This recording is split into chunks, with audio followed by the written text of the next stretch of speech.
Book 9. Last of all comes the tyrannical man, about whom we have once more to ask, how is he formed out of the democratical? And how does he live, in happiness or in misery? Yes, he said, he is the only one remaining. There is, however, I said, a previous question which remains unanswered. What question? I do not think that we have adequately determined the nature and number of the appetites, and until this is accomplished the inquiry will always be confused. Well, he said, it is not too late to supply the omission. Very true, I said, and observe the point which I want to understand, certain of the unnecessary pleasures and appetites I conceive to be unlawful.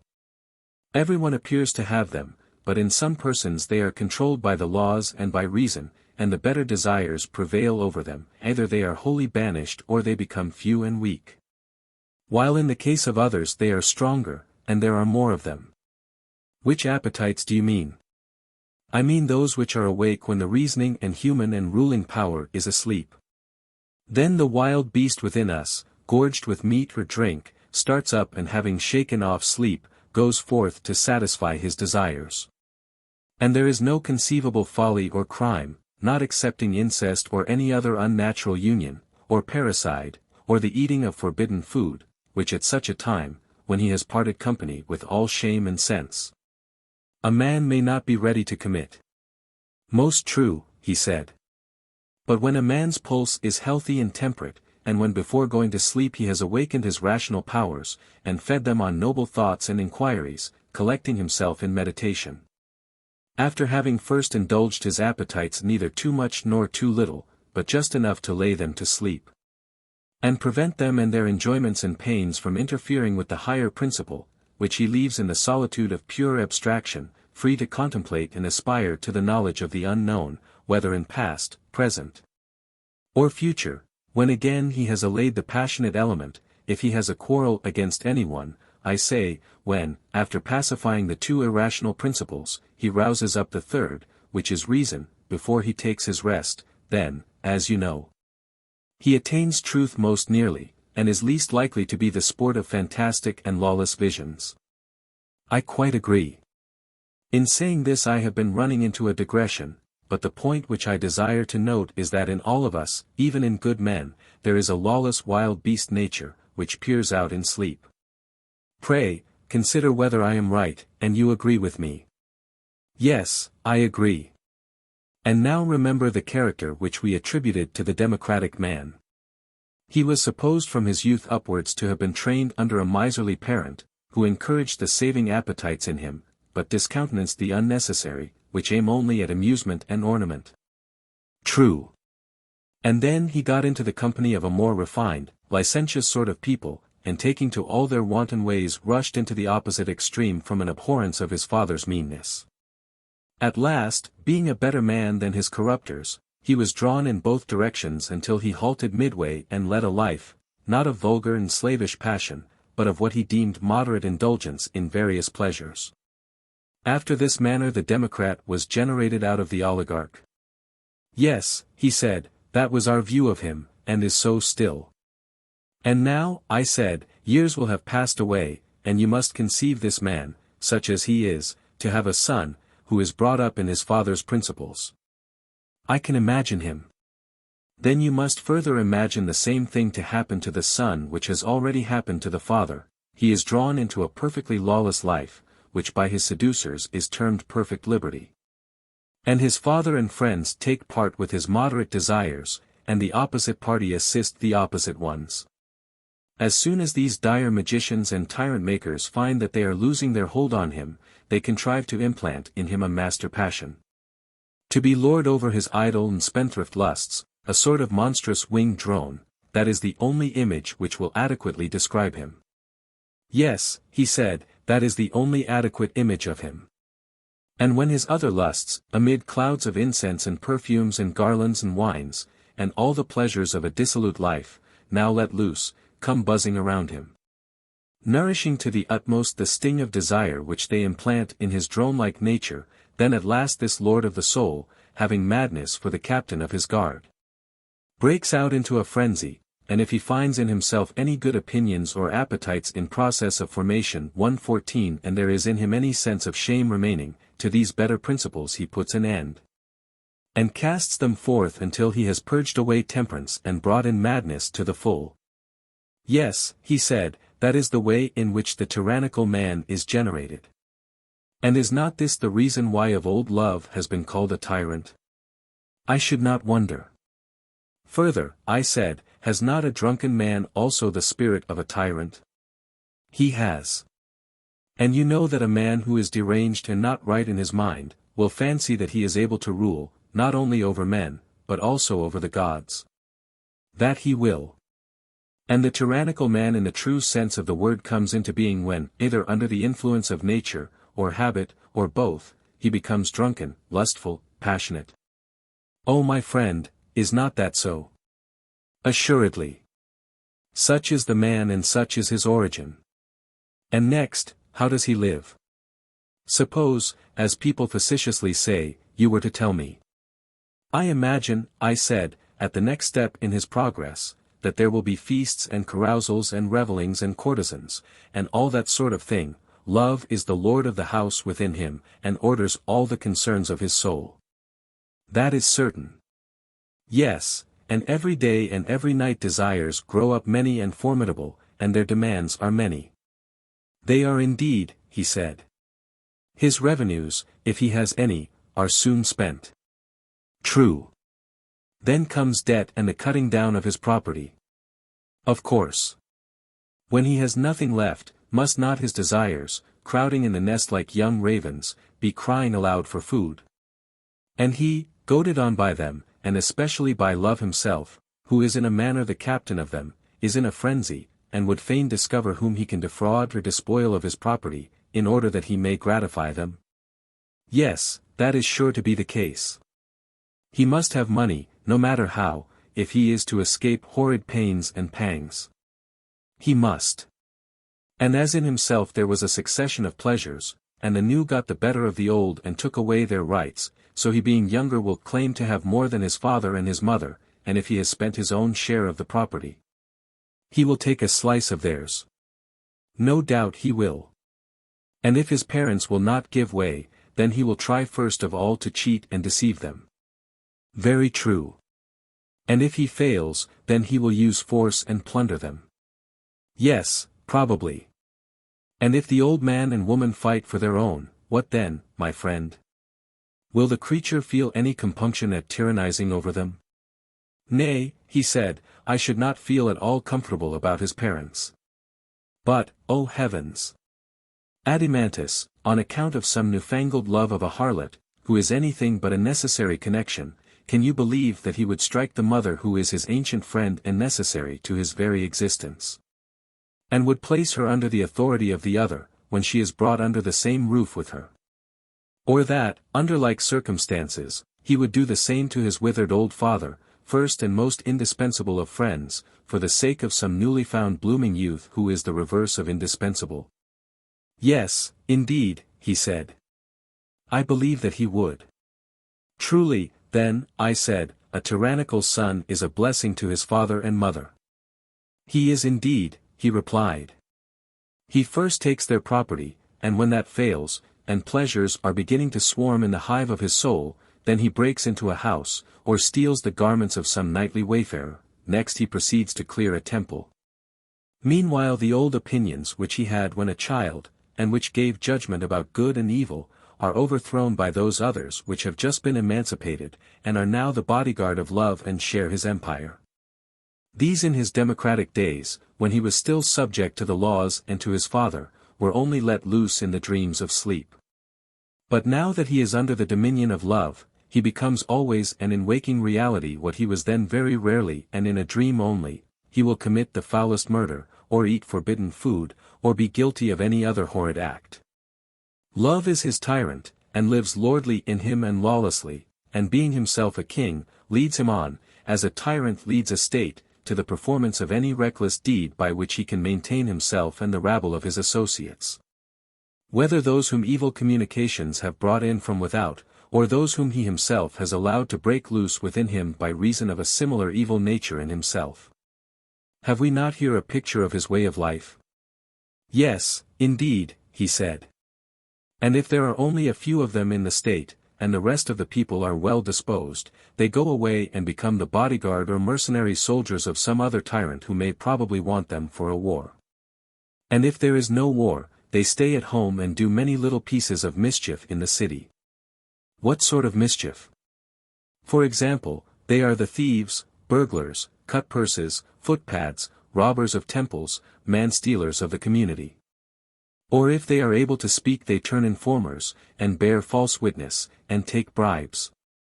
A small catalogue of evils, even if the perpetrators of them are few in number. Yes, I said. But small and great are comparative terms, and all these things, in the misery and evil which they inflict upon a state, do not come within 1,000 miles of the tyrant. When this noxious class and their followers grow numerous and become conscious of their strength, assisted by the infatuation of the people, they choose from among themselves the one who has most of the tyrant in his own soul. And him they create their tyrant. Yes, he said, and he will be the most fit to be a tyrant. If the people yield, well and good. But if they resist him, as he began by beating his own father and mother, so now, if he has the power, he beats them, and will keep his dear old fatherland or motherland, as the Cretans say, in subjection to his young retainers whom he has introduced to be their rulers and masters. This is the end of his passions and desires. Exactly. When such men are only private individuals and before they get power, this is their character, they associate entirely with their own flatterers or ready tools. Or if they want anything from anybody, they in their turn are equally ready to bow down before them, they profess every sort of affection for them, but when they have gained their point they know them no more. Yes, truly. They are always either the masters or servants and never the friends of anybody, the tyrant never tastes of true freedom or friendship. Certainly not. And may we not rightly call such men treacherous? No question. Also they are utterly unjust, if we were right in our notion of justice. Yes, he said, and we were perfectly right. Let us then sum up in a word, I said, the character of the worst man, he is the waking reality of what we dreamed. Most true. And this is he who being by nature most of a tyrant bears rule, and the longer he lives the more of a tyrant he becomes.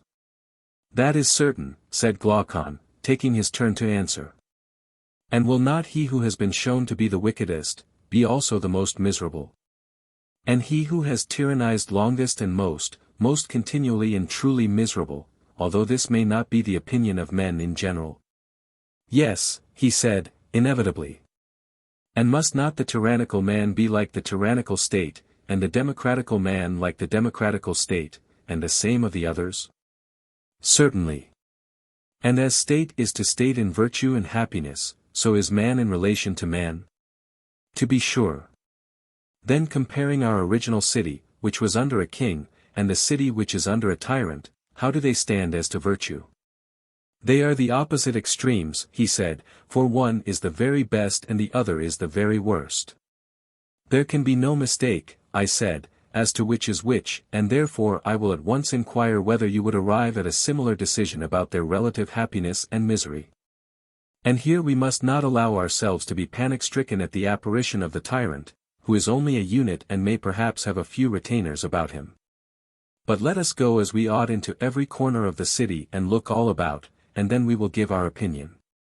A fair invitation, he replied. And I see, as everyone must, that a tyranny is the wretchedest form of government, and the rule of a king the happiest. And in estimating the men too, may I not fairly make a like request, that I should have a judge whose mind can enter into and see through human nature? He must not be like a child who looks at the outside and is dazzled at the pompous aspect which the tyrannical nature assumes to the beholder, but let him be one who has a clear insight. May I suppose that the judgment is given in the hearing of us all by one who is able to judge, and has dwelt in the same place with him, and been present at his daily life and known him in his family relations. Where he may be seen stripped of his tragedy attire, and again in the hour of public danger, he shall tell us about the happiness and misery of the tyrant when compared with other men. That again, he said, is a very fair proposal. Shall I assume that we ourselves are able and experienced judges and have before now met with such a person? We shall then have someone who will answer our inquiries. By all means. Let me ask you not to forget the parallel of the individual and the state. Bearing this in mind, and glancing in turn from one to the other of them, will you tell me their respective conditions? What do you mean? He asked. Beginning with the state, I replied, would you say that a city which is governed by a tyrant is free or enslaved? No city, he said, can be more completely enslaved. And yet, as you see, there are freemen as well as masters in such a state. Yes, he said, I see that there are, a few, but the people, speaking generally, and the best of them are miserably degraded and enslaved. Then if the man is like the state, I said, must not the same rule prevail? His soul is full of meanness and vulgarity, the best elements in him are enslaved, and there is a small ruling part, which is also the worst and maddest. Inevitably. And would you say that the soul of such an one is the soul of a freeman, or of a slave? He has the soul of a slave, in my opinion. And the state which is enslaved under a tyrant is utterly incapable of acting voluntarily. Utterly incapable. And also the soul which is under a tyrant, I am speaking of the soul taken as a whole, is least capable of doing what she desires. There is a gadfly which goads her, and she is full of trouble and remorse. Certainly. And is the city which is under a tyrant rich or poor? Poor. And the tyrannical soul must be always poor and insatiable. True. And must not such a state and such a man be always full of fear?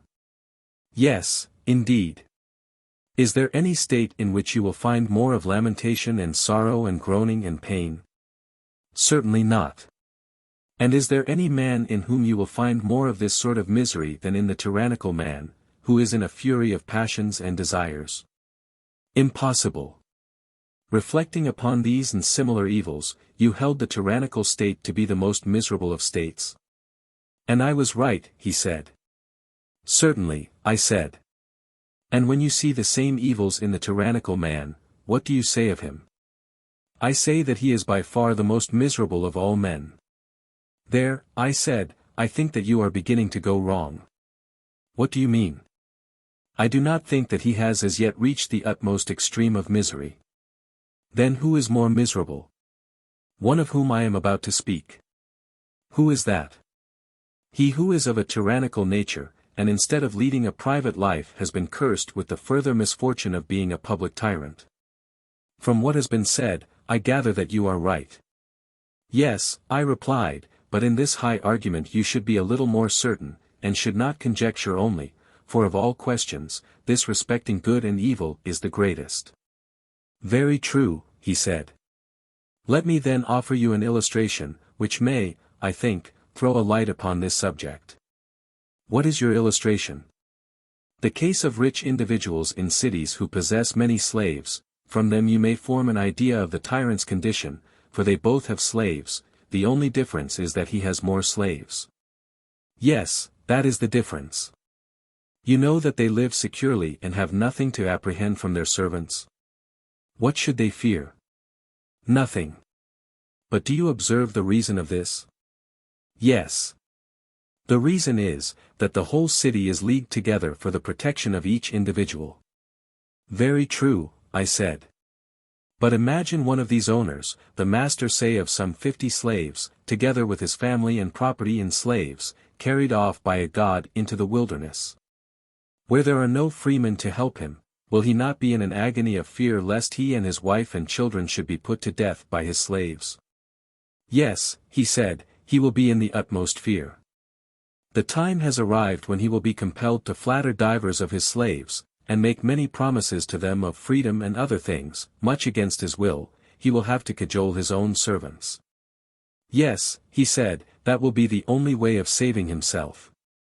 And suppose the same God, who carried him away, to surround him with neighbors who will not suffer one man to be the master of another, and who, if they could catch the offender, would take his life. His case will be still worse, if you suppose him to be everywhere surrounded and watched by enemies. And is not this the sort of prison in which the tyrant will be bound, he who being by nature such as we have described, is full of all sorts of fears and lusts? His soul is dainty and greedy, and yet alone, of all men in the city, he is never allowed to go on a journey, or to see the things which other freemen desire to see, but he lives in his hole like a woman hidden in the house. And is jealous of any other citizen who goes into foreign parts and sees anything of interest. Very true, he said. And amid evils such as these will not he who is ill-governed in his own person, the tyrannical man, I mean, whom you just now decided to be the most miserable of all, will not he be yet more miserable when, instead of leading a private life, he is constrained by fortune to be a public tyrant? He has to be master of others when he is not master of himself. He is like a diseased or paralytic man who is compelled to pass his life, not in retirement, but fighting and combating with other men. Yes, he said, the similitude is most exact. Is not his case utterly miserable? And does not the actual tyrant lead a worse life than he whose life you determine to be the worst? Certainly. He who is the real tyrant, whatever men may think, is the real slave, and is obliged to practice the greatest adulation and servility, and to be the flatterer of the vilest of mankind. He has desires which he is utterly unable to satisfy, and has more wants than anyone, and is truly poor. If you know how to inspect the whole soul of him, all his life long he is beset with fear and is full of convulsions and distractions. Even as the state which he resembles, and surely the resemblance holds. Very true, he said. Moreover, as we were saying before, he grows worse from having power, he becomes and is of necessity more jealous, more faithless, more unjust, more friendless, more impious, than he was at first. He is the purveyor and cherisher of every sort of vice, and the consequence is that he is supremely miserable, and that he makes everybody else as miserable as himself. No man of any sense will dispute your words. Come then, I said, and as the general umpire in theatrical contests proclaims the result, do you also decide who in your opinion is first in the scale of happiness, and who second? And in what order the others follow. There are 5 of them in all, they are the royal, timocratical, oligarchical, democratical, tyrannical. The decision will be easily given, he replied, they shall be choruses coming on the stage, and I must judge them in the order in which they enter, by the criterion of virtue and vice, happiness and misery. Need we hire a herald, or shall I announce, that the son of Ariston, the best, has decided that the best and justest is also the happiest, and that this is he who is the most royal man and king over himself? And that the worst and most unjust man is also the most miserable, and that this is he who being the greatest tyrant of himself is also the greatest tyrant of his state? Make the proclamation yourself, he said. And shall I add, whether seen or unseen by gods and men? Let the words be added. Then this, I said, will be our first proof, and there is another, which may also have some weight. What is that? The second proof is derived from the nature of the soul, seeing that the individual soul, like the state, has been divided by us into 3 principles. The division may, I think, furnish a new demonstration. Of what nature? It seems to me that to these 3 principles 3 pleasures correspond, also 3 desires and governing powers. How do you mean? He said. There is one principle with which, as we were saying, a man learns, another with which he is angry. The third, having many forms, has no special name, but is denoted by the general term appetitive, from the extraordinary strength and vehemence of the desires of eating and drinking and the other sensual appetites which are the main elements of it. Also money-loving, because such desires are generally satisfied by the help of money. That is true, he said. If we were to say that the loves and pleasures of this third part were concerned with gain, we should then be able to fall back on a single notion, and might truly and intelligibly describe this part of the soul as loving gain or money. I agree with you. Again, is not the passionate element wholly set on ruling and conquering and getting fame? True. Suppose we call it the contentious or ambitious, would the term be suitable? Extremely suitable. On the other hand, everyone sees that the principle of knowledge is wholly directed to the truth, and cares less than either of the others for gain or fame. Far less. Lover of wisdom, lover of knowledge, are titles which we may fitly apply to that part of the soul. Certainly. One principle prevails in the souls of one class of men, another in others, as may happen. Yes. Then we may begin by assuming that there are three classes of men: lovers of wisdom, lovers of honor, lovers of gain. Exactly. And there are three kinds of pleasure, which are their several objects. Very true. Now, if you examine the three classes of men, and ask of them in turn which of their lives is pleasantest, each will be found praising his own and depreciating that of others. The moneymaker will contrast the vanity of honor or of learning if they bring no money with the solid advantages of gold and silver. True, he said. And the lover of honor, what will be his opinion? Will he not think that the pleasure of riches is vulgar, while the pleasure of learning, if it brings no distinction, is all smoke and nonsense to him? Very true.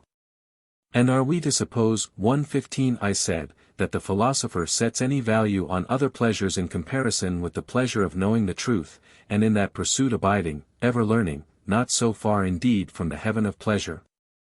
Does he not call the other pleasures necessary, under the idea that if there were no necessity for them, he would rather not have them?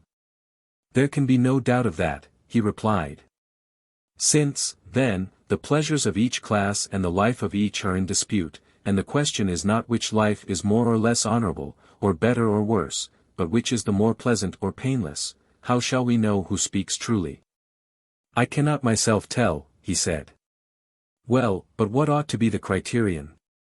Is any better than experience and wisdom and reason? There cannot be a better, he said. Then, I said, reflect. Of the three individuals, which has the greatest experience of all the pleasures which we enumerated? Has the lover of gain, in learning the nature of essential truth, greater experience of the pleasure of knowledge than the philosopher has of the pleasure of gain? The philosopher, he replied, has greatly the advantage. For he has of necessity always known the taste of the other pleasures from his childhood upwards, but the lover of gain in all his experience has not of necessity tasted, or, I should rather say, even had he desired, could hardly have tasted, the sweetness of learning and knowing truth. Then the lover of wisdom has a great advantage over the lover of gain, for he has a double experience. Yes, very great. Again, has he greater experience of the pleasures of honor, or the lover of honor of the pleasures of wisdom? Nay, he said, all three are honored in proportion as they attain their object. For the rich man, the brave man, the wise man alike have their crowd of admirers, and as they all receive honor they all have experience of the pleasures of honor. But the delight which is to be found in the knowledge of true being is known to the philosopher only. His experience, then, will enable him to judge better than anyone? Far better. And he is the only one who has wisdom as well as experience. Certainly. Further, the very faculty which is the instrument of judgment is not possessed by the covetous or ambitious man, but only by the philosopher. What faculty? Reason, with whom, as we were saying, the decision ought to rest. Yes. And reasoning is peculiarly his instrument? Certainly. If wealth and gain were the criterion, then the praise or blame of the lover of gain would surely be the most trustworthy? Assuredly. Or if honor or victory or courage, in that case the judgment of the ambitious or pugnacious would be the truest. Clearly. But since experience and wisdom and reason are the judges, the only inference possible, he replied, is that pleasures which are approved by the lover of wisdom and reason are the truest. And so we arrive at the result, that the pleasure of the intelligent part of the soul is the pleasantest of the three, and that he of us in whom this is the ruling principle has the pleasantest life. Unquestionably, he said, the wise man speaks with authority when he approves of his own life. And what does the judge affirm to be the life which is next, and the pleasure which is next? Clearly that of the soldier and lover of honor. Who is nearer to himself than the money-maker? Last comes the lover of gain. Very true, he said. Twice in succession, then, has the just man overthrown the unjust in this conflict. And now comes the third trial, which is dedicated to Olympian Zeus the Savior. A sage whispers in my ear that no pleasure except that of the wise is quite true and pure, all others are a shadow only. And surely this will prove the greatest and most decisive of falls. Yes, the greatest, but will you explain yourself? I will work out the subject and you shall answer my questions. Proceed. Say, then, is not pleasure opposed to pain? True. And there is a neutral state which is neither pleasure nor pain. There is a state which is intermediate, and a sort of repose of the soul about either. That is what you mean. Yes. You remember what people say when they are sick. What do they say? That after all nothing is pleasanter than health. But then they never knew this to be the greatest of pleasures until they were ill. Yes, I know, he said. And when persons are suffering from acute pain, you must have heard them say that there is nothing pleasanter than to get rid of their pain. I have. And there are many other cases of suffering in which the mere rest and cessation of pain, and not any positive enjoyment, is extolled by them as the greatest pleasure. Yes, he said, at the time they are pleased and well content to be at rest. Again, when pleasure ceases, that sort of rest or cessation will be painful. Doubtless, he said. Then the intermediate state of rest will be pleasure and will also be pain. So it would seem. But can that which is neither become both? I should say not. And both pleasure and pain are motions of the soul, are they not?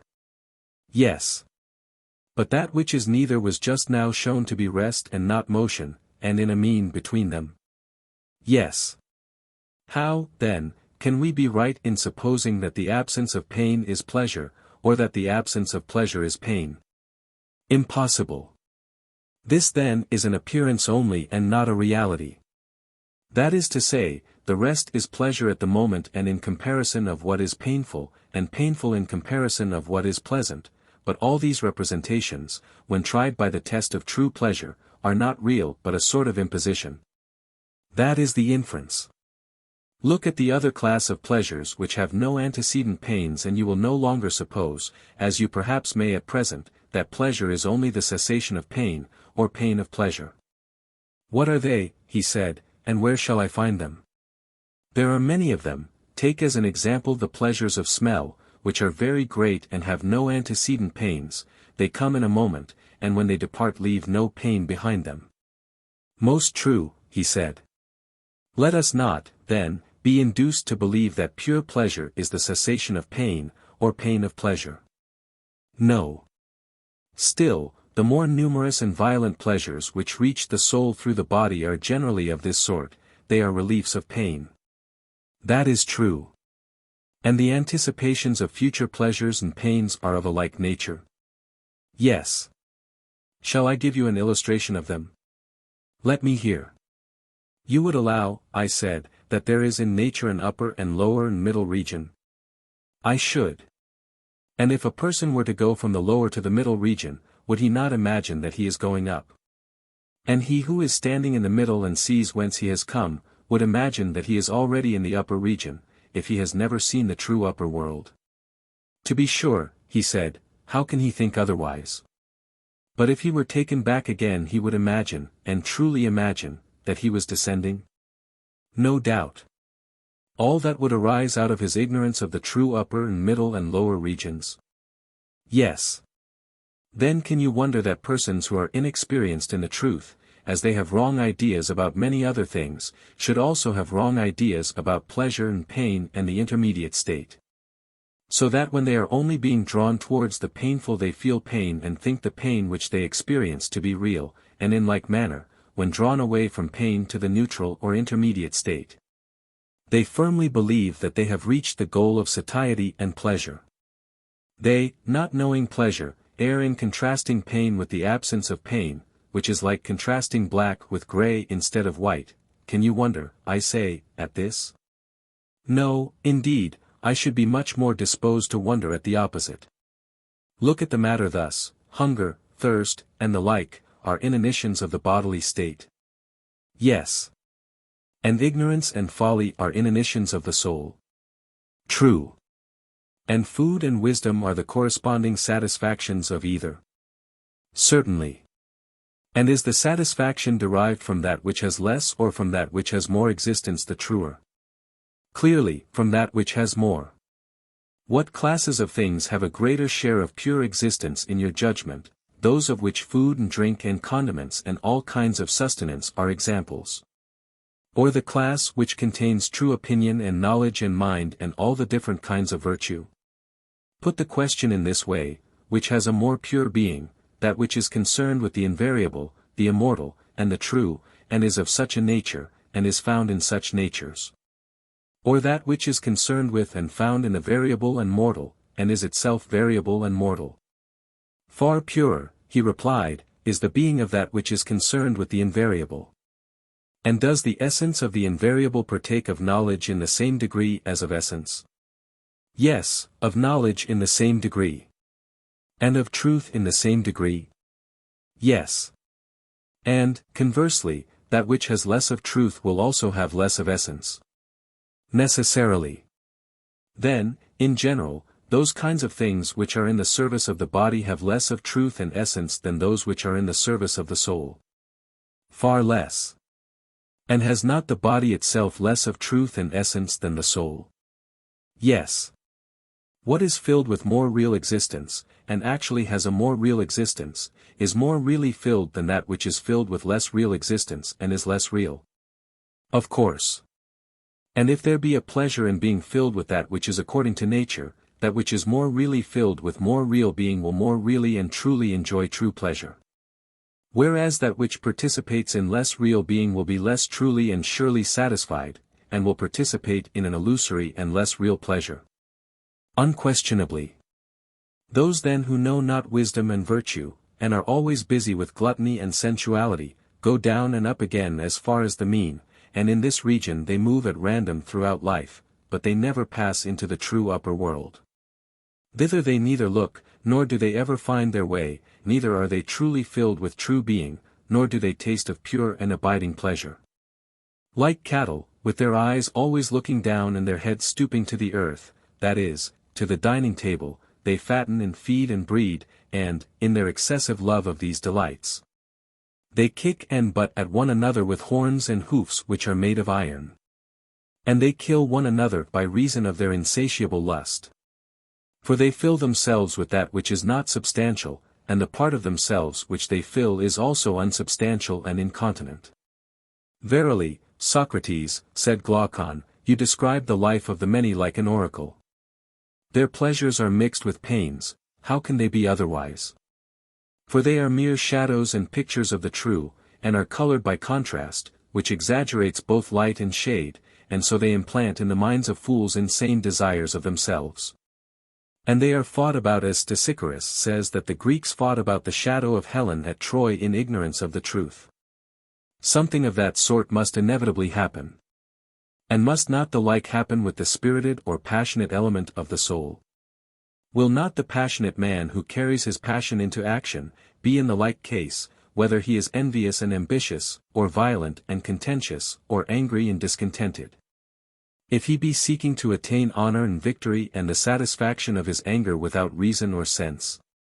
Yes, he said, the same will happen with the spirited element also.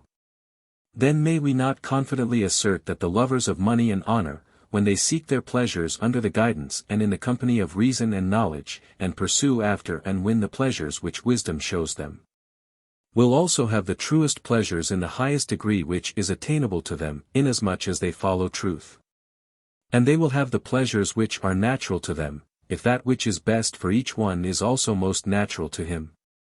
Yes, certainly, the best is the most natural. And when the whole soul follows the philosophical principle, and there is no division, the several parts are just, and do each of them their own business, and enjoy severally the best and truest pleasures of which they are capable. Exactly. But when either of the two other principles prevails, it fails in attaining its own pleasure, and compels the rest to pursue after a pleasure which is a shadow only and which is not their own. True. And the greater the interval which separates them from philosophy and reason, the more strange and elusive will be the pleasure. Yes. And is not that farthest from reason which is at the greatest distance from law and order? Clearly. And the lustful and tyrannical desires are, as we saw, at the greatest distance. Yes. And the royal and orderly desires are nearest. Yes. Then the tyrant will live at the greatest distance from true or natural pleasure, and the king at the least. Certainly. But if so, the tyrant will live most unpleasantly, and the king most pleasantly? Inevitably. Would you know the measure of the interval which separates them? Will you tell me? There appear to be 3 pleasures, 1 genuine and 2 spurious. Now the transgression of the tyrant reaches a point beyond the spurious. He has run away from the region of law and reason, and taken up his abode with certain slave pleasures which are his satellites, and the measure of his inferiority can only be expressed in a figure. How do you mean? I assume, I said, that the tyrant is in the 3rd place from the oligarch, the democrat was in the middle. Yes. And if there is truth in what has preceded, he will be wedded to an image of pleasure which is thrice removed as to truth from the pleasure of the oligarch. He will. And the oligarch is 3rd from the royal. Since we count as one royal and aristocratical. Yes, he is 3rd. Then the tyrant is removed from true pleasure by the space of a number which is 3 times 3. Manifestly. The shadow then of tyrannical pleasure determined by the number of length will be a plane figure. Certainly. And if you raise the power and make the plane a solid, there is no difficulty in seeing how vast is the interval by which the tyrant is parted from the king. Yes, the arithmetician will easily do the sum. Or if some person begins at the other end and measures the interval by which the king is parted from the tyrant in truth of pleasure, he will find him, when the multiplication is completed, living 729 times more pleasantly. And the tyrant more painfully by this same interval. What a wonderful calculation! And how enormous is the distance which separates the just from the unjust in regard to pleasure and pain. Yet a true calculation, I said, and a number which nearly concerns human life, if human beings are concerned with days and nights and months and years. 116. Yes, he said, human life is certainly concerned with them. Then if the good and just man be thus superior in pleasure to the evil and unjust, his superiority will be infinitely greater in propriety of life and in beauty and virtue? Immeasurably greater. Well, I said, and now having arrived at this stage of the argument, we may revert to the words which brought us hither. Was not someone saying that injustice was a gain to the perfectly unjust who was reputed to be just? Yes, that was said. Now then, having determined the power and quality of justice and injustice, let us have a little conversation with him. What shall we say to him? Let us make an image of the soul, that he may have his own words presented before his eyes. Of what sort? An ideal image of the soul, like the composite creations of ancient mythology, such as the Chimera or Scylla or Cerberus, and there are many others in which 2 or more different natures are said to grow into one. There are said to have been such unions. Then do you now model the form of a multitudinous, many-headed monster, having a ring of heads of all manner of beasts, tame and wild, which he is able to generate and metamorphose at will. You suppose marvelous powers in the artist, but, as language is more pliable than wax or any similar substance, let there be such a model as you propose. Suppose now that you make a second form as of a lion, and a third of a man, the second smaller than the first, and the third smaller than the second. That, he said, is an easier task, and I have made them as you say. And now join them, and let the 3 grow into one. That has been accomplished. Next fashion the outside of them into a single image, as of a man, so that he who is not able to look within, and sees only the outer hull, may believe the beast to be a single human creature. I have done so, he said. And now, to him who maintains that it is profitable for the human creature to be unjust, and unprofitable to be just, let us reply that, if he be right. It is profitable for this creature to feast the multitudinous monster and strengthen the lion and the lion-like qualities, but to starve and weaken the man, who is consequently liable to be dragged about at the mercy of either of the other two. And he is not to attempt to familiarize or harmonize them with one another, he ought rather to suffer them to fight and bite and devour one another. Certainly, he said, that is what the approver of injustice says. To him the supporter of justice makes answer that he should ever so speak and act as to give the man within him in some way or other the most complete mastery over the entire human creature. He should watch over the many-headed monster like a good husbandman, fostering and cultivating the gentle qualities, and preventing the wild ones from growing. He should be making the lion heart his ally, and in common care of them all should be uniting the several parts with one another and with himself. Yes, he said, that is quite what the maintainer of justice say. And so from every point of view, whether of pleasure, honor, or advantage, the approver of justice is right and speaks the truth, and the disapprover is wrong and false and ignorant. Yes, from every point of view. Come, now, and let us gently reason with the unjust, who is not intentionally in error. Sweet sir, we will say to him, what think you of things esteemed noble and ignoble? Is not the noble that which subjects the beast to the man, or rather to the God in man, and the ignoble that which subjects the man to the beast? He can hardly avoid saying yes, can he now? Not if he has any regard for my opinion. But, if he agree so far, we may ask him to answer another question. Then how would a man profit if he received gold and silver on the condition that he was to enslave the noblest part of him to the worst? Who can imagine that a man who sold his son or daughter into slavery for money, especially if he sold them into the hands of fierce and evil men, would be the gainer, however large might be the sum which he received? And will anyone say that he is not a miserable caitiff who remorselessly sells his own divine being to that which is most godless and detestable? Eriphyle took the necklace as the price of her husband's life, but he is taking a bribe in order to compass a worse ruin. Yes, said Glaucon, far worse, I will answer for him. Has not the intemperate been censured of old, because in him the huge multiform monster is allowed to be too much at large? Clearly. And men are blamed for pride and bad temper when the lion and serpent element in them disproportionately grows and gains strength? Yes.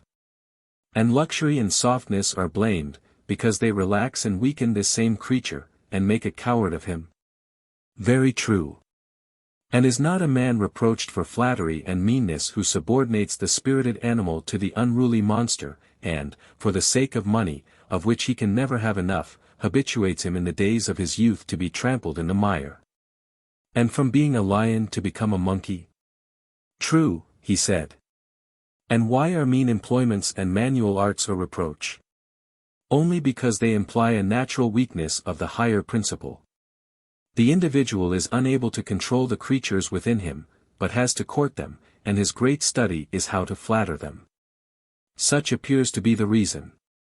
And therefore, being desirous of placing him under a rule like that of the best, we say that he ought to be the servant of the best, in whom the divine rules.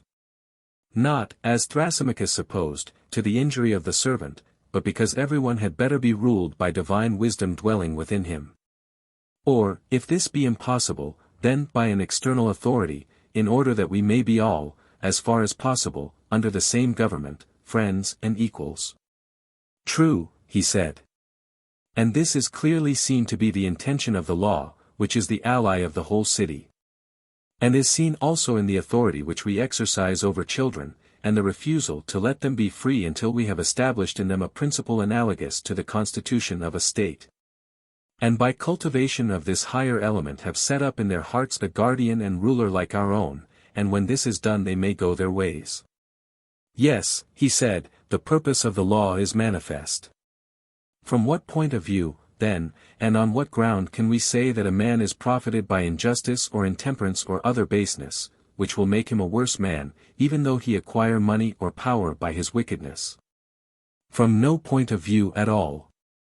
What shall he profit, if his injustice be undetected and unpunished? He who is undetected only gets worse, whereas he who is detected and punished has the brutal part of his nature silenced and humanized. The gentler element in him is liberated, and his whole soul is perfected and ennobled by the acquirement of justice and temperance and wisdom, more than the body ever is by receiving gifts of beauty, strength and health. In proportion as the soul is more honorable than the body. Certainly, he said. To this nobler purpose the man of understanding will devote the energies of his life. And in the first place, he will honor studies which impress these qualities on his soul and will disregard others. Clearly, he said. In the next place, he will regulate his bodily habit and training, and so far will he be from yielding to brutal and irrational pleasures, that he will regard even health as quite a secondary matter. His first object will be not that he may be fair or strong or well, unless he is likely thereby to gain temperance, but he will always desire so to attemper the body as to preserve the harmony of the soul. Certainly he will, if he has true music in him. And in the acquisition of wealth there is a principle of order and harmony which he will also observe. He will not allow himself to be dazzled by the foolish applause of the world, and heap up riches to his own infinite harm. Certainly not, he said. He will look at the city which is within him, and take heed that no disorder occur in it, such as might arise either from superfluity or from want, and upon this principle he will regulate his property and gain or spend according to his means. Very true. And, for the same reason, he will gladly accept and enjoy such honors as he deems likely to make him a better man, but those, whether private or public, which are likely to disorder his life, he will avoid. Then, if that is his motive, he will not be a statesman. By the dog of Egypt, he will. In the city which is his own he certainly will, though in the land of his birth perhaps not, unless he have a divine call. I understand. You mean that he will be a ruler in the city of which we are the founders, and which exists in idea only, for I do not believe that there is such an one anywhere on earth. In heaven, I replied, there is laid up a pattern of it, methinks, which he who desires may behold, and beholding, may set his own house in order. 117 But whether such an one exists, or ever will exist in fact, is no matter. For he will live after the manner of that city, having nothing to do with any other. I think so, he said. Book X. Of the many excellences which I perceive in the order of our state, there is none which upon reflection pleases me better than the rule about poetry. To what do you refer? To the rejection of imitative poetry, which certainly ought not to be received, as I see far more clearly now that the parts of the soul have been distinguished. What do you mean? Speaking in confidence, for I should not like to have my words repeated to the tragedians and the rest of the imitative tribe, but I do not mind saying to you, that all poetical imitations are ruinous to the understanding of the hearers. And that the knowledge of their true nature is the only antidote to them. Explain the purport of your remark. Well, I will tell you, although I have always from my earliest youth had an awe and love of Homer, which even now makes the words falter on my lips, for he is the great captain and teacher of the whole of that charming tragic company. But a man is not to be reverenced more than the truth, and therefore I will speak out. Very good, he said. Listen to me then, or rather, answer me. Put your question. Can you tell me what imitation is? For I really do not know. A likely thing, then, that I should know. Why not? For the duller eye may often see a thing sooner than the keener. Very true, he said, but in your presence, even if I had any faint notion, I could not muster courage to utter it. Will you inquire yourself? Well then, shall we begin the inquiry in our usual manner? Whenever a number of individuals have a common name, we assume them to have also a corresponding idea or form. Do you understand me? I do. Let us take any common instance. There are beds and tables in the world, plenty of them, are there not? Yes. But there are only two ideas or forms of them, one the idea of a bed, the other of a table. True. And the maker of either of them makes a bed or he makes a table for our use, in accordance with the idea, that is our way of speaking in this and similar instances, but no artificer makes the ideas themselves, how could he? Impossible. And there is another artist, I should like to know what you would say of him. Who is he? One who is the maker of all the works of all other workmen. What an extraordinary man. Wait a little, and there will be more reason for your saying so. For this is he who is able to make not only vessels of every kind, but plants and animals, himself and all other things, the earth and heaven, and the things which are in heaven or under the earth, he makes the gods also. He must be a wizard and no mistake. Oh! You are incredulous, are you? Do you mean that there is no such maker or creator, or that in one sense there might be a maker of all these things but in another not? Do you see that there is a way in which you could make them all yourself? What way? An easy way enough. Or rather, there are many ways in which the feat might be quickly and easily accomplished, none quicker than that of turning a mirror round and round. You would soon enough make the sun and the heavens, and the earth and yourself. And other animals and plants, and all the other things of which we were just now speaking, in the mirror. Yes, he said, but they would be appearances only. Very good, I said, you are coming to the point now. And the painter too is, as I conceive, just such another, a creator of appearances, is he not? Of course. But then I suppose you will say that what he creates is untrue. And yet there is a sense in which the painter also creates a bed. Yes, he said, but not a real bed. And what of the maker of the bed? Were you not saying that he too makes, not the idea which, according to our view, is the essence of the bed, but only a particular bed? Yes, I did.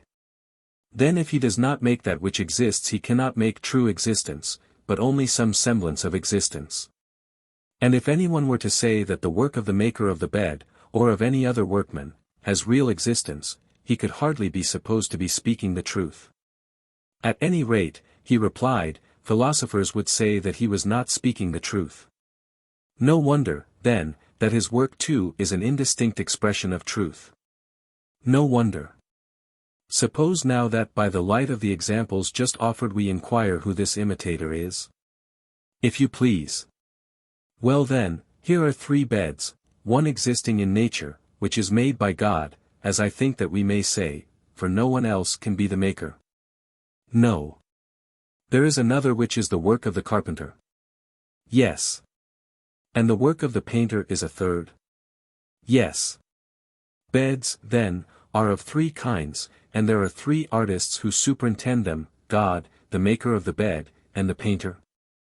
Yes, there are 3 of them.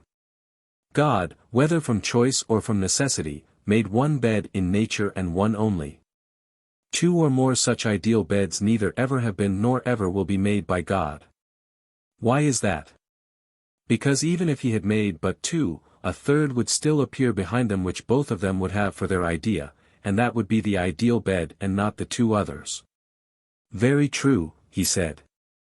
God knew this, and he desired to be the real maker of a real bed, not a particular maker of a particular bed, and therefore he created a bed which is essentially and by nature one only.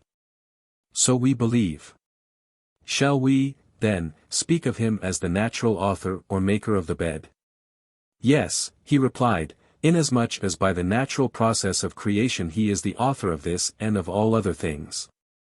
And what shall we say of the carpenter? Is not he also the maker of the bed? Yes. But would you call the painter a creator and maker? Certainly not. Yet if he is not the maker, what is he in relation to the bed? I think, he said, that we may fairly designate him as the imitator of that which the others make. Good, I said, then you call him who is third in the descent from nature an imitator? Certainly, he said. And the tragic poet is an imitator, and therefore, like all other imitators, he is thrice removed from the king and from the truth? That appears to be so. Then about the imitator we are agreed. And what about the painter? I would like to know whether he may be thought to imitate that which originally exists in nature, or only the creations of artists. The latter. As they are or as they appear. You have still to determine this.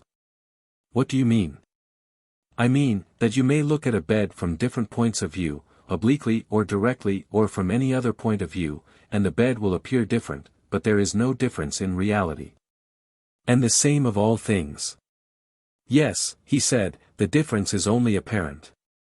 Now let me ask you another question, which is the art of painting designed to be, an imitation of things as they are, or as they appear, of appearance or of reality. Of appearance. Then the imitator, I said, is a long way off the truth, and can do all things because he lightly touches on a small part of them, and that part an image. For example, a painter will paint a cobbler, carpenter, or any other artist, though he knows nothing of their arts. And, if he is a good artist, he may deceive children or simple persons, when he shows them his picture of a carpenter from a distance, and they will fancy that they are looking at a real carpenter. Certainly. And whenever anyone informs us that he has found a man who knows all the arts, and all things else that anybody knows, and every single thing with a higher degree of accuracy than any other man, whoever tells us this, I think that we can only imagine him to be a simple creature who is likely to have been deceived by some wizard or actor whom he met, and whom he thought all-knowing. Because he himself was unable to analyze the nature of knowledge and ignorance and imitation. Most true. And so, when we hear persons saying that the tragedians, and Homer, who is at their head, know all the arts and all things human, virtue as well as vice, and divine things too, for that the good poet cannot compose well unless he knows his subject.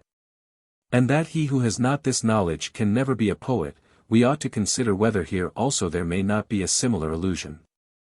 Perhaps they may have come across imitators and been deceived by them. They may not have remembered when they saw their works that these were but imitations thrice removed from the truth, and could easily be made without any knowledge of the truth, because they are appearances only and not realities. Or, after all, they may be in the right, and poets do really know the things about which they seem to the many to speak so well. The question, he said, should by all means be considered. Now do you suppose that if a person were able to make the original as well as the image, he would seriously devote himself to the image-making branch? Would he allow imitation to be the ruling principle of his life, as if he had nothing higher in him? I should say not. The real artist, who knew what he was imitating, would be interested in realities and not in imitations. And would desire to leave as memorials of himself works many and fair, and, instead of being the author of encomiums, he would prefer to be the theme of them. Yes, he said, that would be to him a source of much greater honor and profit. Then, I said, we must put a question to Homer. Not about medicine, or any of the arts to which his poems only incidentally refer. We are not going to ask him, or any other poet, whether he has cured patients like Asclepius, or left behind him a school of medicine such as the Asclepiads were. Or whether he only talks about medicine and other arts at second hand. But we have a right to know respecting military tactics, politics, education, which are the chiefest and noblest subjects of his poems, and we may fairly ask him about them. Friend Homer, then we say to him, if you are only in the second remove from truth in what you say of virtue, and not in the third, not an image-maker or imitator, and if you are able to discern what pursuits make men better or worse in private or public life, tell us what state was ever better governed by your help. The good order of Lacedaemon is due to Lycurgus, and many other cities great and small have been similarly benefited by others, but who says that you have been a good legislator to them and have done them any good? Italy and Sicily boast of Charondas, and there is Solon who is renowned among us, but what city has anything to say about you? Is there any city which he might name? I think not, said Glaucon. Not even the Homerids themselves pretend that he was a legislator. Well, but is there any war on record which was carried on successfully by him, or aided by his counsels, when he was alive? There is not. Or is there any invention 118 of his, applicable to the arts or to human life, such as Thales the Milesian or Anacharsis the Scythian, and other ingenious men have conceived, which is attributed to him? There is absolutely nothing of the kind. But, if Homer never did any public service, was he privately a guide or teacher of any? Had he in his lifetime friends who loved to associate with him, and who handed down to posterity an Homeric way of life, such as was established by Pythagoras, who was so greatly beloved for his wisdom, and whose followers are to this day quite celebrated for the order which was named after him? Nothing of the kind is recorded of him. For surely, Socrates, Creophilus, the companion of Homer, that child of flesh, whose name always makes us laugh, might be more justly ridiculed for his stupidity, if, as is said, Homer was greatly neglected by him and others in his own day when he was alive? Yes, I replied, that is the tradition. But can you imagine, Glaucon, that if Homer had really been able to educate and improve mankind, if he had possessed knowledge and not been a mere imitator, can you imagine, I say, that he would not have had many followers? And been honored and loved by them? Protagoras of Abdera, and Prodicus of Ceos, and a host of others have only to whisper to their contemporaries, you will never be able to manage either your own house or your own state until you appoint us to be your ministers of education, and this ingenious device of theirs has such an effect in making men love them that their companions all but carry them about on their shoulders. And is it conceivable that the contemporaries of Homer, or again of Hesiod, would have allowed either of them to go about as rhapsodists, if they had really been able to make mankind virtuous? Would they not have been as unwilling to part with them as with gold, and have compelled them to stay at home with them? Or, if the master would not stay, then the disciples would have followed him about everywhere, until they had got education enough? Yes, Socrates, that, I think, is quite true. Then must we not infer that all these poetical individuals, beginning with Homer, are only imitators, they copy images of virtue and the like, but the truth they never reach? The poet is like a painter who, as we have already observed, will make a likeness of a cobbler though he understands nothing of cobbling, and his picture is good enough for those who know no more than he does, and judge only by colors and figures. Quite so. In like manner the poet with his words and phrases 119 may be said to lay on the colors of the several arts, himself understanding their nature only enough to imitate them. And other people, who are as ignorant as he is, and judge only from his words, imagine that if he speaks of cobbling, or of military tactics, or of anything else, in meter and harmony and rhythm, he speaks very well, such is the sweet influence which melody and rhythm by nature have. And I think that you must have observed again and again what a poor appearance the tales of poets make when stripped of the colors which music puts upon them, and recited in simple prose.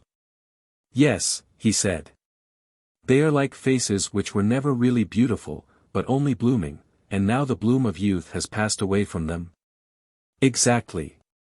Here is another point, the imitator or maker of the image knows nothing of true existence. He knows appearances only. Am I not right? Yes. Then let us have a clear understanding, and not be satisfied with half an explanation. Proceed. Of the painter we say that he will paint rains, and he will paint a bit? Yes. And the worker in leather and brass will make them? Certainly. But does the painter know the right form of the bit and reins? Nay, hardly even the workers in brass and leather who make them. Only the horseman who knows how to use them, he knows their right form. Most true. And may we not say the same of all things? What? That there are three arts which are concerned with all things, one which uses, another which makes, a third which imitates them. Yes. And the excellence or beauty or truth of every structure, animate or inanimate, and of every action of man, is relative to the use for which nature or the artist has intended them. True. Then the user of them must have the greatest experience of them, and he must indicate to the maker the good or bad qualities which develop themselves in use. For example, the flute player will tell the flute maker which of his flutes is satisfactory to the performer, he will tell him how he ought to make them, and the other will attend to his instructions. Of course. The one knows and therefore speaks with authority about the goodness and badness of flutes, while the other, confiding in him, will do what he is told by him. True. The instrument is the same, but about the excellence or badness of it the maker will only attain to a correct belief. And this he will gain from him who knows, by talking to him and being compelled to hear what he has to say, whereas the user will have knowledge. True. But will the imitator have either? Will he know from use whether or no his drawing is correct or beautiful? Or will he have right opinion from being compelled to associate with another who knows and gives him instructions about what he should draw? Neither. Then he will no more have true opinion than he will have knowledge about the goodness or badness of his imitations? I suppose not. The imitative artist will be in a brilliant state of intelligence about his own creations? Nay, very much the reverse. And still he will go on imitating without knowing what makes a thing good or bad, and may be expected therefore to imitate only that which appears to be good to the ignorant multitude? Just so. Thus far then we are pretty well agreed that the imitator has no knowledge worth mentioning of what he imitates. Imitation is only a kind of play or sport, and the tragic poets, whether they write in iambic or in heroic verse, are imitators in the highest degree. Very true. And now tell me, I conjure you, has not imitation been shown by us to be concerned with that which is thrice removed from the truth? Certainly. And what is the faculty in man to which imitation is addressed? What do you mean? I will explain. The body which is large when seen near, appears small when seen at a distance. True. And the same object appears straight when looked at out of the water, and crooked when in the water. And the concave becomes convex, owing to the illusion about colors to which the sight is liable. Thus every sort of confusion is revealed within us. And this is that weakness of the human mind on which the art of conjuring and of deceiving by light and shadow and other ingenious devices imposes, having an effect upon us like magic. True. And the arts of measuring and numbering and weighing come to the rescue of the human understanding. There is the beauty of them, and the apparent greater or less, or more or heavier, no longer have the mastery over us, but give way before calculation and measure and weight. Most true. And this, surely, must be the work of the calculating and rational principle in the soul. To be sure. And when this principle measures and certifies that some things are equal, or that some are greater or less than others, there occurs an apparent contradiction. True. But were we not saying that such a contradiction is impossible? The same faculty cannot have contrary opinions at the same time about the same thing? Very true. Then that part of the soul which has an opinion contrary to measure is not the same with that which has an opinion in accordance with measure. True. And the better part of the soul is likely to be that which trusts to measure and calculation. Certainly. And that which is opposed to them is one of the inferior principles of the soul. No doubt. This was the conclusion at which I was seeking to arrive when I said that painting or drawing, and imitation in general, when doing their own proper work, are far removed from truth. And the companions and friends and associates of a principle within us which is equally removed from reason, and that they have no true or healthy aim. Exactly. The imitative art is an inferior who marries an inferior, and has inferior offspring. Very true. And is this confined to the sight only, or does it extend to the hearing also, relating in fact to what we term poetry? Probably the same would be true of poetry.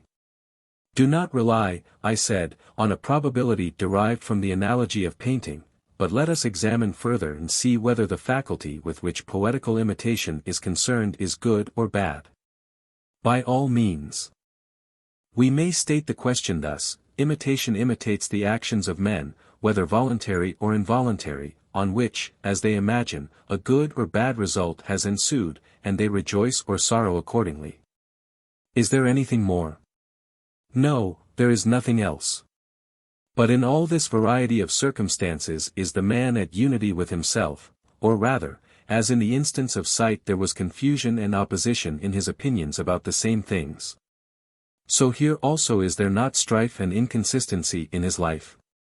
Though I need hardly raise the question again, for I remember that all this has been already admitted, and the soul has been acknowledged by us to be full of these and 10,000 similar oppositions occurring at the same moment.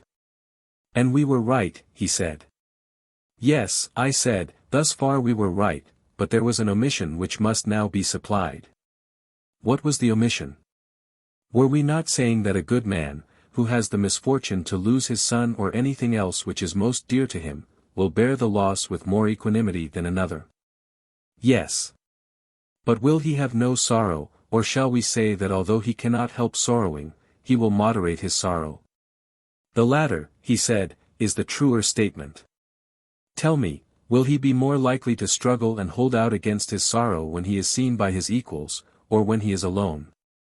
It will make a great difference whether he is seen or not. When he is by himself he will not mind saying or doing many things which he would be ashamed of anyone hearing or seeing him do. True. There is a principle of law and reason in him which bids him resist, as well as a feeling of his misfortune which is forcing him to indulge his sorrow. True. But when a man is drawn in two opposite directions, to and from the same object, this, as we affirm, necessarily implies two distinct principles in him. Certainly. One of them is ready to follow the guidance of the law. How do you mean? The law would say that to be patient under suffering is best, and that we should not give way to impatience, as there is no knowing whether such things are good or evil, and nothing is gained by impatience. Also, because no human thing is of serious importance, and grief stands in the way of that which at the moment is most required. What is most required? He asked. That we should take counsel about what has happened, and when the dice have been thrown order our affairs in the way which reason deems best. Not, like children who have had a fall, keeping hold of the part struck and wasting time in setting up a howl, but always accustoming the soul forthwith to apply a remedy, raising up that which is sickly and fallen. Banishing the cry of sorrow by the healing art. Yes, he said, that is the true way of meeting the attacks of fortune. Yes, I said, and the higher principle is ready to follow this suggestion of reason? Clearly. And the other principle, which inclines us to recollection of our troubles and to lamentation, and can never have enough of them, we may call irrational, useless, and cowardly. Indeed, we may. And does not the latter, I mean the rebellious principle, furnish a great variety of materials for imitation? Whereas the wise and calm temperament, being always nearly equable, is not easy to imitate or to appreciate when imitated, especially at a public festival when a promiscuous crowd is assembled in a theatre. For the feeling represented is one to which they are strangers. Certainly. Then the imitative poet who aims at being popular is not by nature made, nor is his art intended, to please or to affect the rational principle in the soul. But he will prefer the passionate and fitful temper, which is easily imitated. Clearly. And now we may fairly take him and place him by the side of the painter, for he is like him in two ways. First, inasmuch as his creations have an inferior degree of truth, in this, I say, he is like him. And he is also like him in being concerned with an inferior part of the soul, and therefore we shall be right in refusing to admit him into a well-ordered state, because he awakens and nourishes and strengthens the feelings and impairs the reason. As in a city when the evil are permitted to have authority and the good are put out of the way, so in the soul of man, as we maintain, the imitative poet implants an evil constitution.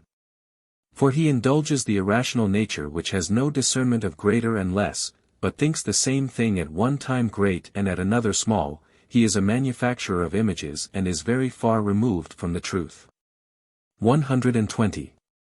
Exactly. But we have not yet brought forward the heaviest count in our accusation, the power which poetry has of harming even the good, and there are very few who are not harmed, is surely an awful thing. Yes, certainly, if the effect is what you say.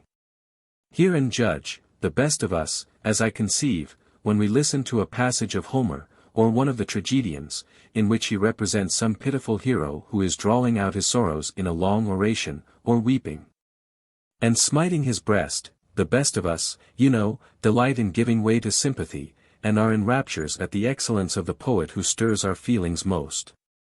Yes, of course I know. But when any sorrow of our own happens to us, then you may observe that we pride ourselves on the opposite quality, we would fain be quiet and patient. This is the manly part, and the other which delighted us in the recitation is now deemed to be the part of a woman. Very true, he said. Now can we be right in praising and admiring another who is doing that which any one of us would abominate and be ashamed of in his own person? No, he said, that is certainly not reasonable. Nay, I said, quite reasonable from one point of view. What point of view? If you consider, I said, that when in misfortune we feel a natural hunger and desire to relieve our sorrow by weeping and lamentation, and that this feeling which is kept under control in our own calamities is satisfied and delighted by the poets. The better nature in each of us, not having been sufficiently trained by reason or habit, allows the sympathetic element to break loose because the sorrow is another's. And the spectator fancies that there can be no disgrace to himself in praising and pitying anyone who comes telling him what a good man he is, and making a fuss about his troubles. He thinks that the pleasure is a gain, and why should he be supercilious and lose this and the poem too? Few persons ever reflect, as I should imagine, that from the evil of other men something of evil is communicated to themselves. And so the feeling of sorrow which has gathered strength at the sight of the misfortunes of others is with difficulty repressed in our own. How very true! And does not the same hold also of the ridiculous? There are jests which you would be ashamed to make yourself, and yet on the comic stage, or indeed in private, when you hear them, you are greatly amused by them, and are not at all disgusted at their unseemliness. The case of pity is repeated. There is a principle in human nature which is disposed to raise a laugh, and this which you once restrained by reason, because you were afraid of being thought a buffoon, is now let out again. And having stimulated the risible faculty at the theatre, you are betrayed unconsciously to yourself into playing the comic poet at home. Quite true, he said. And the same may be said of lust and anger and all the other affections, of desire and pain and pleasure, which are held to be inseparable from every action. In all of them poetry feeds and waters the passions instead of drying them up. She lets them rule, although they ought to be controlled, if mankind are ever to increase in happiness and virtue. I cannot deny it. Therefore, Glaucon, I said, whenever you meet with any of the eulogists of Homer declaring that he has been the educator of Hellas, and that he is profitable for education and for the ordering of human things, and that you should take him up again and again and get to know him and regulate your whole life according to him, we may love and honor those who say these things. They are excellent people, as far as their lights extend. And we are ready to acknowledge that Homer is the greatest of poets and first of tragedy writers. But we must remain firm in our conviction that hymns to the gods and praises of famous men are the only poetry which ought to be admitted into our state. For if you go beyond this and allow the honeyed muse to enter, either in epic or lyric verse, not law and the reason of mankind, which by common consent have ever been deemed best, but pleasure and pain will be the rulers in our state. That is most true, he said. And now since we have reverted to the subject of poetry, let this our defense serve to show the reasonableness of our former judgment in sending away out of our state an art having the tendencies which we have described, for reason constrained us.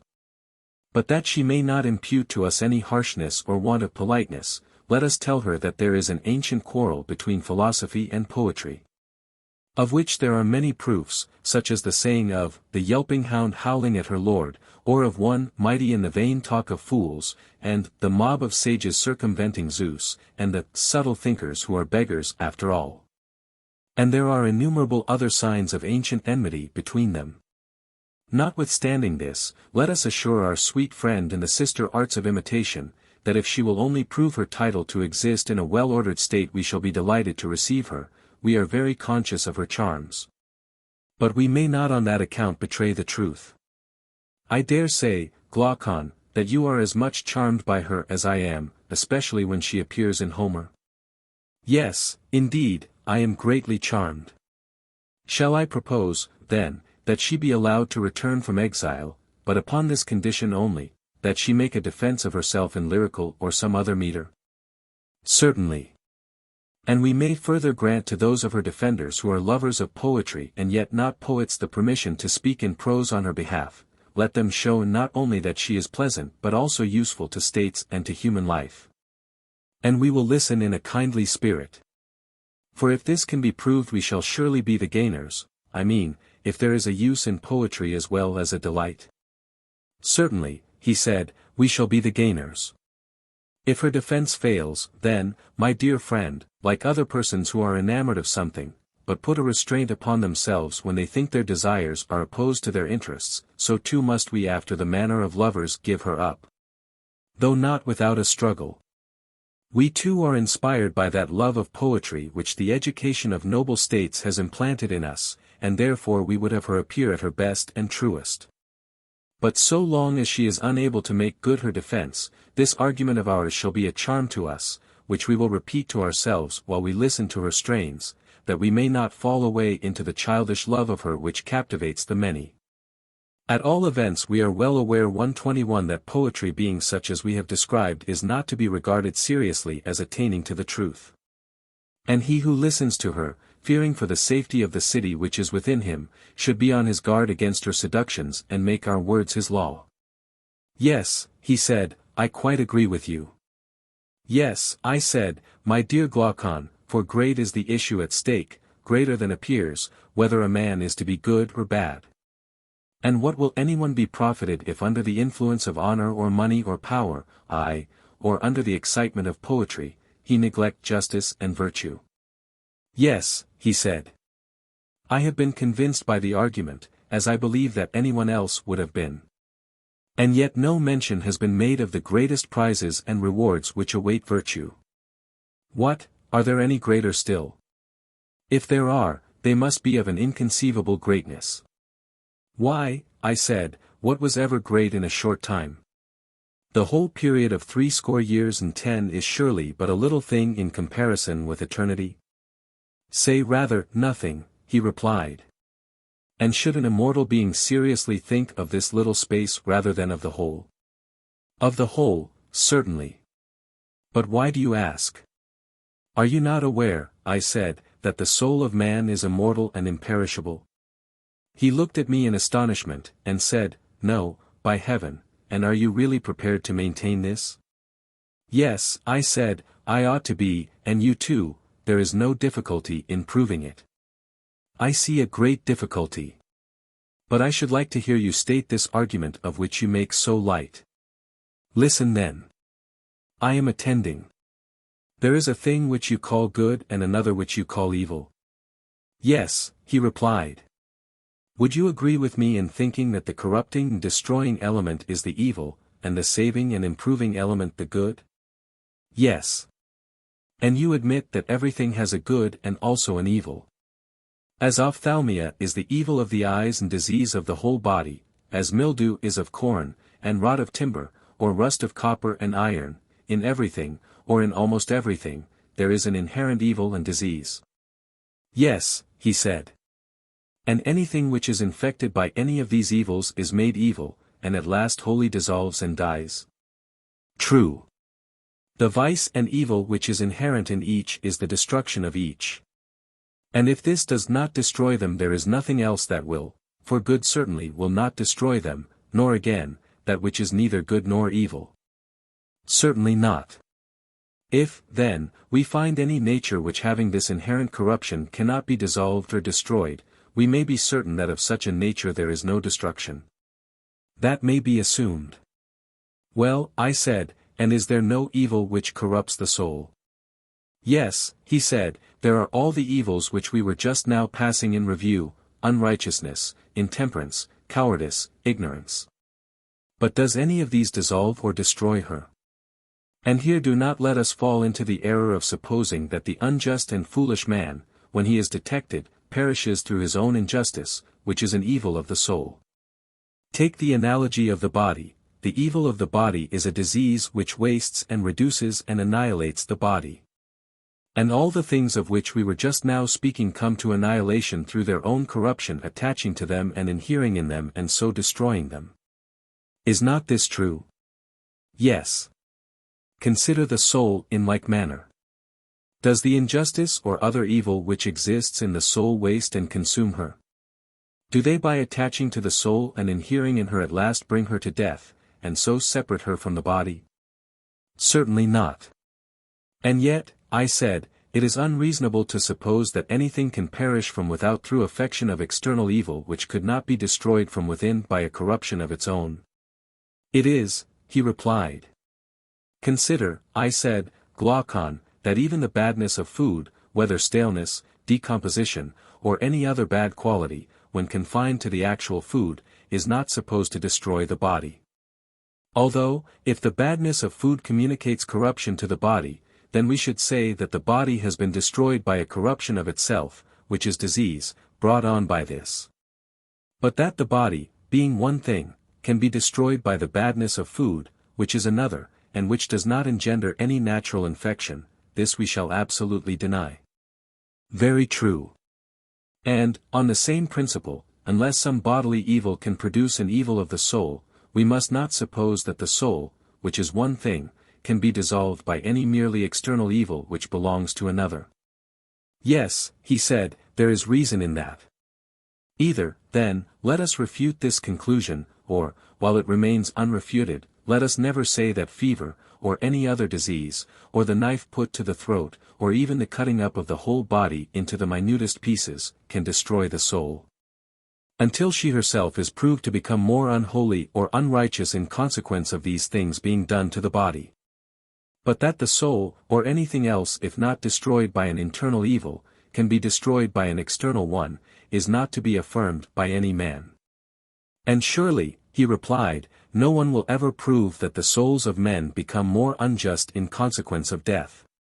But if someone who would rather not admit the immortality of the soul boldly denies this, and says that the dying do really become more evil and unrighteous, then, if the speaker is right, I suppose that injustice, like disease, must be assumed to be fatal to the unjust, and that those who take this disorder die by the natural inherent power of destruction which evil has, and which kills them sooner or later, but in quite another way from that in which, at present, the wicked receive death at the hands of others as the penalty of their deeds. Nay, he said, in that case injustice, if fatal to the unjust, will not be so very terrible to him, for he will be delivered from evil. But I rather suspect the opposite to be the truth, and that injustice which, if it have the power, will murder others, keeps the murderer alive, and well awake too, so far removed is her dwelling place from being a house of death. True, I said. If the inherent natural vice or evil of the soul is unable to kill or destroy her, hardly will that which is appointed to be the destruction of some other body destroy a soul or anything else except that of which it was appointed to be the destruction. Yes, that can hardly be. But the soul which cannot be destroyed by an evil, whether inherent or external, must exist forever, and if existing forever, must be immortal. Certainly. That is the conclusion, I said. And, if a true conclusion, then the souls must always be the same, for if none be destroyed they will not diminish in number. Neither will they increase, for the increase of the immortal natures must come from something mortal, and all things would thus end in immortality. Very true. But this we cannot believe, reason will not allow us, any more than we can believe the soul, in her truest nature, to be full of variety in difference and dissimilarity. What do you mean? He said. The soul, I said, being, as is now proven, immortal, must be the fairest of compositions and cannot be compounded of many elements. Certainly not. Her immortality is demonstrated by the previous argument, and there are many other proofs. But to see her as she really is, not as we now behold her, marred by communion with the body in other miseries, you must contemplate her with the eye of reason, in her original purity. And then her beauty will be revealed, and justice and injustice and all the things which we have described will be manifested more clearly. Thus far, we have spoken the truth concerning her as she appears at present, but we must remember also that we have seen her only in a condition which may be compared to that of the sea god Glaucus, whose original image can hardly be discerned because his natural members are broken off and crushed and damaged by the waves in all sorts of ways, and incrustations have grown over them of seaweed and shells and stones, so that he is more like some monster than he is to his own natural form. And the soul which we behold is in a similar condition, disfigured by 10,000 ills. But not there, Glaucon, not there must we look. Where then? At her love of wisdom. Let us see whom she affects, and what society and converse she seeks in virtue of her near kindred with the immortal and eternal and divine. Also how different she would become if wholly following this superior principle, and borne by a divine impulse out of the ocean in which she now is. And disengaged from the stones and shells and things of earth and rock which in wild variety spring up around her because she feeds upon earth, and is overgrown by the good things of this life as they are termed, then you would see her as she is. And know whether she have one shape only or many, or what her nature is. Of her affections and of the forms which she takes in this present life I think that we have now said enough. True, he replied. And thus, I said, we have fulfilled the conditions of the argument. 122 We have not introduced the rewards and glories of justice, which, as you were saying, are to be found in Homer and Hesiod, but justice in her own nature has been shown to be best for the soul in her own nature. Let a man do what is just, whether he have the ring of Gyges or not, and even if in addition to the ring of Gyges he put on the helmet of Hades. Very true. And now, Glaucon, there will be no harm in further enumerating how many and how great are the rewards which justice and the other virtues procure to the soul from gods and men, both in life and after death. Certainly not, he said. Will you repay me, then, what you borrowed in the argument? What did I borrow? The assumption that the just man should appear unjust and the unjust just, for you were of opinion that even if the true state of the case could not possibly escape the eyes of gods and men, still this admission ought to be made for the sake of the argument, in order that pure justice might be weighed against pure injustice. Do you remember? I should be much to blame if I had forgotten. Then, as the cause is decided, I demand on behalf of justice that the estimation in which she is held by gods and men and which we acknowledge to be her due should now be restored to her by us. 123 Since she has been shown to confer reality, and not to deceive those who truly possess her, let what has been taken from her be given back, that so she may win that palm of appearance which is hers also, and which she gives to her own. The demand, he said, is just. In the first place, I said, and this is the first thing which you will have to give back, the nature both of the just and unjust is truly known to the gods. Granted. And if they are both known to them, one must be the friend and the other the enemy of the gods, as we admitted from the beginning? True.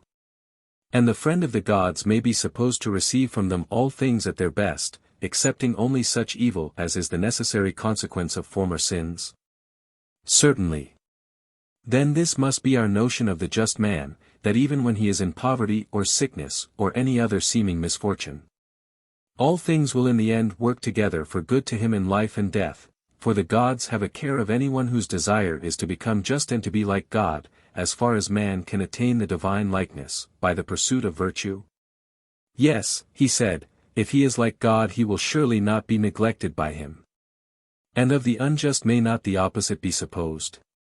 Certainly.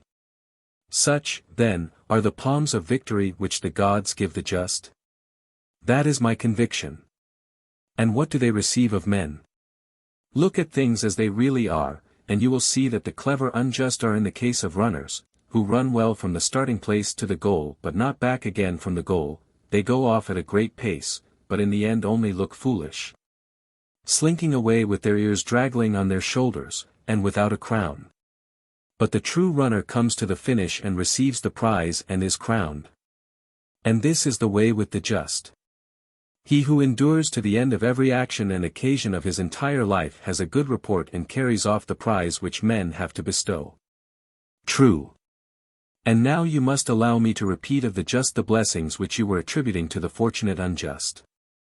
I shall say of them, what you were saying of the others, that as they grow older, they become rulers in their own city if they care to be, they marry whom they like and give in marriage to whom they will. All that you said of the others I now say of these. And, on the other hand, of the unjust I say that the greater number, even though they escape in their youth, are found out at last and look foolish at the end of their course. And when they come to be old and miserable are flouted alike by stranger and citizen. They are beaten and then come those things unfit for ears polite, as you truly term them, they will be racked and have their eyes burned out, as you were saying. And you may suppose that I have repeated the remainder of your tale of horrors. But will you let me assume, without reciting them, that these things are true?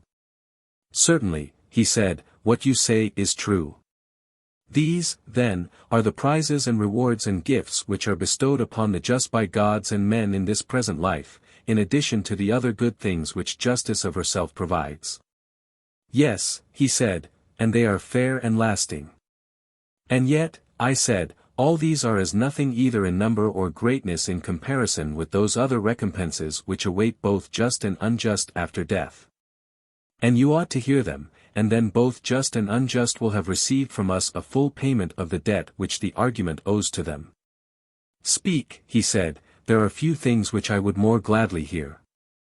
Well, I said, I will tell you a tale, not one of the tales which Odysseus tells to the hero Alcinous, yet this too is a tale of a hero, the son of Armenius, a Pamphylian by birth.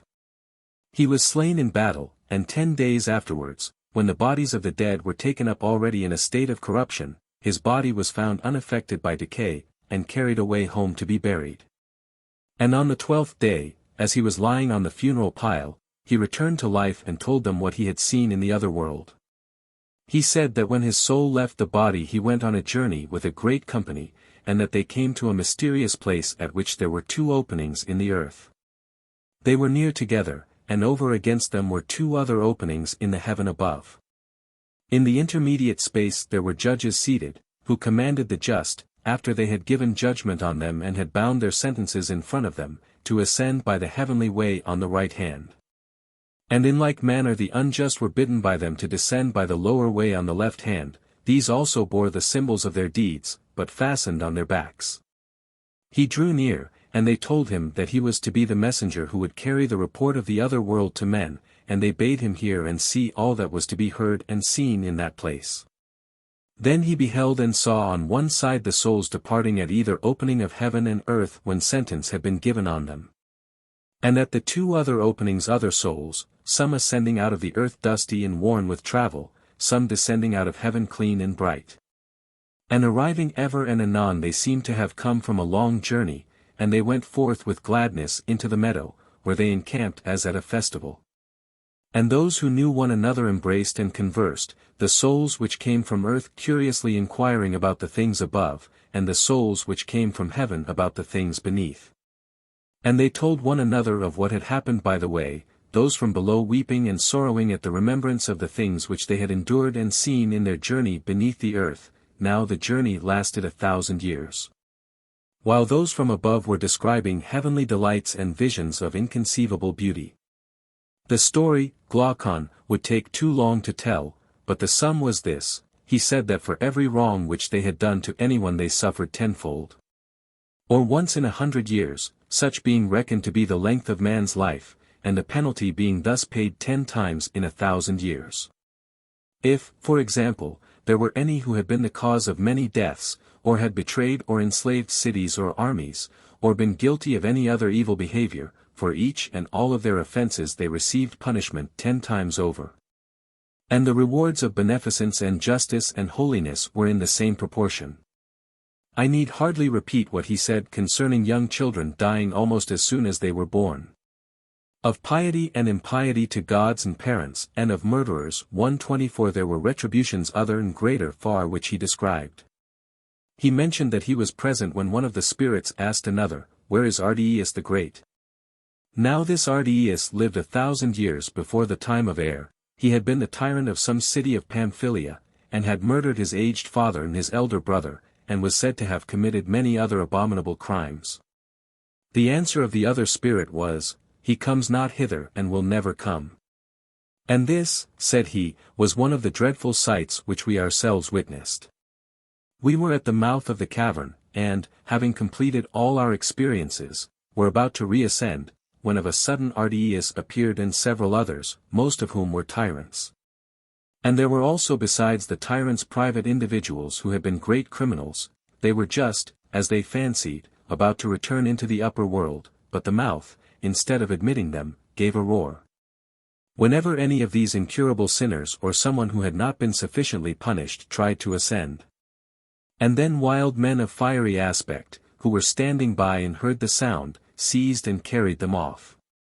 And Ardiaeus and others they bound head and foot and hand, and threw them down and flayed them with scourges, and dragged them along the road at the side, carding them on thorns like wool, and declaring to the passers-by what were their crimes.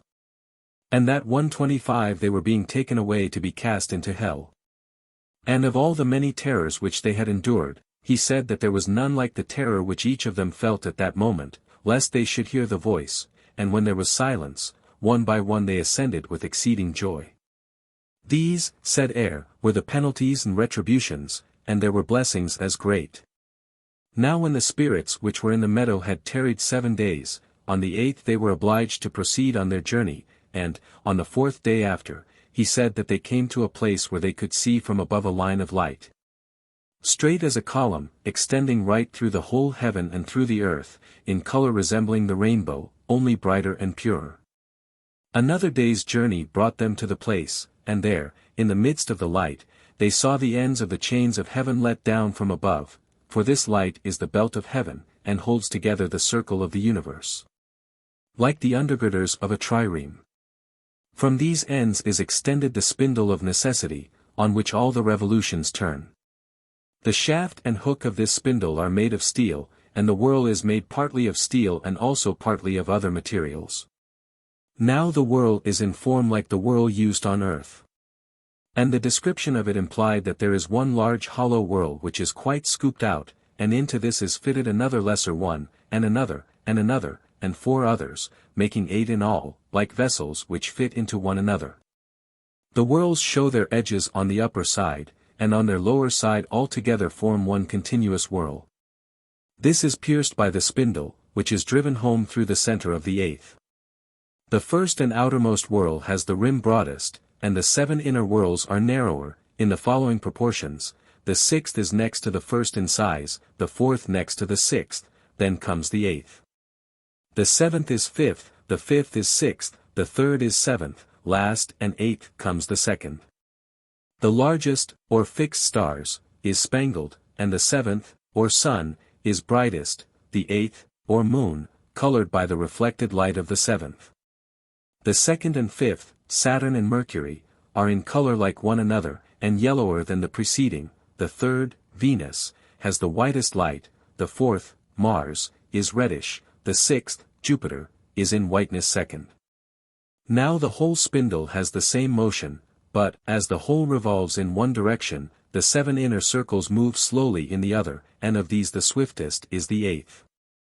Next in swiftness are the 7th, 6th, and 5th, which move together. Third in swiftness appeared to move according to the law of this reversed motion the 4th, the 3rd appeared 4th and the 2nd 5th. The spindle turns on the knees of necessity, and on the upper surface of each circle is a siren, who goes round with them, hymning a single tone or note. The 8 together form one harmony. And round about, at equal intervals, there is another band, 3 in number, each sitting upon her throne. These are the Fates, daughters of necessity, who are clothed in white robes and have chaplets upon their heads. Lachesis and Clotho and Atropos, who accompany with their voices the harmony of the sirens, Lachesis singing of the past, Clotho of the present, Atropos of the future. Clotho from time to time assisting with a touch of her right hand the revolution of the outer circle of the whirl or spindle, and Atropos with her left hand touching and guiding the inner ones, and Lachesis laying hold of either in turn. First with one hand and then with the other. When Eyre and the spirits arrived, their duty was to go at once to Lachesis, but first of all there came a prophet who arranged them in order. Then he took from the knees of Lachesis lots and samples of lives, and having mounted a high pulpit, spoke as follows: Hear the word of Lachesis, the daughter of necessity. Mortal souls, behold a new cycle of life and mortality. Your genius will not be allotted to you, but you will choose your genius, and let him who draws the first lot have the first choice, and the life which he chooses shall be his destiny. Virtue is free, and as a man honors or dishonors her he will have more or less of her. The responsibility is with the chooser. God is justified. When the interpreter had thus spoken he scattered lots indifferently among them all, and each of them took up the lot which fell near him, all but Eyre himself, he was not allowed. And each as he took his lot perceived the number which he had obtained. Then the interpreter placed on the ground before them the samples of lives, and there were many more lives than the souls present, and they were of all sorts. There were lives of every animal and of man in every condition. And there were tyrannies among them, some lasting out the tyrant's life, others which broke off in the middle and came to an end in poverty and exile and beggary. And there were lives of famous men, some who were famous for their form and beauty as well as for their strength and success in games, or, again, for their birth and the qualities of their ancestors. And some who were the reverse of famous for the opposite qualities. And of women likewise, there was not, however, any definite character in them, because the soul, when choosing a new life, must of necessity become different. But there was every other quality, and they all mingled with one another, and also with elements of wealth and poverty, and disease and health, and there were mean states also. And here, my dear Glaucon, is the supreme peril of our human state. And therefore the utmost care should be taken. Let each one of us leave every other kind of knowledge and seek and follow one thing only, if peradventure he may be able to learn and may find someone who will make him able to learn and discern between good and evil. And so to choose always and everywhere the better life as he has opportunity. He should consider the bearing of all these things which have been mentioned severally and collectively upon virtue. He should know what the effect of beauty is when combined with poverty or wealth in a particular soul, and what are the good and evil consequences of noble and humble birth, of private and public station, of strength and weakness, of cleverness and dullness, and of all the natural and acquired gifts of the soul, and the operation of them when conjoined. He will then look at the nature of the soul, and from the consideration of all these qualities he will be able to determine which is the better and which is the worse. And so he will choose, giving the name of evil to the life which will make his soul more unjust, and good to the life which will make his soul more just, all else he will disregard. For we have seen and know that this is the best choice both in life and after death. A man must take with him into the world below an adamantine faith in truth and right, that thereto he may be undazzled by the desire of wealth or the other allurements of evil, lest, coming upon tyrannies and similar villainies, he do irremediable wrongs to others and suffer yet worse himself. But let him know how to choose the mean and avoid the extremes on either side, as far as possible, not only in this life but in all that which is to come. For this is the way of happiness. And according to the report of the messenger from the other world, this was what the prophet said at the time, even for the last comer, if he chooses wisely and will live diligently, there is appointed a happy and not undesirable existence. Let not him who chooses first be careless, and let not the last despair. And when he had spoken, he who had the first choice came forward and in a moment chose the greatest tyranny. His mind having been darkened by folly and sensuality, he had not thought out the whole matter before he chose, and did not at first sight perceive that he was fated, among other evils, to devour his own children. But when he had time to reflect, and saw what was in the lot, he began to beat his breast and lament over his choice, forgetting the proclamation of the prophet.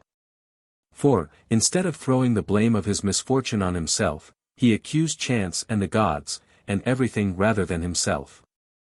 Now he was one of those who came from heaven, and in a former life had dwelt in a well-ordered state, but his virtue was a matter of habit only, and he had no philosophy.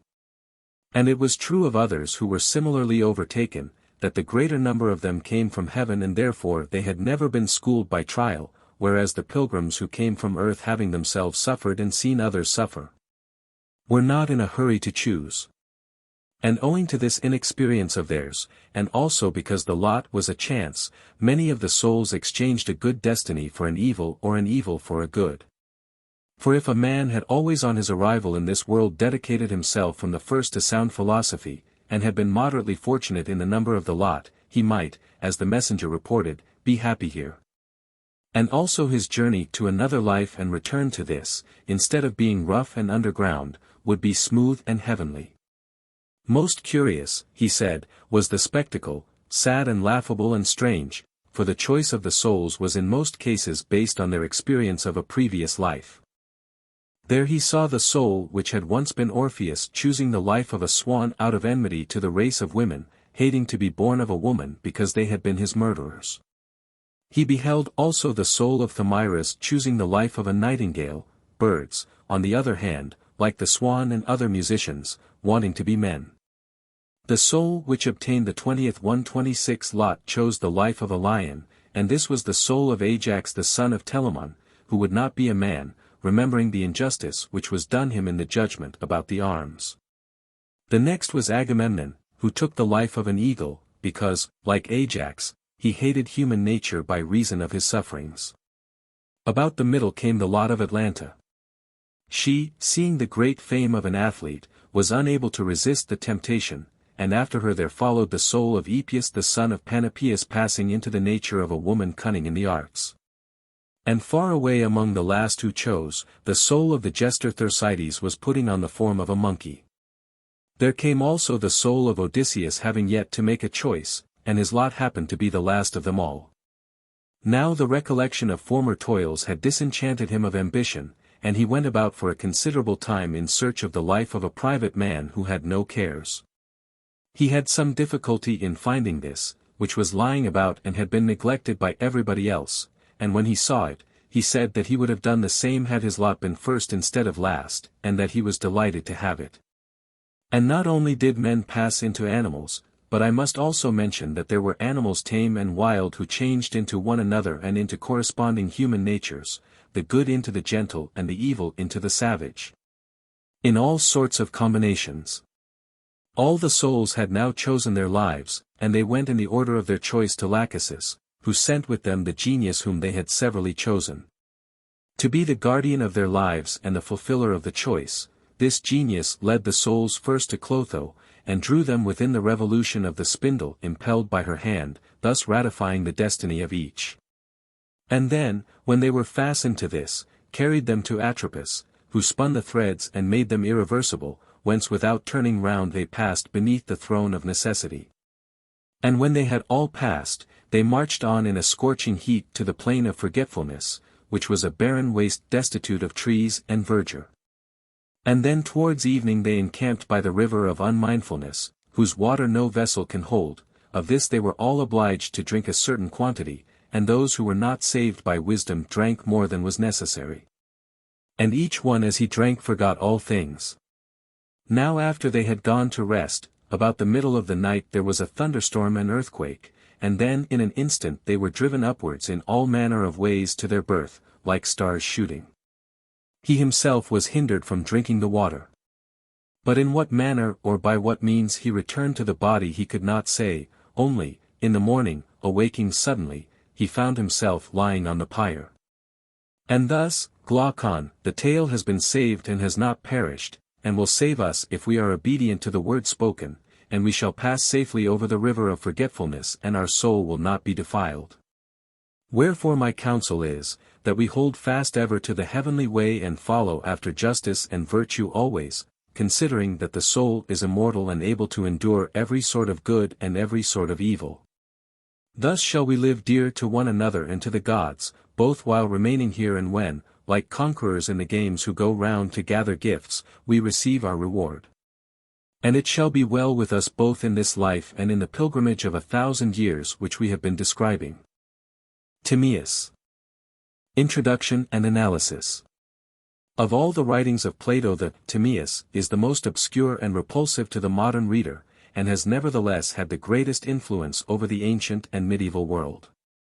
The obscurity arises in the infancy of physical science, out of the confusion of theological, mathematical, and physiological notions, out of the desire to conceive the whole of nature without any adequate knowledge of the parts.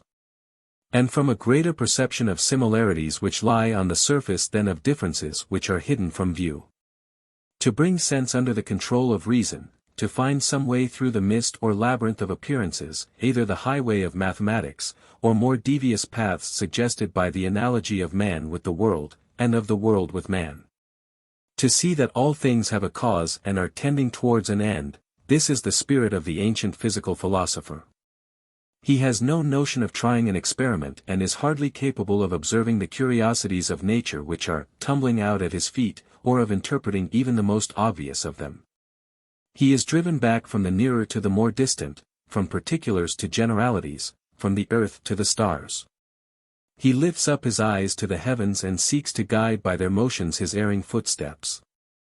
But we neither appreciate the conditions of knowledge to which he was subjected, nor have the ideas which fastened upon his imagination the same hold upon us. For he is hanging between matter and mind. He is under the dominion at the same time both of sense and of abstractions, his impressions are taken almost at random from the outside of nature, he sees the light, but not the objects which are revealed by the light. And he brings into juxtaposition things which to us appear wide as the poles asunder, because he finds nothing between them. He passes abruptly from persons to ideas and numbers, and from ideas and numbers to persons, from the heavens to man, from astronomy to physiology. He confuses, or rather does not distinguish, subject and object, first and final causes, and is dreaming of geometrical figures lost in a flux of sense. He contrasts the perfect movements of the heavenly bodies with the imperfect representation of them, Republic 7:5-19, and he does not always require strict accuracy even in applications of number and figure, Republic 9:587d, e. His mind lingers around the forms of mythology, which he uses as symbols or translates into figures of speech. He has no implements of observation, such as the telescope or microscope. The great science of chemistry is a blank to him. It is only by an effort that the modern thinker can breathe the atmosphere of the ancient philosopher, or understand how, under such unequal conditions, he seems in many instances, by a sort of inspiration, to have anticipated the truth. The influence which the Timaeus has exercised upon posterity is due partly to a misunderstanding. In the supposed depths of this dialogue the Neoplatonists found hidden meanings and connections with the Jewish and Christian scriptures, and out of them they elicited doctrines quite at variance with the spirit of Plato. Believing that he was inspired by the Holy Ghost, or had received his wisdom from Moses, they seemed to find in his writings the Christian Trinity, the Word, the Church, the creation of the world in a Jewish sense. As they really found the personality of God or of mind, and the immortality of the soul. All religions and philosophies met and mingled in the schools of Alexandria, and the Neoplatonists had a method of interpretation which could elicit any meaning out of any words. They were really incapable of distinguishing between the opinions of one philosopher and another, between Aristotle and Plato, or between the serious thoughts of Plato and his passing fancies. They were absorbed in his theology and were under the dominion of his name, while that which was truly great and truly characteristic in him, his effort to realize and connect abstractions, was not understood by them at all. Yet the genius of Plato and Greek philosophy reacted upon the East, and a Greek element of thought and language overlaid and partly reduced to order the chaos of Orientalism. And kindred spirits, like St. Augustine, even though they were acquainted with his writings only through the medium of a Latin translation, were profoundly affected by them, seeming to find God and his word everywhere insinuated in them. Augustine Confessions 8c. 2.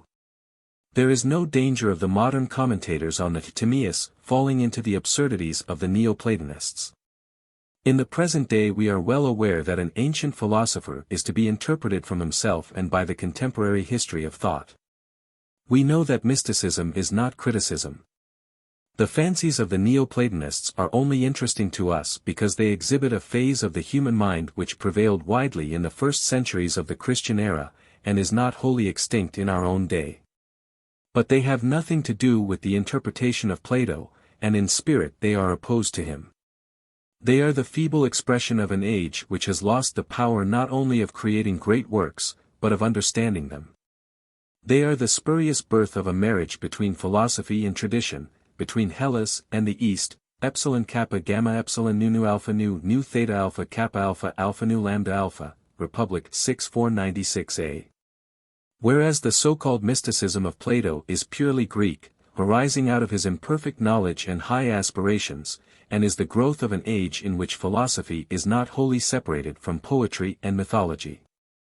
A greater danger with modern interpreters of Plato is the tendency to regard the Timaeus as the center of his system. We do not know how Plato would have arranged his own dialogues, or whether the thought of arranging any of them, besides the two trilogies, which he has expressly connected, was ever present to his mind. But, if he had arranged them, there are many indications that this is not the place which he would have assigned to the Timaeus. We observe, first of all, that the dialogue is put into the mouth of a Pythagorean philosopher, and not of Socrates. And this is required by dramatic propriety, for the investigation of nature was expressly renounced by Socrates in the Phaedo, 96 and following. Nor does Plato himself attribute any importance to his guesses at science.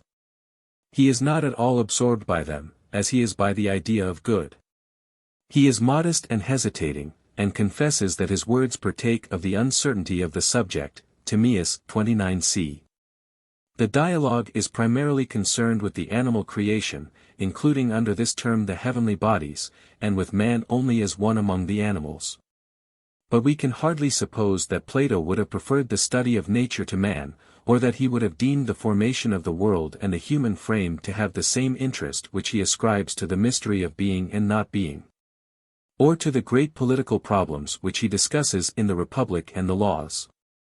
There are no speculations on physics in the other dialogues of Plato, and he himself regards the consideration of them as a rational pastime only, compare 59d, etc.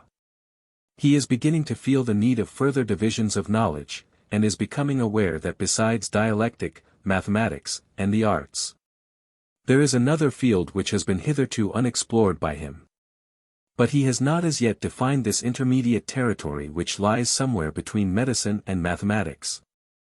And he would have felt that there was as great an impiety in ranking theories of physics first in the order of knowledge, as in placing the body before the soul. It is true, however, that the Timaeus is by no means confined to speculations on physics. The deeper foundations of the Platonic philosophy, such as the nature of God, the distinction of the sensible and intellectual, the great original conceptions of time and space, also appear in it. They are found principally in the first half of the dialogue. The construction of the heavens is for the most part ideal. The cyclic year serves as the connection between the world of absolute being and of generation, just as the number of population in the Republic, Book 8 546, is the expression or symbol of the transition from the ideal to the actual state. In some passages we are uncertain whether we are reading a description of astronomical facts or contemplating processes of the human mind, 37c, or of that divine mind, compare Philebus 22d, which in Plato is hardly separable from it. The characteristics of man are transferred to the world animal, as for example when intelligence and knowledge are said to be perfected by the circle of the same, and true opinion by the circle of the other. And conversely the motions of the world animal reappear in man, its amorphous state continues in the child, 44, and in both disorder and chaos are gradually succeeded by stability and order. It is not however to passages like these that Plato is referring when he speaks of the uncertainty of his subject, but rather to the composition of bodies, to the relations of colors, the nature of diseases, and the like, about which he truly feels the lamentable ignorance prevailing in his own age. We are led by Plato himself to regard the Timaeus, not as the center or inmost shrine of the edifice, but as a detached building in a different style, framed, not after the Socratic, but after some Pythagorean model. As in the Critias and Parmenides, we are uncertain whether Plato is expressing his own opinions, or appropriating and perhaps improving the philosophical speculations of others.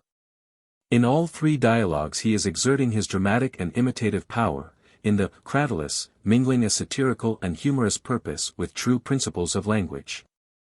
In the Parmenides, overthrowing Megarianism by a sort of ultra-Megarianism, which discovers contradictions in the one as great as those which have been previously shown to exist in the ideas. There is a similar uncertainty about the Timaeus. In the first part he scales the heights of transcendentalism, in the latter part he treats in a bald and superficial manner of the functions and diseases of the human frame. He uses the thoughts and almost the words of Parmenides, when he discourses of being and of essence, adopting from old religion into philosophy the conception of God, and from the Megarians the idea of good. He agrees with Empedocles and the atomists in attributing the greater differences of kinds to the figures of the elements and their movements into and out of one another. With Heraclitus, he acknowledges the perpetual flux. Like Anaxagoras, he asserts the predominance of mind, although admitting an element of necessity which reason is incapable of subduing. Like the Pythagoreans he supposes the mystery of the world to be contained in number. Many, if not all the elements of the pre-Socratic philosophy are included in the Timaeus. It is a composite or eclectic work of imagination, in which Plato, without naming them, gathers up into a kind of system the various elements of philosophy which preceded him. If we allow for the difference of subject, and for some growth in Plato's own mind, the discrepancy between the Timaeus and the other dialogues will not appear to be great. It is probable that the relation of the ideas to God or of God to the world was differently conceived by him at different times of his life. In all his later dialogues we observe a tendency in him to personify mind or God, and he therefore naturally inclines to view creation as the work of design. The creator is like a human artist who frames in his mind a plan which he executes by the help of his servants. Thus the language of philosophy which speaks of first and second causes is crossed by another sort of phraseology: God made the world because he was good, and the demons ministered to him. The Timaeus is cast in a more theological and less philosophical mold than the other dialogues, but the same general spirit is apparent. There is the same dualism or opposition between the ideal and actual, 51b and following, the soul is prior to the body, 34c, the intelligible and unseen to the visible and corporeal, 28. There is the same distinction between knowledge and opinion, 37c, which occurs in the Theaetetus and Republic, the same enmity to the poets, 19d, the same combination of music and gymnastics, 88c.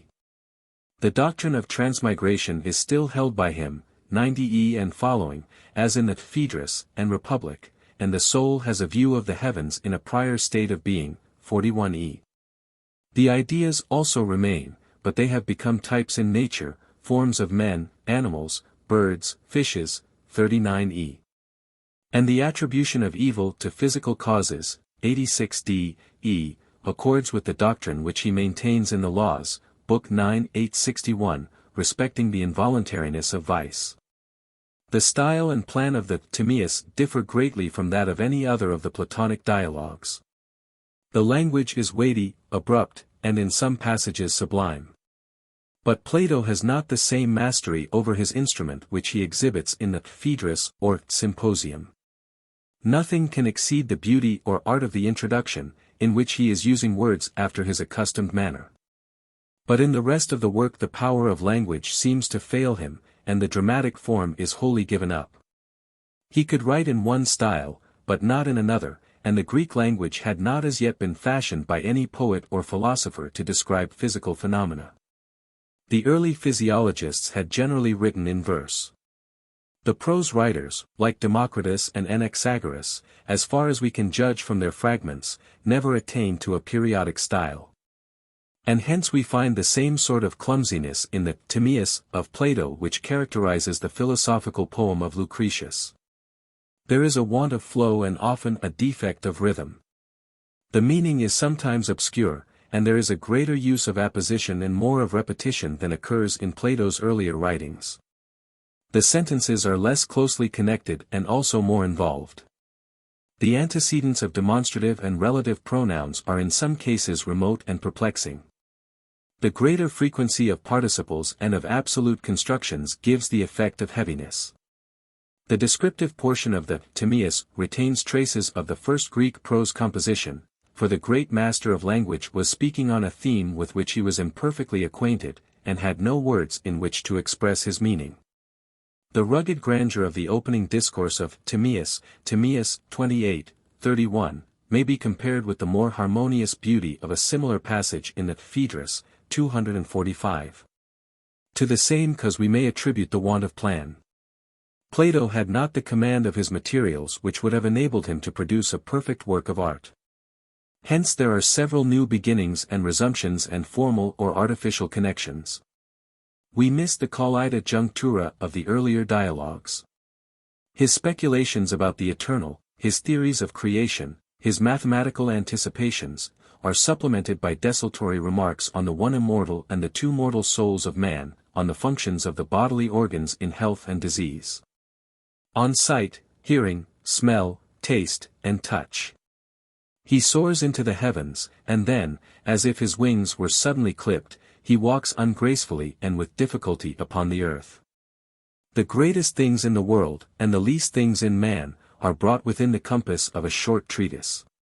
But the intermediate links are missing, and we cannot be surprised that there should be a want of unity in a work which embraces astronomy, theology, physiology, and natural philosophy in a few pages. It is not easy to determine how Plato's cosmos may be presented to the reader in a clearer and shorter form. Or how we may supply a thread of connection to his ideas without giving greater consistency to them than they possessed in his mind, or adding on consequences which would never have occurred to him. For he has glimpses of the truth, but no comprehensive or perfect vision. There are isolated expressions about the nature of God which have a wonderful depth and power, 29e and following, 37 and following. But we are not justified in assuming that these had any greater significance to the mind of Plato than language of a neutral and impersonal character. With a view to the illustration of the Timaeus, I propose to divide this introduction into sections, of which the first will contain an outline of the dialogue. 2. I shall consider the aspects of nature which presented themselves to Plato and his age, and the elements of philosophy which entered into the conception of them. 3. The theology and physics of the Timaeus, including the soul of the world, the conception of time and space, and the composition of the elements. 4. In the fourth section I shall consider the Platonic astronomy, and the position of the earth. There will remain, 5. The psychology, 6. The physiology of Plato, and, 7. His analysis of the senses to be briefly commented upon. 8. Lastly, we may examine in what points Plato approaches or anticipates the discoveries of modern science. I. Socrates begins the Timaeus with a summary of the Republic. He lightly touches upon a few points: the division of labor and distribution of the citizens into classes, the double nature and training of the guardians, the community of property and of women and children. But he makes no mention of the second education, or of the government of philosophers. And now he desires to see the ideal state set in motion. He would like to know how she behaved in some great struggle. But he is unable to invent such a narrative himself, and he is afraid that the poets are equally incapable. For, although he pretends to have nothing to say against them, he remarks that they are a tribe of imitators, who can only describe what they have seen. And he fears that the sophists, who are plentifully supplied with graces of speech, in their erratic way of life having never had a city or house of their own, may through want of experience err in their conception of philosophers and statesmen. And therefore to you I turn, Timaeus, citizen of Locris, who are at once a philosopher and a statesman, and to you, Critias, whom all Athenians know to be similarly accomplished, and to Hermocrates, who is also fitted by nature and education to share in our discourse. Hermocrates, we will do our best, and have been already preparing, for on our way home, Critias told us of an ancient tradition, which I wish, Critias, that you would repeat to Socrates. I will, if Timaeus approves. I approve.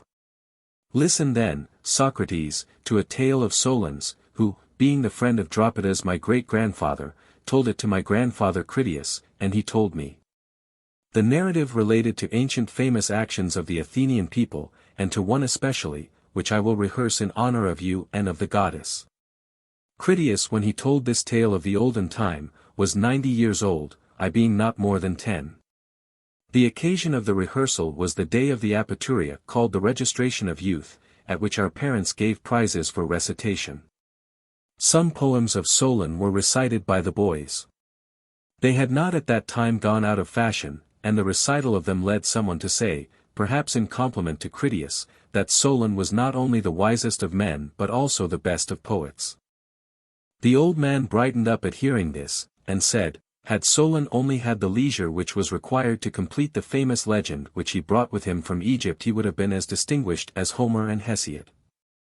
And what was the subject of the poem? Said the person who made the remark. The subject was a very noble one. He described the most famous action in which the Athenian people were ever engaged. But the memory of their exploits has passed away owing to the lapse of time and the extinction of the actors. Tell us, said the other, the whole story, and where Solon heard the story. He replied, there is at the head of the Egyptian delta, where the river Nile divides, a city and district called Sais, the city was the birthplace of King Amasis, and is under the protection of the goddess Neith or Athene. The citizens have a friendly feeling towards the Athenians, believing themselves to be related to them. Hither came Solon, and was received with honor. And here he first learnt, by conversing with the Egyptian priests, how ignorant he and his countrymen were of antiquity. Perceiving this, and with the view of eliciting information from them, he told them the tales of Pharaonius and Niobe, and also of Deucalion and Pyrrha, and he endeavored to count the generations which had since passed.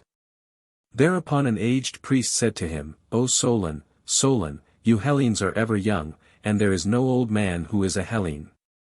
What do you mean? He asked. In mind, replied the priest, I mean to say that you are children.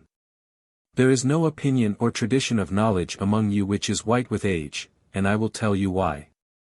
Like the rest of mankind you have suffered from convulsions of nature, which are chiefly brought about by the two great agencies of fire and water.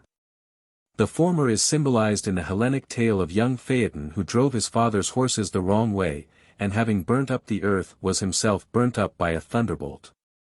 For there occurs at long intervals a derangement of the heavenly bodies, and then the earth is destroyed by fire. At such times, and when fire is the agent, those who dwell by rivers or on the seashore are safer than those who dwell upon high and dry places, who in their turn are safer when the danger is from water. Now the Nile is our savior from fire, and as there is little rain in Egypt, we are not harmed by water, whereas in other countries, when a deluge comes, the inhabitants are swept by the rivers into the sea.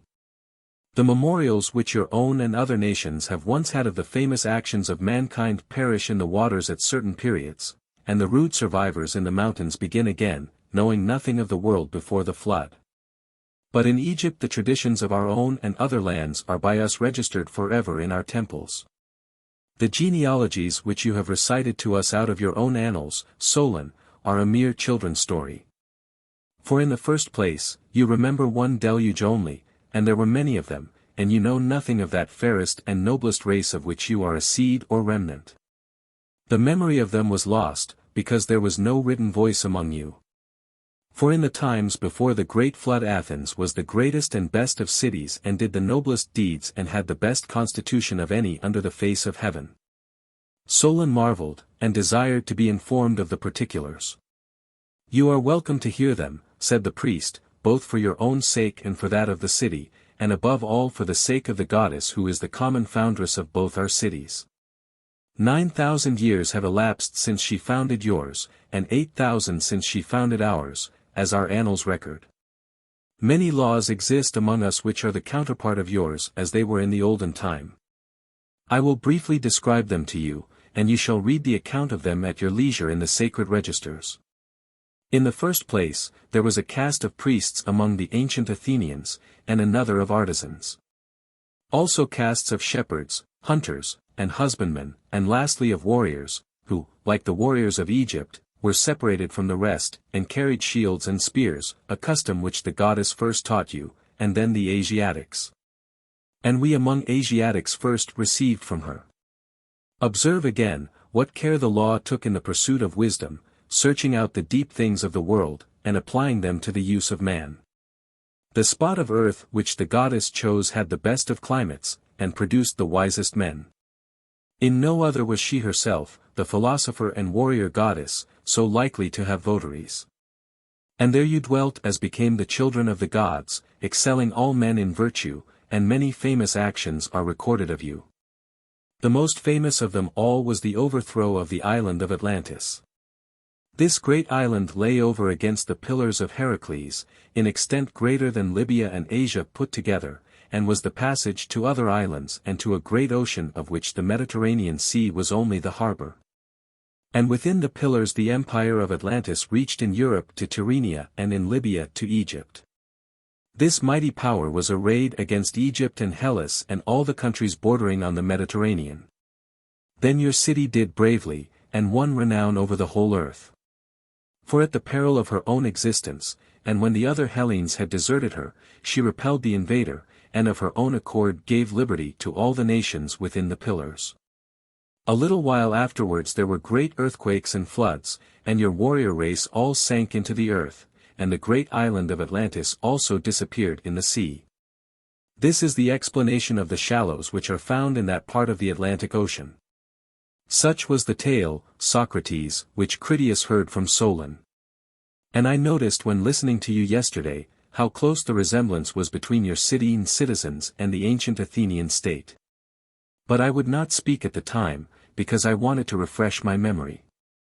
I had heard the old man when I was a child, and though I could not remember the whole of our yesterday's discourse, I was able to recall every word of this, which is branded into my mind. And I am prepared, Socrates, to rehearse to you the entire narrative. The imaginary state which you were describing may be identified with the reality of Solon, and our antediluvian ancestors may be your citizens. That is excellent, Critias, and very appropriate to a Panathenaic festival. The truth of the story is a great advantage. Then now let me explain to you the order of our entertainment. First, Timaeus, who is a natural philosopher, will speak of the origin of the world, going down to the creation of man, and then I shall receive the men whom he has created, and some of whom will have been educated by you, and introduce them to you as the lost Athenian citizens of whom the Egyptian record spoke. As the law of Solon prescribes, we will bring them into court and acknowledge their claims to citizenship. I see, replied Socrates, that I shall be well entertained, and do you, Timaeus, offer up a prayer and begin. Timaeus, all men who have any right feeling, at the beginning of any enterprise, call upon the gods, and he who is about to speak of the origin of the universe has a special need of their aid. May my words be acceptable to them, and may I speak in the manner which will be most intelligible to you and will best express my own meaning. First, I must distinguish between that which always is and never becomes and which is apprehended by reason and reflection, and that which always becomes and never is and is conceived by opinion with the help of sense. All that becomes and is created is the work of a cause, and that is fair which the artificer makes after an eternal pattern, but whatever is fashioned after a created pattern is not fair. Is the world created or uncreated? That is the first question.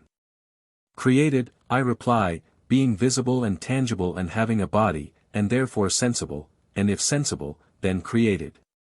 And if created, made by a cause, and the cause is the ineffable Father of all things, who had before him an eternal archetype. For to imagine that the archetype was created would be blasphemy, seeing that the world is the noblest of creations, and God is the best of causes. And the world being thus created according to the eternal pattern is the copy of something. And we may assume that words are akin to the matter of which they speak. What is spoken of the unchanging or intelligible must be certain and true, but what is spoken of the created image can only be probable. Being is to becoming what truth is to belief. And amid the variety of opinions which have arisen about God and the nature of the world we must be content to take probability for our rule, considering that I, who am the speaker, and you, who are the judges, are only men. To probability we may attain but no further. Socrates, excellent, Timaeus, I like your manner of approaching the subject, proceed. Timaeus, why did the Creator make the world? He was good, and therefore not jealous, and being free from jealousy he desired that all things should be like himself. Wherefore he set in order the visible world, which he found in disorder. Now he who is the best could only create the fairest. And reflecting that of visible things the intelligent is superior to the unintelligent, he put intelligence in soul and soul in body, and framed the universe to be the best and fairest work in the order of nature. And the world became a living soul through the providence of God. In the likeness of what animal was the world made? That is the third question. The form of the perfect animal was a whole, and contained all intelligible beings, and the visible animal, made after the pattern of this, included all visible creatures. Are there many worlds or one only? That is the fourth question. One only. For if in the original there had been more than one they would have been the parts of a third, which would have been the true pattern of the world. And therefore there is, and will ever be, but one created world. Now that which is created is of necessity corporeal and visible and tangible, visible and therefore made of fire, tangible and therefore solid and made of earth. But two terms must be united by a third, which is a mean between them, and had the earth been a surface only, one mean would have sufficed, but two means are required to unite solid bodies. And as the world was composed of solids, between the elements of fire and earth God placed two other elements of air and water, and arranged them in a continuous proportion. Fire air air water, and air water water earth. And so put together a visible and palpable heaven, having harmony and friendship in the union of the four elements. And being at unity with itself, it was indissoluble except by the hand of the framer. Each of the elements was taken into the universe whole and entire. For he considered that the animal should be perfect and one, leaving no remnants out of which another animal could be created, and should also be free from old age and disease, which are produced by the action of external forces. And as he was to contain all things, he was made in the all-containing form of a sphere, round as from a lathe and every way equidistant from the center, as was natural and suitable to him.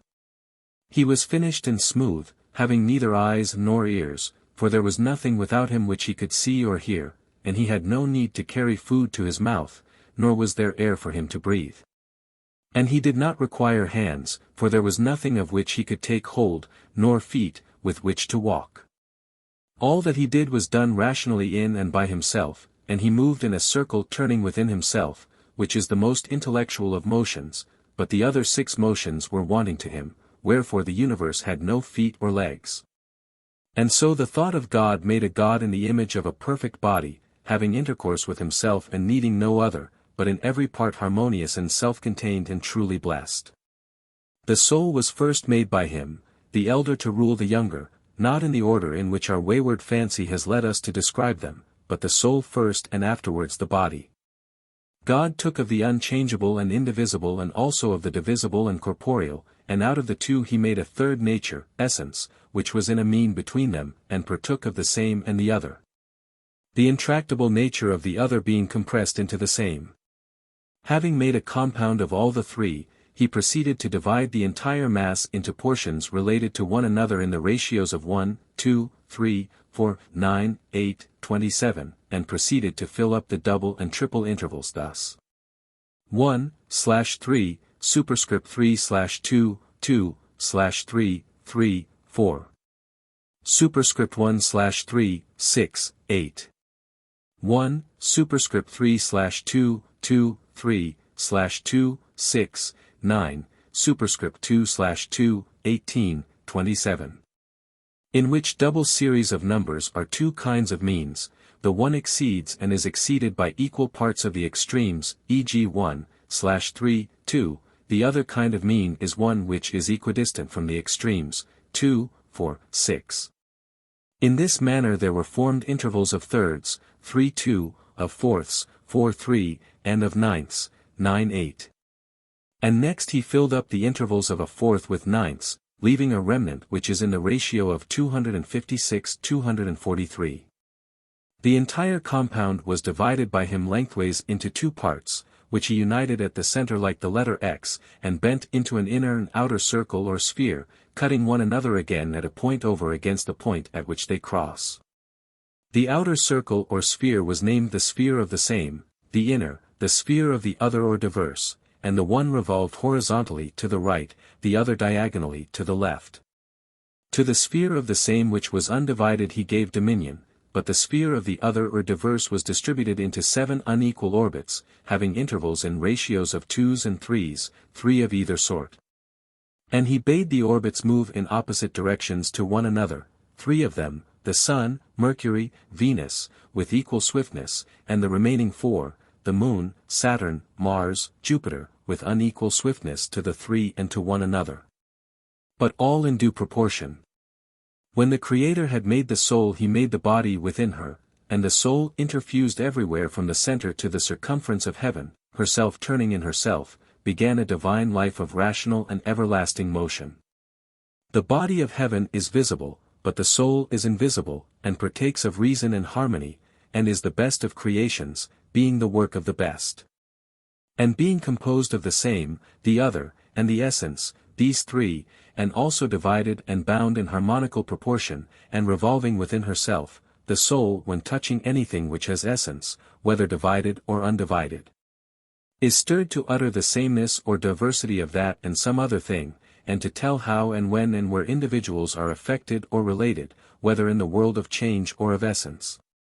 When reason is in the neighborhood of sense, and the circle of the other or diverse is moving truly, then arise true opinions and beliefs.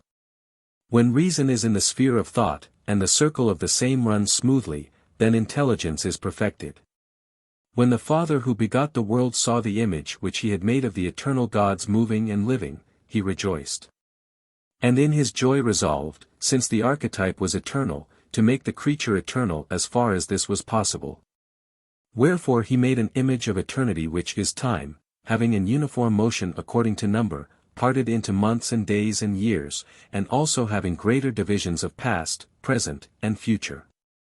These all apply to becoming in time, and have no meaning in relation to the eternal nature, which ever is and never was or will be. For the unchangeable is never older or younger, and when we say that he was, or will be, we are mistaken, for these words are applicable only to becoming, and not to true being. And equally wrong are we in saying that what has become is become and that what becomes is becoming, and that the non-existent is non-existent. These are the forms of time which imitate eternity and move in a circle measured by number. Thus was time made in the image of the eternal nature, and it was created together with the heavens, in order that if they were dissolved, it might perish with them. And God made the sun and moon and 5 other wanderers, as they are called, 7 in all, and to each of them he gave a body moving in an orbit, being one of the 7 orbits into which the circle of the other was divided. He put the moon in the orbit which was nearest to the earth, the sun in that next. The morning star and Mercury in the orbits which move opposite to the sun but with equal swiftness, this being the reason why they overtake and are overtaken by one another. All these bodies became living creatures, and learnt their appointed tasks, and began to move, the nearer more swiftly, the remoter more slowly, according to the diagonal movement of the other.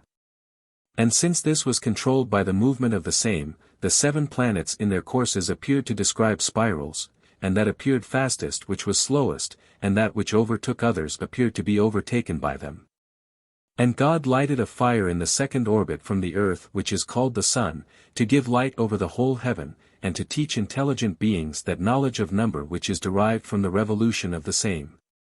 Thus arose day and night, which are the periods of the most intelligent nature. A month is created by the revolution of the moon, a year by that of the sun. Other periods of wonderful length and complexity are not observed by men in general. There is moreover a cycle or perfect year at the completion of which they all meet and coincide.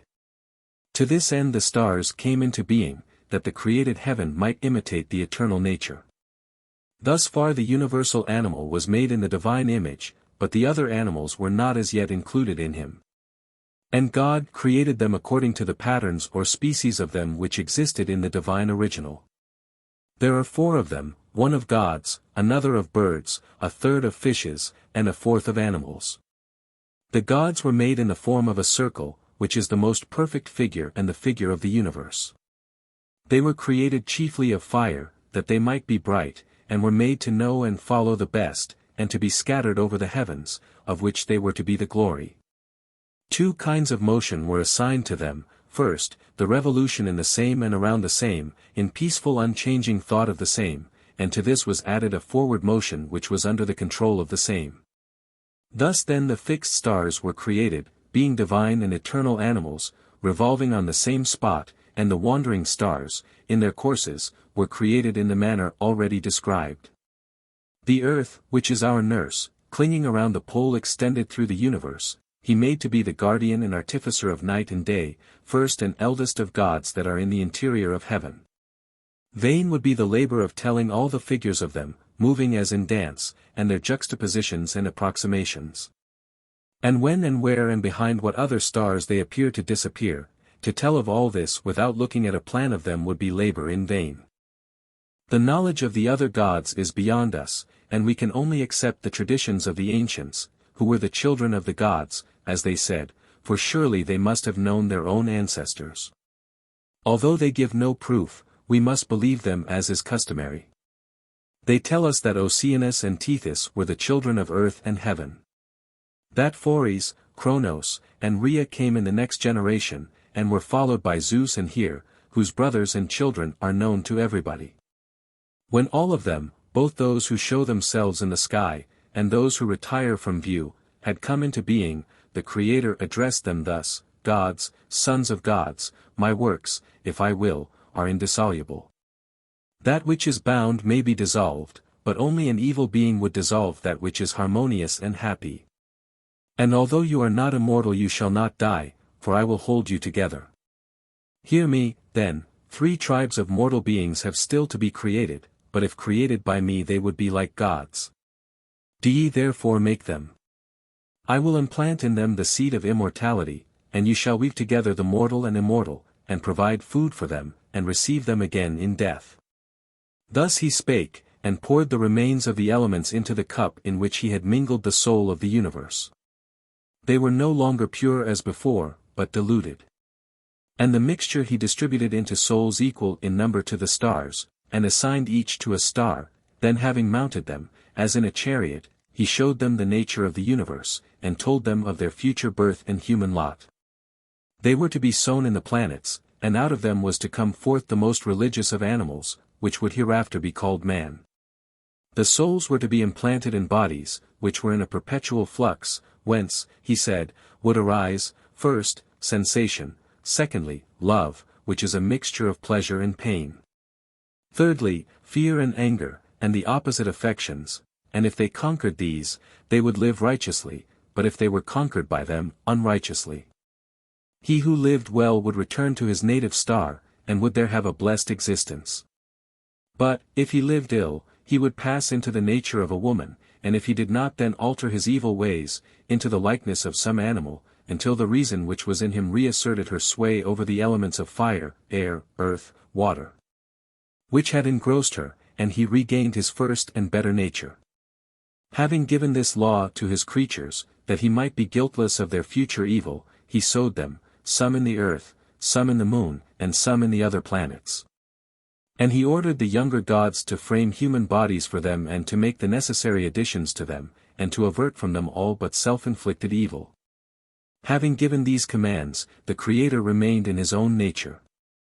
And his children, receiving from him the immortal principle, borrowed from the world portions of earth, air, fire, water, hereafter to be returned, which they fastened together, not with the adamantine bonds which bound themselves, but by little invisible pegs, making each separate body out of all the elements, subject to influx and efflux, and containing the courses of the soul. These swelling and surging as in a river moved irregularly and irrationally in all the 6 possible ways, forwards, backwards, right, left, up and down. But violent as were the internal and alimentary fluids, the tide became still more violent when the body came into contact with flaming fire, or the solid earth, or gliding waters, or the stormy wind. The motions produced by these impulses pass through the body to the soul and have the name of sensations. Uniting with the ever-flowing current, they shake the courses of the soul, stopping the revolution of the same and twisting in all sorts of ways the nature of the other. And the harmonical ratios of 2s and 3s and the mean terms which connect them, until the circles are bent and disordered and their motion becomes irregular. You may imagine a position of the body in which the head is resting upon the ground, and the legs are in the air, and the top is bottom and the left right. And something similar happens when the disordered motions of the soul come into contact with any external thing. They say the same or the other in a manner which is the very opposite of the truth, and they are false and foolish, and have no guiding principle in them. And when external impressions enter in, they are really conquered, though they seem to conquer. By reason of these affections the soul is at first without intelligence, but as time goes on the stream of nutriment abates, and the courses of the soul regain their proper motion, and apprehend the same and the other rightly, and become rational. The soul of him who has education is whole and perfect and escapes the worst disease, but, if a man's education be neglected, he walks lamely through life and returns good for nothing to the world below. This, however, is an after stage. At present, we are only concerned with the creation of the body and soul. The 2 divine courses were encased by the gods in a sphere which is called the head, and is the God and Lord of us. And to this they gave the body to be a vehicle, and the members to be instruments, having the power of flexion and extension. Such was the origin of legs and arms.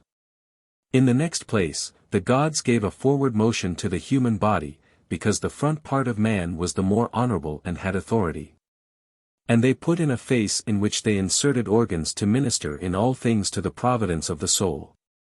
They first contrived the eyes, into which they conveyed a light akin to the light of day, making it flow through the pupils. When the light of the eye is surrounded by the light of day, then like falls upon like, and they unite and form one body which conveys to the soul the motions of visible objects. But when the visual ray goes forth into the darkness, then unlike falls upon unlike, the eye no longer sees, and we go to sleep. The fire or light, when kept in by the eyelids, equalizes the inward motions, and there is rest accompanied by few dreams, only when the greater motions remain they engender in us corresponding visions of the night. And now we shall be able to understand the nature of reflections in mirrors. The fires from within and from without meet about the smooth and bright surface of the mirror. And because they meet in a manner contrary to the usual mode, the right and left sides of the object are transposed. In a concave mirror the top and bottom are inverted, but this is no transposition. These are the second causes which God used as his ministers in fashioning the world. They are thought by many to be the prime causes, but they are not so. For they are destitute of mind and reason, and the lover of mind will not allow that there are any prime causes other than the rational and invisible ones. These he investigates first, and afterwards the causes of things which are moved by others, and which work by chance and without order. Of the second or concurrent causes of sight I have already spoken, and I will now speak of the higher purpose of God in giving us eyes. Sight is the source of the greatest benefits to us. For if our eyes had never seen the sun, stars, and heavens, the words which we have spoken would not have been uttered. The sight of them and their revolutions has given us the knowledge of number and time, the power of inquiry, and philosophy, which is the great blessing of human life, not to speak of the lesser benefits which even the vulgar can appreciate. God gave us the faculty of sight that we might behold the order of the heavens and create a corresponding order in our own erring minds. To the like end the gifts of speech and hearing were bestowed upon us. Not for the sake of irrational pleasure, but in order that we might harmonize the courses of the soul by sympathy with the harmony of sound, and cure ourselves of our irregular and graceless ways. Thus far we have spoken of the works of mind. And there are other works done from necessity, which we must now place beside them, for the creation is made up of both, mind persuading necessity as far as possible to work out good. Before the heavens there existed fire, air, water, earth, which we suppose men to know, though no one has explained their nature, and we erroneously maintain them to be the letters or elements of the whole. Although they cannot reasonably be compared even to syllables or first compounds. I am not now speaking of the first principles of things, because I cannot discover them by our present mode of inquiry. But as I observed the rule of probability at first, I will begin anew, seeking by the grace of God to observe it still. In our former discussion I distinguished two kinds of being, the unchanging or invisible, and the visible or changing. But now a third kind is required, which I shall call the receptacle or nurse of generation. There is a difficulty in arriving at an exact notion of this third kind, because the four elements themselves are of inexact natures and easily pass into one another, and are too transient to be detained by any one name. Wherefore we are compelled to speak of water or fire, not as substances, but as qualities. They may be compared to images made of gold, which are continually assuming new forms. Somebody asks what they are. If you do not know, the safest answer is to reply that they are gold. In like manner there is a universal nature out of which all things are made, and which is like none of them. But they enter into and pass out of her, and are made after patterns of the true in a wonderful and inexplicable manner. The containing principle may be likened to a mother, the source or spring to a father, the intermediate nature to a child. And we may also remark that the matter which receives every variety of form must be formless, like the inodorous liquids which are prepared to receive scents, or the smooth and soft materials on which figures are impressed.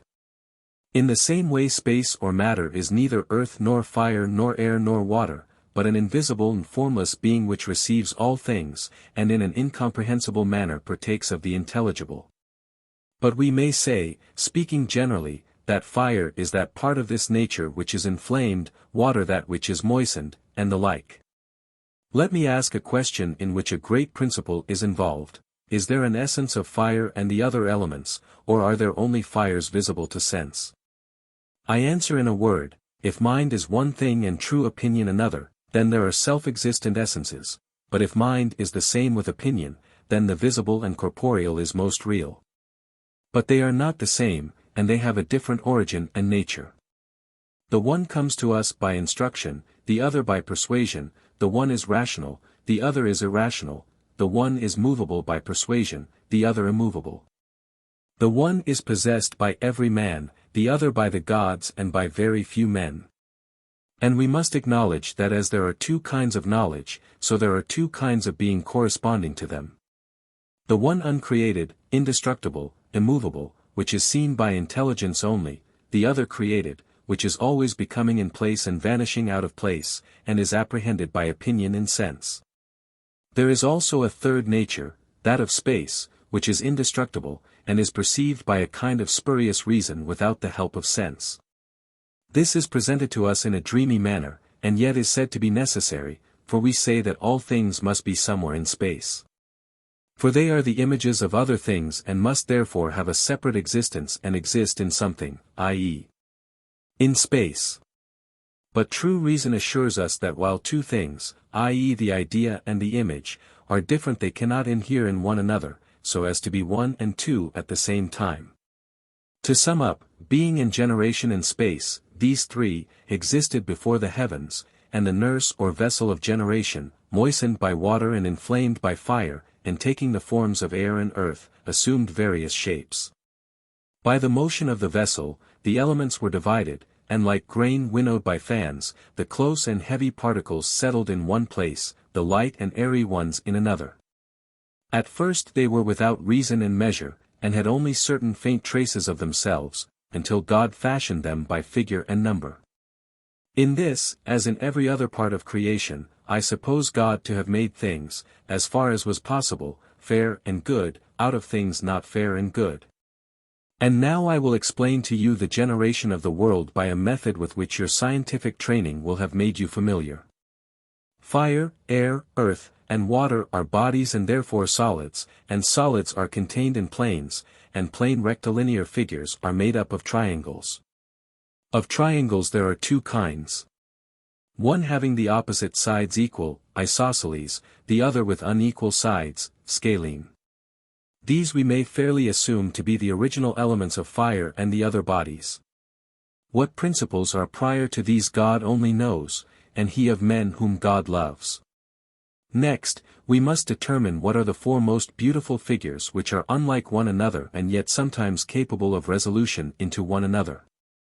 Of the two kinds of triangles the equal-sided has but one form. The unequal-sided has an infinite variety of forms. And there is none more beautiful than that which forms the half of an equilateral triangle. Let us then choose two triangles. One, the isosceles, the other, that form of scalene which has the square of the longer side 3 times as great as the square of the lesser side, and affirm that, out of these, fire and the other elements have been constructed. I was wrong in imagining that all the 4 elements could be generated into and out of one another. For as they are formed, 3 of them from the triangle which has the sides unequal, the 4th from the triangle which has equal sides, 3 can be resolved into one another, but the 4th cannot be resolved into them nor they into it. So much for their passage into one another. I must now speak of their construction. From the triangle of which the hypotenuse is twice the lesser side the 3 first regular solids are formed, first, the equilateral pyramid or tetrahedron. Secondly, the octahedron, thirdly, the icosahedron, and from the isosceles triangle is formed the cube. And there is a 5th figure, which is made out of 12 pentagons, the dodecahedron. This God used as a model for the 12-fold division of the zodiac. Let us now assign the geometrical forms to their respective elements. The cube is the most stable of them because resting on a quadrangular plane surface, and composed of isosceles triangles. To the earth then, which is the most stable of bodies and the most easily modeled of them, may be assigned the form of a cube. And the remaining forms to the other elements, to fire the pyramid, to air the octahedron, and to water the icosahedron, according to their degrees of lightness or heaviness or power, or want of power, of penetration. The single particles of any of the elements are not seen by reason of their smallness, they only become visible when collected. The ratios of their motions, numbers, and other properties, are ordered by the god, who harmonized them as far as necessity permitted. The probable conclusion is as follows: earth, when dissolved by the more penetrating element of fire, whether acting immediately or through the medium of air or water, is decomposed but not transformed. Water, when divided by fire or air, becomes 1 part fire, and 2 parts air. A volume of air divided becomes 2 of fire. On the other hand, when condensed, 2 volumes of fire make a volume of air. And 2½ parts of air condense into 1 of water. Any element which is fastened upon by fire is cut by the sharpness of the triangles, until at length, coalescing with the fire, it is at rest, for similars are not affected by similars. When 2 kinds of bodies quarrel with one another, then the tendency to decomposition continues until the smaller either escapes to its kindred element or becomes one with its conqueror. And this tendency in bodies to condense or escape is a source of motion. Where there is motion there must be a mover, and where there is a mover there must be something to move. These cannot exist in what is uniform, and therefore motion is due to want of uniformity. But then why, when things are divided after their kinds, do they not cease from motion? The answer is, that the circular motion of all things compresses them, and as nature abhors a vacuum, the finer and more subtle particles of the lighter elements, such as fire and air, are thrust into the interstices of the larger. Each of them penetrating according to their rarity, and thus all the elements are on their way up and down everywhere and always into their own places. Hence there is a principle of inequality, and therefore of motion, in all time. In the next place, we may observe that there are different kinds of fire: 1. Flame; 2. Light that burns not; 3. The red heat of the embers of fire. And there are varieties of air, as for example, the pure ether, the opaque mist, and other nameless forms. Water, again, is of 2 kinds, liquid and fusel. The liquid is composed of small and unequal particles, the fusel of large and uniform particles, and is more solid, but nevertheless melts at the approach of fire, and then spreads upon the earth. When the substance cools, the fire passes into the air, which is displaced, and forces together and condenses the liquid mass. This process is called cooling and congealment. Of the fusel kinds the fairest and heaviest is gold. This is hardened by filtration through rock, and is of a bright yellow color. A shoot of gold which is darker and denser than the rest is called adamant. Another kind is called copper, which is harder and yet lighter because the interstices are larger than in gold. There is mingled with it a fine and small portion of earth which comes out in the form of rust. These are a few of the conjectures which philosophy forms, when, leaving the eternal nature, she turns for innocent recreation to consider the truths of generation. Water which is mingled with fire is called liquid because it rolls upon the earth, and soft because its bases give way. This becomes more equable when separated from fire and air, and then congeals into hail or ice, or the looser forms of hoarfrost or snow. There are other waters which are called juices and are distilled through plants. Of these we may mention, first, wine, which warms the soul as well as the body; secondly, oily substances, as for example, oil or pitch; thirdly, honey, which relaxes the contracted parts of the mouth and so produces sweetness; fourthly, vegetable acid, which is frothy and has a burning quality and dissolves the flesh. Of the kinds of earth, that which is filtered through water passes into stone. The water is broken up by the earth and escapes in the form of air; this in turn presses upon the mass of earth, and the earth, compressed into an indissoluble union with the remaining water, becomes rock.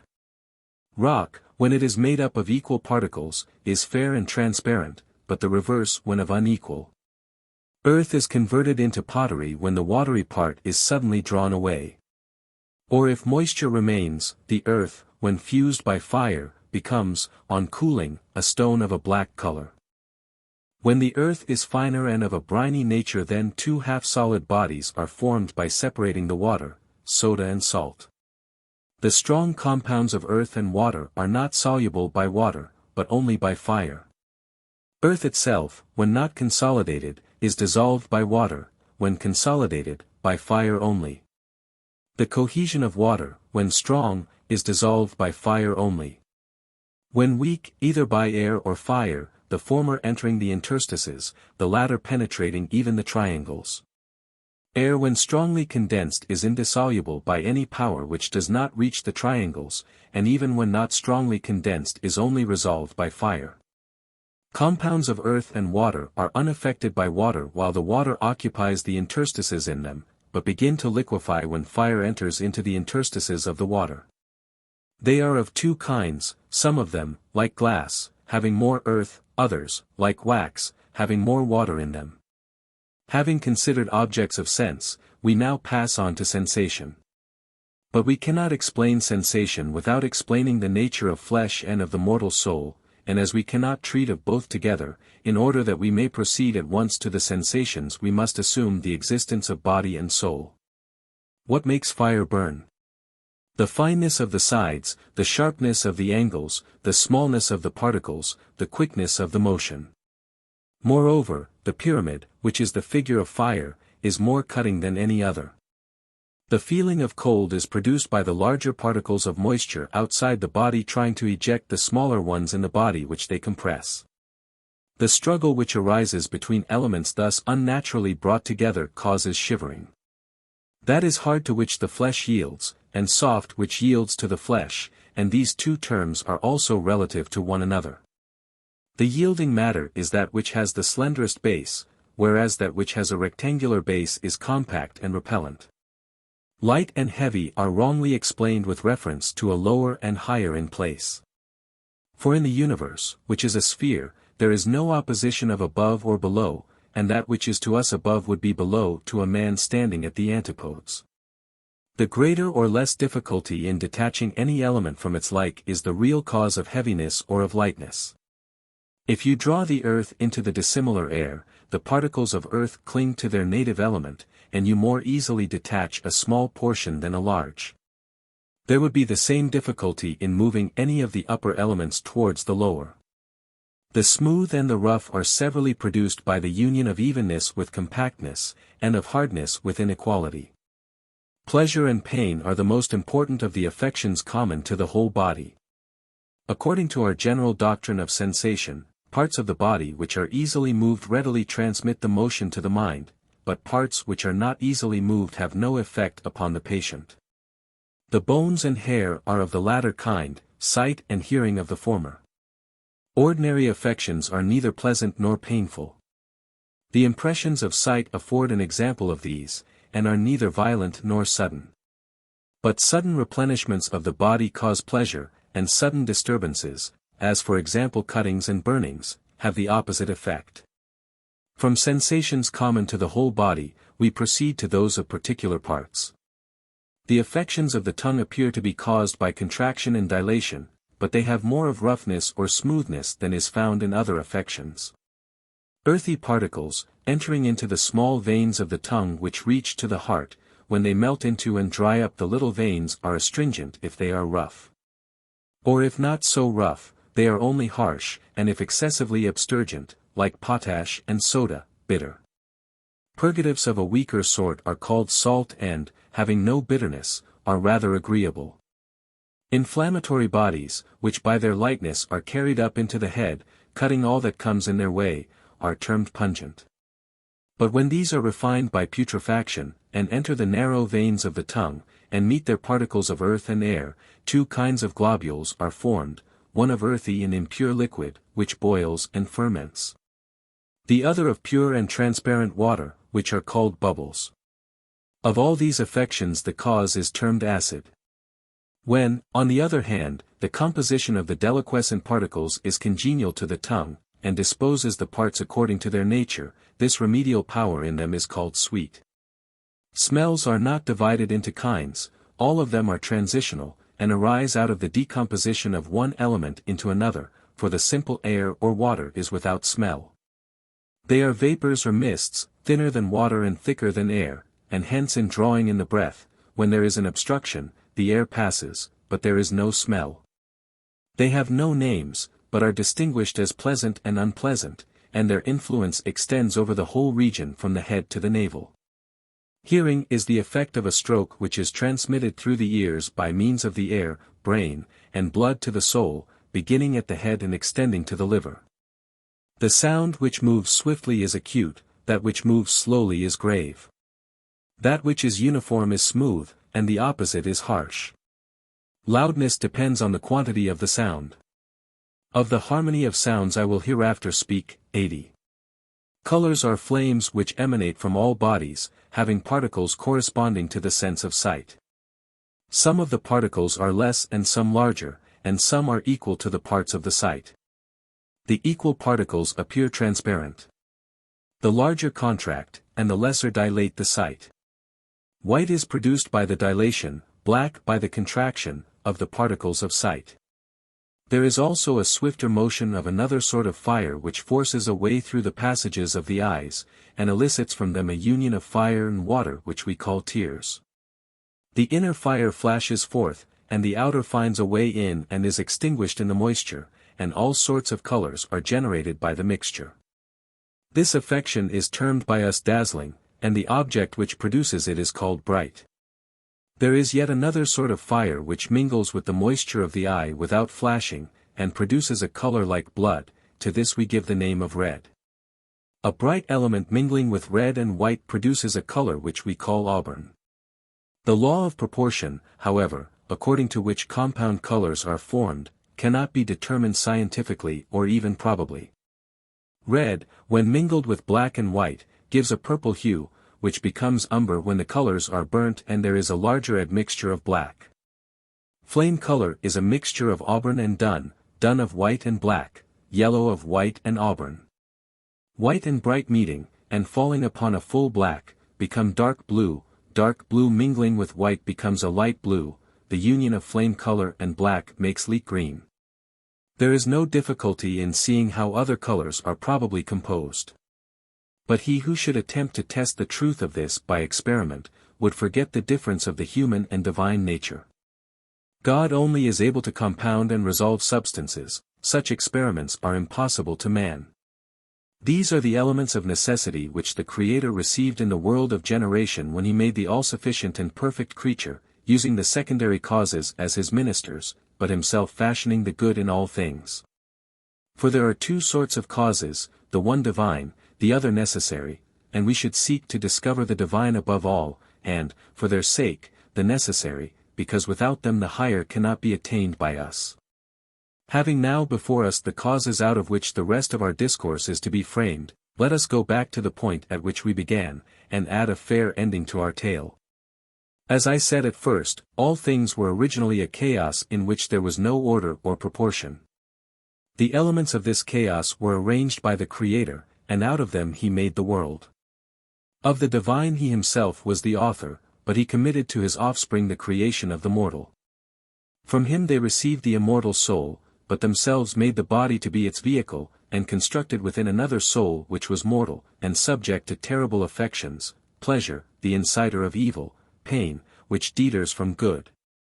Rashness and fear, foolish counselors, anger hard to be appeased, hope easily led astray.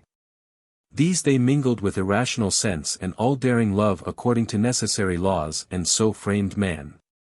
And, fearing to pollute the divine element, they gave the mortal soul a separate habitation in the breast, parted off from the head by a narrow isthmus. And as in a house the women's apartments are divided from the men's, the cavity of the thorax was divided into two parts, a higher and a lower. The higher of the two, which is the seat of courage and anger, lies nearer to the head, between the midriff and the neck, and assists reason in restraining the desires. The heart is the house of guard in which all the veins meet, and through them reason sends her commands to the extremity of her kingdom. When the passions are in revolt, or danger approaches from without, then the heart beats and swells. And the creating powers, knowing this, implanted in the body the soft and bloodless substance of the lung, having a porous and springy nature like a sponge, and being kept cool by drink and air which enters through the trachea. The part of the soul which desires meat and drink was placed between the midriff and navel, where they made a sort of manger. And here they bound it down, like a wild animal, away from the council chamber, and leaving the better principle undisturbed to advise quietly for the good of the whole. For the Creator knew that the belly would not listen to reason, and was under the power of idols and fancies. Wherefore he framed the liver to connect with the lower nature, contriving that it should be compact, and bright, and sweet, and also bitter and smooth, in order that the power of thought which originates in the mind might there be reflected.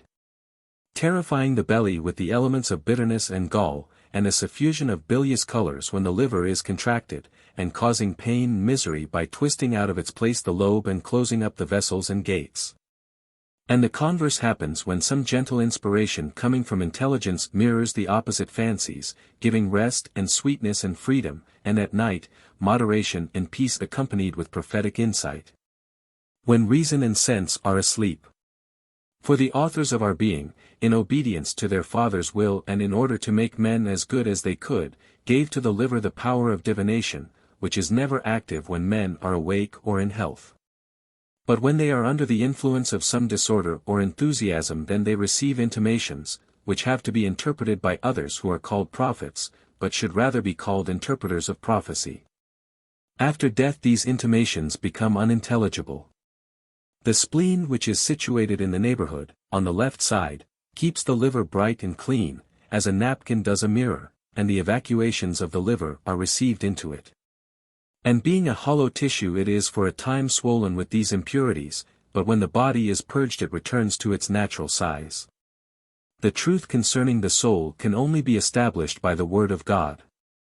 Still, we may venture to assert what is probable both concerning soul and body. The creative powers were aware of our tendency to excess. And so when they made the belly to be a receptacle for food, in order that men might not perish by insatiable gluttony, they formed the convolutions of the intestines, in this way retarding the passage of food through the body. Lest mankind should be absorbed in eating and drinking, and the whole race become impervious to divine philosophy. The creation of bones and flesh was on this wise. The foundation of these is the marrow which binds together body and soul, and the marrow is made out of such of the primary triangles as are adapted by their perfection to produce all the four elements. These God took and mingled them in due proportion, making as many kinds of marrow as there were hereafter to be kinds of souls. The receptacle of the divine soul he made round, and called that portion of the marrow brain, intending that the vessel containing this substance should be the head. The remaining part he divided into long and round figures, and to these as to anchors, fastening the mortal soul, he proceeded to make the rest of the body, first forming for both parts a covering of bone. The bone was formed by sifting pure smooth earth and wetting it with marrow. It was then thrust alternately into fire and water, and thus rendered insoluble by either. Of bone he made a globe which he placed around the brain, leaving a narrow opening, and around the marrow of the neck and spine he formed the vertebrae, like hinges, which extended from the head through the whole of the trunk. And as the bone was brittle and liable to mortify and destroy the marrow by too great rigidity and susceptibility to heat and cold, he contrived sinews and flesh, the first to give flexibility, the second to guard against heat and cold, and to be a protection against falls, containing a warm moisture, which in summer exudes and cools the body, and in winter is a defense against cold.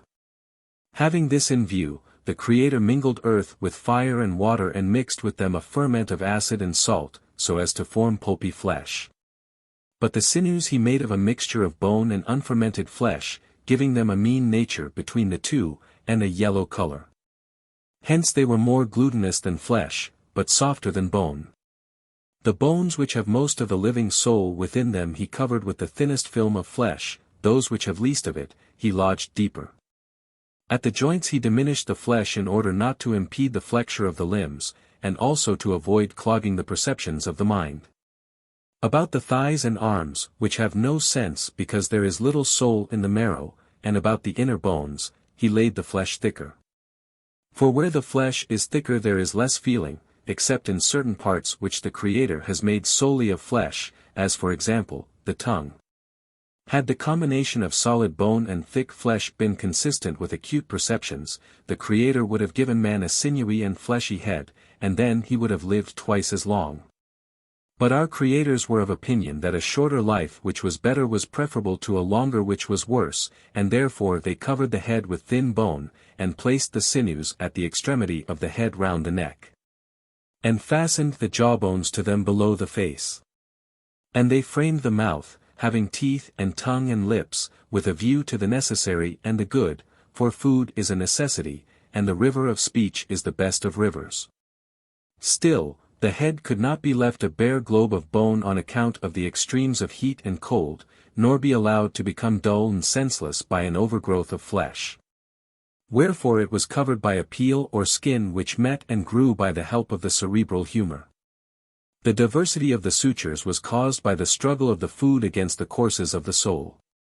The skin of the head was pierced by fire, and out of the punctures came forth a moisture, part liquid, and part of a skinny nature, which was hardened by the pressure of the external cold and became hair.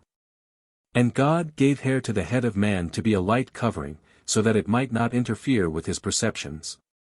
Nails were formed by combining sinew, skin, and bone, and were made by the creators with a view to the future when, as they knew, women and other animals who would require them would be framed out of man. The gods also mingled natures akin to that of man with other forms and perceptions. Thus trees and plants were created, which were originally wild and have been adapted by cultivation to our use.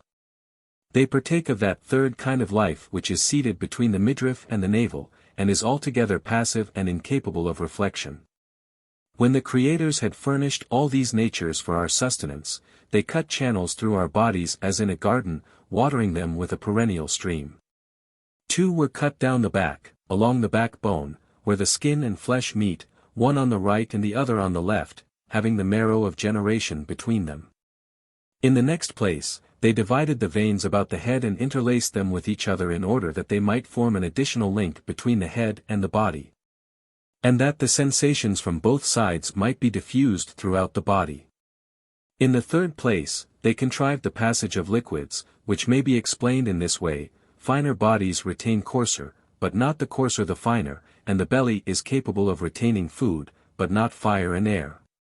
God therefore formed a network of fire and air to irrigate the veins, having within it 2 lesser nets, and stretched cords reaching from both the lesser nets to the extremity of the outer net. The inner parts of the net were made by him of fire, the lesser nets and their cavities of air. The 2 latter he made to pass into the mouth, the one ascending by the air pipes from the lungs, the other by the side of the air pipes from the belly. The entrance to the first he divided into 2 parts, both of which he made to meet at the channels of the nose, that when the mouth was closed the passage connected with it might still be fed with air. The cavity of the network he spread around the hollows of the body, making the entire receptacle to flow into and out of the lesser nets and the lesser nets into and out of it, while the outer net found a way into and out of the pores of the body. And the internal heat followed the air to and fro. These, as we affirm, are the phenomena of respiration. And all this process takes place in order that the body may be watered and cooled and nourished, and the meat and drink digested and liquefied and carried into the veins. The causes of respiration have now to be considered. The exhalation of the breath through the mouth and nostrils displaces the external air, and at the same time leaves a vacuum into which through the pores the air which is displaced enters. Also the vacuum which is made when the air is exhaled through the pores is filled up by the inhalation of breath through the mouth and nostrils. The explanation of this double phenomenon is as follows: elements move towards their natural places. Now as every animal has within him a fountain of fire, the air which is inhaled through the mouth and nostrils, on coming into contact with this, is heated. And when heated, in accordance with the law of attraction, it escapes by the way it entered toward the place of fire. On leaving the body it is cooled and drives round the air which it displaces through the pores into the empty lungs. This again is in turn heated by the internal fire and escapes, as it entered, through the pores. The phenomena of medical cupping glasses, of swallowing, and of the hurling of bodies, are to be explained on a similar principle. As also sounds, which are sometimes discordant on account of the inequality of them, and again harmonious by reason of equality. The slower sounds reaching the swifter, when they begin to pause, by degrees assimilate with them, whence arises a pleasure which even the unwise feel, and which to the wise becomes a higher sense of delight. Being an imitation of divine harmony in mortal motions. Streams flow, lightnings play, amber and the magnet attract, not by reason of attraction, but because nature abhors a vacuum, and because things, when compounded or dissolved, move different ways, each to its own place. I will now return to the phenomena of respiration. The fire, entering the belly, minces the food, and as it escapes, fills the veins by drawing after it the divided portions, and thus the streams of nutriment are diffused through the body. The fruits or herbs which are our daily sustenance take all sorts of colors and intermixed, but the color of red or fire predominates, and hence the liquid which we call blood is red, being the nurturing principle of the body. Whence all parts are watered and empty places filled. The process of repletion and depletion is produced by the attraction of like to like, after the manner of the universal motion. The external elements by their attraction are always diminishing the substance of the body. The particles of blood, too, formed out of the newly digested food, are attracted towards kindred elements within the body and so fill up the void. When more is taken away than flows in, then we decay, and when less, we grow and increase. The young of every animal has the triangles new and closely locked together, and yet the entire frame is soft and delicate, being newly made of marrow and nurtured on milk. These triangles are sharper than those which enter the body from without in the shape of food, and therefore they cut them up. But as life advances, the triangles wear out and are no longer able to assimilate food. And at length, when the bonds which unite the triangles of the marrow become undone, they in turn unloose the bonds of the soul, and if the release be according to nature, she then flies away with joy. For the death which is natural is pleasant, but that which is caused by violence is painful. Everyone may understand the origin of diseases. They may be occasioned by the disarrangement or disproportion of the elements out of which the body is framed.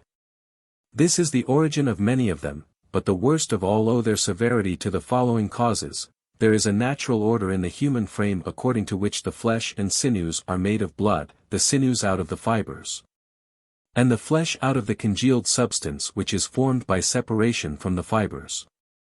The glutinous matter which comes away from the sinews and the flesh, not only binds the flesh to the bones, but nourishes the bones and waters the marrow.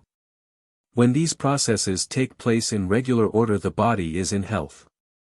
But when the flesh wastes and returns into the veins there is discolored blood as well as air in the veins, having acid and salt qualities, from which is generated every sort of phlegm and bile. All things go the wrong way and cease to give nourishment to the body, no longer preserving their natural courses, but at war with themselves and destructive to the constitution of the body. The oldest part of the flesh which is hard to decompose blackens from long burning, and from being corroded grows bitter, and as the bitter element refines away, becomes acid. When tinged with blood the bitter substance has a red color, and this when mixed with black takes the hue of grass, or again, the bitter substance has an auburn color, when new flesh is decomposed by the internal flame.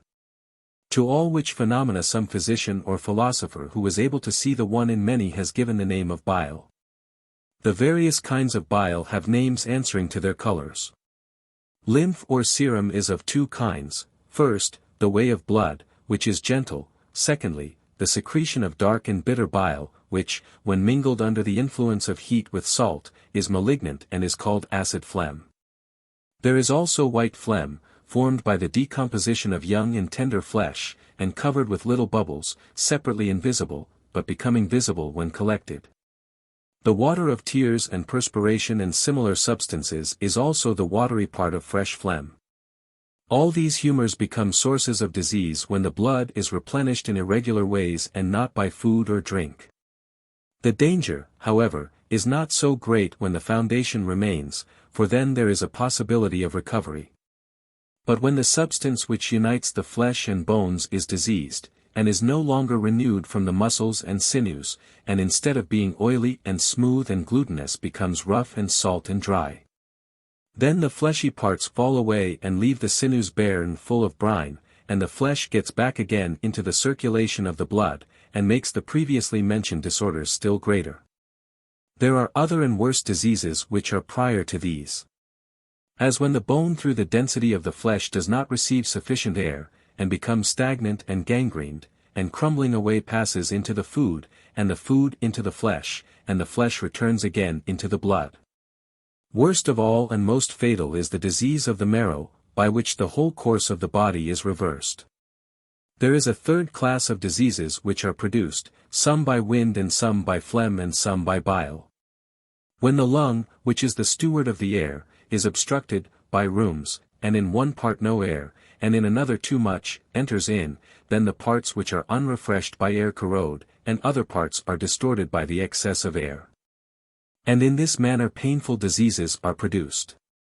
The most painful are caused by wind generated within the body, which gets about the great sinews of the shoulders, these are termed tetanus. The cure of them is difficult, and in most cases they are relieved only by fever. White phlegm, which is dangerous if kept in, by reason of the air bubbles, is not equally dangerous if able to escape through the pores, although it variegates the body, generating divers kinds of leprosies. If, when mingled with black bile, it disturbs the courses of the head in sleep, there is not so much danger, but if it assails those who are awake, then the attack is far more dangerous, and is called epilepsy or the sacred disease. Acid and salt phlegm is the source of catarrh. Inflammations originate in bile, which is sometimes relieved by boils and swellings, but when detained, and above all when mingled with pure blood, generates many inflammatory disorders. Disturbing the position of the fibers which are scattered about in the blood in order to maintain the balance of rare and dense which is necessary to its regular circulation. If the bile, which is only stale blood, or liquefied flesh, comes in little by little, it is congealed by the fibers and produces internal cold and shuddering. But when it enters with more of a flood it overcomes the fibers by its heat and reaches the spinal marrow, and burning up the cables of the soul sets her free from the body. When on the other hand the body, though wasted, still holds out, then the bile is expelled, like an exile from a factious state, causing associating diarrheas and dysenteries and similar disorders. The body which is diseased from the effects of fire is in a continual fever, when air is the agent, the fever is quotidian, when water, the fever intermits a day. When earth, which is the most sluggish element, the fever intermits 3 days and is with difficulty shaken off. Of mental disorders there are 2 sorts, one madness, the other ignorance, and they may be justly attributed to disease. Excessive pleasures or pains are among the greatest diseases, and deprive men of their senses. When the seed about the spinal marrow is too abundant, the body has too great pleasures and pains. And during a great part of his life he who is the subject of them is more or less mad. He is often thought bad, but this is a mistake. For the truth is that the intemperance of lust is due to the fluidity of the marrow produced by the loose consistency of the bones. And this is true of vice in general, which is commonly regarded as disgraceful, whereas it is really involuntary and arises from a bad habit of the body in evil education. In like manner the soul is often made vicious by the influence of bodily pain. The briny phlegm and other bitter and bilious humors wander over the body and find no exit, but are compressed within, and mingle their own vapors with the motions of the soul, and are carried to the 3 places of the soul, creating infinite varieties of trouble and melancholy, of rashness and cowardice, of forgetfulness and stupidity. When men are in this evil plight of body, and evil forms of government and evil discourses are superadded, and there is no education to save them, they are corrupted through 2 causes, but of neither of them are they really the authors. For the planters are to blame rather than the plants, the educators, and not the educated. Still, we should endeavor to attain virtue and avoid vice, but this is part of another subject. Enough of disease, I have now to speak of the means by which the mind and body are to be preserved, a higher theme than the other. The good is the beautiful, and the beautiful is the symmetrical, and there is no greater or fairer symmetry than that of body and soul, as the contrary is the greatest of deformities. A leg or an arm too long or too short is at once ugly and unserviceable, and the same is true if body and soul are disproportionate. For a strong and impassioned soul may fret the pygmy body to decay, and so produce convulsions and other evils. The violence of controversy, or the earnestness of inquiry, will often generate inflammations and rheums which are not understood, or assigned to their true cause by the professors of medicine. And in like manner the body may be too much for the soul, darkening the reason, and quickening the animal desires. The only security is to preserve the balance of the two, and to this end the mathematician or philosopher must practice gymnastics, and the gymnast must cultivate music. The parts of the body too must be treated in the same way, they should receive their appropriate exercise. For the body is set in motion when it is heated and cooled by the elements which enter in, or is dried up and moistened by external things. And, if given up to these processes when at rest, it is liable to destruction. But the natural motion, as in the world, so also in the human frame, produces harmony and divides hostile powers. The best exercise is the spontaneous motion of the body, as in gymnastics, because most akin to the motion of mind.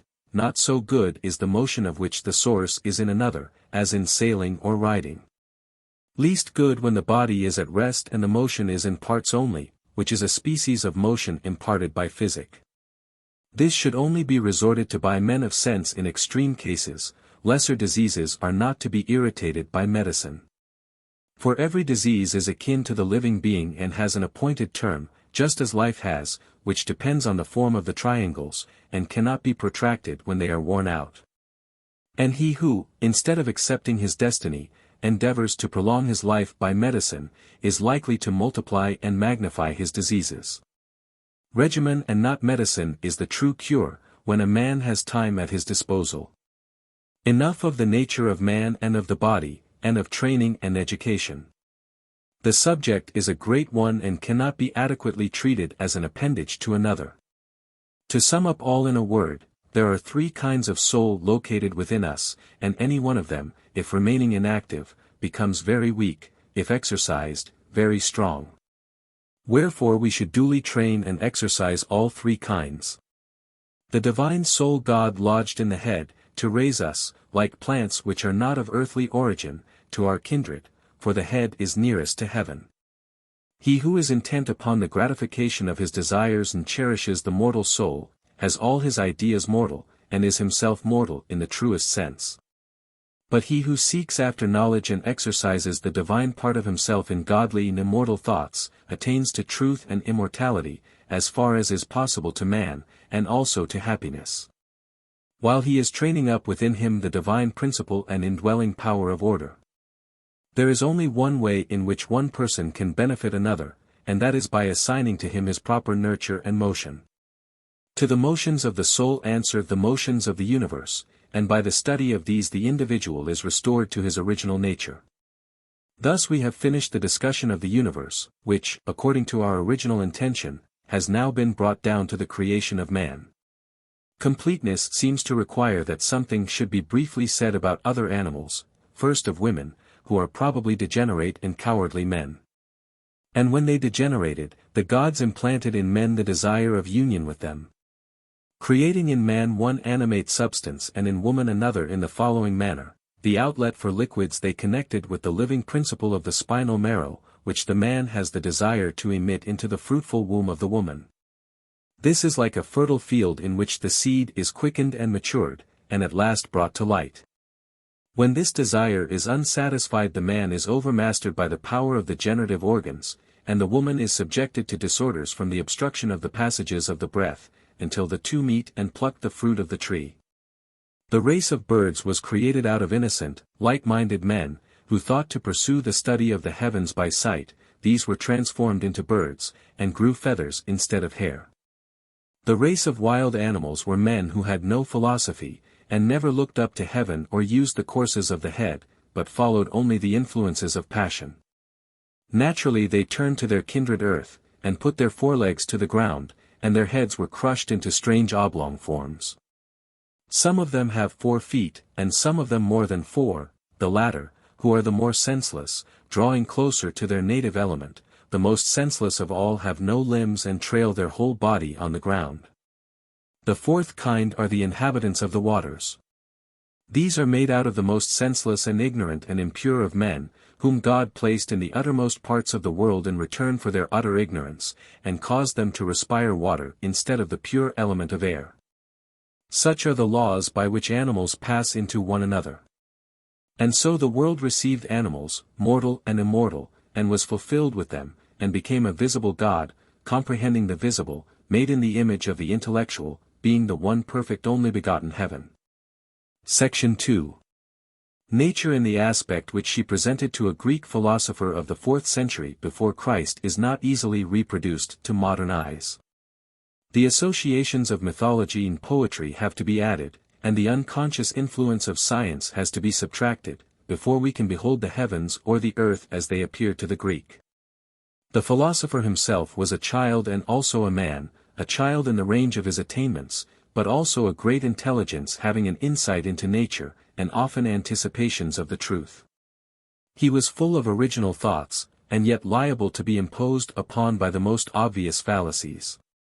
He occasionally confused numbers with ideas, and atoms with numbers. His a priori notions were out of all proportion to his experience.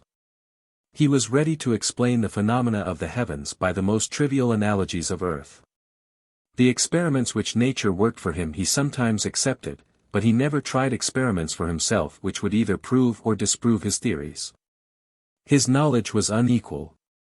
While in some branches, such as medicine and astronomy, he had made considerable proficiency, there were others, such as chemistry, electricity, mechanics, of which the very names were unknown to him. He was the natural enemy of mythology, and yet mythological ideas still retained their hold over him. He was endeavoring to form a conception of principles, but these principles or ideas were regarded by him as real powers or entities, to which the world had been subjected.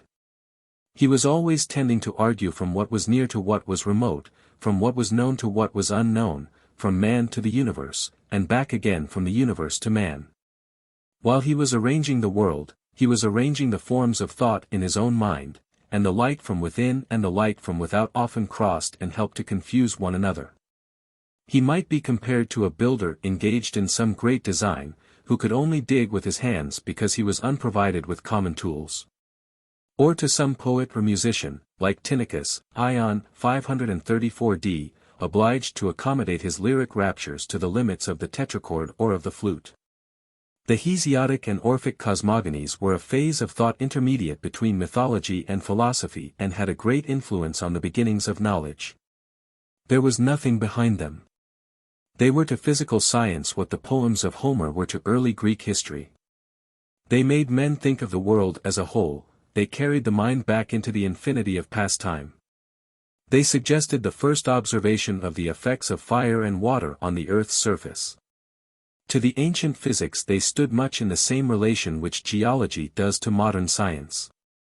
But the Greek was not, like the inquirer of the last generation, confined to a period of 6,000 years. He was able to speculate freely on the effects of infinite ages in the production of physical phenomena.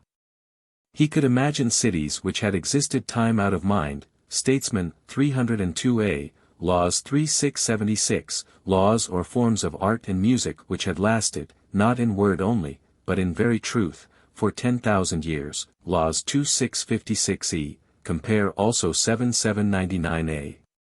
He was aware that natural phenomena like the delta of the Nile might have slowly accumulated in long periods of time, Herodotus 2:5-10. But he seems to have supposed that the course of events was recurring rather than progressive. To this he was probably led by the fixedness of Egyptian customs and the general observation that there were other civilizations in the world more ancient than that of Hellas. The ancient philosophers found in mythology many ideas which, if not originally derived from nature, were easily transferred to her, such, for example, as love or hate, corresponding to attraction or repulsion. Or the conception of necessity allied both to the regularity and irregularity of nature, or of chance, the nameless or unknown cause, or of justice, symbolizing the law of compensation. are of the fates and furies, typifying the fixed order or the extraordinary convulsions of nature. Their own interpretations of Homer and the poets were supposed by them to be the original meaning. Musing in themselves on the phenomena of nature, they were relieved at being able to utter the thoughts of their hearts in figures of speech which to them were not figures, and were already consecrated by tradition. Hesiod and the Orphic poets moved in a region of half-personification in which the meaning or principle appeared through the person. In their vaster conceptions of chaos, Erebus, ether, night, and the like, the first rude attempts at generalization are dimly seen. The gods themselves, especially the greater gods, such as Zeus, Poseidon, Apollo, Athene, are universals as well as individuals. They were gradually becoming lost in a common conception of mind or God. They continued to exist for the purposes of ritual or of art. But from the 6th century onwards or even earlier there arose and gained strength in the minds of men the notion of one God, greatest among gods and men, who was all sight, all hearing, all knowing, Xenophanes. Under the influence of such ideas, perhaps also deriving from the traditions of their own or of other nations' scraps of medicine and astronomy, men came to the observation of nature. The Greek philosopher looked at the blue circle of the heavens and it flashed upon him that all things were one, the tumult of sense abated, and the mind found repose in the thought which former generations had been striving to realize. The first expression of this was some element, rarefied by degrees into a pure abstraction, and purged from any tincture of sense. Soon an inner world of ideas began to be unfolded, more absorbing, more overpowering, more abiding than the brightest of visible objects, which to the eye of the philosopher looking inward, seemed to pale before them, retaining only a faint and precarious existence. At the same time, the minds of men parted into the two great divisions of those who saw only a principle of motion, and of those who saw only a principle of rest, in nature and in themselves. There were born Heracliteans or Eleatics, as there have been in later ages born Aristotelians or Platonists. Like some philosophers in modern times, who are accused of making a theory first and finding their facts afterwards, the advocates of either opinion never thought of applying either to themselves or to their adversaries the criterion of fact. They were mastered by their ideas and not masters of them. Like the Heraclitean fanatics whom Plato has ridiculed in the Theaetetus, 179e, 180, they were incapable of giving a reason of the faith that was in them, and had all the animosities of a religious sect. Yet, doubtless, there was some first impression derived from external nature, which, as in mythology, so also in philosophy, worked upon the minds of the first thinkers. Though incapable of induction or generalization in the modern sense, they caught an inspiration from the external world.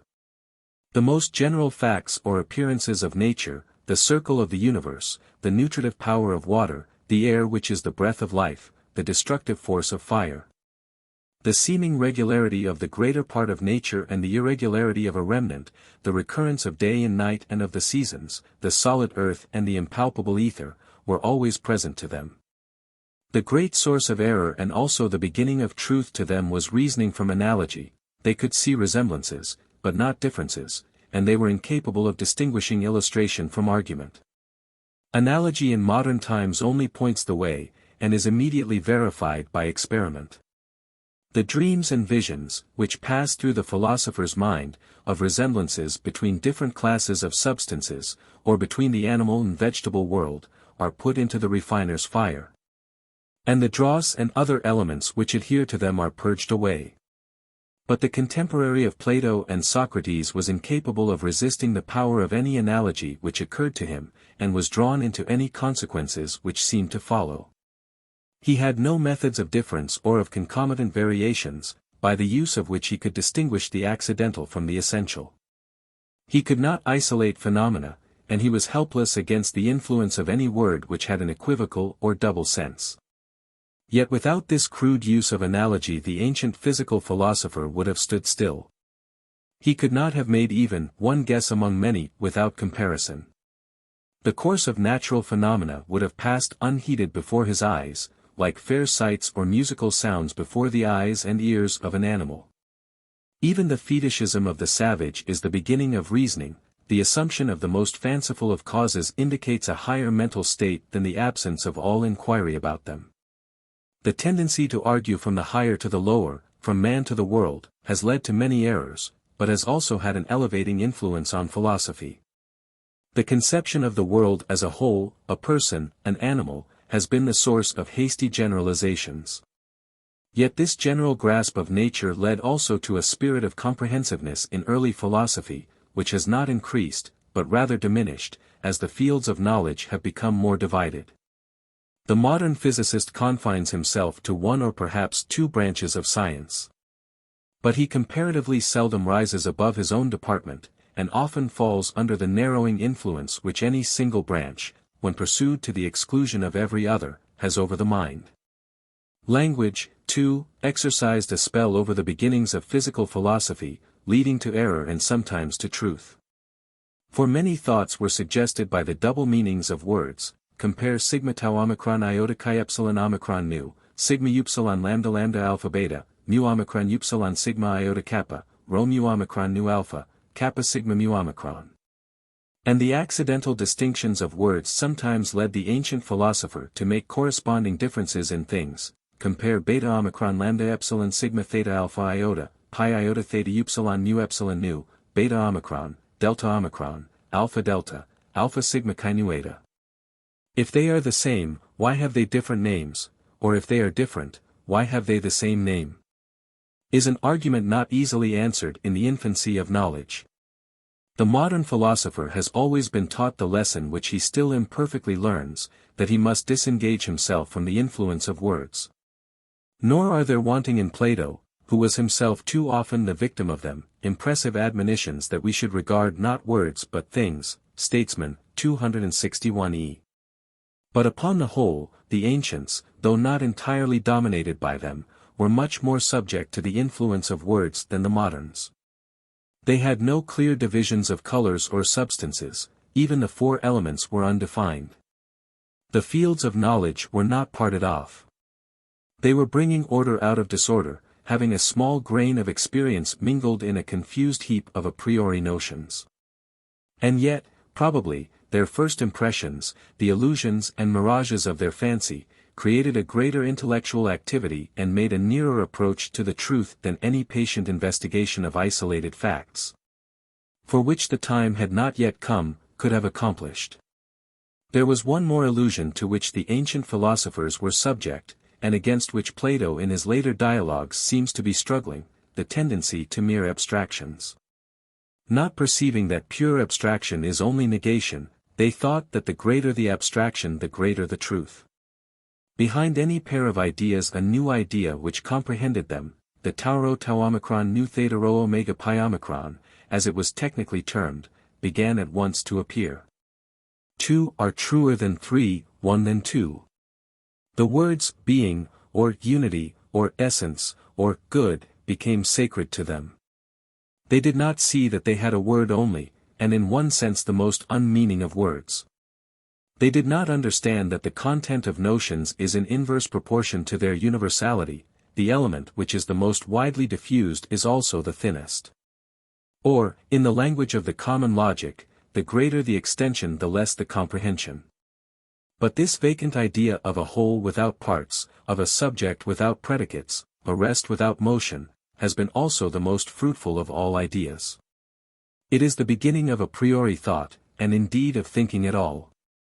Men were led to conceive it, not by a love of hasty generalization, but by a divine instinct, a dialectical enthusiasm, in which the human faculties seem to yearn for enlargement.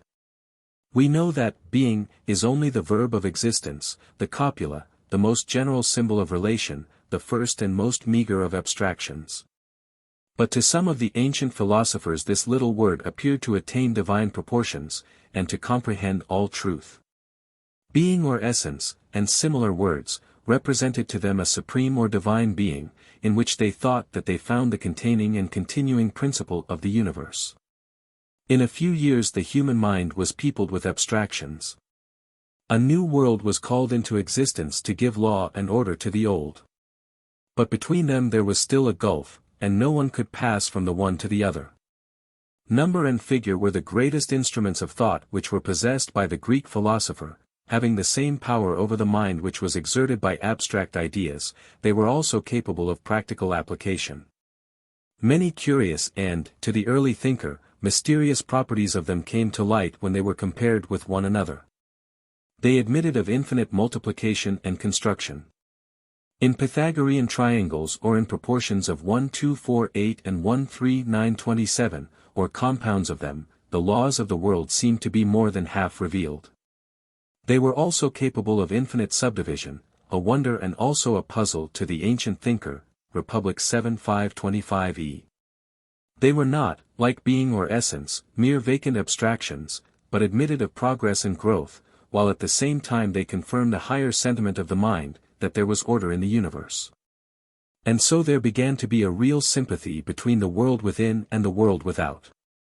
The numbers and figures which were present to the mind's eye became visible to the eye of sense. The truth of nature was mathematics. The other properties of objects seemed to reappear only in the light of number. Law and morality also found a natural expression in number and figure. Instruments of such power and elasticity could not fail to be a most gracious assistance to the first efforts of human intelligence. There was another reason why numbers had so great an influence over the minds of early thinkers. They were verified by experience. Every use of them, even the most trivial, assured men of their truth. They were everywhere to be found, in the least things and the greatest alike. 1, 2, 3, counted on the fingers was a trivial matter, Republic 7 522c, a little instrument out of which to create a world. But from these and by the help of these all our knowledge of nature has been developed. They were the measure of all things, and seemed to give law to all things. Nature was rescued from chaos and confusion by their power. The notes of music, the motions of the stars, the forms of atoms, the evolution and recurrence of days, months, years, the military divisions of an army, the civil divisions of a state, seem to afford a present witness of them. What would have become of man or of the world if deprived of number? Republic 7 522e. The mystery of number and the mystery of music were akin. There was a music of rhythm and of harmonious motion everywhere, and to the real connection which existed between music and number, a fanciful or imaginary relation was superadded. There was a music of the spheres as well as of the notes of the lyre. If in all things seen there was number and figure, why should they not also pervade the unseen world, with which by their wonderful and unchangeable nature they seem to hold communion?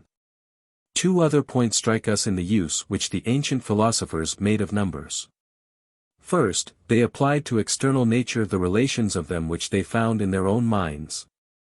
And where nature seemed to be at variance with number, as for example in the case of fractions, they protested against her. Republic 7 525, Aristotle Metaphysics I6. Having long meditated on the properties of 1 2 4 8, or 1 3 9 27, or of 3 4 5, they discovered in them many curious correspondences and were disposed to find in them the secret of the universe. Secondly, they applied number and figure equally to those parts of physics, such as astronomy or mechanics, in which the modern philosopher expects to find them, and to those in which he would never think of looking for them, such as physiology and psychology. For the sciences were not yet divided, and there was nothing really irrational in arguing that the same laws which regulated the heavenly bodies were partially applied to the erring limbs or brain of man. Astrology was the form which the lively fancy of ancient thinkers almost necessarily gave to astronomy. The observation that the lower principle, e.g. mechanics, is always seen in the higher, e.g. in the phenomena of life, further tended to perplex them. Plato's doctrine of the same and the other ruling the courses of the heavens and of the human body is not a mere vagary, but is a natural result of the state of knowledge and thought at which he had arrived. When in modern times we contemplate the heavens, a certain amount of scientific truth imperceptibly blends, even with the cursory glance of an unscientific person. He knows that the earth is revolving round the sun, and not the sun around the earth. He does not imagine the earth to be the center of the universe, and he has some conception of chemistry and the cognate sciences. A very different aspect of nature would have been present to the mind of the early Greek philosopher.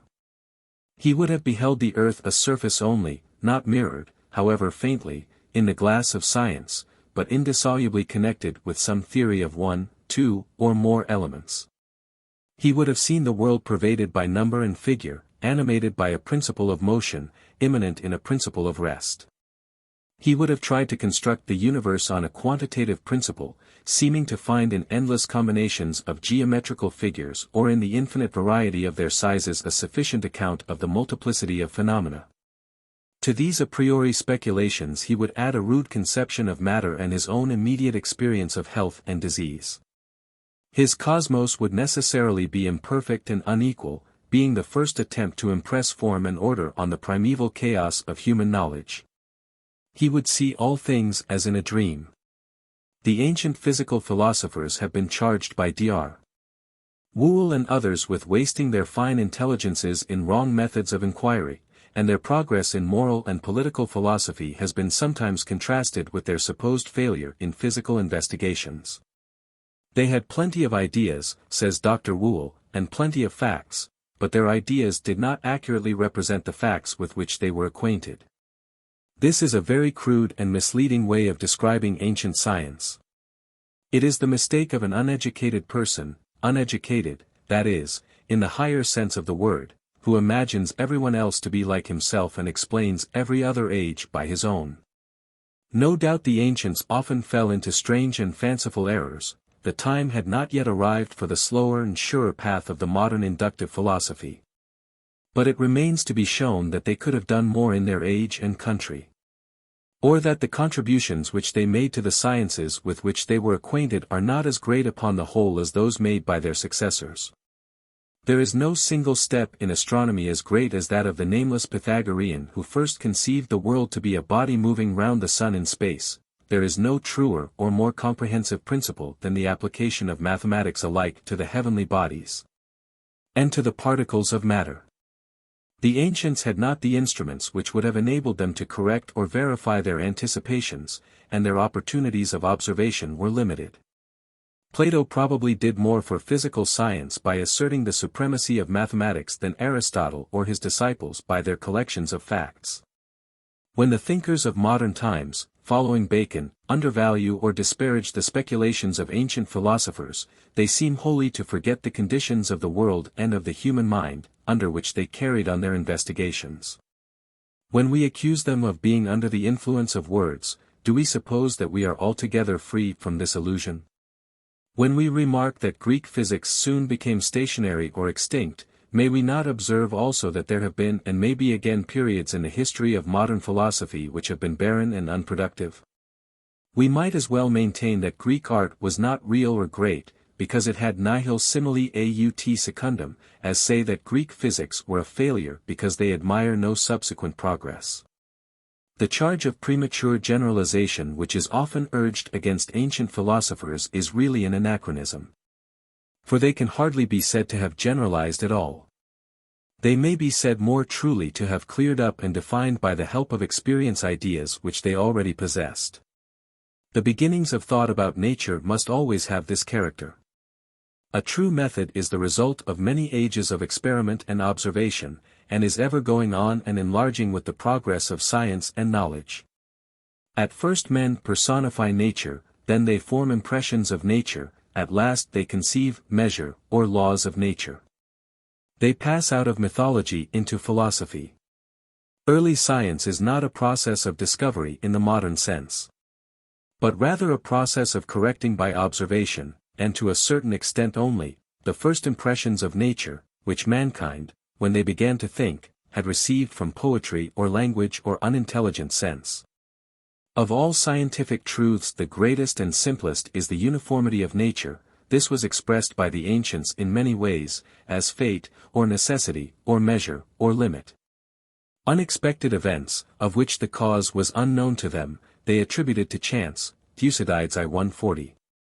But their conception of nature was never that of law interrupted by exceptions, a somewhat unfortunate metaphysical invention of modern times, which is at variance with facts and has failed to satisfy the requirements of thought. Section 3. Plato's account of the soul is partly mythical or figurative, and partly literal. Not that either he or we can draw a line between them, or say, this is poetry, this is philosophy. For the transition from the one to the other is imperceptible. Neither must we expect to find in him absolute consistency. He is apt to pass from one level or stage of thought to another without always making it apparent that he is changing his ground. In such passages we have to interpret his meaning by the general spirit of his writings. To reconcile his inconsistencies would be contrary to the first principles of criticism and fatal to any true understanding of him. There is a further difficulty in explaining this part of the Timaeus. The natural order of thought is inverted. We begin with the most abstract, and proceed from the abstract to the concrete. We are searching into things which are upon the utmost limit of human intelligence, and then of a sudden we fall rather heavily to the earth. There are no intermediate steps which lead from one to the other. But the abstract is a vacant form to us until brought into relation with man and nature. God and the world are mere names, like the being of the Eleatics, unless some human qualities are added on to them.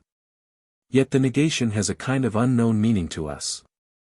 The priority of God and of the world, which he is imagined to have created, to all other existences, gives a solemn awe to them. And as in other systems of theology and philosophy, that of which we know least has the greatest interest to us.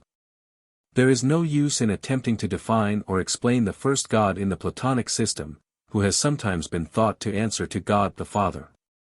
Or the world, in whom the fathers of the Church seem to recognize the firstborn of every creature. Nor need we discuss at length how far Plato agrees in the later Jewish idea of creation, according to which God made the world out of nothing. For his original conception of matter as something which has no qualities is really a negation. Moreover, in the Hebrew scriptures the creation of the world is described, even more explicitly than in the Timaeus, not as a single act, but as a work or process which occupied 6 days. There is a chaos in both, and it would be untrue to say that the Greek, any more than the Hebrew, had any definite belief in the eternal existence of matter. The beginning of things vanished into the distance. The real creation began, not with matter, but with ideas. According to Plato in the Timaeus, God took of the same and the other, of the divided and undivided, of the finite and infinite, and made essence, and out of the three combined created the soul of the world. To the soul he added a body formed out of the 4 elements. The general meaning of these words is that God imparted determinations of thought, or, as we might say, gave law and variety to the material universe. The elements are moving in a disorderly manner before the work of creation begins, and there is an eternal pattern of the world, which, like the idea of good, is not the Creator himself, but not separable from him. The pattern too, though eternal, is a creation, a world of thought prior to the world of sense, which may be compared to the wisdom of God in the book of Ecclesiasticus, or to the God in the form of a globe of the old Eleatic philosophers. The visible, which already exists, is fashioned in the likeness of this eternal pattern. On the other hand, there is no truth of which Plato is more firmly convinced than of the priority of the soul to the body, both in the universe and in man.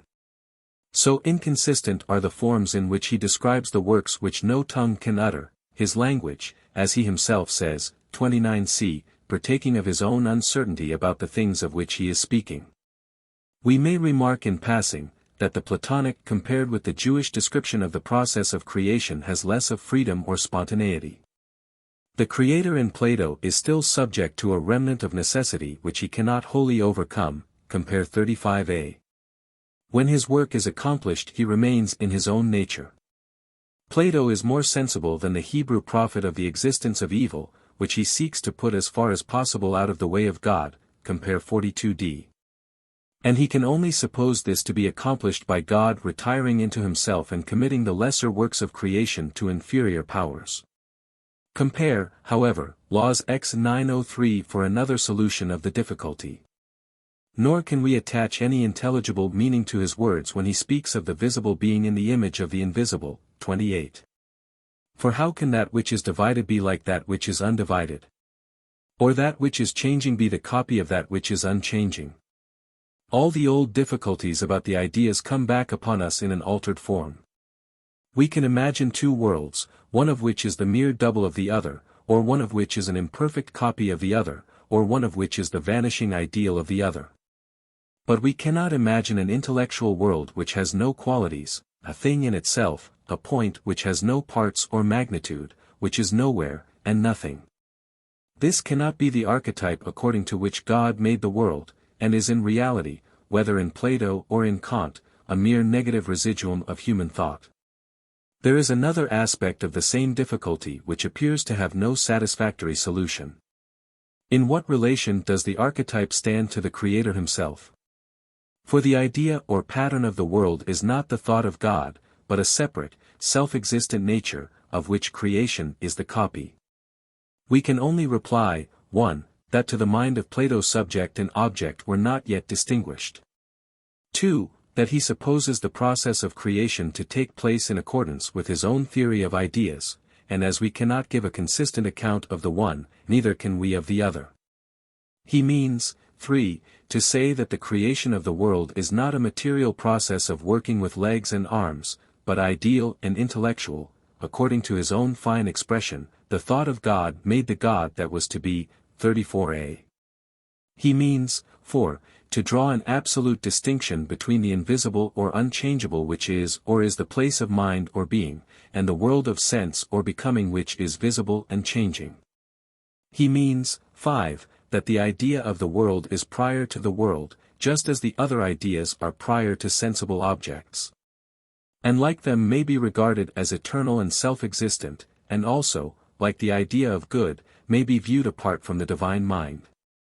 There are several other questions which we might ask and which can receive no answer, or at least only an answer of the same kind as the preceding. How can matter be conceived to exist without form? Or, how can the essences or forms of things be distinguished from the eternal ideas, or essence itself from the soul? Or, how could there have been motion in the chaos when as yet time was not? Or, how did chaos come into existence, if not by the will of the Creator? Or, how could there have been a time when the world was not, if time was not?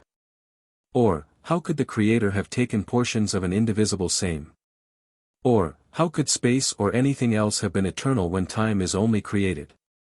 Or, how could the surfaces of geometrical figures have formed solids?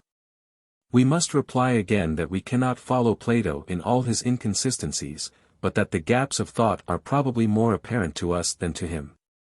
He would, perhaps, have said that the first things are known only to God and to him of men whom God loves. How often have the gaps in theology been concealed from the eye of faith? And we may say that only by an effort of metaphysical imagination can we hope to understand Plato from his own point of view. We must not ask for consistency. Everywhere we find traces of the Platonic theory of knowledge expressed in an objective form, which by us has to be translated into the subjective, before we can attach any meaning to it. And this theory is exhibited in so many different points of view, that we cannot with any certainty interpret one dialogue by another, e.g. the Timaeus by the Parmenides, or Phaedrus, or Philebus. The soul of the world may also be conceived as the personification of the numbers and figures in which the heavenly bodies move. Imagine these as in a Pythagorean dream, stripped of qualitative difference and reduced to mathematical abstractions. They too conform to the principle of the same, and may be compared with the modern conception of laws of nature. They are in space, but not in time, and they are the makers of time. They are represented as constantly thinking of the same. For thought in the view of Plato is equivalent to truth or law, and need not imply a human consciousness, a conception which is familiar enough to us, but has no place, hardly even a name, in ancient Greek philosophy. To this principle of the same is opposed the principle of the other, the principle of irregularity and disorder, of necessity and chance, which is only partially impressed by mathematical laws and figures. We may observe by the way, that the principle of the other, which is the principle of plurality in variation in the Timaeus, has nothing in common with the other of the sophist, which is the principle of determination. The element of the same dominates to a certain extent over the other. The fixed stars keep the wanderers of the inner circle in their courses, 36c. And a similar principle of fixedness or order appears to regulate the bodily constitution of man, 89a, 90d. But there still remains a rebellious seed of evil derived from the original chaos, which is the source of disorder in the world, and of vice and disease in man. But what did Plato mean by essence, omicron sigma alpha, which is the intermediate nature compounded of the same and the other, and out of which, together with these two, the soul of the world is created? It is difficult to explain a process of thought so strange and unaccustomed to us, in which modern distinctions run into one another and are lost sight of. First, let us consider once more the meaning of the same and the other. The same is the unchanging and indivisible, the heaven of the fixed stars, partaking of the divine nature, which, having law in itself, gives law to all besides and is the element of order and permanence in man and on the earth. It is the rational principle, mind regarded as a work, as creation, not as the creator. The old tradition of Parmenides, and of the Eleatic being, the foundation of so much in the philosophy of Greece and of the world, was lingering in Plato's mind. The other is the variable or changing element, the residuum of disorder or chaos, which cannot be reduced to order, nor altogether banished, the source of evil, seen in the errors of man and also in the wanderings of the planets. A necessity which protrudes through nature. Of this too there was a shadow in the Eleatic philosophy in the realm of opinion, which, like a mist, seemed to darken the purity of truth in itself. So far the words of Plato may perhaps find an intelligible meaning. But when he goes on to speak of the essence which is compounded out of both, the track becomes fainter and we can only follow him with hesitating steps. But still we find a trace reappearing of the teaching of Anaxagoras: all was confusion, and then mind came and arranged things. We have already remarked that Plato was not acquainted with the modern distinction of subject and object, and therefore he sometimes confuses mind and the things of mind, nu omicron nu and nu omicron eta tau. By omicron sigma alpha he clearly means some conception of the intelligible and the intelligent. It belongs to the class of nu omicron eta tau. Matter, being, the same, the eternal, for any of these terms, being almost vacant of meaning, is equally suitable to express indefinite existence, are compared or united with the other or diverse. And out of the union or comparison is elicited the idea of intelligence, the one in many, brighter than any Promethean fire, Philebus 16c, which coexisting with them and so forming a new existence, is or becomes the intelligible world.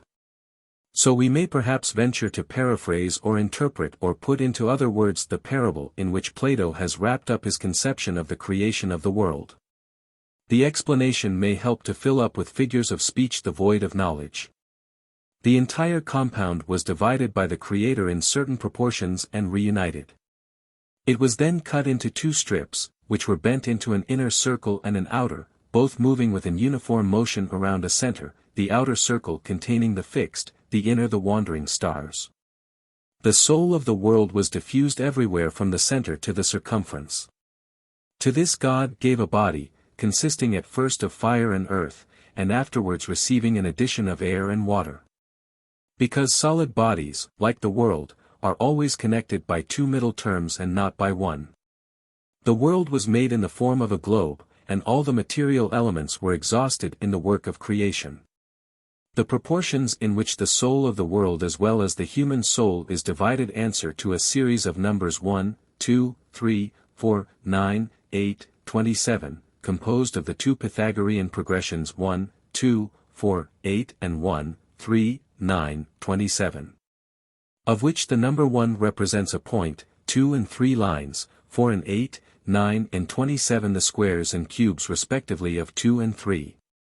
This series, of which the intervals are afterwards filled up, probably represents 1. The diatonic scale according to the Pythagoreans and Plato, 2. The order and distances of the heavenly bodies. And 3. May possibly contain an allusion to the music of the spheres, which is referred to in the myth at the end of the Republic. The meaning of the words that solid bodies are always connected by two middle terms, or mean proportionals has been much disputed. The most received explanation is that of Martin, who supposes that Plato is only speaking of surfaces and solids compounded of prime numbers, i.e. of numbers not made up of two factors, or, in other words, only measurable by unity. The square of any such number represents a surface, the cube a solid. The squares of any two such numbers, e.g. 2 squared, 3 squared equals 4, 9, have always a single mean proportional, e.g. 4 and 9 have the single mean 6, whereas the cubes of primes, e.g. 3 cubed and 5 cubed, have always two mean proportionals, e.g. 27, 45, 75, 125. But to this explanation of Martin's it may be objected, 1. That Plato nowhere says that his proportion is to be limited to prime numbers, 2. That the limitation of surfaces to squares is also not to be found in his words. Nor, 3. Is there any evidence to show that the distinction of prime from other numbers was known to him. What Plato chiefly intends to express is that a solid requires a stronger bond than a surface. And that the double bond which is given by two means is stronger than the single bond given by one. Having reflected on the singular numerical phenomena of the existence of one mean proportional between two square numbers or rather perhaps only between the two lowest squares, and of two mean proportionals between two cubes, perhaps again confining his attention to the two lowest cubes, he finds in the latter symbol an expression of the relation of the elements. As in the former an image of the combination of two surfaces. Between fire and earth, the two extremes, he remarks that there are introduced, not one, but two elements, air and water, which are compared to the two mean proportionals between two cube numbers. The vagueness of his language does not allow us to determine whether anything more than this was intended by him. Leaving the further explanation of details, which the reader will find discussed at length in Beck and Martin, we may now return to the main argument: why did God make the world? Like man, he must have a purpose. And his purpose is the diffusion of that goodness or good which he himself is. The term goodness is not to be understood in this passage as meaning benevolence or love, in the Christian sense of the term, but rather law, order, harmony, like the idea of good in the Republic. The ancient mythologers, and even the Hebrew prophets, had spoken of the jealousy of God, and the Greek had imagined that there was a nemesis always attending the prosperity of mortals. But Plato delights to think of God as the author of order in his works, who, like a father, lives over again in his children, and can never have too much of good or friendship among his creatures. Only, as there is a certain remnant of evil inherent in matter which he cannot get rid of, he detaches himself from them and leaves them to themselves, that he may be guiltless of their faults and sufferings. Between the ideal and the sensible Plato interposes the two natures of time and space. Time is conceived by him to be only the shadow or image of eternity which ever is and never has been or will be, but is described in a figure only as past or future. This is one of the great thoughts of early philosophy, which are still as difficult to our minds as they were to the early thinkers, or perhaps more difficult, because we more distinctly see the consequences which are involved in such an hypothesis. All the objections which may be urged against Kant's doctrine of the ideality of space and time at once press upon us. If time is unreal, then all which is contained in time is unreal, the succession of human thoughts as well as the flux of sensations. There is no connecting link between alpha iota nu mu epsilon nu alpha and nu tau alpha. Yet, on the other hand, we are conscious that knowledge is independent of time, that truth is not a thing of yesterday or tomorrow, but an eternal now. To the spectator of all time and all existence, the universe remains at rest. The truths of geometry and arithmetic in all their combinations are always the same. The generations of men, like the leaves of the forest, come and go, but the mathematical laws by which the world is governed remain, and seem as if they could never change. The ever-present image of space is transferred to time, succession is conceived as extension. We remark that Plato does away with the above and below in space, as he has done away with the absolute existence of past and future. The course of time, unless regularly marked by divisions of number, partakes of the indefiniteness of the Heraclitean flux. By such reflections we may conceive the Greek to have attained the metaphysical conception of eternity, which to the Hebrew was gained by meditation on the divine being. No one saw that this objective was really a subjective, and involved the subjectivity of all knowledge. Non in tempore sed cum tempore finxit Deus mundum, says St. Augustine, repeating a thought derived from the Timaeus, but apparently unconscious of the results to which his doctrine would have led. The contradictions involved in the conception of time or motion, like the infinitesimal in space, were a source of perplexity to the mind of the Greek, who was driven to find a point of view above or beyond them. They had sprung up in the decline of the Eleatic philosophy and were very familiar to Plato, as we gather from the Parmenides. The consciousness of them had led the great Eleatic philosopher to describe the nature of God or being under negatives. He sings of being unbegotten and imperishable, unmoved and never-ending, which never was nor will be, but always is, one and continuous, which cannot spring from any other, for it cannot be said or imagined not to be. The idea of eternity was for a great part a negation. There are regions of speculation in which the negative is hardly separable from the positive, and even seems to pass into it. Not only Buddhism, but Greek as well as Christian philosophy, show that it is quite possible that the human mind should retain an enthusiasm for mere negations. In different ages and countries there have been forms of light in which nothing could be discerned and which have nevertheless exercised a life-giving and illumining power. For the higher intelligence of man seems to require, not only something above sense, but above knowledge, which can only be described as mind or being or truth or God or the unchangeable and eternal element, in the expression of which all predicates fail and fall short. Eternity or the eternal is not merely the unlimited in time but the truest of all being, the most real of all realities, the most certain of all knowledge, which we nevertheless only see through a glass darkly.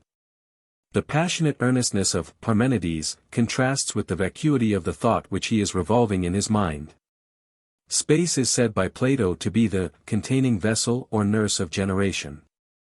Reflecting on the simplest kinds of external objects, which to the ancients were the four elements, he was led to a more general notion of a substance, more or less like themselves, out of which they were fashioned. He would not have them too precisely distinguished.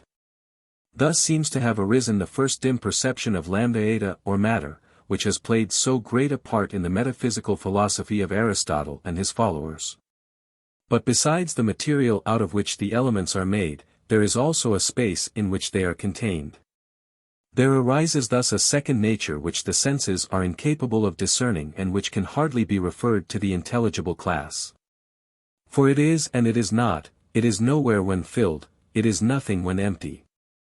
Hence it is said to be discerned by a kind of spurious or analogous reason, partaking so feebly of existence as to be hardly perceivable, yet always reappearing as the containing mother or nurse of all things. It had not that sort of consistency to Plato which has been given to it in modern times by geometry and metaphysics. Neither of the Greek words by which it is described are so purely abstract as the English word space or the Latin spatium. Neither Plato nor any other Greek would have spoken of Chi-Rho Nu Omicron Kappa Alpha Tau Pi Omicron or Chi-Rho Alpha in the same manner as we speak of time and space. Yet space is also of a very permanent or even eternal nature. And Plato seems more willing to admit of the unreality of time than of the unreality of space, because, as he says, all things must necessarily exist in space. We, on the other hand, are disposed to fancy that even if space were annihilated time might still survive. He admits indeed that our knowledge of space is of a dreamy kind, and is given by a spurious reason without the help of sense. Compare the hypotheses and images of Republic 6:5-11. It is true that it does not attain to the clearness of ideas. But like them it seems to remain, even if all the objects contained in it are supposed to have vanished away. Hence it was natural for Plato to conceive of it as eternal. We must remember further that in his attempt to realize either space or matter the two abstract ideas of weight and extension, which are familiar to us, had never passed before his mind. Thus far God, working according to an eternal pattern, out of his goodness has created the same, the other, and the essence. Compare the three principles of the Phalebus, the finite, the infinite, and the union of the two. And out of them has formed the outer circle of the fixed stars and the inner circle of the planets, divided according to certain musical intervals. He has also created time, the moving image of eternity, and space, existing by a sort of necessity in hardly distinguishable from matter. The matter out of which the world is formed is not absolutely void, but retains in the chaos certain germs or traces of the elements. These Plato, like Empedocles, supposed to be four in number: fire, air, earth, and water. They were at first mixed together, but already in the chaos, before God fashioned them by form and number, the greater masses of the elements had an appointed place. Into the confusion, mu gamma mu alpha, which preceded Plato does not attempt further to penetrate. They are called elements, but they are so far from being elements, sigma tau omicron iota chi epsilon alpha, or letters in the higher sense that they are not even syllables or first compounds. The real elements are two triangles, the rectangular isosceles which has but one form, and the most beautiful of the many forms of scalene, which is half of an equilateral triangle. By the combination of these triangles which exist in an infinite variety of sizes, the surfaces of the four elements are constructed. That there were only 5 regular solids was already known to the ancients, and out of the surfaces which he has formed Plato proceeds to generate the 4 first of the 5. He perhaps forgets that he is only putting together surfaces and has not provided for their transformation into solids. The first solid is a regular pyramid, of which the base and sides are formed by 4 equilateral or 24 scalene triangles. Each of the 4 solid angles in this figure is a little larger than the largest of obtuse angles. The second solid is composed of the same triangles, which unite as 8 equilateral triangles, and make one solid angle out of 4 plane angles. 6 of these angles form a regular octahedron. The third solid is a regular icosahedron, having 20 triangular equilateral bases, and therefore 120 rectangular scalene triangles.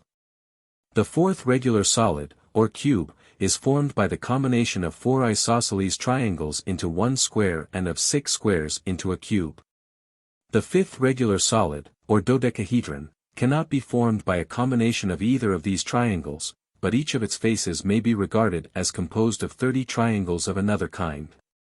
Probably Plato notices this as the only remaining regular polyhedron, which from its approximation to a globe, and possibly because, as Plutarch remarks, it is composed of 12 times 30 is equal to 360 scalene triangles, Platonici Questions, 5. Representing thus the signs and degrees of the zodiac, as well as the months and days of the year, God may be said to have used in the delineation of the universe. According to Plato, earth was composed of cubes, fire of regular pyramids, air of regular octahedrons, water of regular icosahedrons.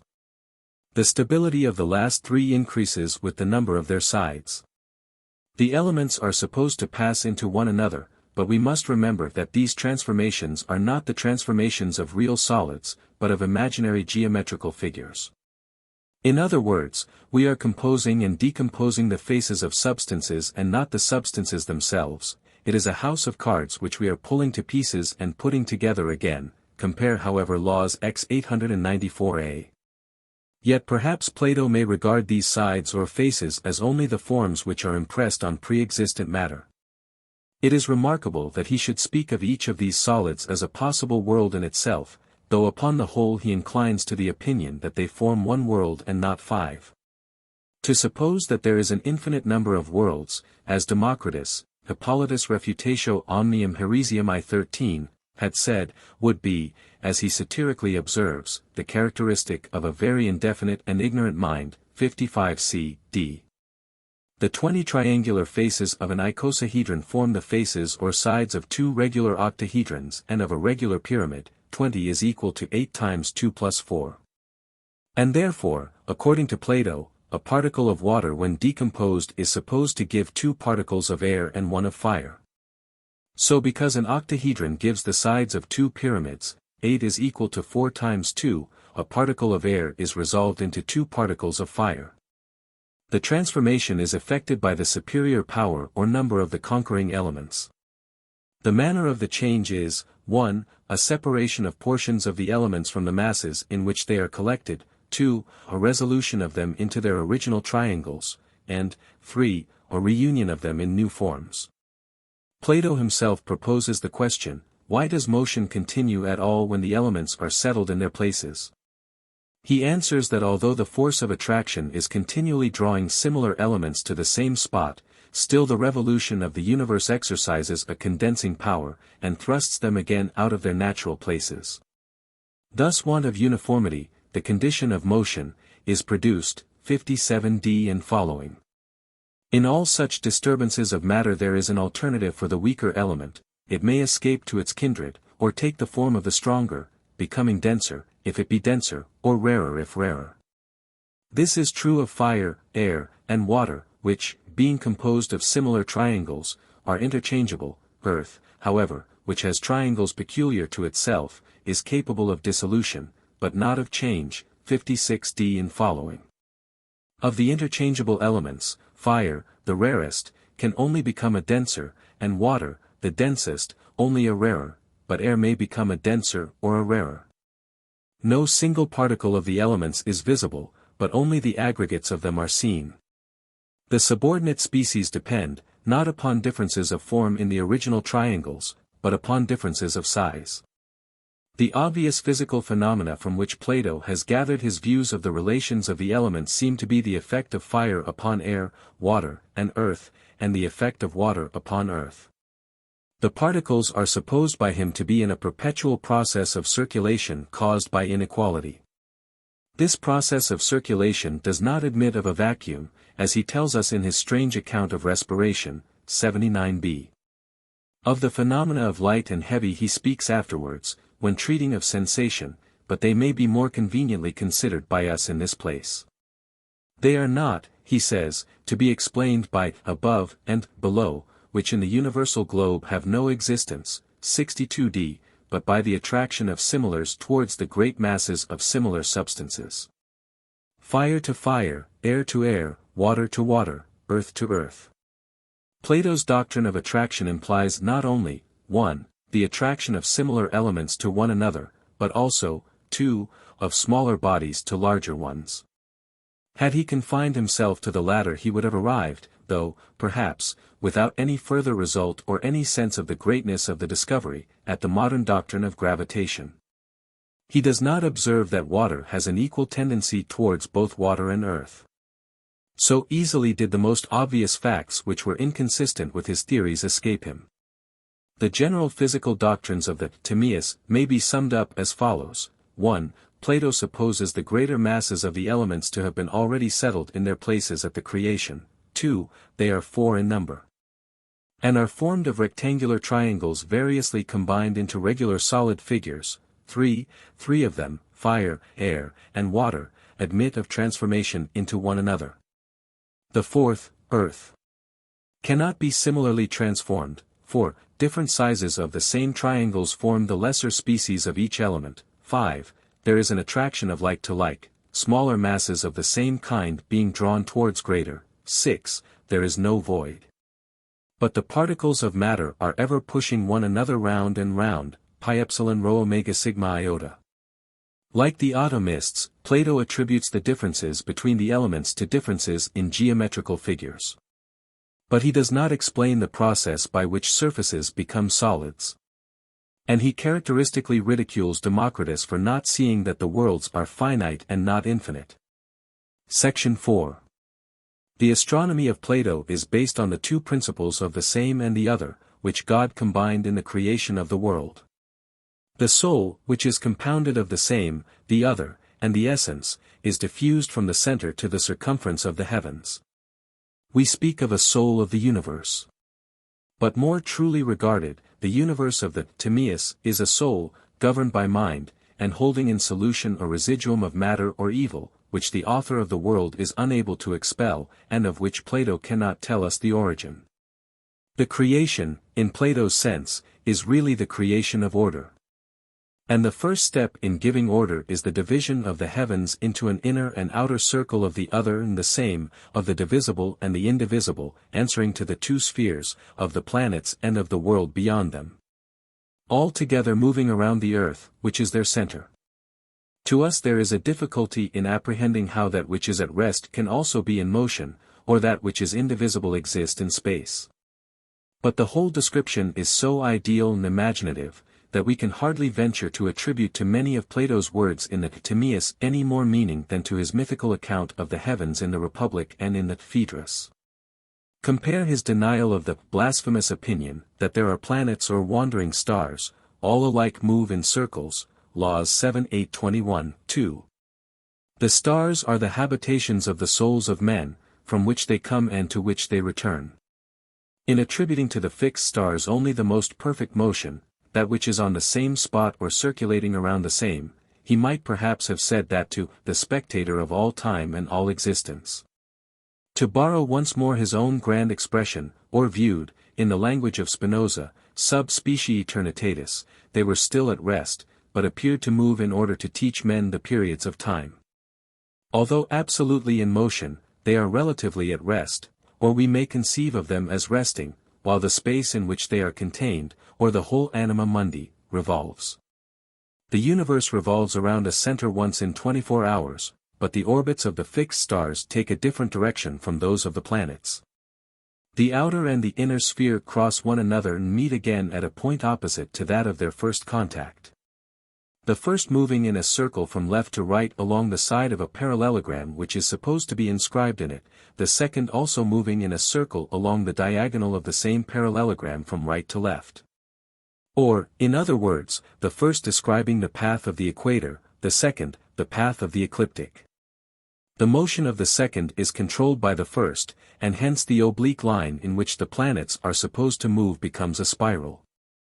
The motion of the same is said to be undivided, whereas the inner motion is split into 7 unequal orbits, the intervals between them being in the ratio of 2 and 3, 3 of either, the Sun moving in the opposite direction to Mercury and Venus, but with equal swiftness. The remaining 4, Moon, Saturn, Mars, Jupiter, with unequal swiftness to the former 3 and to one another. Thus arises the following progression: Moon 1, Sun 2, Venus 3, Mercury 4, Mars 8, Jupiter 9, Saturn 27. This series of numbers is the compound of the two Pythagorean ratios, having the same intervals, though not in the same order, as the mixture which was originally divided in forming the soul of the world. Plato was struck by the phenomenon of Mercury, Venus, and the Sun appearing to overtake and be overtaken by one another. The true reason of this, namely, that they lie within the circle of the Earth's orbit, was unknown to him. And the reason which he gives, that the two former move in an opposite direction to the latter, is far from explaining the appearance of them in the heavens. All the planets, including the Sun, are carried round in the daily motion of the circle of the fixed stars. And they have a second or oblique motion which gives the explanation of the different lengths of the Sun's course in different parts of the Earth. The fixed stars have also two movements, a forward movement in their orbit which is common to the whole circle, and a movement on the same spot around an axis, which Plato calls the movement of thought about the same. In this latter respect they are more perfect than the wandering stars, as Plato himself terms them in the Timaeus, although in the Laws he condemns the appellation as blasphemous. The revolution of the world around Earth, which is accomplished in a single day and night, is described as being the most perfect or intelligent. Yet Plato also speaks of an annus magnus or cyclical year, in which periods wonderful for their complexity are found to coincide in a perfect number, i.e. a number which equals the sum of its factors, as 6 is equal to 1 plus 2 plus 3. This, although not literally contradictory, is in spirit irreconcilable with the perfect revolution of 24 hours. The same remark may be applied to the complexity of the appearances and occultations of the stars, which, if the outer heaven is supposed to be moving around the center once in 24 hours, must be confined to the effects produced by the 7 planets. Plato seems to confuse the actual observation of the heavens with his desire to find in them mathematical perfection. The same spirit is carried yet further by him in the passage already quoted from the Laws, in which he affirms their wanderings to be an appearance only, which a little knowledge of mathematics would enable men to correct. We have now to consider the much discussed question of the rotation or immobility of the earth. Plato's doctrine on this subject is contained in the following words: the earth, which is our nurse, compacted, or revolving, around the pole which is extended through the universe, he made to be the guardian and artificer of night and day. First and eldest of gods that are in the interior of heaven, 40b, c. There is an unfortunate doubt in this passage, 1, about the meaning of the word lambda omicron minuate anu, which is translated either compacted or revolving, and is equally capable of both explanations.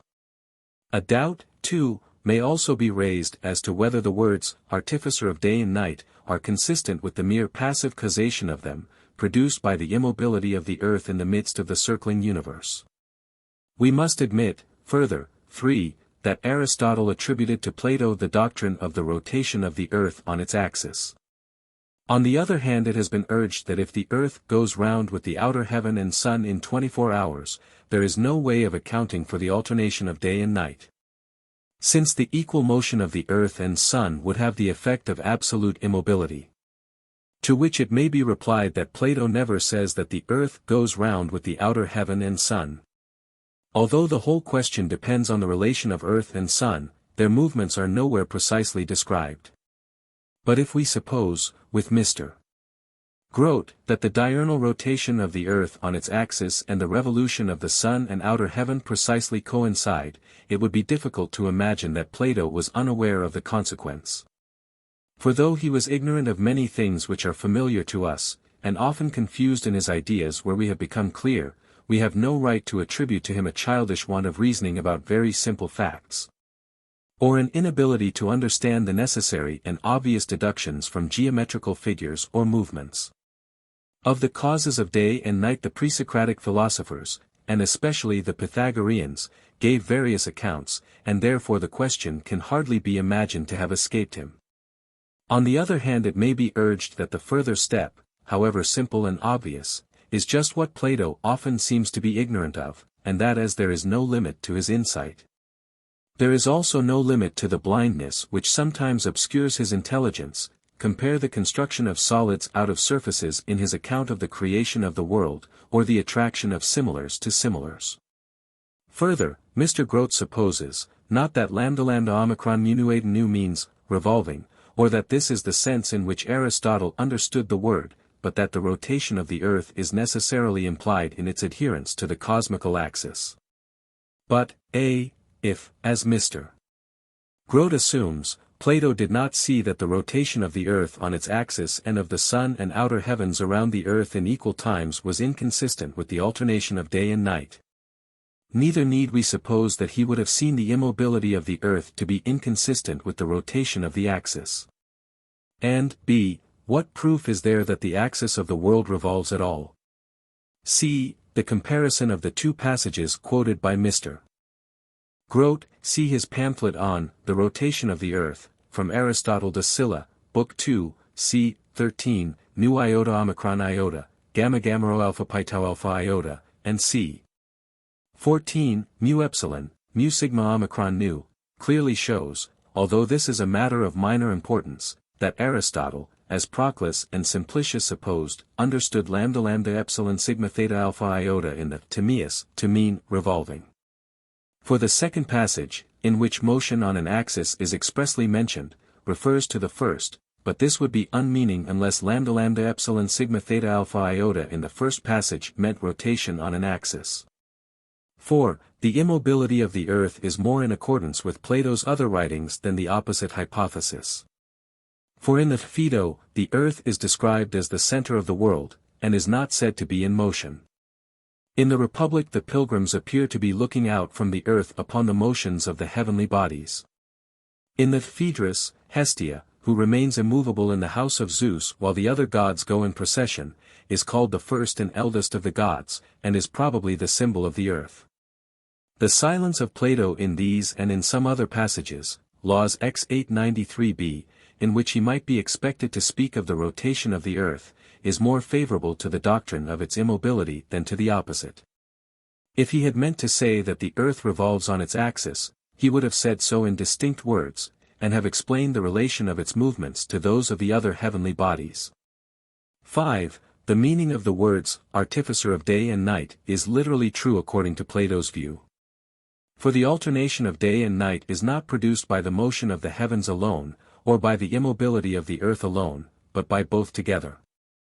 And that which has the inherent force or energy to remain at rest when all other bodies are moving, may be truly said to act, equally with them. 6. We should not lay too much stress on Aristotle or the writer de Calo having adopted the other interpretation of the words.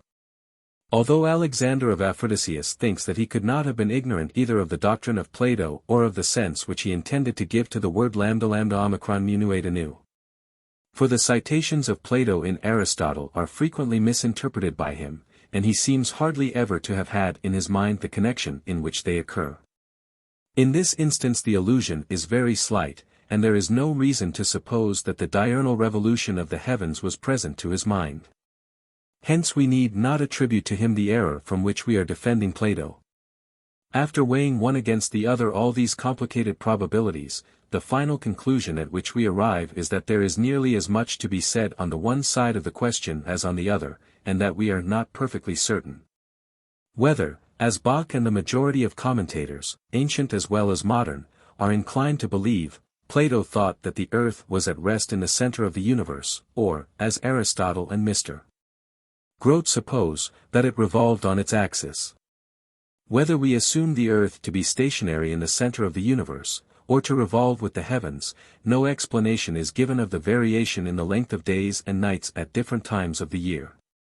The relations of the earth and heavens are so indistinct in the Timaeus and so figurative in the Phaedo, Phaedrus, and Republic, that we must give up the hope of ascertaining how they were imagined by Plato, if he had any fixed or scientific conception of them at all. V. The soul of the world is framed on the analogy of the soul of man, and many traces of anthropomorphism blend with Plato's highest flights of idealism. The heavenly bodies are endowed with thought. The principles of the same and other exist in the universe as well as in the human mind. The soul of man is made out of the remains of the elements which had been used in creating the soul of the world. These remains, however, are diluted to the third degree. By this Plato expresses the measure of the difference between the soul human and divine. The human soul, like the cosmical, is framed before the body, as the mind is before the soul of either. 30b, this is the order of the divine work, and the finer parts of the body, which are more akin to the soul, such as the spinal marrow, are prior to the bones and flesh. The brain, the containing vessel of the divine part of the soul, is, nearly, in the form of a globe, which is the image of the gods, who are the stars, and of the universe. There is, however, an inconsistency in Plato's manner of conceiving the soul of man. He cannot get rid of the element of necessity which is allowed to enter. He does not, like Kant, attempt to vindicate for men a freedom out of space and time. But he acknowledges him to be subject to the influence of external causes, and leaves hardly any place for freedom of the will. The lusts of men are caused by their bodily constitution, 86c, though they may be increased by bad education and bad laws, which implies that they may be decreased by good education and good laws. He appears to have an inkling of the truth that to the higher nature of man evil is involuntary. This is mixed up with the view which, while apparently agreeing with it, is in reality the opposite of it, that vice is due to physical causes, 86d. In the Timaeus, as well as in the laws, he also regards vices and crimes as simply involuntary. They are diseases analogous to the diseases of the body, and arising out of the same causes. If we draw together the opposite poles of Plato's system, we find that, like Spinoza, he combines idealism with fatalism, see infra. The soul of man is divided by him into three parts, answering roughly to the charioteer and steeds of the Phaedrus, and to the lambda gamma omicron, theta upsilon mu, and pi iota theta upsilon mu alpha of the Republic and Nicomachean Ethics. First, there is the immortal nature of which the brain is the seat, and which is akin to the soul of the universe. This alone thinks and knows and is the ruler of the whole. Secondly, there is the higher mortal soul which, though liable to perturbations of her own, takes the side of reason against the lower appetites. The seat of this is the heart, in which courage, anger, and all the nobler affections are supposed to reside. There the veins all meet. It is their center or house of guard whence they carry the orders of the thinking being to the extremities of his kingdom. There is also a third or appetitive soul, which receives the commands of the immortal part, not immediately but mediately, through the liver, which reflects on its surface the admonitions and threats of the reason. The liver is imagined by Plato to be a smooth and bright substance, having a store of sweetness and also of bitterness, which reason freely uses in the execution of her mandates. In this region, as ancient superstition told, were to be found intimations of the future. But Plato is careful to observe that although such knowledge is given to the inferior parts of man, it requires to be interpreted by the superior. Reason, and not enthusiasm, is the true guide of man. He is only inspired when he is demented by some distemper or possession. The ancient saying, that only a man in his senses can judge of his own actions, is approved by modern philosophy too. The same irony which appears in Plato's remark, that the men of old time must surely have known the gods who were their ancestors, and we should believe them as custom requires, is also manifest in his account of divination. The appetitive soul is seated in the belly, and there imprisoned like a wild beast, far away from the council chamber, as Plato graphically calls the head, in order that the animal passions may not interfere with the deliberations of reason. Though the soul is said by him to be prior to the body, yet we cannot help seeing that it is constructed on the model of the body, the threefold division into the rational, passionate, and appetitive corresponding to the head, heart and belly. The human soul differs from the soul of the world in this respect, that it is enveloped and finds its expression in matter, whereas the soul of the world is not only enveloped or diffused in matter, but is the element in which matter moves. The breath of man is within him, but the air or ether of heaven is the element which surrounds him and all things. Pleasure and pain are attributed in the Timaeus to the suddenness of our sensations, the first being a sudden restoration, the second a sudden violation, of nature, Philebus, 31d. The sensations become conscious to us when they are exceptional. Sight is not attended either by pleasure or pain, but hunger and the appeasing of hunger are pleasant and painful because they are extraordinary. Section 6. I shall not attempt to connect the physiological speculations of Plato either with ancient or modern medicine. What light I can throw upon them will be derived from the comparison of them with his general system. There is no principle so apparent in the physics of the Timaeus, or in ancient physics generally, as that of continuity. The world is conceived of as a whole, and the elements are formed into and out of one another. The varieties of substances and processes are hardly known or noticed. And in a similar manner the human body is conceived of as a whole, and the different substances of which, to a superficial observer, it appears to be composed, the blood, flesh, sinews, like the elements out of which they are formed, are supposed to pass into one another in regular order, while the infinite complexity of the human frame remains unobserved. And diseases arise from the opposite process, when the natural proportions of the four elements are disturbed, and the secondary substances which are formed out of them, namely, blood, flesh, sinews, are generated in an inverse order. Plato found heat and air within the human frame, and the blood circulating in every part. He assumes in language almost unintelligible to us that a network of fire and air envelopes the greater part of the body. This outer net contains two lesser nets, one corresponding to the stomach, the other to the lungs, and the entrance to the latter is forked or divided into two passages which lead to the nostrils and to the mouth. In the process of respiration the external net is said to find a way in and out of the pores of the skin, while the interior of it and the lesser nets move alternately into each other. The whole description is figurative, as Plato himself implies, 79d, when he speaks of a fountain of fire which we compare to the network of a creel. He really means by this what we should describe as a state of heat or temperature in the interior of the body. The fountain of fire, or heat, is also in a figure the circulation of the blood. The passage is partly imagination, partly fact. He has a singular theory of respiration for which he accounts solely by the movement of the air in and out of the body. He does not attribute any part of the process to the action of the body itself.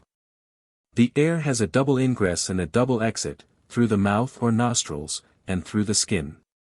When exhaled through the mouth or nostrils, it leaves a vacuum which is filled up by other air finding a way in through the pores, this air being thrust out of its place by the exhalation from the mouth and nostrils.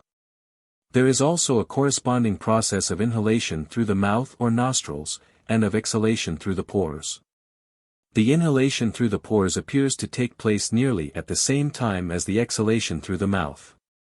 And conversely, the internal fire is in either case the propelling cause outwards, the inhaled air, when heated by it, having a natural tendency to move out of the body to the place of fire.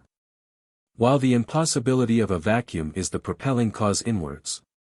Thus we see that this singular theory is dependent on two principles largely employed by Plato in explaining the operations of nature, the impossibility of a vacuum and the attraction of like to like.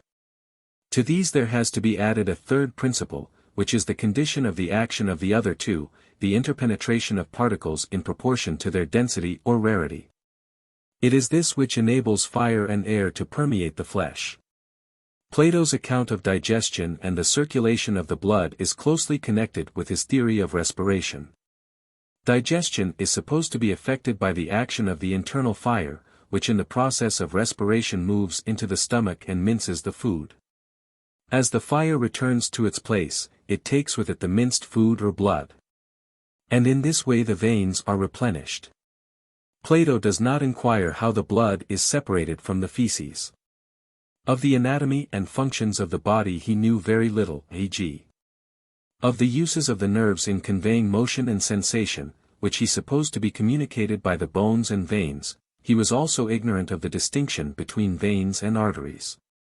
The latter term he applies to the vessels which conduct air from the mouth to the lungs. He supposes the lung to be hollow and bloodless, the spinal marrow he conceives to be the seat of generation.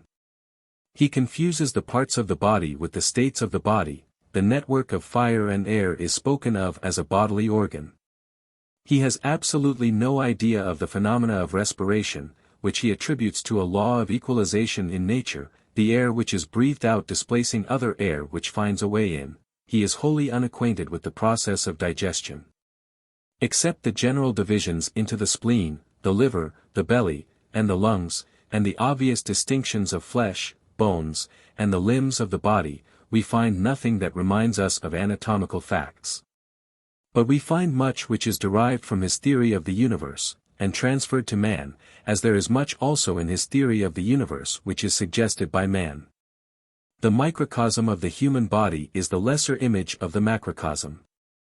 The courses of the same and the other affect both, they are made of the same elements and therefore in the same proportions. Both are intelligent natures endued with the power of self-motion, and the same equipoise is maintained in both. The animal is a sort of world to the particles of the blood which circulate in it. All the four elements entered into the original composition of the human frame. The bone was formed out of smooth earth, liquids of various kinds pass to and fro. The network of fire and air irrigates the veins.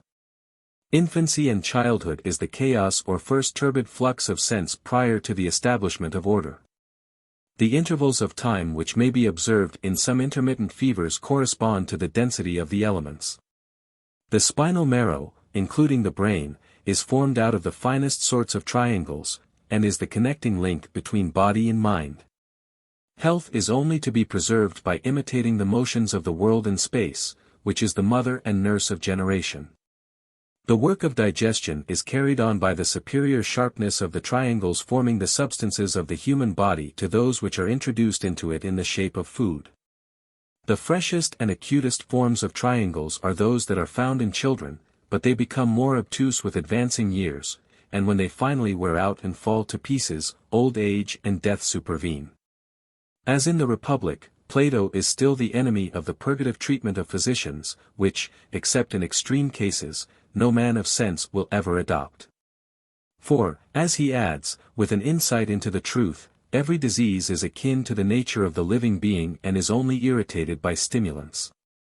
He is of opinion that nature should be left to herself. And is inclined to think that physicians are in vain, Laws 6:761c, where he says that warm baths would be more beneficial to the limbs of the aged rustic than the prescriptions of a not overwise doctor. If he seems to be extreme in his condemnation of medicine and to rely too much on diet and exercise, he might appeal to nearly all the best physicians of our own age in support of his opinions, who often speak to their patients of the worthlessness of drugs. For we ourselves are skeptical about medicine, and very unwilling to submit to the purgative treatment of physicians. May we not claim for Plato an anticipation of modern ideas as about some questions of astronomy and physics, so also about medicine? As in the Charmides, 156:7, he tells us that the body cannot be cured without the soul, so in the Timaeus he strongly asserts the sympathy of soul and body. Any defect of either is the occasion of the greatest discord and disproportion in the other. Here too may be a presentiment that in the medicine of the future the interdependence of mind and body will be more fully recognized, and that the influence of the one over the other may be exerted in a manner which is not now thought possible. Section 7. In Plato's explanation of sensation we are struck by the fact that he has not the same distinct conception of organs of sense which is familiar to ourselves. The senses are not instruments, but rather passages, through which external objects strike upon the mind. The eye is the aperture through which the stream of vision passes, the ear is the aperture through which the vibrations of sound pass. But that the complex structure of the eye or the ear is in any sense the cause of sight and hearing he seems hardly to be aware. The process of sight is the most complicated, Republic 6507-508, and consists of three elements: the light which is supposed to reside within the eye, the light of the sun, and the light emitted from external objects. When the light of the eye meets the light of the sun, and both together meet the light issuing from an external object, this is the simple act of sight. When the particles of light which proceed from the object are exactly equal to the particles of the visual ray which meet them from within, then the body is transparent. If they are larger and contract the visual ray, a black color is produced. If they are smaller and dilate it, a white. Other phenomena are produced by the variety and motion of light. A sudden flash of fire at once elicits light and moisture from the eye, and causes a bright color. A more subdued light, on mingling with the moisture of the eye, produces a red color. Out of these elements all other colors are derived. All of them are combinations of bright and red with white and black. Plato himself tells us that he does not know in what proportions they combine, and he is of opinion that such knowledge is granted to the gods only. To have seen the affinity of them to each other and their connection with light, is not a bad basis for a theory of colors. We must remember that they were not distinctly defined to his, as they are to our eyes. He saw them, not as they are divided in the prism, or artificially manufactured for the painter's use, but as they exist in nature, blended and confused with one another. We can hardly agree with him when he tells us that smells do not admit of kinds. He seems to think that no definite qualities can attach to bodies which are in a state of transition or evaporation. He also makes the subtle observation that smells must be denser than air, though thinner than water, because when there is an obstruction to the breathing, air can penetrate, but not smell. The affections peculiar to the tongue are of various kinds, and, like many other affections, are caused by contraction and dilation. Some of them are produced by rough, others by abstergent, others by inflammatory substances. These act upon the testing instruments of the tongue, and produce a more or less disagreeable sensation. While other particles congenial to the tongue soften and harmonize them. The instruments of taste reach from the tongue to the heart. Plato has a lively sense of the manner in which sensation and motion are communicated from one part of the body to the other, though he confuses the affections with the organs. Hearing is a blow which passes through the ear and ends in the region of the liver, being transmitted by means of the air, the brain, and the blood to the soul. The swifter sound is acute, the sound which moves slowly is grave. A great body of sound is loud, the opposite is low. Discord is produced by the swifter and slower motions of two sounds, and is converted into harmony when the swifter motions begin to pause and are overtaken by the slower. The general phenomena of sensation are partly internal, but the more violent are caused by conflict with external objects. Proceeding by a method of superficial observation, Plato remarks that the more sensitive parts of the human frame are those which are least covered by flesh, as is the case with the head and the elbows. Man, if his head had been covered with a thicker pulp of flesh, might have been a longer-lived animal than he is, but could not have had as quick perceptions. On the other hand, the tongue is one of the most sensitive of organs. But then this is made, not to be a covering to the bones which contain the marrow or source of life, but with an express purpose, and in a separate mass. 75a. Section 8. We have now to consider how far in any of these speculations Plato approximated to the discoveries of modern science. The modern physical philosopher is apt to dwell exclusively on the absurdities of ancient ideas about science, on the haphazard fancies and a priori assumptions of ancient teachers, on their confusion of facts and ideas, on their inconsistency and blindness to the most obvious phenomena. He measures them not by what preceded them, but by what has followed them. He does not consider that ancient physical philosophy was not a free inquiry, but a growth, in which the mind was passive rather than active, and was incapable of resisting the impressions which flowed in upon it. He hardly allows to the notions of the ancients the merit of being the stepping stones by which he has himself risen to a higher knowledge. He never reflects, how great a thing it was to have formed a conception, however imperfect, either of the human frame as a whole, or of the world as a whole. According to the view taken in these volumes, the errors of ancient physicists were not separable from the intellectual conditions under which they lived. Their genius was their own. And they were not the rash and hasty generalizers which, since the days of Bacon, we have been apt to suppose them. The thoughts of men widen to receive experience. At first they seem to know all things as in a dream, after a while they look at them closely and hold them in their hands. They begin to arrange them in classes and to connect causes with effects. General notions are necessary to the apprehension of particular facts, the metaphysical to the physical. Before men can observe the world, they must be able to conceive it. To do justice to the subject, we should consider the physical philosophy of the ancients as a whole. We should remember, 1. That the nebular theory was the received belief of several of the early physicists. 2. That the development of animals out of fishes who came to land, and of man out of the animals, was held by Anaximander in the 6th century before Christ, Plutarch, Sympodic Questions, 884, Placida Philosophorum v. 19:1. 3. That even by Philolaus and the early Pythagoreans, the earth was held to be a body like the other stars revolving in space around the sun or a central fire. 4. That the beginnings of chemistry are discernible in the similar particles of Anaxagoras. Also they knew or thought. 5. That there was a sex in plants as well as in animals. 6. They were aware that musical notes depended on the relative length or tension of the strings from which they were emitted, and were measured by ratios of number. 7. That mathematical laws pervaded the world.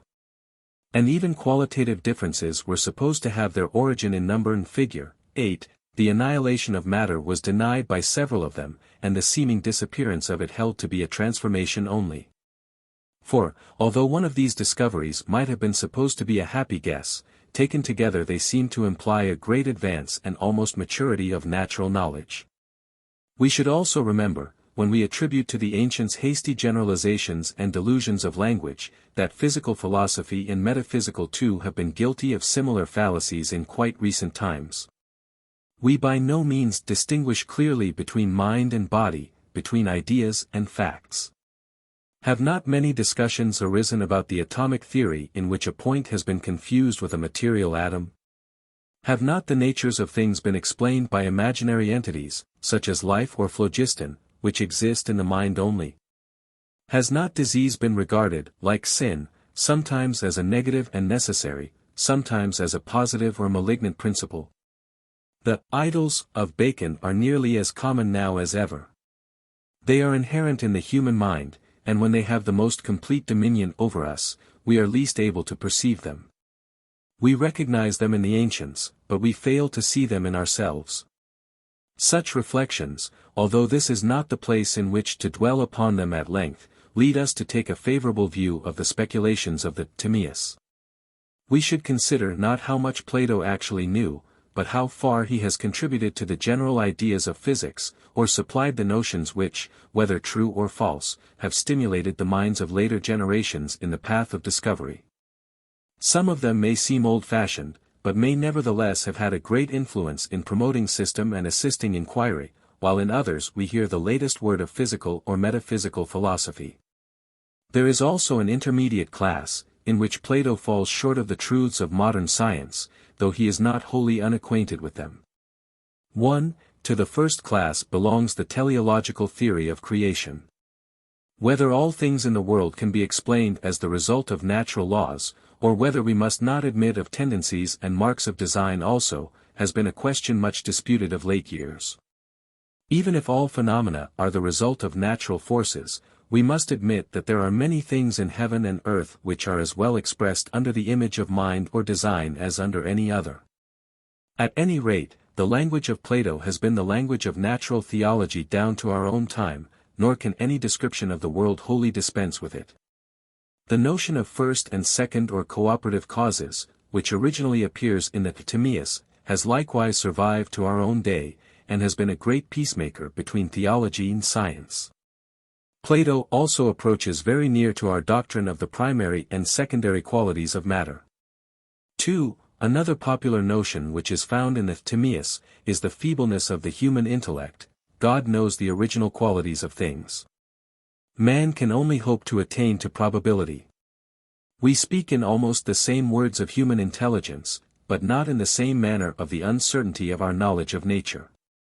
The reason is that the latter is assured to us by experiment, and is not contrasted with the certainty of ideal or mathematical knowledge.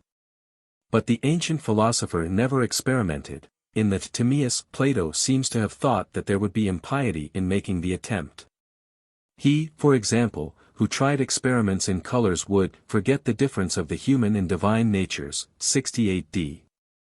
Their indefiniteness is probably the reason why he singles them out, as especially incapable of being tested by experiment. Compare the saying of Anaxagoras, Sextus Empiricus Outlines of Pyrrhonism I-33, that since snow is made of water and water is black, snow ought to be black. The greatest divination of the ancients was the supremacy which they assigned to mathematics in all the realms of nature, for in all of them there is a foundation of mechanics. Even physiology partakes of figure and number. And Plato is not wrong in attributing them to the human frame, but in the omission to observe how little could be explained by them.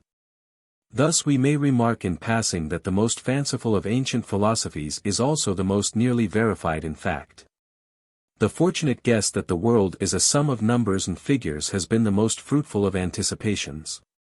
The diatonic scale of the Pythagoreans and Plato suggested to Kepler that the secret of the distances of the planets from one another was to be found in mathematical proportions. The doctrine that the heavenly bodies all move in a circle is known by us to be erroneous, but without such an error how could the human mind have comprehended the heavens? Astronomy, even in modern times, has made far greater progress by the high a priori road than could have been attained by any other. Yet, strictly speaking, and the remark applies to ancient physics generally, this high a priori road was based upon a posteriori grounds. For there were no facts of which the ancients were so well assured by experience as facts of number. Having observed that they held good in a few instances, they applied them everywhere, and in the complexity, of which they were capable, found the explanation of the equally complex phenomena of the universe. They seemed to see them in the least things as well as in the greatest, in atoms, as well as in suns and stars, in the human body as well as in external nature. And now a favorite speculation of modern chemistry is the explanation of qualitative difference by quantitative, which is at present verified to a certain extent and may hereafter be of far more universal application. What is this but the atoms of Democritus and the triangles of Plato? The ancients should not be wholly deprived of the credit of their guesses because they were unable to prove them. May they not have had, like the animals, an instinct of something more than they knew? Besides general notions we seem to find in the Timaeus some more precise approximations to the discoveries of modern physical science. First, the doctrine of equipoise. Plato affirms, almost in so many words, that nature abhors a vacuum. Whenever a particle is displaced, the rest push and thrust one another until equality is restored. We must remember that these ideas were not derived from any definite experiment, but were the original reflections of man, fresh from the first observation of nature. The latest word of modern philosophy is continuity and development, but to Plato this is the beginning and foundation of science. There is nothing that he is so strongly persuaded of as that the world is one, and that all the various existences which are contained in it are only the transformations of the same soul of the world acting on the same matter. He would have readily admitted that out of the protoplasm all things were formed by the gradual process of creation. But he would have insisted that mind and intelligence, not meaning by this, however, a conscious mind or person, were prior to them, and could alone have created them. Into the workings of this eternal mind or intelligence he does not enter further. Nor would there have been any use in attempting to investigate the things which no eye has seen nor any human language can express. Lastly, there remain 2 points in which he seems to touch great discoveries of modern times, the law of gravitation, and the circulation of the blood. 1. The law of gravitation, according to Plato, is a law, not only of the attraction of lesser bodies to larger ones, but of similar bodies to similar, having a magnetic power as well as a principle of gravitation. He observed that earth, water, and air had settled down to their places, and he imagined fire or the exterior ether to have a place beyond air. When air seemed to go upwards and fire to pierce through air, when water and earth fell downward, they were seeking their native elements. He did not remark that his own explanation did not suit all phenomena. And the simpler explanation, which assigns to bodies degrees of heaviness and lightness proportioned to the mass and distance of the bodies which attract them, never occurred to him. Yet the affinities of similar substances have some effect upon the composition of the world, and of this Plato may be thought to have had an anticipation. He may be described as confusing the attraction of gravitation with the attraction of cohesion. The influence of such affinities and the chemical action of one body upon another in long periods of time have become a recognized principle of geology. 2. Plato is perfectly aware, and he could hardly be ignorant, that blood is a fluid in constant motion. He also knew that blood is partly a solid substance consisting of several elements, which, as he might have observed in the use of cupping glasses, decompose and die, when no longer in motion. But the specific discovery that the blood flows out on one side of the heart through the arteries and returns through the veins on the other, which is commonly called the circulation of the blood, was absolutely unknown to him. A further study of the Timaeus suggests some afterthoughts which may be conveniently brought together in this place. The topics which I propose briefly to reconsider are, a. The relation of the Timaeus to the other dialogues of Plato and to the previous philosophy. b. The nature of God and of creation. c. The morality of the Timaeus. a. The Timaeus is more imaginative and less scientific than any other of the Platonic dialogues. It is conjectural astronomy, conjectural natural philosophy, conjectural medicine. The writer himself is constantly repeating that he is speaking what is probable only. The dialogue is put into the mouth of Timaeus, a Pythagorean philosopher, and therefore here, as in the Parmenides, we are in doubt how far Plato is expressing his own sentiments. Hence the connection with the other dialogues is comparatively slight. We may fill up the lacunae of the Timaeus by the help of the Republic or Phaedrus. We may identify the same and other with the Pyro Alpha and Pi Epsilon Iota Rho Omicron Nu of the Philebus. We may find in the Laws or in the Statesman parallels with the account of creation and of the first origin of man. It would be possible to frame a scheme in which all these various elements might have a place. But such a mode of proceeding would be unsatisfactory, because we have no reason to suppose that Plato intended his scattered thoughts to be collected in a system. There is a common spirit in his writings, and there are certain general principles, such as the opposition of the sensible and intellectual, and the priority of mind, which run through all of them. But he has no definite forms of words in which he consistently expresses himself. While the determinations of human thought are in process of creation, he is necessarily tentative and uncertain. And there is least of definiteness, whenever either in describing the beginning or the end of the world, he has recourse to myths. These are not the fixed modes in which spiritual truths are revealed to him, but the efforts of imagination, by which at different times and in various manners he seeks to embody his conceptions. The clouds of mythology are still resting upon him, and he has not yet pierced to the heaven of the fixed stars, which is beyond them. It is safer then to admit the inconsistencies of the Timaeus, or to endeavor to fill up what is wanting from our own imagination, inspired by a study of the dialogue. Then to refer to other Platonic writings, and still less should we refer to the successors of Plato, for the elucidation of it. More light is thrown upon the Timaeus by a comparison of the previous philosophies. For the physical science of the ancients was traditional, descending through many generations of Ionian and Pythagorean philosophers. Plato does not look out upon the heavens and describe what he sees in them, but he builds upon the foundations of others, adding something out of the depths of his own self-consciousness. Socrates had already spoken of God the Creator, who made all things for the best. While he ridiculed the superficial explanations of phenomena which were current in his age, he recognized the marks both of benevolence and of design in the frame of man and in the world. The apparatus of winds and waters is contemptuously rejected by him in the Phaedo, but he thinks that there is a power greater than that of any atlas in the best, Phaedo 97 and following, compare Aristotle Metaphysics I4, 5. Plato, following his master, affirms this principle of the best, but he acknowledges that the best is limited by the conditions of matter. In the generation before Socrates, Anaxagoras had brought together chaos and mind. And these are connected by Plato in the Timaeus, but in accordance with his own mode of thinking he has interposed between them the idea or pattern according to which mind worked. The circular impulse, pi epsilon rho omega sigma iota, of the one philosopher answers to the circular movement, pi epsilon rho iota chi rho eta sigma iota, of the other. But unlike Anaxagoras, Plato made the sun and stars living beings and not masses of earth or metal. The Pythagoreans again had framed a world out of numbers, which they constructed into figures. Plato adopted their speculations and improved upon them by a more exact knowledge of geometry. The atomists too made the world, if not out of geometrical figures, at least out of different forms of atoms, and these atoms resembled the triangles of Plato in being too small to be visible. But though the physiology of the Timaeus is partly borrowed from them, they are either ignored by Plato or referred to with a secret contempt and dislike. He looks with more favor on the Pythagoreans, whose intervals of number applied to the distances of the planets reappear in the Timaeus. It is probable that among the Pythagoreans living in the 4th century BC, there were already some who, like Plato, made the earth their center.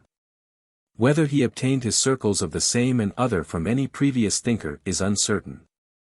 The 4 elements are taken from Empedocles. The interstices of the Timaeus may also be compared with his pyro-omicron iota. The passage of one element into another is common to Heraclitus and several of the Ionian philosophers. So much of a syncretist is Plato, though not after the manner of the Neoplatonists. For the elements which he borrows from others are fused and transformed by his own genius. On the other hand, we find fewer traces in Plato of early Ionic or Eleatic speculation. He does not imagine the world of sense to be made up of opposites or to be in a perpetual flux, but to vary within certain limits which are controlled by what he calls the principle of the same. Unlike the Eleatics, who relegated the world to the sphere of not being, he admits creation to have an existence which is real and even eternal, although dependent on the will of the Creator. 41a, b. Instead of maintaining the doctrine that the void has a necessary place in the existence of the world, he rather affirms the modern thesis that nature abhors a vacuum. As in the Sophist, he also denies the reality of not being, compare Aristotle Metaphysics I4, section 9. But though in these respects he differs from them, he is deeply penetrated by the spirit of their philosophy, he differs from them with reluctance, and gladly recognizes the generous depth of Parmenides, Theaetetus, 183e. There is a similarity between the Timaeus and the fragments of Philolaus, which by some has been thought to be so great as to create a suspicion that they are derived from it. Philolaus is known to us from the Phaedo of Plato as a Pythagorean philosopher residing at Thebes in the latter half of the 5th century BC, after the dispersion of the original Pythagorean society. He was the teacher of Timaeus and Cebes, who became disciples of Socrates. We have hardly any other information about him. The story that Plato had purchased 3 books of his writings from a relation is not worth repeating. It is only a fanciful way in which an ancient biographer dresses up the fact that there was supposed to be a resemblance between the 2 writers. Similar gossiping stories are told about the sources of the Republic and the Phaedo. That there really existed in antiquity a work passing under the name of Philolaus there can be no doubt. Fragments of this work are preserved to us, chiefly in Stobaeus, a few in Boethius and other writers. They remind us of the Timaeus, as well as of the Phaedrus and Philebus. When the writer says, Stobaeus Eclogues I 22:7, that all things are either finite, definite, or infinite, indefinite, or a union of the two, and that this antithesis and synthesis pervades all art and nature. We are reminded of the Philebus 23 and following. When he calls the center of the world sigma tau alpha, we have a parallel to the Phaedrus 247a. His distinction between the world of order, to which the sun and moon and the stars belong, and the world of disorder, which lies in the region between the moon and the earth, approximates to Plato's sphere of the same and of the other. Like Plato, Timaeus 62c and following, he denied the above and below in space, and said that all things were the same in relation to a center. He speaks also of the world as one and indestructible, for neither from within nor from without does it admit of destruction, compare Timaeus 33. He mentions 10 heavenly bodies, including the sun and moon, the earth and the counter-earth, nu tau kai theta omega nu, and in the midst of them all he places the central fire, around which they are moving. This is hidden from the earth by the counter-earth. Of neither is there any trace in Plato, who makes the earth the center of his system. Philolaus magnifies the virtues of particular numbers, especially of the number 10, Stobaeus Eclogues I 2:3, and descants upon odd and even numbers, after the manner of the later Pythagoreans. It is worthy of remark that these mystical fancies are nowhere to be found in the writings of Plato, although the importance of number as a form and also an instrument of thought is ever present to his mind. Both Philolaus and Plato agree in making the world move in certain numerical ratios according to a musical scale, though Bach is of opinion that the 2 scales, of Philolaus and of the Timaeus, do not correspond. We appear not to be sufficiently acquainted with the early Pythagoreans to know how far the statements contained in these fragments corresponded with their doctrines. And we therefore cannot pronounce, either in favor of the genuineness of the fragments, with Bach and Zeller, or, with Valentine Rose and Scharschmidt, against them. But it is clear that they throw but little light upon the Timaeus, and that their resemblance to it has been exaggerated. That there is a degree of confusion and indistinctness in Plato's account both of man and of the universe has been already acknowledged. We cannot tell, nor could Plato himself have told, where the figure or myth ends and the philosophical truth begins.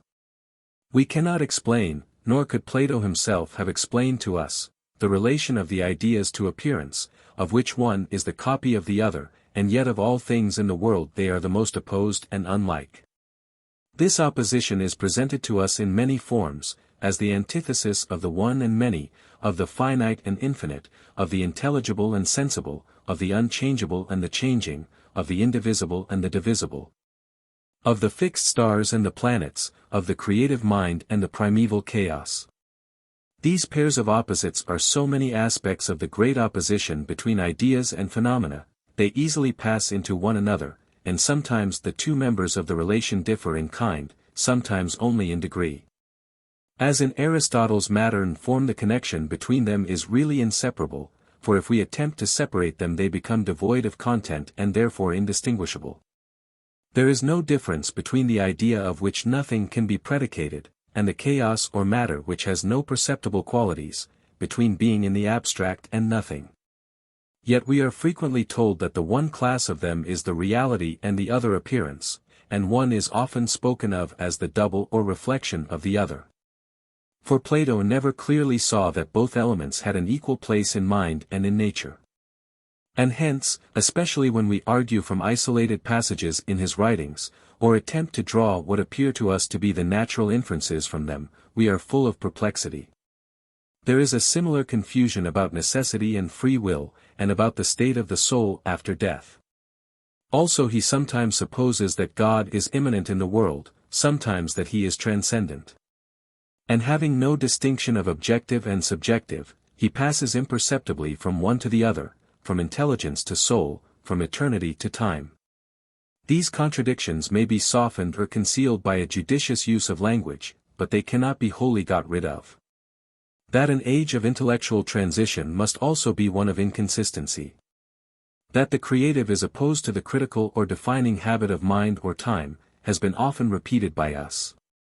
But, as Plato would say, there is no harm in repeating twice or thrice, Laws 6:7-54c, what is important for the understanding of a great author.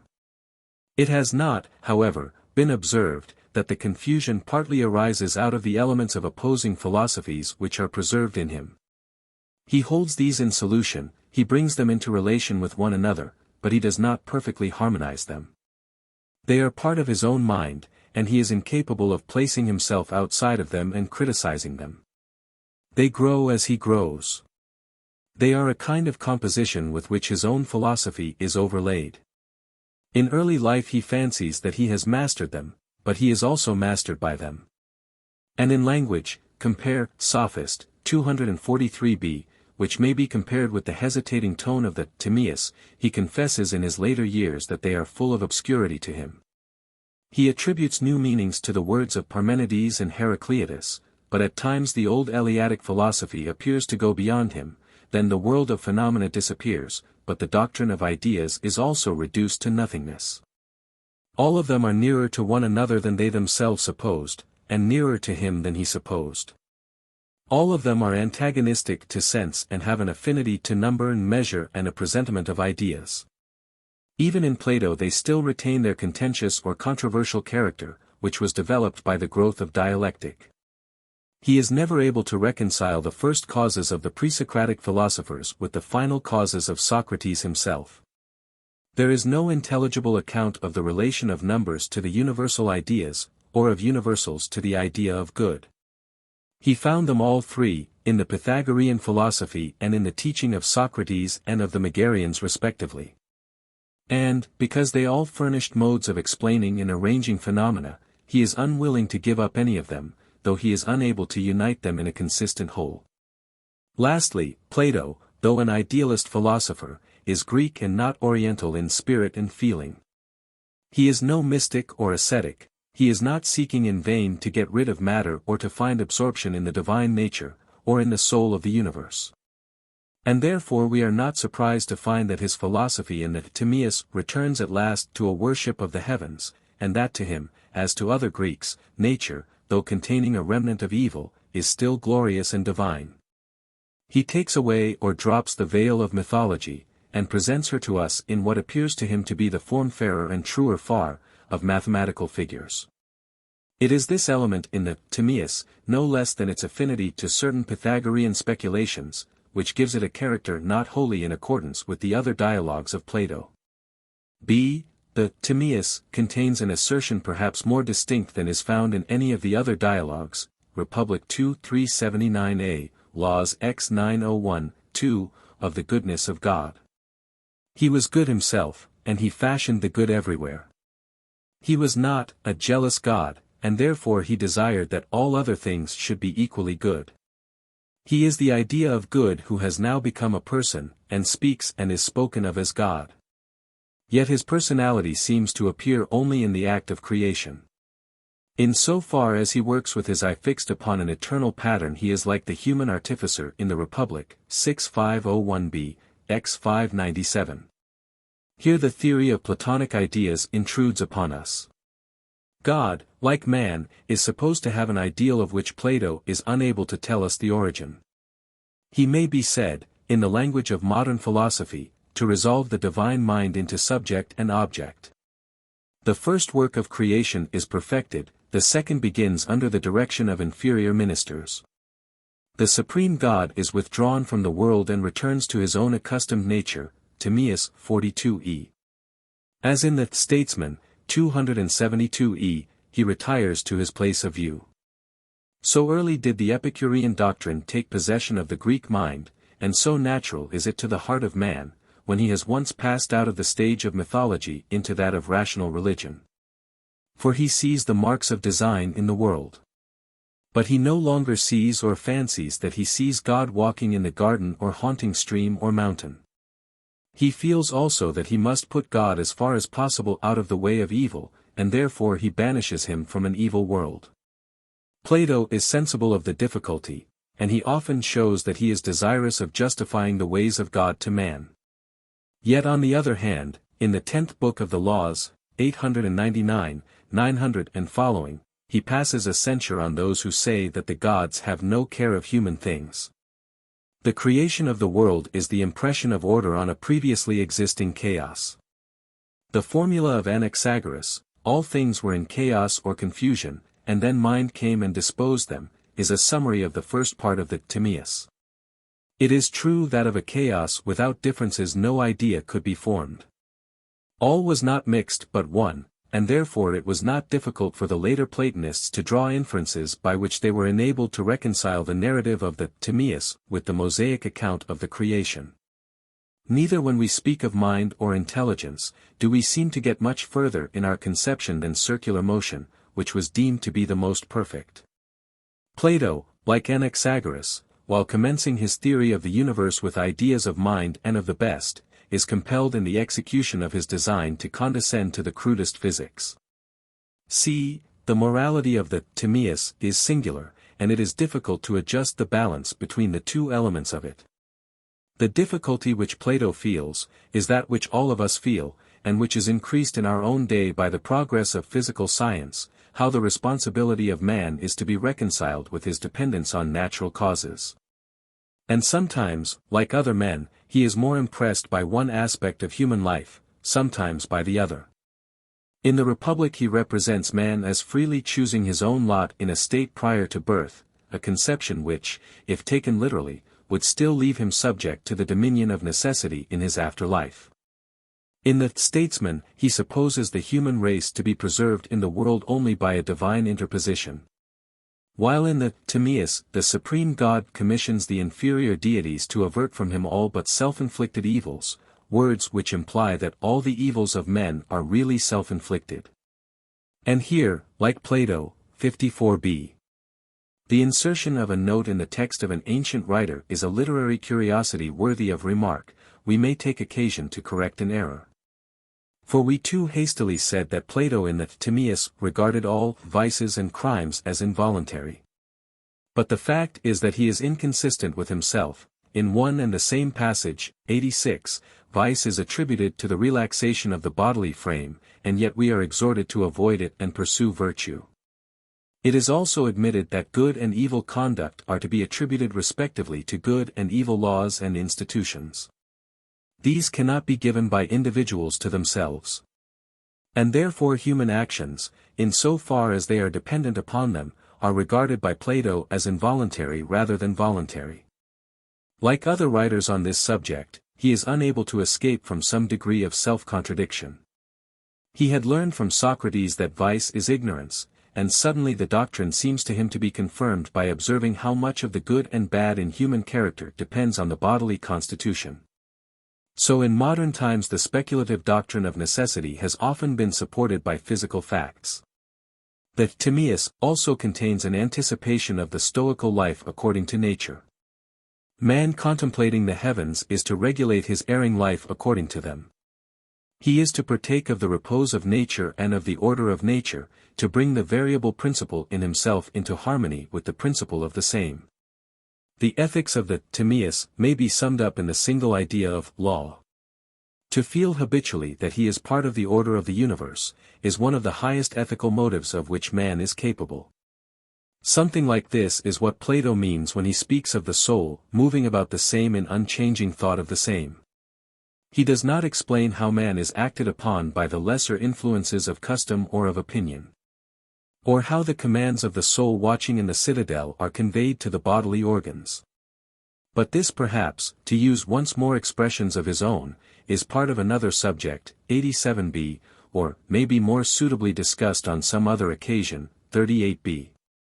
There is no difficulty, by the help of Aristotle and later writers, in criticizing the Timaeus of Plato, in pointing out the inconsistencies of the work, in dwelling on the ignorance of anatomy displayed by the author, in showing the fancifulness or unmeaningness of some of his reasons. But the Timaeus still remains the greatest effort of the human mind to conceive the world as a whole which the genius of antiquity has bequeathed to us. One more aspect of the Timaeus remains to be considered, the mythological or geographical. Is it not a wonderful thing that a few pages of one of Plato's dialogues have grown into a great legend, not confined to Greece only, but spreading far and wide over the nations of Europe and reaching even to Egypt and Asia? Like the tale of Troy, or the legend of the 10 tribes, compare Ewald, History of Israel, Volume 5, which perhaps originated in a few verses of 2 Esdras, c. 13, it has become famous, because it has coincided with a great historical fact.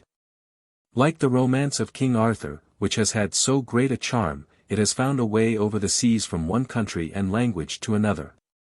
It inspired the navigators of the 15th and 16th centuries. It foreshadowed the discovery of America. It realized the fiction so natural to the human mind, because it answered the inquiry about the origin of the arts, that there had somewhere existed an ancient primitive civilization.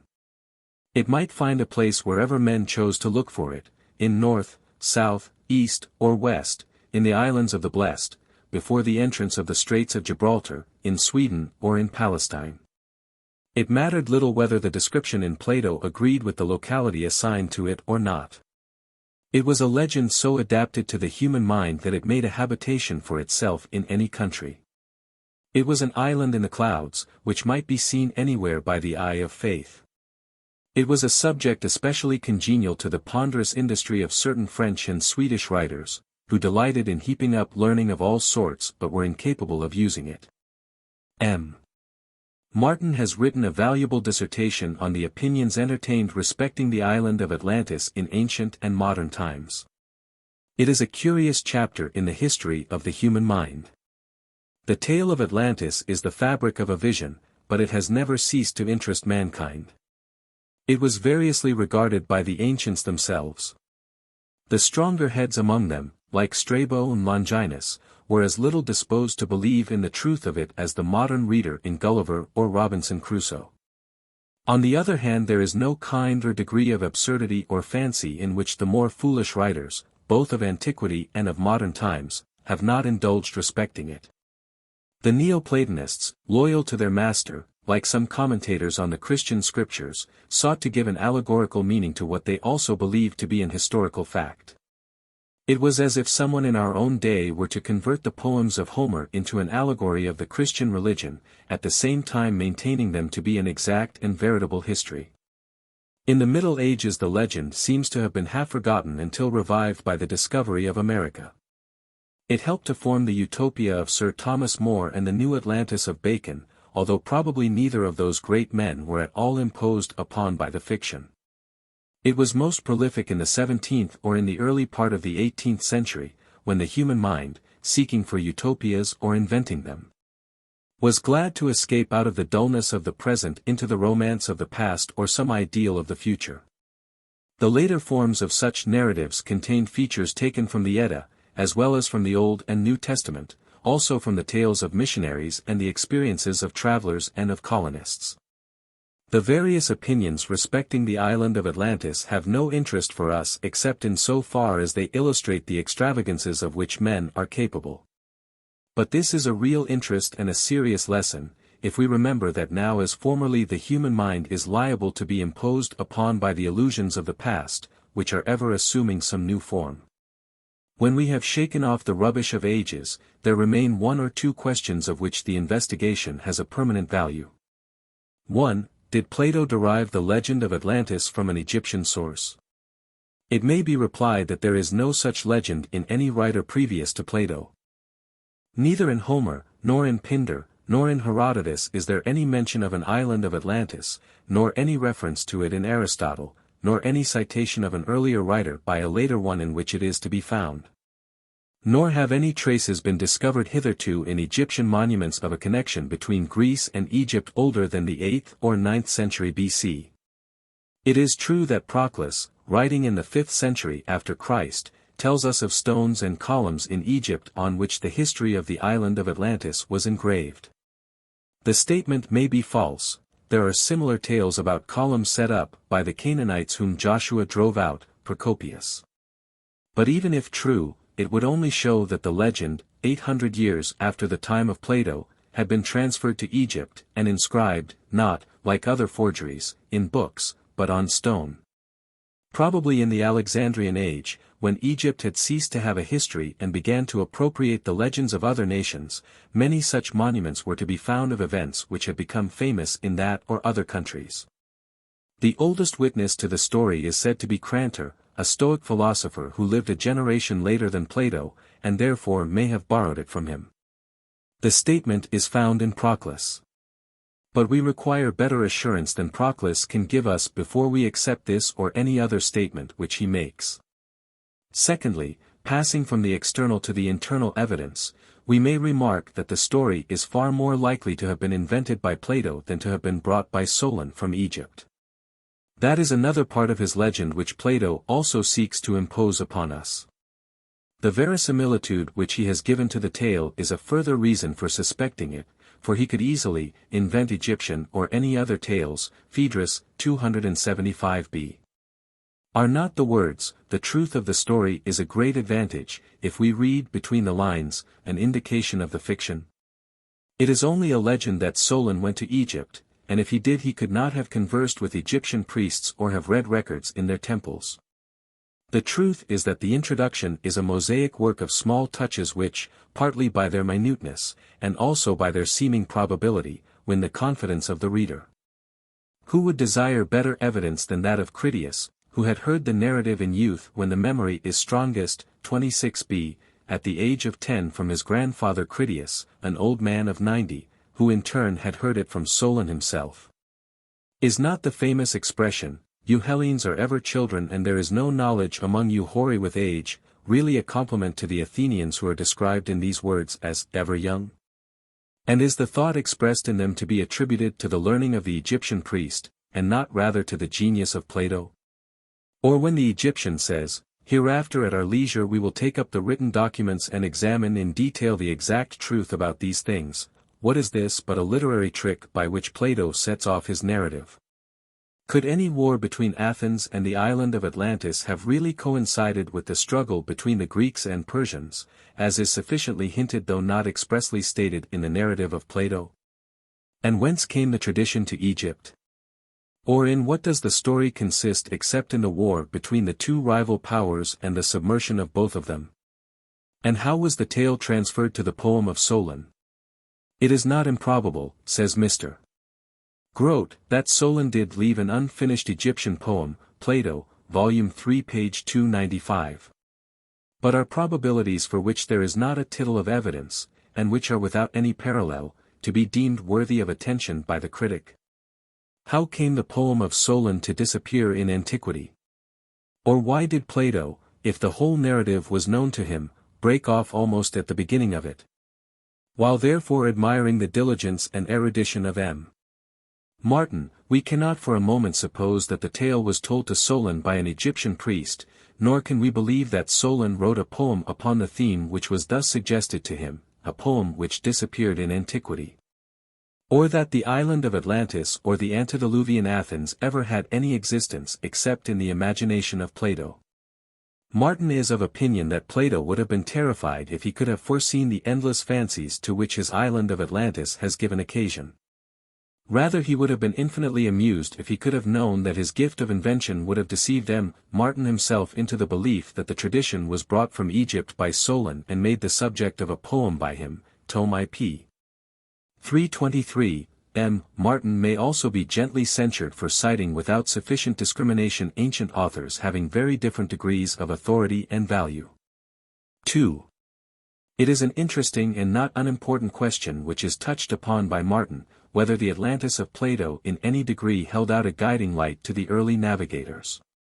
He is inclined to think that there is no real connection between them. But surely the discovery of the New World was preceded by a prophetic anticipation of it, which, like the hope of a Messiah, was entering into the hearts of men.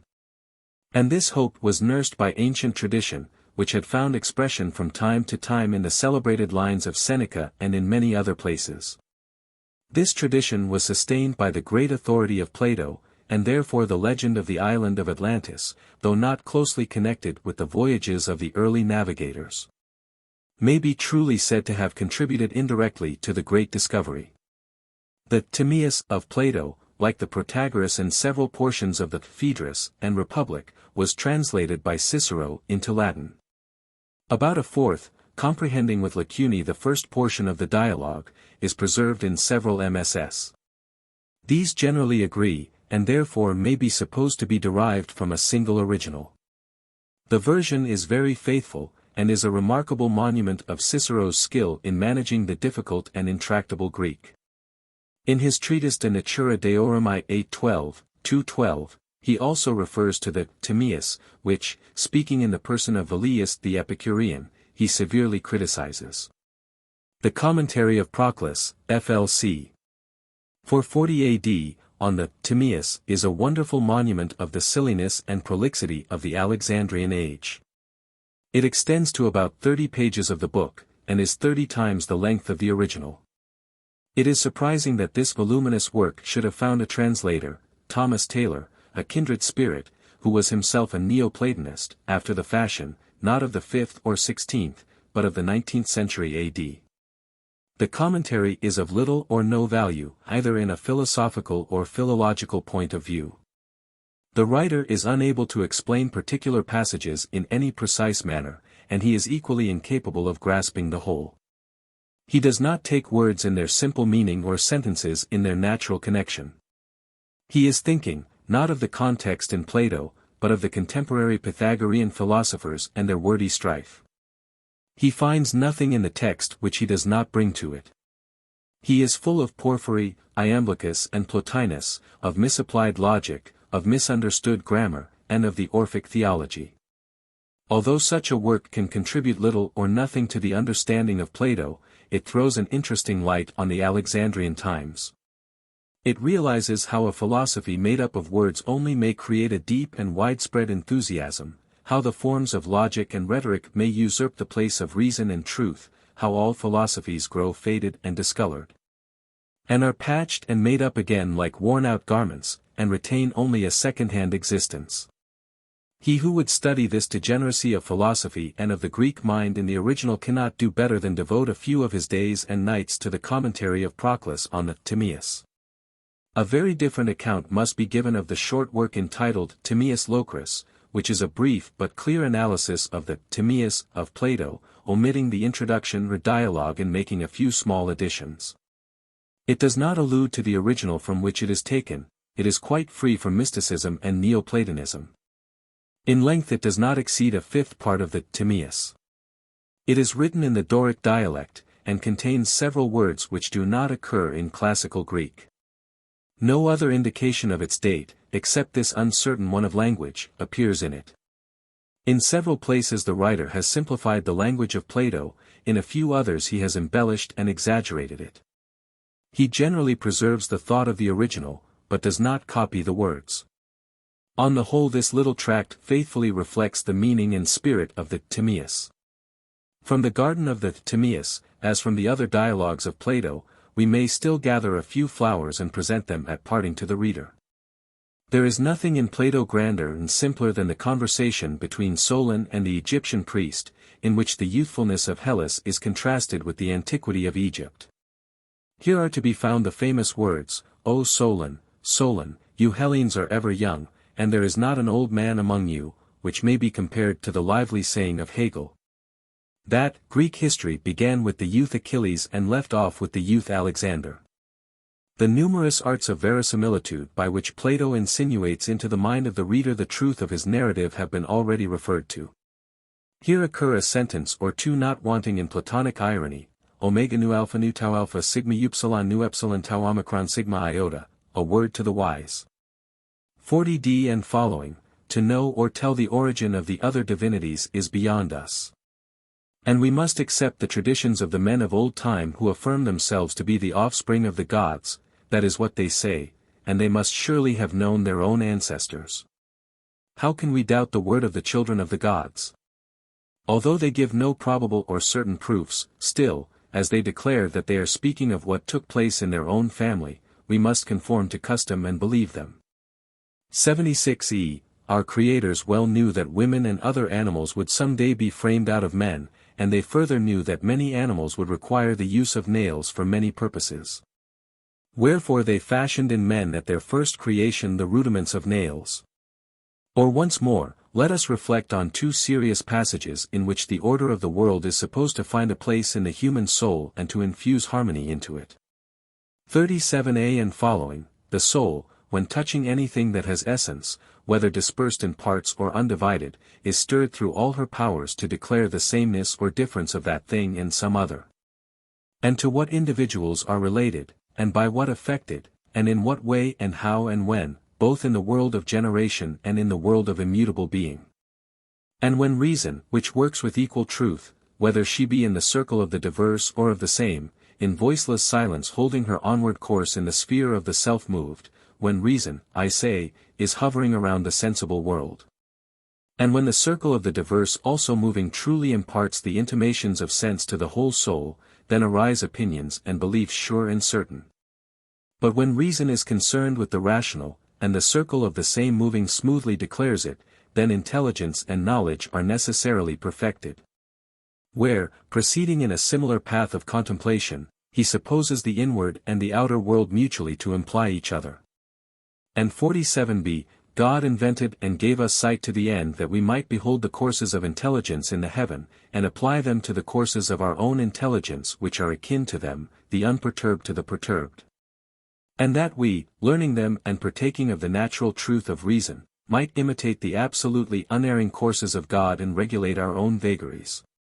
Or let us weigh carefully some other profound thoughts, such as the following. 44c, he who neglects education walks lame to the end of his life, and returns imperfect and good for nothing to the world below. 28c, the Father and Maker of all this universe is past finding out. And even if we found him, to tell of him to all men would be impossible. Or, lastly, 29d, let me tell you then why the Creator made this world of generation. He was good, and the good can never have jealousy of anything. And being free from jealousy, he desired that all things should be as like himself as they could be. This is in the truest sense the origin of creation and of the world, as we shall do well in believing on the testimony of wise men. God desired that all things should be good and nothing bad, so far as this was attainable. This is the leading thought in the Timaeus, just as the idea of good is the leading thought of the Republic, the one expression describing the personal, the other the impersonal good or God, differing in form rather than in substance. And both equally implying to the mind of Plato a divine reality. The slight touch, perhaps ironical, contained in the words, as we shall do well in believing on the testimony of wise men, is very characteristic of Plato. Timaeus. Persons of the dialogue. Socrates. Critias. Timaeus. Hermocrates. Socrates, 1, 2, 3, but where, my dear Timaeus, is the fourth of those who were yesterday my guests and are to be my entertainers today? Timaeus, he has been taken ill, Socrates, for he would not willingly have been absent from this gathering. Socrates, then, if he is not coming, you and the two others must supply his place. Timaeus, certainly, and we will do all that we can. Having been handsomely entertained by you yesterday, those of us who remain should be only too glad to return your hospitality. Socrates, do you remember what were the points of which I required you to speak? Timaeus, we remember some of them, and you will be here to remind us of anything which we have forgotten, or rather, if we are not troubling you, will you briefly recapitulate the whole? And then the particulars will be more firmly fixed in our memories.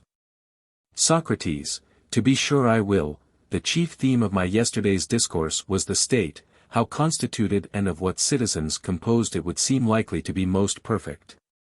Timaeus, yes, Socrates. And what you said of it was very much to our mind.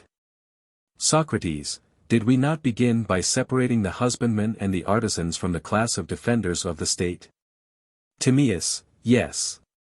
Socrates, and when we had given to each one that single employment and particular art which was suited to his nature, we spoke of those who were intended to be our warriors.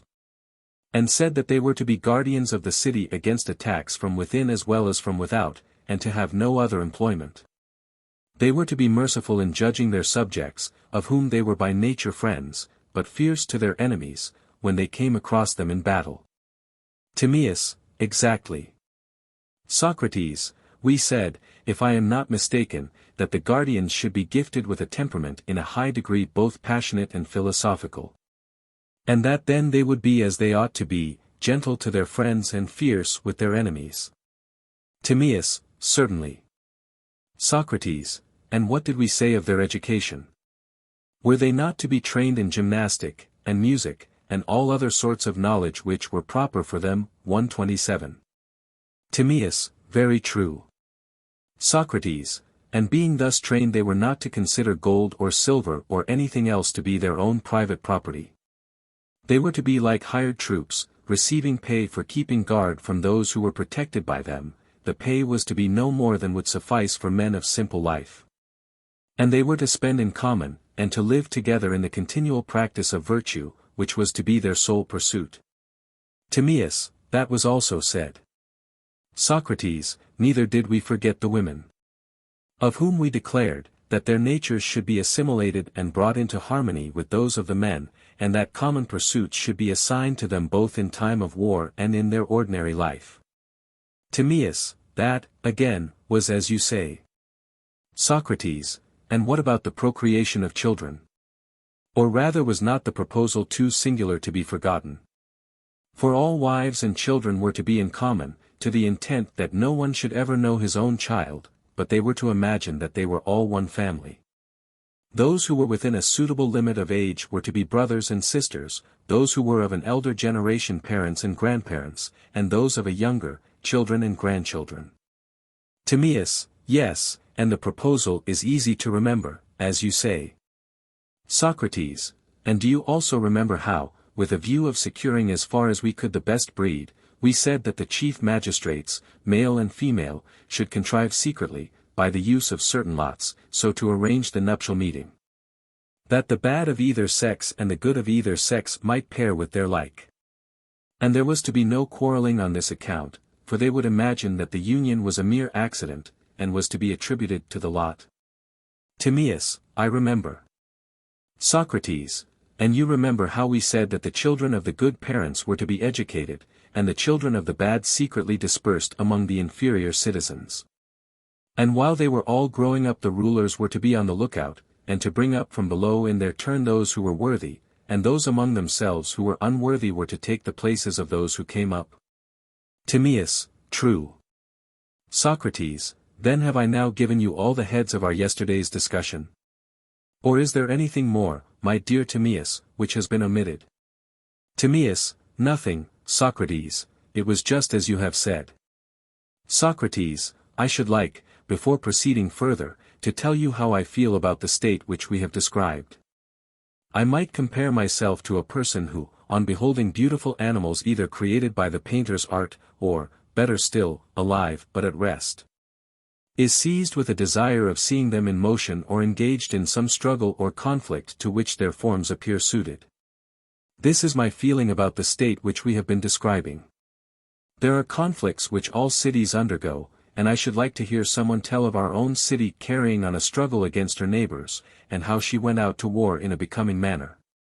And when at war showed by the greatness of her actions and the magnanimity of her words in dealing with other cities a result worthy of her training and education. Now I, Critias and Hermocrates, am conscious that I myself should never be able to celebrate the city and her citizens in a befitting manner, and I am not surprised at my own incapacity. To me the wonder is rather that the poets present as well as past are no better, not that I mean to depreciate them. But everyone can see that they are a tribe of imitators, and will imitate best and most easily the life in which they have been brought up. while that which is beyond the range of a man's education he finds hard to carry out in action, and still harder adequately to represent in language. I am aware that the sophists have plenty of brave words and fair conceits, but I am afraid that being only wanderers from one city to another, and having never had habitations of their own, they may fail in their conception of philosophers and statesmen, and may not know what they do and say in time of war, when they are fighting or holding parley with their enemies. And thus people of your class are the only ones remaining who are fitted by nature and education to take part at once both in politics and philosophy. Here is Timaeus of Locri in Italy, a city which has admirable laws, and who is himself in wealth and rank the equal of any of his fellow citizens. He has held the most important and honorable offices in his own state, and, as I believe, has scaled the heights of all philosophy. And here is Critias, whom every Athenian knows to be no novice in the matters of which we are speaking. And as to Hermocrates, I am assured by many witnesses that his genius and education qualify him to take part in any speculation of the kind. And therefore yesterday when I saw that you wanted me to describe the formation of the state, I readily assented, being very well aware, that, if you only would, none were better qualified to carry the discussion further. And that when you had engaged our city in a suitable war, you of all men living could best exhibit her playing a fitting part. When I had completed my task, I in return imposed this other task upon you. You conferred together and agreed to entertain me today, as I had entertained you, with a feast of discourse. Here am I in festive array, and no man can be more ready for the promised banquet. Hermocrates, and we too, Socrates, as Timaeus says, will not be wanting in enthusiasm, and there is no excuse for not complying with your request. As soon as we arrived yesterday at the guest chamber of Critias, with whom we are staying, or rather on our way thither, we talked the matter over, and he told us an ancient tradition, which I wish, Critias, that you would repeat to Socrates, so that he may help us to judge whether it will satisfy his requirements or not.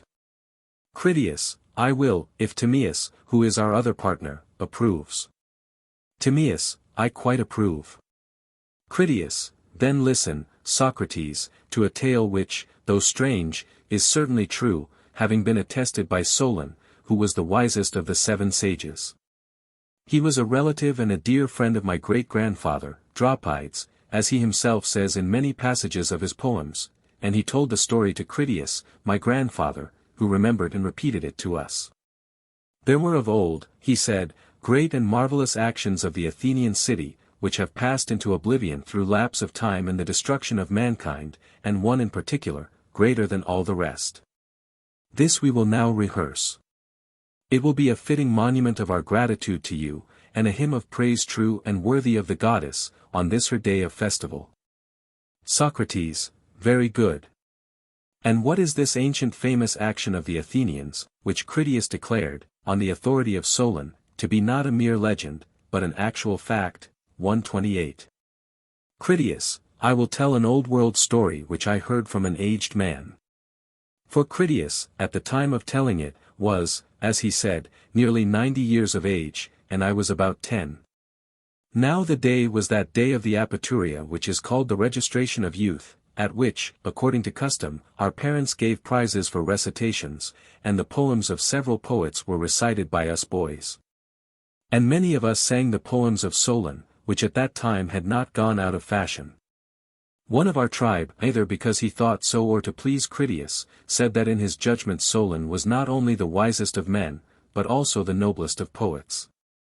The old man, as I very well remember, brightened up at hearing this and said, smiling, yes, Amenander, if Solon had only, like other poets, made poetry the business of his life, and had completed the tale which he brought with him from Egypt, and had not been compelled, by reason of the factions and troubles which he found stirring in his own country when he came home, to attend to other matters, in my opinion he would have been as famous as Homer or Hesiod, or any poet. And what was the tale about, Critias? Said Amenander. About the greatest action which the Athenians ever did, and which ought to have been the most famous, but, through the lapse of time and the destruction of the actors, it has not come down to us. Tell us, said the other, the whole story, and how and from whom Solon heard this veritable tradition. He replied, "In the Egyptian delta, at the head of which the river Nile divides, there is a certain district which is called the district of Sais, and the great city of the district is also called Sais, and is the city from which King Amasis came. The citizens have a deity for their foundress, she is called in the Egyptian tongue Neith, and is asserted by them to be the same whom the Hellenes call Athene. They are great lovers of the Athenians, and say that they are in some way related to them. To this city came Solon, and was received there with great honor. He asked the priests who were most skillful in such matters, about antiquity, and made the discovery that neither he nor any other Hellene knew anything worth mentioning about the times of old. On one occasion, wishing to draw them on to speak of antiquity, he began to tell about the most ancient things in our part of the world, about Pharaonius, who is called the first man, and about Niobe. And after the deluge, of the survival of Deucalion and Pyrrha, and he traced the genealogy of their descendants, and reckoning up the dates, tried to compute how many years ago the events of which he was speaking happened. Thereupon one of the priests, who was of a very great age, said, "O Solon, Solon, you Hellenes are never anything but children, and there is not an old man among you." Solon in return asked him what he meant. "I mean to say," he replied, "that in mind you are all young, there is no old opinion handed down among you by ancient tradition, nor any science which is hoary with age. And I will tell you why. There have been, and will be again, many destructions of mankind arising out of many causes, the greatest have been brought about by the agencies of fire and water, and other lesser ones by innumerable other causes. There is a story, which even you have preserved, that once upon a time Phaethon, the son of Helios, having yoked the steeds in his father's chariot, because he was not able to drive them in the path of his father, burnt up all that was upon the earth, and was himself destroyed by a thunderbolt. Now this has the form of a myth, but really signifies a declination of the bodies moving in the heavens around the earth, and a great conflagration of things upon the earth, which recurs after long intervals. At such times those who live upon the mountains and in dry and lofty places are more liable to destruction than those who dwell by rivers or on the seashore. And from this calamity the Nile, who is our never-failing Savior, delivers and preserves us. When, on the other hand, the gods purge the earth with a deluge of water, the survivors in your country are herdsmen and shepherds who dwell on the mountains, but those who, like you, live in cities are carried by the rivers into the sea.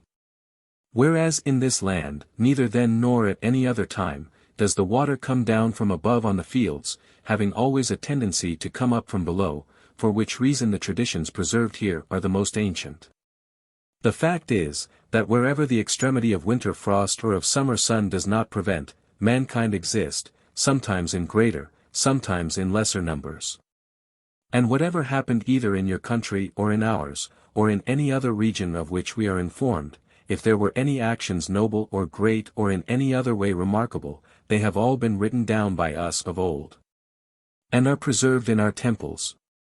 Whereas just when you and other nations are beginning to be provided with letters and the other requisites of civilized life, after the usual interval, the stream from heaven, like a pestilence, comes pouring down, and leaves only those of you who are destitute of letters and education.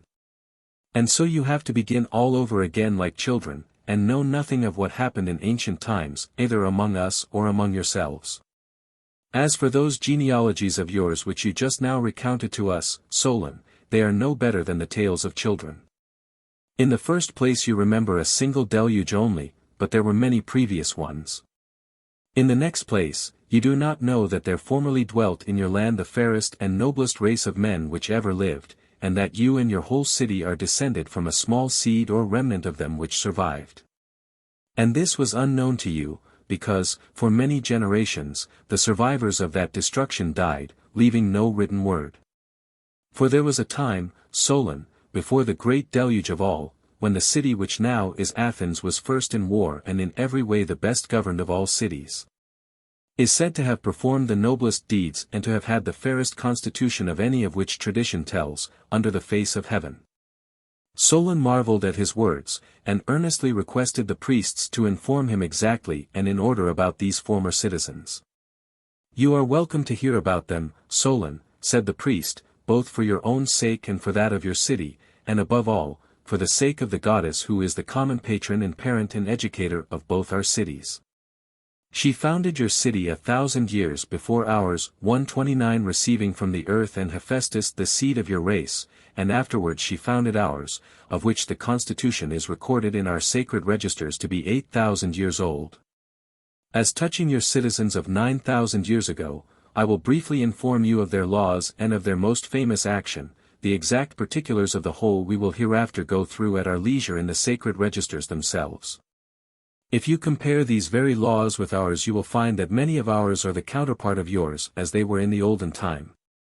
In the first place, there is the caste of priests, which is separated from all the others. Next, there are the artificers, who ply their several crafts by themselves and do not intermix, and also there is the class of shepherds and of hunters 130 as well as that of husbandmen. And you will observe, too, that the warriors in Egypt are distinct from all the other classes, and are commanded by the law to devote themselves solely to military pursuits. Moreover, the weapons which they carry are shields and spears, a style of equipment which the goddess taught of Asiatics first to us, as in your part of the world first to you. Then as to wisdom, do you observe how our law from the very first made a study of the whole order of things, extending even to prophecy and medicine which gives health, out of these divine elements deriving what was needful for human life, and adding every sort of knowledge which was akin to them. All this order and arrangement the goddess first imparted to you when establishing your city. And she chose the spot of earth in which you were born, because she saw that the happy temperament of the seasons in that land would produce the wisest of men. Wherefore the goddess, who was a lover both of war and of wisdom, selected and first of all settled that spot which was the most likely to produce men likest herself. And there you dwelt, having such laws as these and still better ones, and excelled all mankind in all virtue, as became the children and disciples of the gods. Many great and wonderful deeds are recorded of your state in our histories. But one of them exceeds all the rest in greatness and valor. For these histories tell of a mighty power which unprovoked made an expedition against the whole of Europe and Asia, and to which your city put an end. This power came forth out of the Atlantic Ocean, for in those days the Atlantic was navigable, and there was an island situated in front of the straits which are by you called the Pillars of Heracles. The island was larger than Libya and Asia put together, and was the way to other islands, and from these you might pass to the whole of the opposite continent which surrounded the true ocean. For this sea which is within the Straits of Heracles is only a harbor, having a narrow entrance, but that other is a real sea, and the surrounding land may be most truly called a boundless continent. Now in this island of Atlantis there was a great and wonderful empire which had rule over the whole island and several others, and over parts of the continent, and, furthermore, the men of Atlantis had subjected the parts of Libya within the columns of Heracles as far as Egypt, and of Europe as far as Tyrrhenia. This vast power, gathered into one, endeavored to subdue at a blow our country and yours and the whole of the region within the straits, and then, Solon, your country shone forth, in the excellence of her virtue and strength, among all mankind.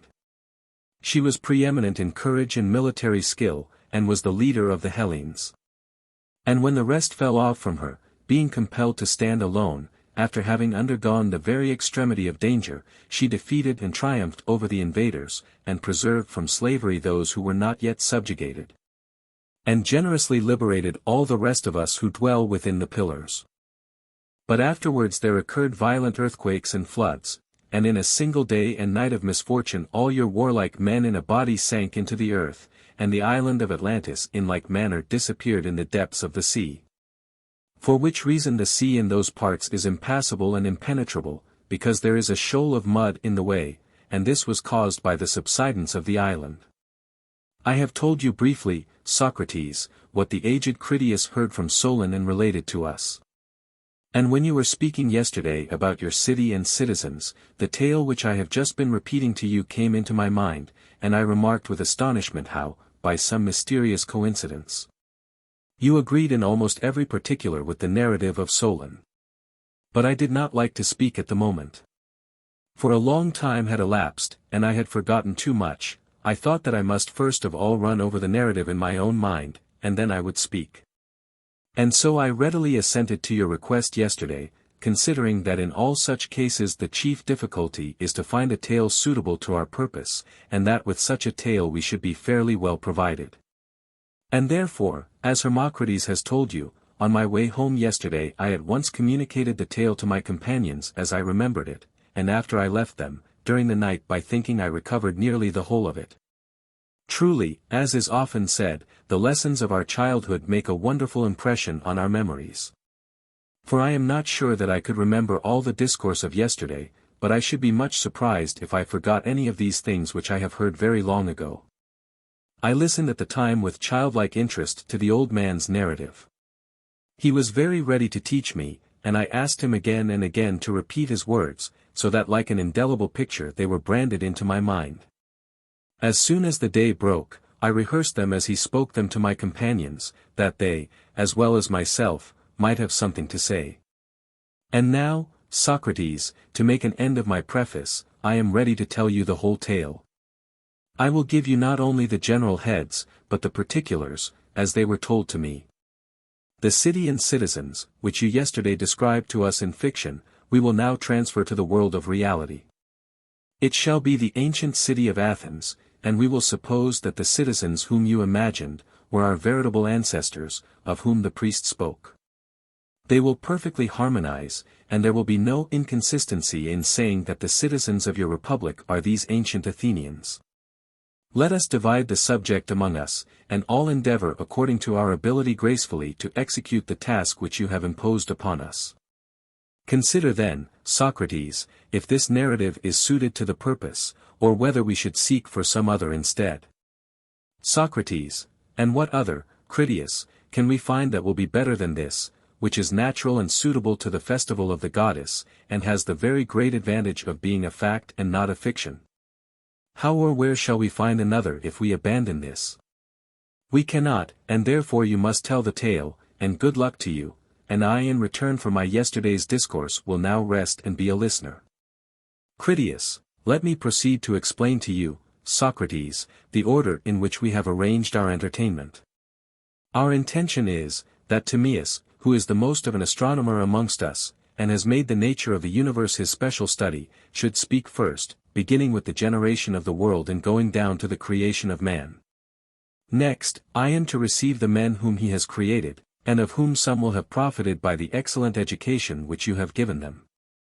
And then, in accordance with the tale of Solon, and equally with his law, we will bring them into court and make them citizens, as if they were those very Athenians whom the sacred Egyptian record has recovered from oblivion.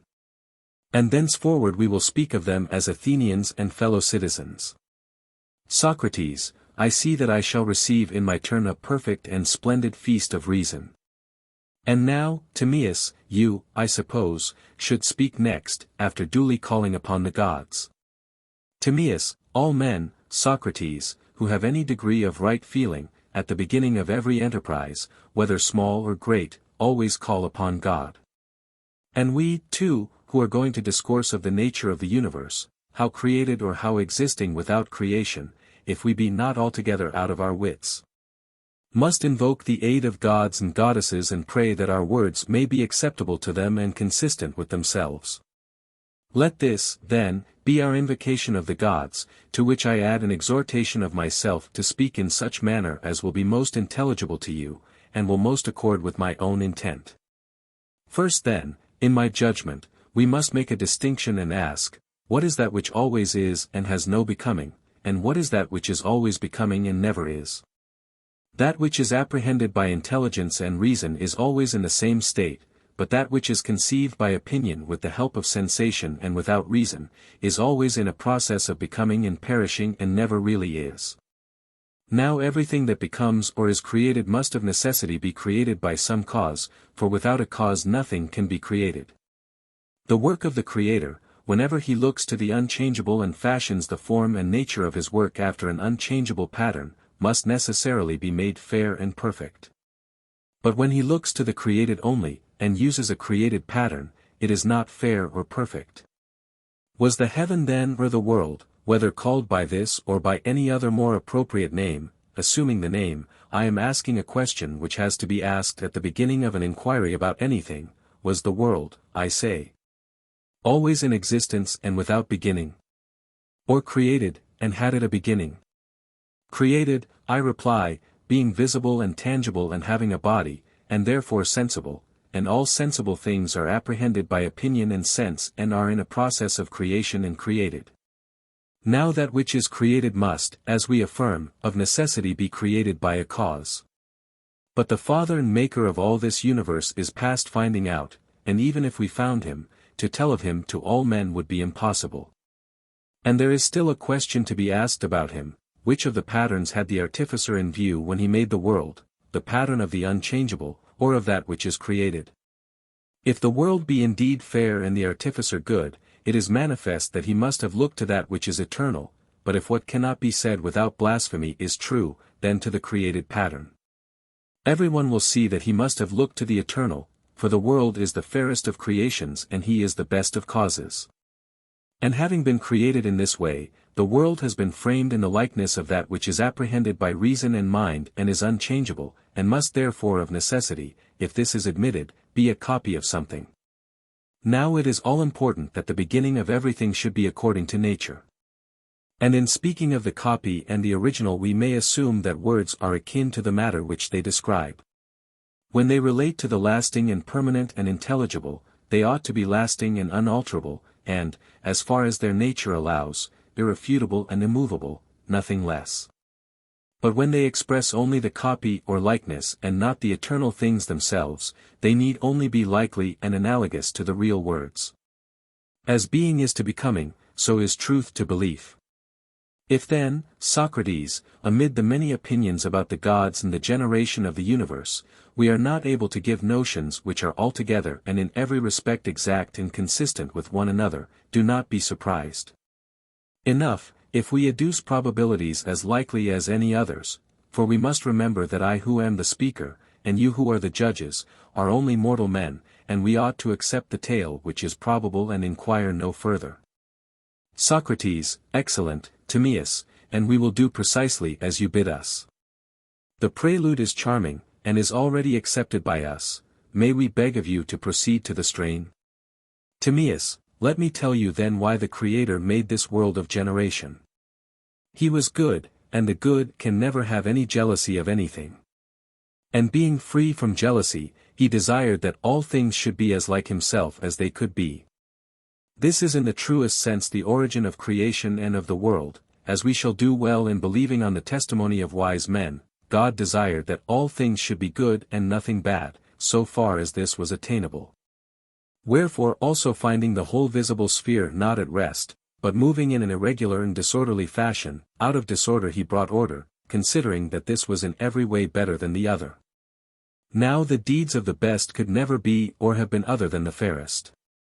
And the Creator, reflecting on the things which are by nature visible, found that no unintelligent creature taken as a whole was fairer than the intelligent taken as a whole. And that intelligence could not be present in anything which was devoid of soul. For which reason, when he was framing the universe, he put intelligence in soul, and soul in body, that he might be the creator of a work which was by nature fairest and best. Wherefore, using the language of probability, we may say that the world became a living creature truly endowed with soul and intelligence by the providence of God. This being supposed, let us proceed to the next stage. In the likeness of what animal did the Creator make the world? It would be an unworthy thing to liken it to any nature which exists as a part only. For nothing can be beautiful which is like any imperfect thing, but let us suppose the world to be the very image of that whole of which all other animals both individually and in their tribes are portions. For the original of the universe contains in itself all intelligible beings, just as this world comprehends us and all other visible creatures. For the Deity, intending to make this world like the fairest and most perfect of intelligible beings, framed one visible animal comprehending within itself all other animals of a kindred nature. Are we right in saying that there is one world, or that they are many and infinite? There must be one only, if the created copy is to accord with the original. For that which includes all other intelligible creatures cannot have a second or companion. In that case there would be need of another living being which would include both, and of which they would be parts, and the likeness would be more truly said to resemble not them, but that other which included them.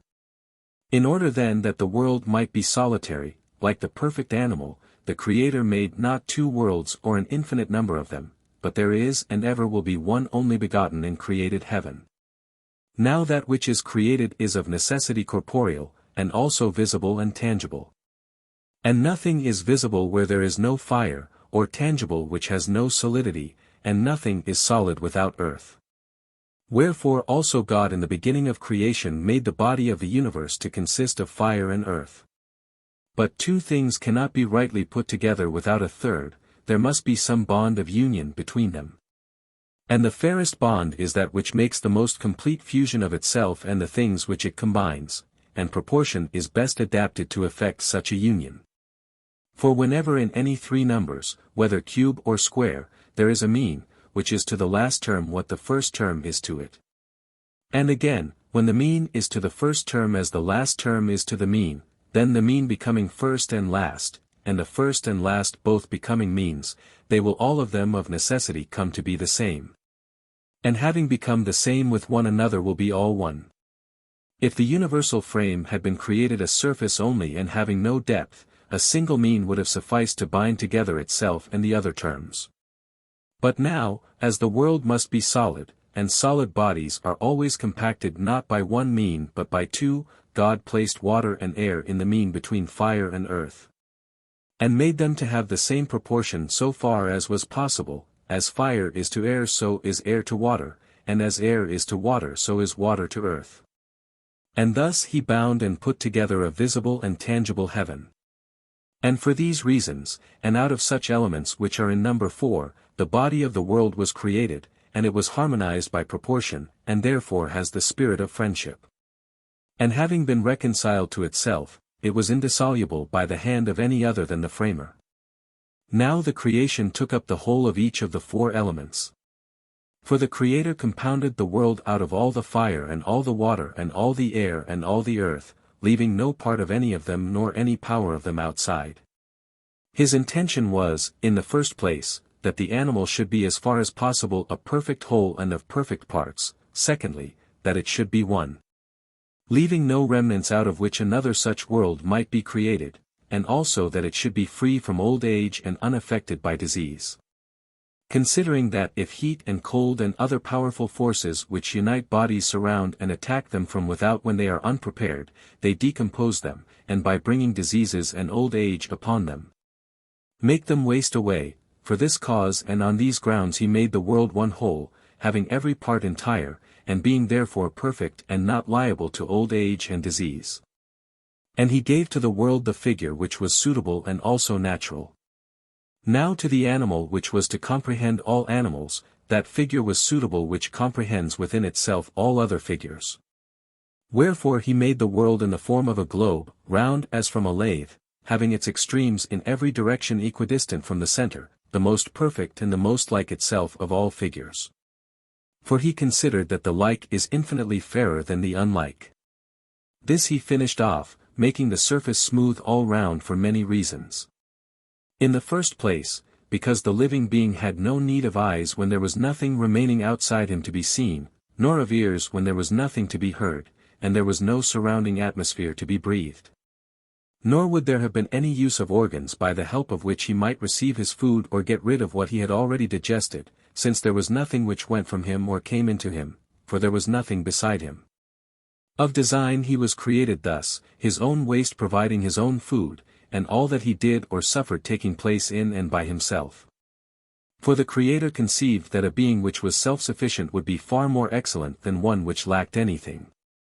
And, as he had no need to take anything or defend himself against anyone, the Creator did not think it necessary to bestow upon him hands, nor had he any need of feet, nor of the whole apparatus of walking. But the movement suited to his spherical form was assigned to him, being of all the 7 that which is most appropriate to mind and intelligence. And he was made to move in the same manner and on the same spot, within his own limits revolving in a circle. All the other 6 motions were taken away from him, and he was made not to partake of their deviations.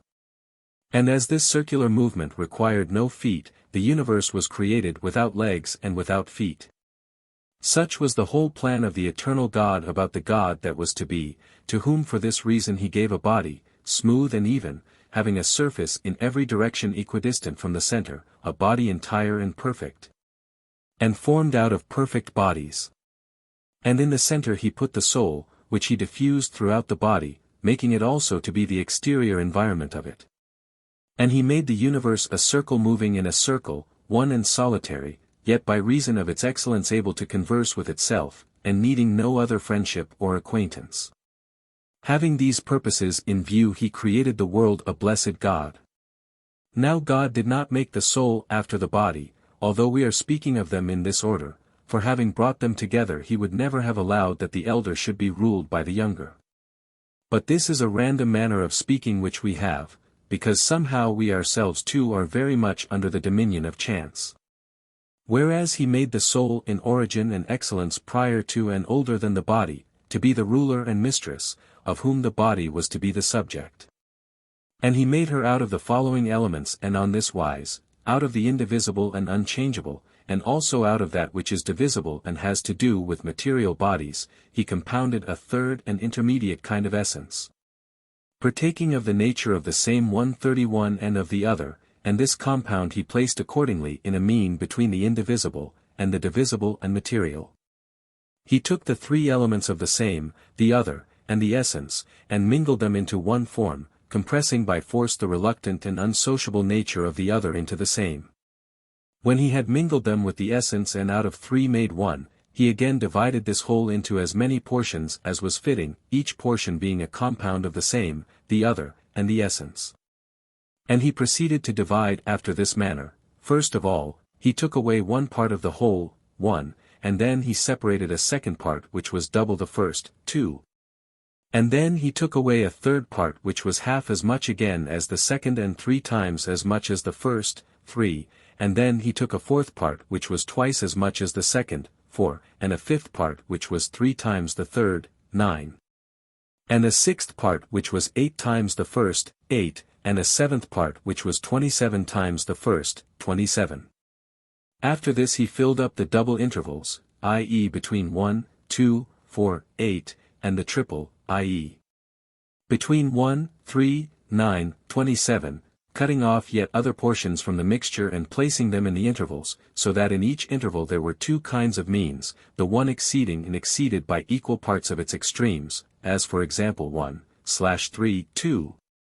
In which the mean/3 is 1/3 of 1 more than 1, and 1/3 of 2 less than 2, the other being that kind of mean which exceeds and is exceeded by an equal number.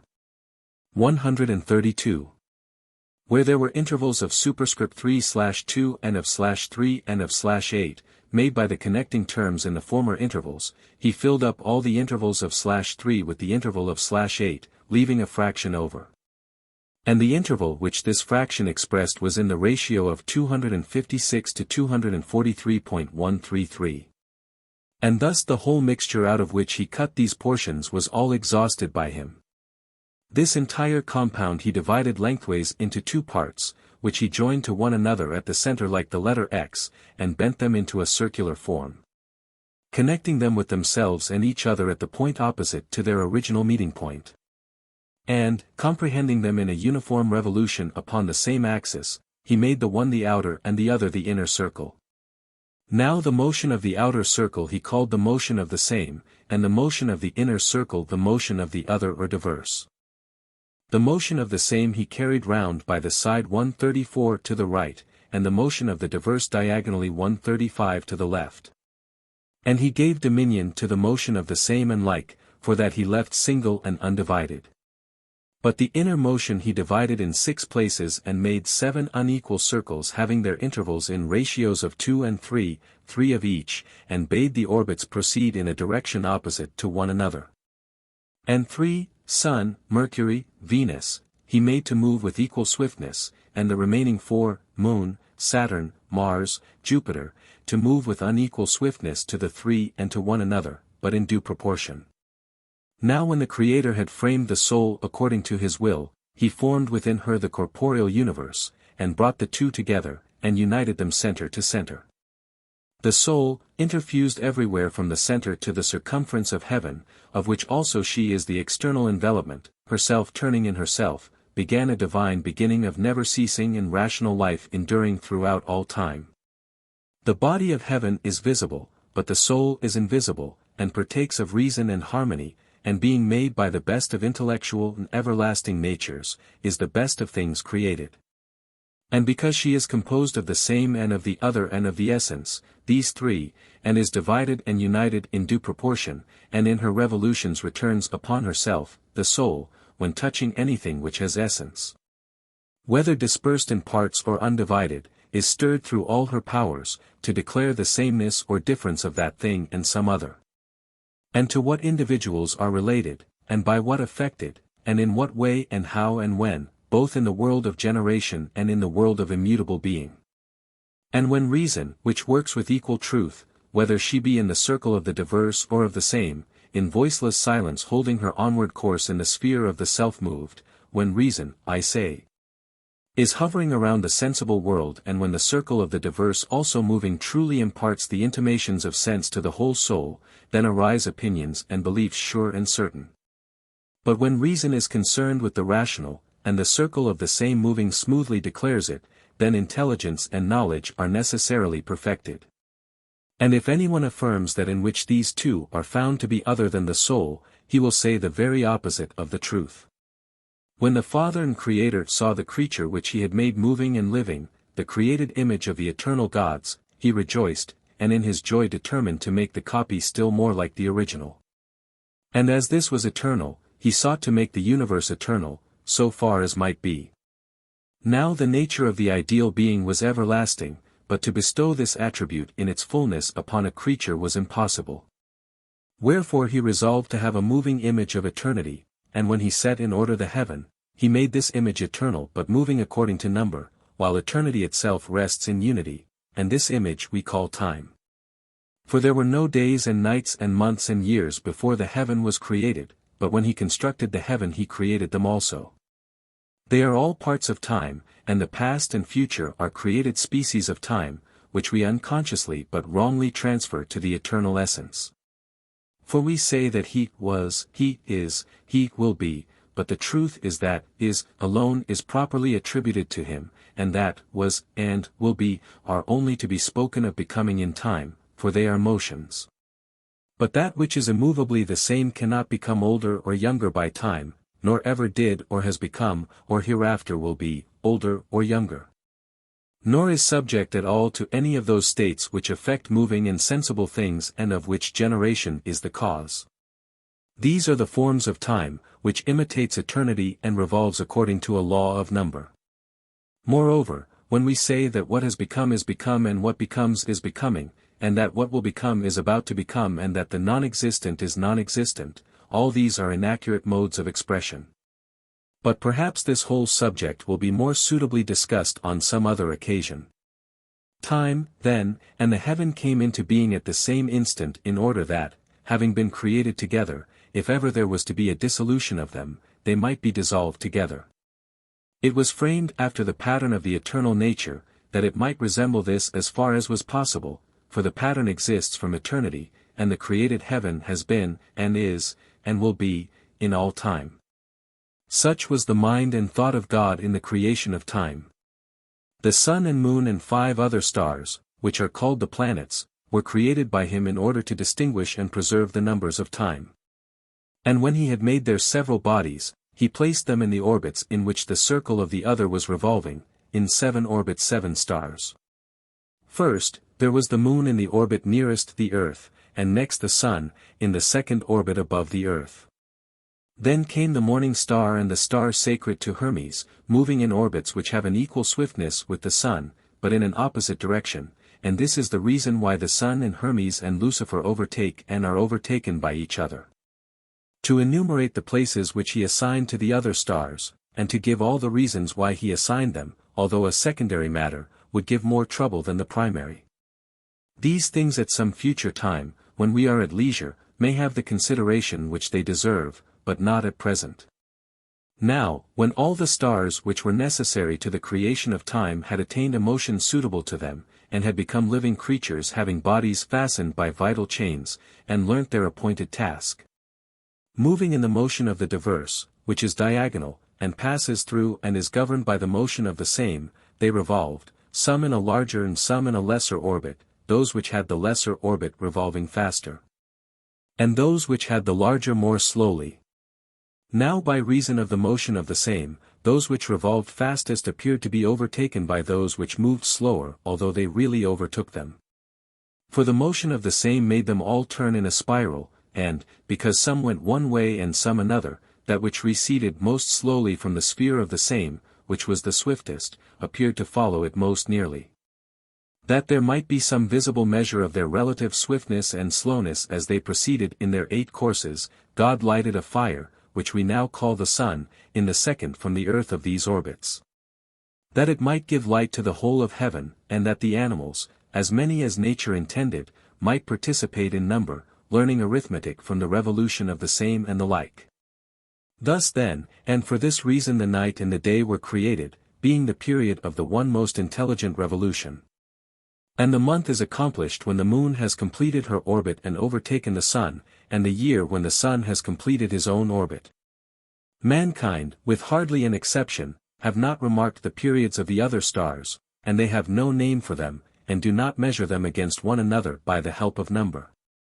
And hence they can scarcely be said to know that their wanderings, being infinite in number and admirable for their variety, make up time.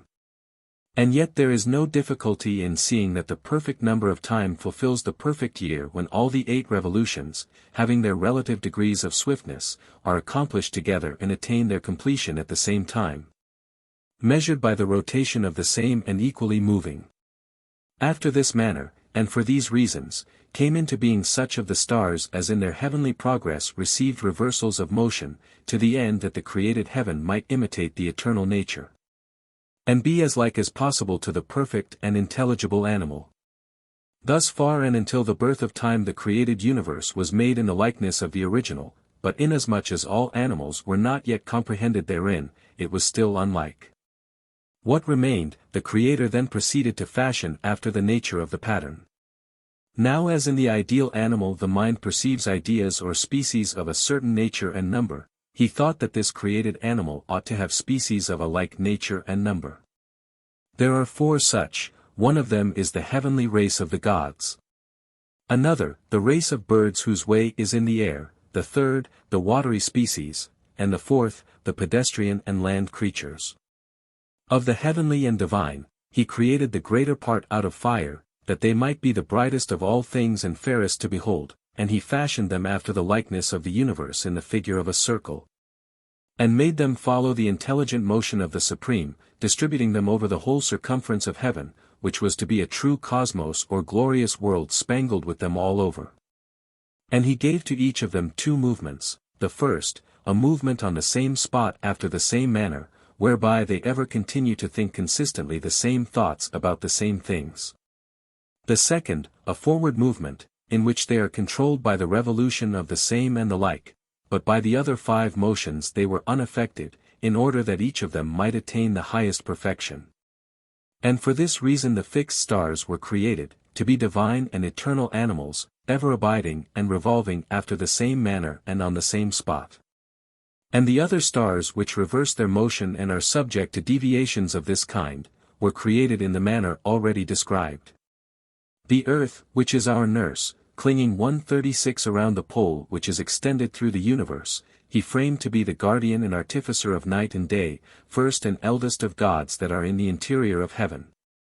Vain would be the attempt to tell all the figures of them circling as in dance, and their juxtapositions, and the return of them in their revolutions upon themselves, and their approximations. And to say which of these deities in their conjunctions meet, and which of them are in opposition, and in what order they get behind and before one another, and when they are severally eclipsed to our sight and again reappear, sending terrors and intimations of the future to those who cannot calculate their movements, to attempt to tell of all this without a visible representation of the heavenly system 137 would be labor in vain. Enough on this head, and now let what we have said about the nature of the created and visible gods have an end. To know or tell the origin of the other divinities is beyond us. And we must accept the traditions of the men of old time who affirm themselves to be the offspring of the gods, that is what they say, and they must surely have known their own ancestors. How can we doubt the word of the children of the gods? Although they give no probable or certain proofs, still, as they declare that they are speaking of what took place in their own family, we must conform to custom and believe them. In this manner, then, according to them, the genealogy of these gods is to be received and set forth. Oceanus and Tethys were the children of earth and heaven, and from these sprang Phorcys and Cronos and Rhea, and all that generation. And from Cronos and Rhea sprang Zeus and Here, and all those who are said to be their brethren, and others who were the children of these. Now, when all of them, both those who visibly appear in their revolutions as well as those other gods who are of a more retiring nature, had come into being, the Creator of the universe addressed them in these words: Gods, children of gods. Who are my works, and of whom I am the artificer and father, my creations are indissoluble, if so I will. All that is bound may be undone, but only an evil being would wish to undo that which is harmonious and happy. Wherefore, since ye are but creatures, ye are not altogether immortal and indissoluble, but ye shall certainly not be dissolved, nor be liable to the fate of death. Having in my will a greater and mightier bond than those with which ye were bound at the time of your birth.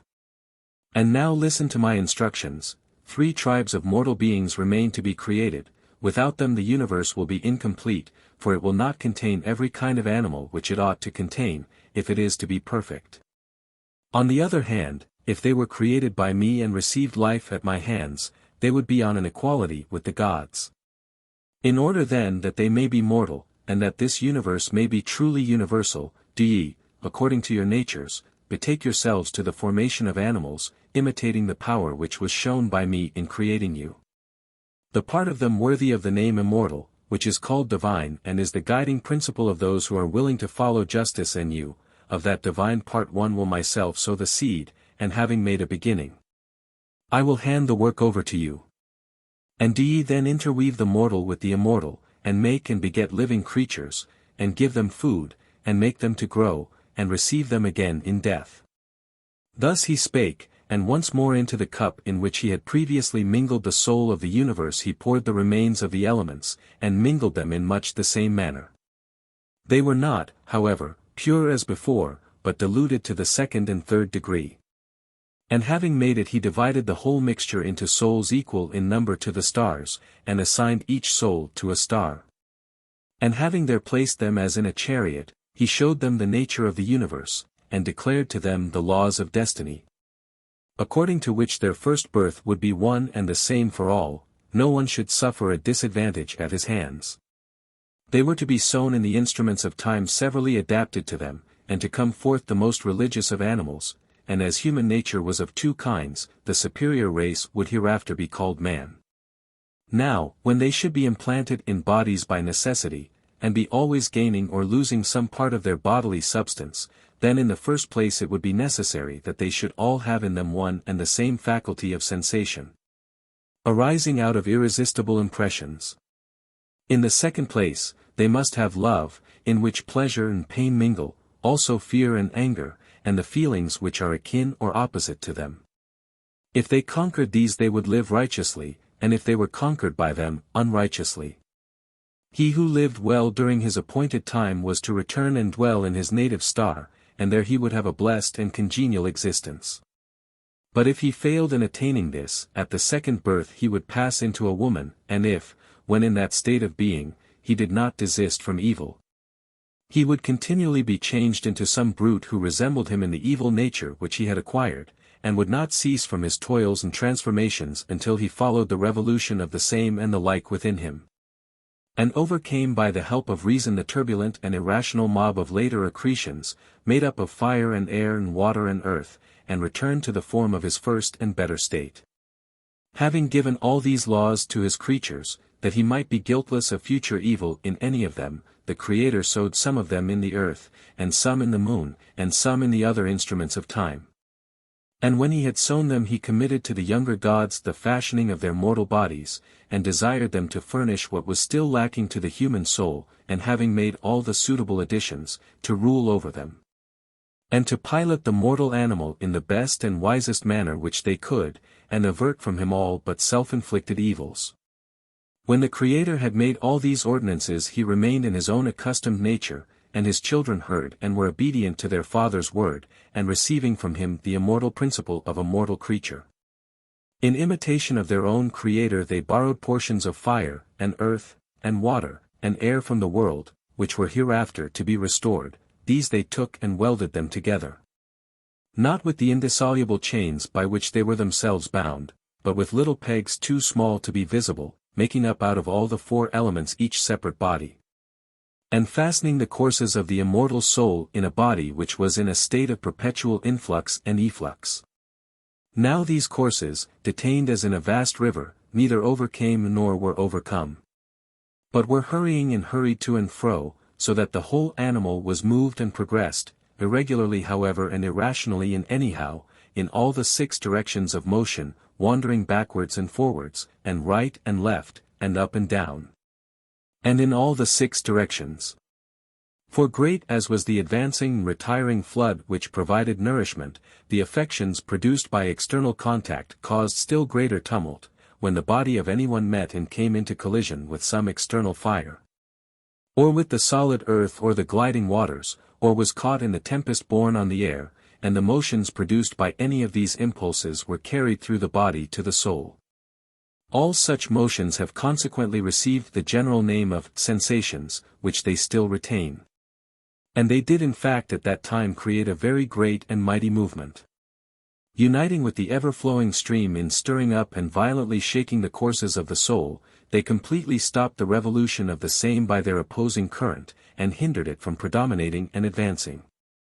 And they so disturbed the nature of the other or diverse, that the three double intervals, i.e. between 1, 2, 4, 8, and the three triple intervals, i.e. between 1, 3, 9, 27, together with the mean terms and connecting links which are expressed by the ratios of 3, 2, and 4, 3, and of 9, 8, these, although they cannot be wholly undone except by him who united them, were twisted by them in all sorts of ways, and the circles were broken and disordered in every possible manner, so that when they moved they were tumbling to pieces, and moved irrationally, at one time in a reverse direction, and then again obliquely, and then upside down, as you might imagine a person who is upside down and has his head leaning upon the ground and his feet up against something in the air. And when he is in such a position, both he and the spectator fancy that the right of either is his left, and the left right. If, when powerfully experiencing these and similar effects, the revolutions of the soul come in contact with some external thing, either of the class of the same or of the other, they speak of the same or of the other in a manner the very opposite of the truth. And they become false and foolish, and there is no course or revolution in them which has a guiding or directing power. And if again any sensations enter in violently from without and drag after them the whole vessel of the soul, then the courses of the soul, though they seem to conquer, are really conquered. And by reason of all these affections, the soul, when encased in a mortal body, now, as in the beginning, is at first without intelligence. But when the flood of growth and nutriment abates, and the courses of the soul, calming down, go their own way and become steadier as time goes on, then the several circles return to their natural form, and their revolutions are corrected. And they call the same and the other by their right names, and make the possessor of them to become a rational being. And if these combine in him with any true nurture or education, he attains the fullness and health of the perfect man, and escapes the worst disease of all. But if he neglects education he walks lame to the end of his life, and returns imperfect and good for nothing to the world below. This, however, is a later stage. At present we must treat more exactly the subject before us, which involves a preliminary inquiry into the generation of the body and its members, and as to how the soul was created, for what reason and by what providence of the gods. And holding fast to probability, we must pursue our way. First, then, the gods, imitating the spherical shape of the universe, enclosed the two divine courses in a spherical body, that, namely, which we now term the head. Being the most divine part of us and the Lord of all that is in us, to this the gods, when they put together the body, gave all the other members to be servants, considering that it partook of every sort of motion. In order then that it might not tumble about among the high and deep places of the earth, but might be able to get over the one and out of the other, they provided the body to be its vehicle and means of locomotion, which consequently had length and was furnished with 4 limbs extended and flexible. These God contrived to be instruments of locomotion with which it might take hold and find support, and so be able to pass through all places, carrying on high the dwelling place of the most sacred and divine part of us.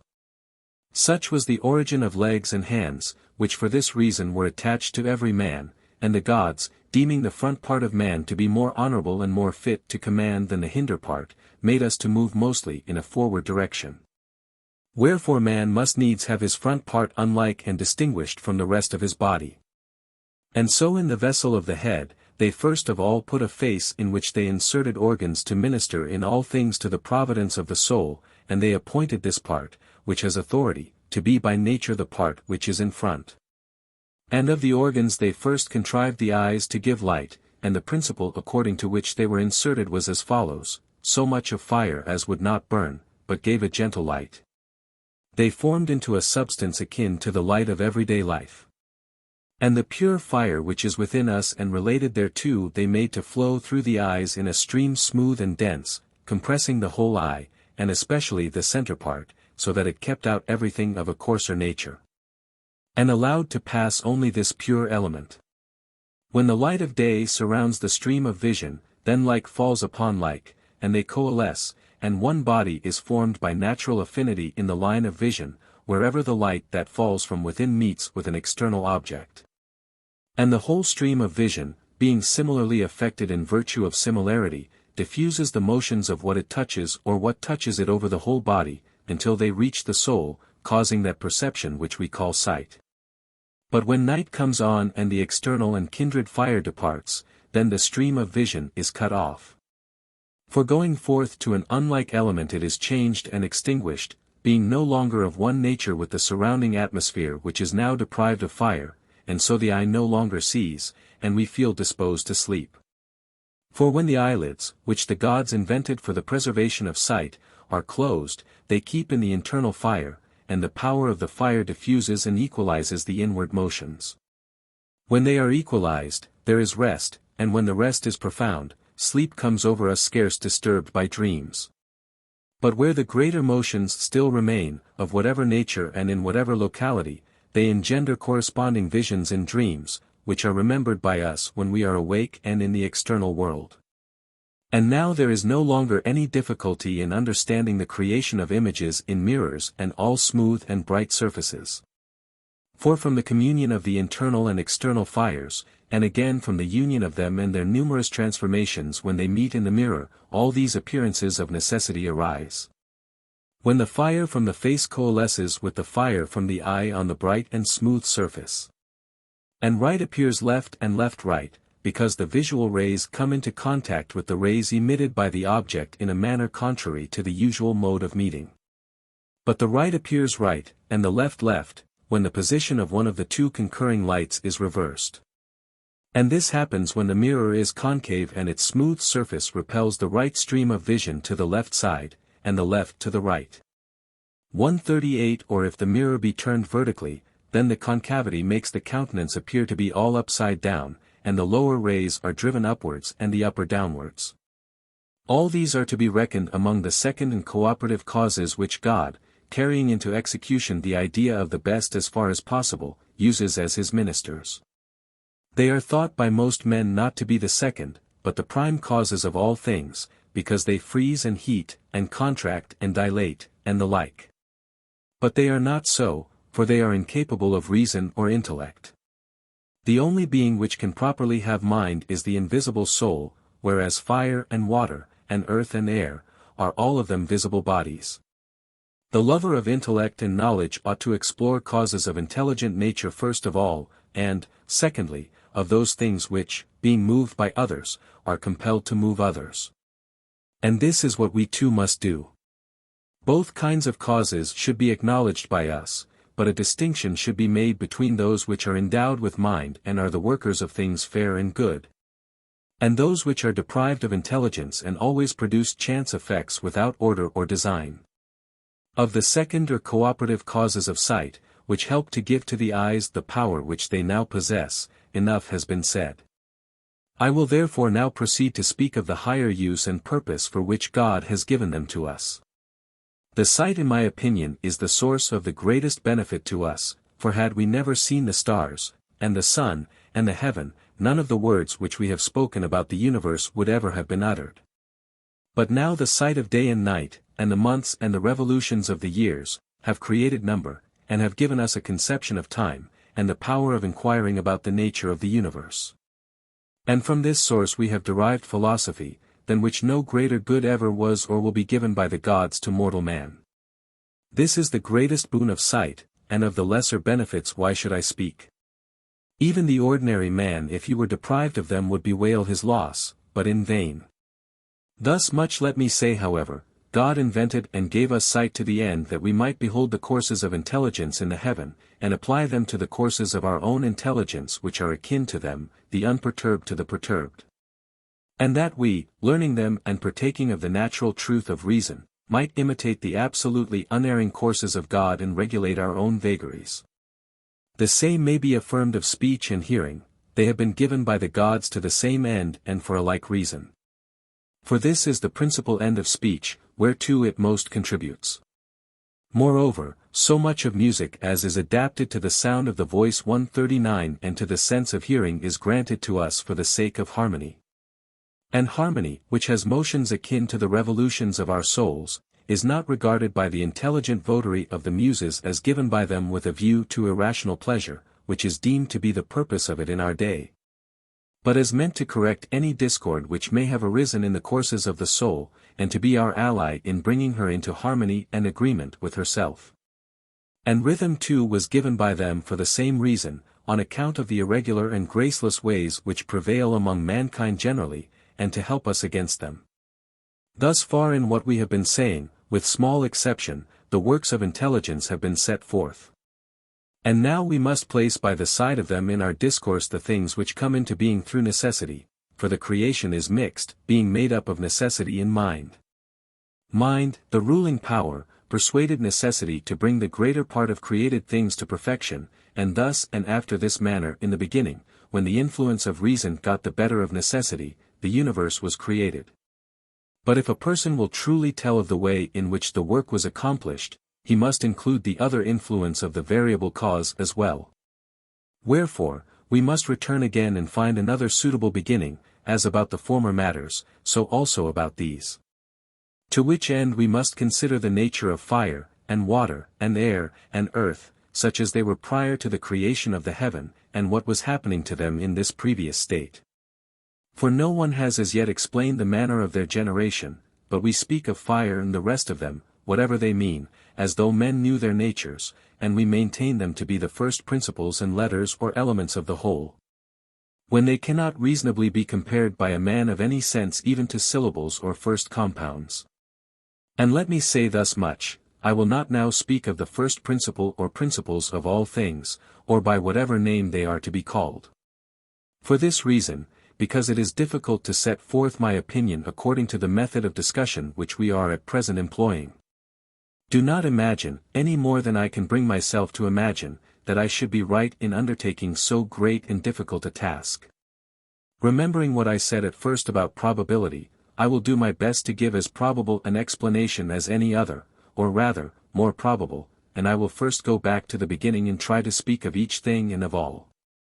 140 Once more, then, at the commencement of my discourse, I call upon God, and beg him to be our Saviour out of a strange and unwonted inquiry, and to bring us to the haven of probability. So now let us begin again. This new beginning of our discussion of the universe requires a fuller division than the former, for then we made two classes, now a third must be revealed. The two sufficed for the former discussion, one, which we assumed, was a pattern intelligible and always the same, and the second was only the imitation of the pattern, generated and visible. There is also a third kind which we did not distinguish at the time, conceiving that the two would be enough. But now the argument seems to require that we should set forth in words another kind, which is difficult of explanation and dimly seen. What nature are we to attribute to this new kind of being? We reply, that it is the receptacle, and in a manner the nurse, of all generation. I have spoken the truth. But I must express myself in clearer language, and this will be an arduous task for many reasons, and in particular because I must first raise questions concerning fire and the other elements, and determine what each of them is. For to say, with any probability or certitude, which of them should be called water rather than fire, and which should be called any of them rather than all or some one of them, is a difficult matter. How, then, shall we settle this point, and what questions about the elements may be fairly raised? In the first place, we see that what we just now called water, by condensation, I suppose, becomes stone and earth. And this same element, when melted and dispersed, passes into vapor and air. Air, again, when inflamed, becomes fire, and again fire, when condensed and extinguished, passes once more into the form of air. And once more, air, when collected and condensed, produces cloud and mist, and from these, when still more compressed, comes flowing water, and from water comes earth and stones once more. And thus generation appears to be transmitted from one to the other in a circle.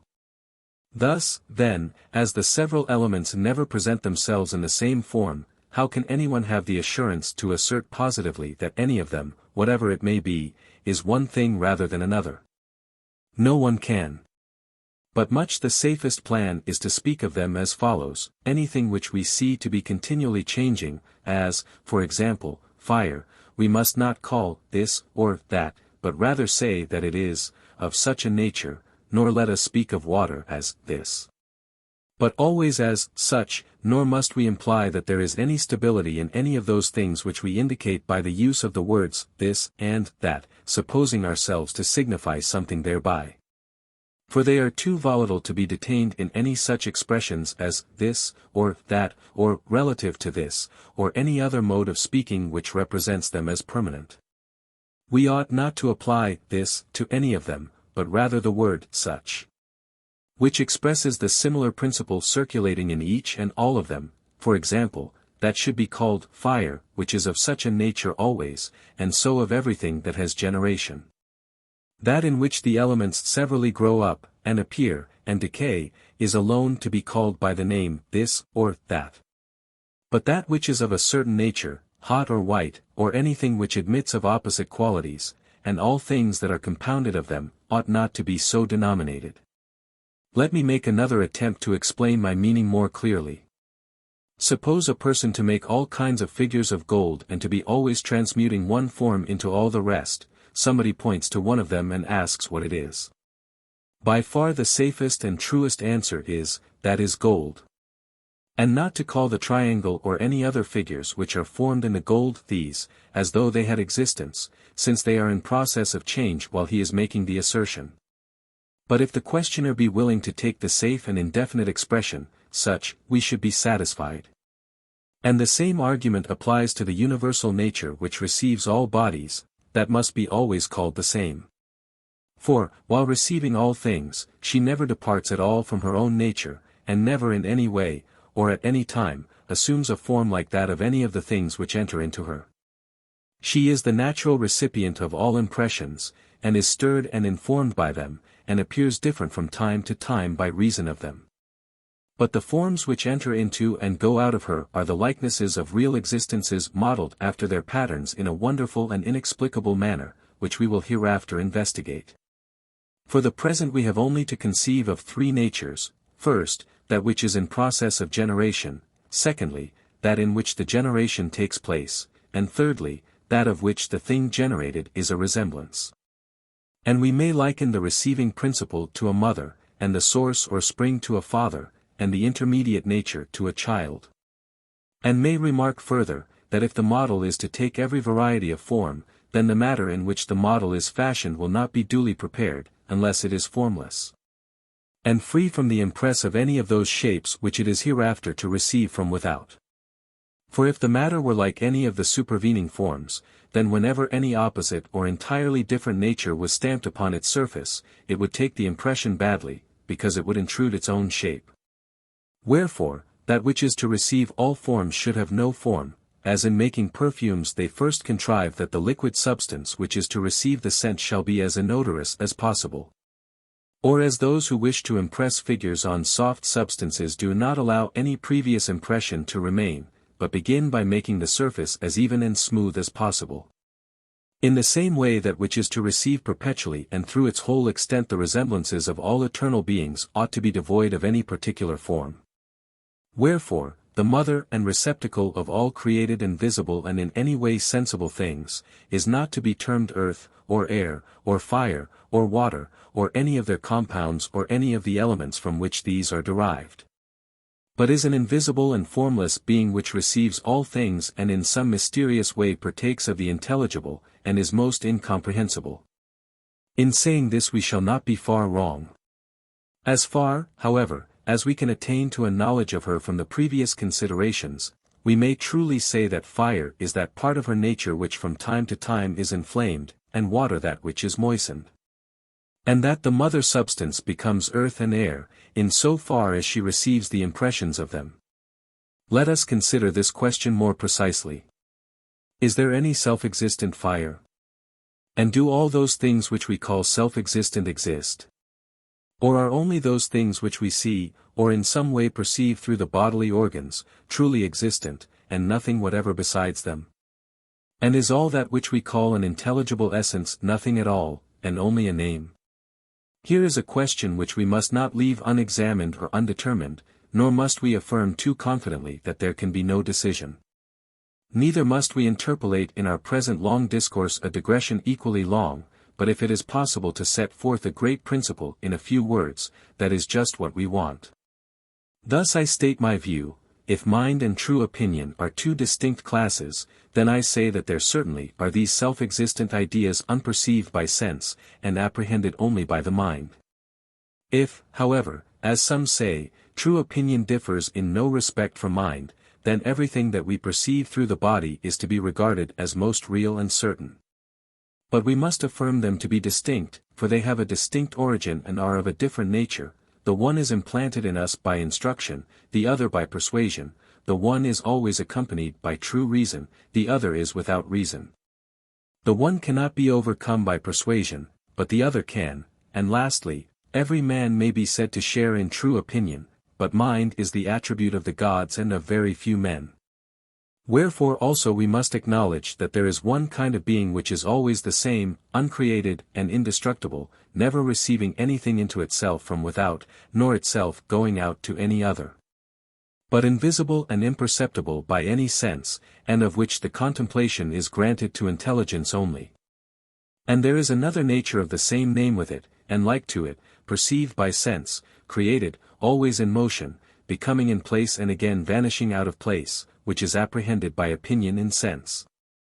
And there is a third nature, which is space, and is eternal, and admits not of destruction and provides a home for all created things, and is apprehended without the help of sense, by a kind of spurious reason, and is hardly real. Which we beholding as in a dream, say of all existence that it must of necessity be in some place and occupy a space, but that what is neither in heaven nor in earth has no existence.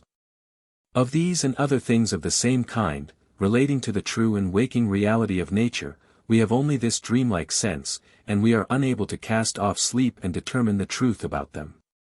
For an image, since the reality, after which it is modeled, does not belong to it, 141 and it exists ever as the fleeting shadow of some other, must be inferred to be in another, i.e.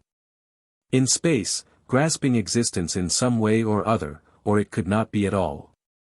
But true and exact reason, vindicating the nature of true being, maintains that while two things, i.e. the image and space, are different they cannot exist one of them in the other and so be one and also two at the same time. Thus have I concisely given the result of my thoughts. And my verdict is that being in space and generation, these three, existed in their three ways before the heaven. And that the nurse of generation, moistened by water and inflamed by fire, and receiving the forms of earth and air, and experiencing all the affections which accompany these, presented a strange variety of appearances. And being full of powers which were neither similar nor equally balanced, was never in any part in a state of equipoise, but swaying unevenly hither and thither, was shaken by them, and by its motion again shook them. And the elements when moved were separated and carried continually, some one way, some another. As, when grain is shaken and winnowed by fans and other instruments used in the threshing of corn, the close and heavy particles are borne away and settle in one direction, and the loose and light particles in another. In this manner, the four kinds or elements were then shaken by the receiving vessel, which, moving like a winnowing machine, scattered far away from one another the elements most unlike, and forced the most similar elements into close contact. Wherefore also the various elements had different places before they were arranged so as to form the universe. At first, they were all without reason and measure. But when the world began to get into order, fire and water and earth and air had only certain faint traces of themselves, and were altogether such as everything might be expected to be in the absence of God. This, I say, was their nature at that time, and God fashioned them by form and number. Let it be consistently maintained by us in all that we say that God made them as far as possible the fairest and best, out of things which were not fair and good. And now I will endeavor to show you the disposition and generation of them by an unaccustomed argument, which I am compelled to use. But I believe that you will be able to follow me, for your education has made you familiar with the methods of science. In the first place, then, as is evident to all, fire and earth and water and air are bodies. And every sort of body possesses solidity, and every solid must necessarily be contained in planes, and every plane rectilinear figure is composed of triangles. And all triangles are originally of two kinds, both of which are made up of one right and two acute angles. One of them has at either end of the base the half of a divided right angle, having equal sides, while in the other the right angle is divided into unequal parts, having unequal sides. These, then, proceeding by a combination of probability with demonstration, we assume to be the original elements of fire and the other bodies, but the principles which are prior to these God only knows, and he of men who is the friend of God. And next we have to determine what are the four most beautiful bodies which are unlike one another, and of which some are capable of resolution into one another. For having discovered thus much, we shall know the true origin of earth and fire and of the proportionate and intermediate elements. And then we shall not be willing to allow that there are any distinct kinds of visible bodies fairer than these.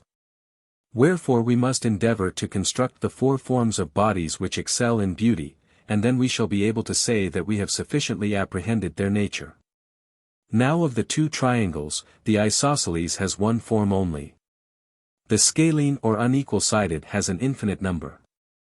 Of the infinite forms we must select the most beautiful, if we are to proceed in due order, and anyone who can point out a more beautiful form than ours for the construction of these bodies, shall carry off the palm, not as an enemy, but as a friend.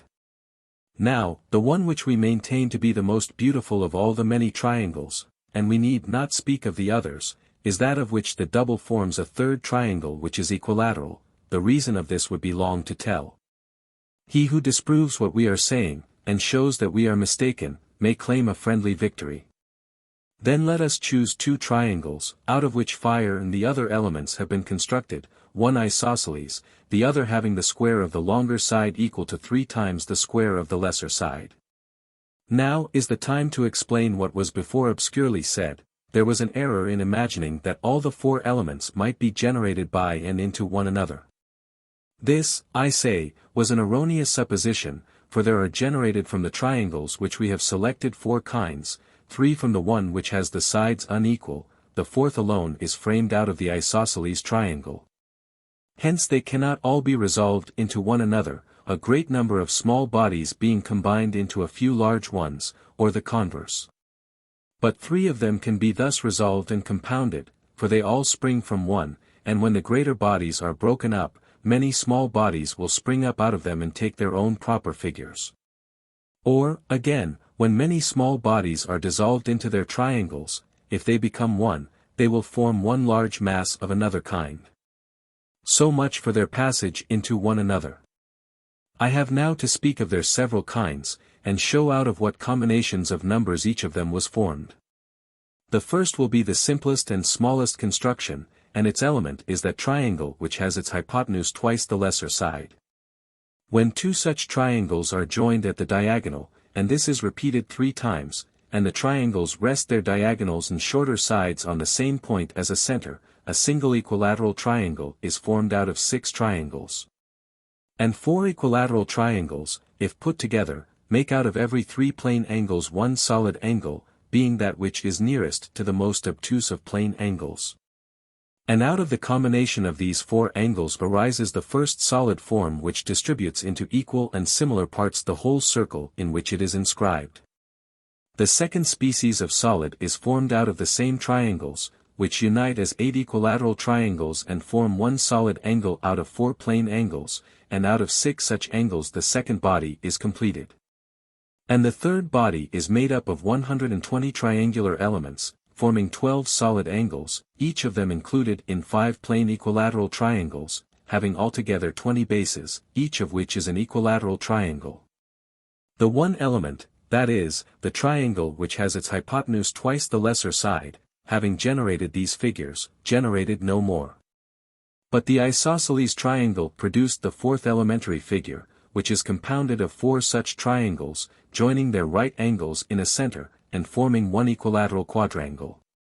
6 of these united form 8 solid angles, each of which is made by the combination of 3 plane right angles. The figure of the body thus composed is a cube, having 6 plane quadrangular equilateral bases. There was yet a 5th combination which God used in the delineation of the universe. Now, he who, duly reflecting on all this, inquires whether the worlds are to be regarded as indefinite or definite in number, will be of opinion that the notion of their indefiniteness is characteristic of a sadly indefinite and ignorant mind. He, however, who raises the question whether they are to be truly regarded as 1 or 5, takes up a more reasonable position. Arguing from probabilities, I am of opinion that they are 1. Another, regarding the question from another point of view, will be of another mind. But, leaving this inquiry, let us proceed to distribute the elementary forms, which have now been created in idea, among the 4 elements. To earth, then, let us assign the cubical form, for earth is the most immovable of the 4 and the most plastic of all bodies, and that which has the most stable bases must of necessity be of such a nature. Now, of the triangles which we assumed at first, that which has 2 equal sides is by nature more firmly based than that which has unequal sides. And of the compound figures which are formed out of either, the plane equilateral quadrangle has necessarily a more stable basis than the equilateral triangle, both in the whole and in the parts. Wherefore, in assigning this figure to earth, we adhere to probability, and to water we assign that one of the remaining forms which is the least movable, and the most movable of them to fire, and to air that which is intermediate. Also we assign the smallest body to fire, and the greatest to water, and the intermediate in size to air, and, again, the acutest body to fire, and the next in acuteness to air, and the third to water.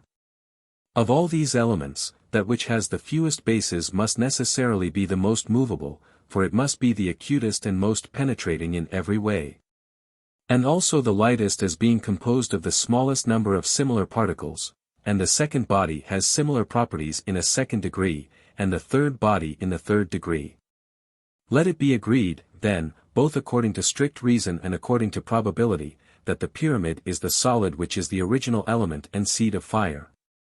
And let us assign the element which was next in the order of generation to air, and the third to water. We must imagine all these to be so small that no single particle of any of the 4 kinds is seen by us on account of their smallness, but when many of them are collected together their aggregates are seen. And the ratios of their numbers, motions, and other properties, everywhere God, as far as necessity allowed or gave consent, has exactly perfected, and harmonized in due proportion. From all that we have just been saying about the elements or kinds, the most probable conclusion is as follows: earth, when meeting with fire and dissolved by its sharpness. Whether the dissolution take place in the fire itself or perhaps in some mass of air or water, is borne hither and thither, until its parts, meeting together and mutually harmonizing, again become earth. For they can never take any other form.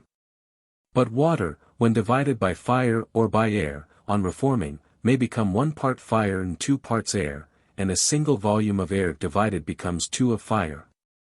Again, when a small body of fire is contained in a larger body of air or water or earth, and both are moving, and the fire struggling is overcome and broken up, then 2 volumes of fire form 1 volume of air.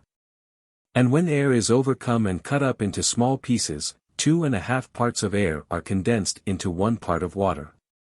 Let us consider the matter in another way. When one of the other elements is fastened upon by fire, and is cut by the sharpness of its angles and sides, it coalesces with the fire, and then ceases to be cut by them any longer. For no element which is one and the same with itself can be changed by or change another of the same kind and in the same state. But so long as in the process of transition the weaker is fighting against the stronger, the dissolution continues. Again, when a few small particles, enclosed in many larger ones, are in process of decomposition and extinction, they only cease from their tendency to extinction when they consent to pass into the conquering nature. And fire becomes air and air water. But if bodies of another kind go and attack them, i.e., the small particles, the latter continue to be dissolved until, being completely forced back and dispersed, they make their escape to their own kindred, or else, being overcome and assimilated to the conquering power, they remain where they are and dwell with their victors, and from being many become one. And owing to these affections, all things are changing their place, for by the motion of the receiving vessel the bulk of each class is distributed into its proper place. But those things which become unlike themselves and like other things, are hurried by the shaking into the place of the things to which they grow like. Now all unmixed and primary bodies are produced by such causes as these. As to the subordinate species which are included in the greater kinds, they are to be attributed to the varieties in the structure of the 2 original triangles. For either structure did not originally produce the triangle of one size only, but some larger and some smaller, and there are as many sizes as there are species of the 4 elements. Hence when they are mingled with themselves and with one another there is an endless variety of them, which those who would arrive at the probable truth of nature ought duly to consider. Unless a person comes to an understanding about the nature and conditions of rest and motion, he will meet with many difficulties in the discussion which follows. Something has been said of this matter already, and something more remains to be said, which is, that motion never exists in what is uniform. For to conceive that anything can be moved without a mover is hard or indeed impossible. And equally impossible to conceive that there can be a mover unless there be something which can be moved. Motion cannot exist where either of these are wanting, and for these to be uniform is impossible. Wherefore we must assign rest to uniformity in motion to the want of uniformity. Now inequality is the cause of the nature which is wanting in uniformity, and of this we have already described the origin. But there still remains the further point, why things when divided after their kinds do not cease to pass through one another and to change their place, which we will now proceed to explain. In the revolution of the universe are comprehended all the 4 elements, and this being circular and having a tendency to come together, compresses everything and will not allow any place to be left void. Wherefore, also, fire above all things penetrates everywhere, and air next, as being next in rarity of the elements, and the 2 other elements in like manner penetrate according to their degrees of rarity. For those things which are composed of the largest particles have the largest void left in their compositions, and those which are composed of the smallest particles have the least. And the contraction caused by the compression thrusts the smaller particles into the interstices of the larger. And thus, when the small parts are placed side by side with the larger, and the lesser divide the greater and the greater unite the lesser, all the elements are borne up and down and hither and thither towards their own places. For the change in the size of each changes its position in space.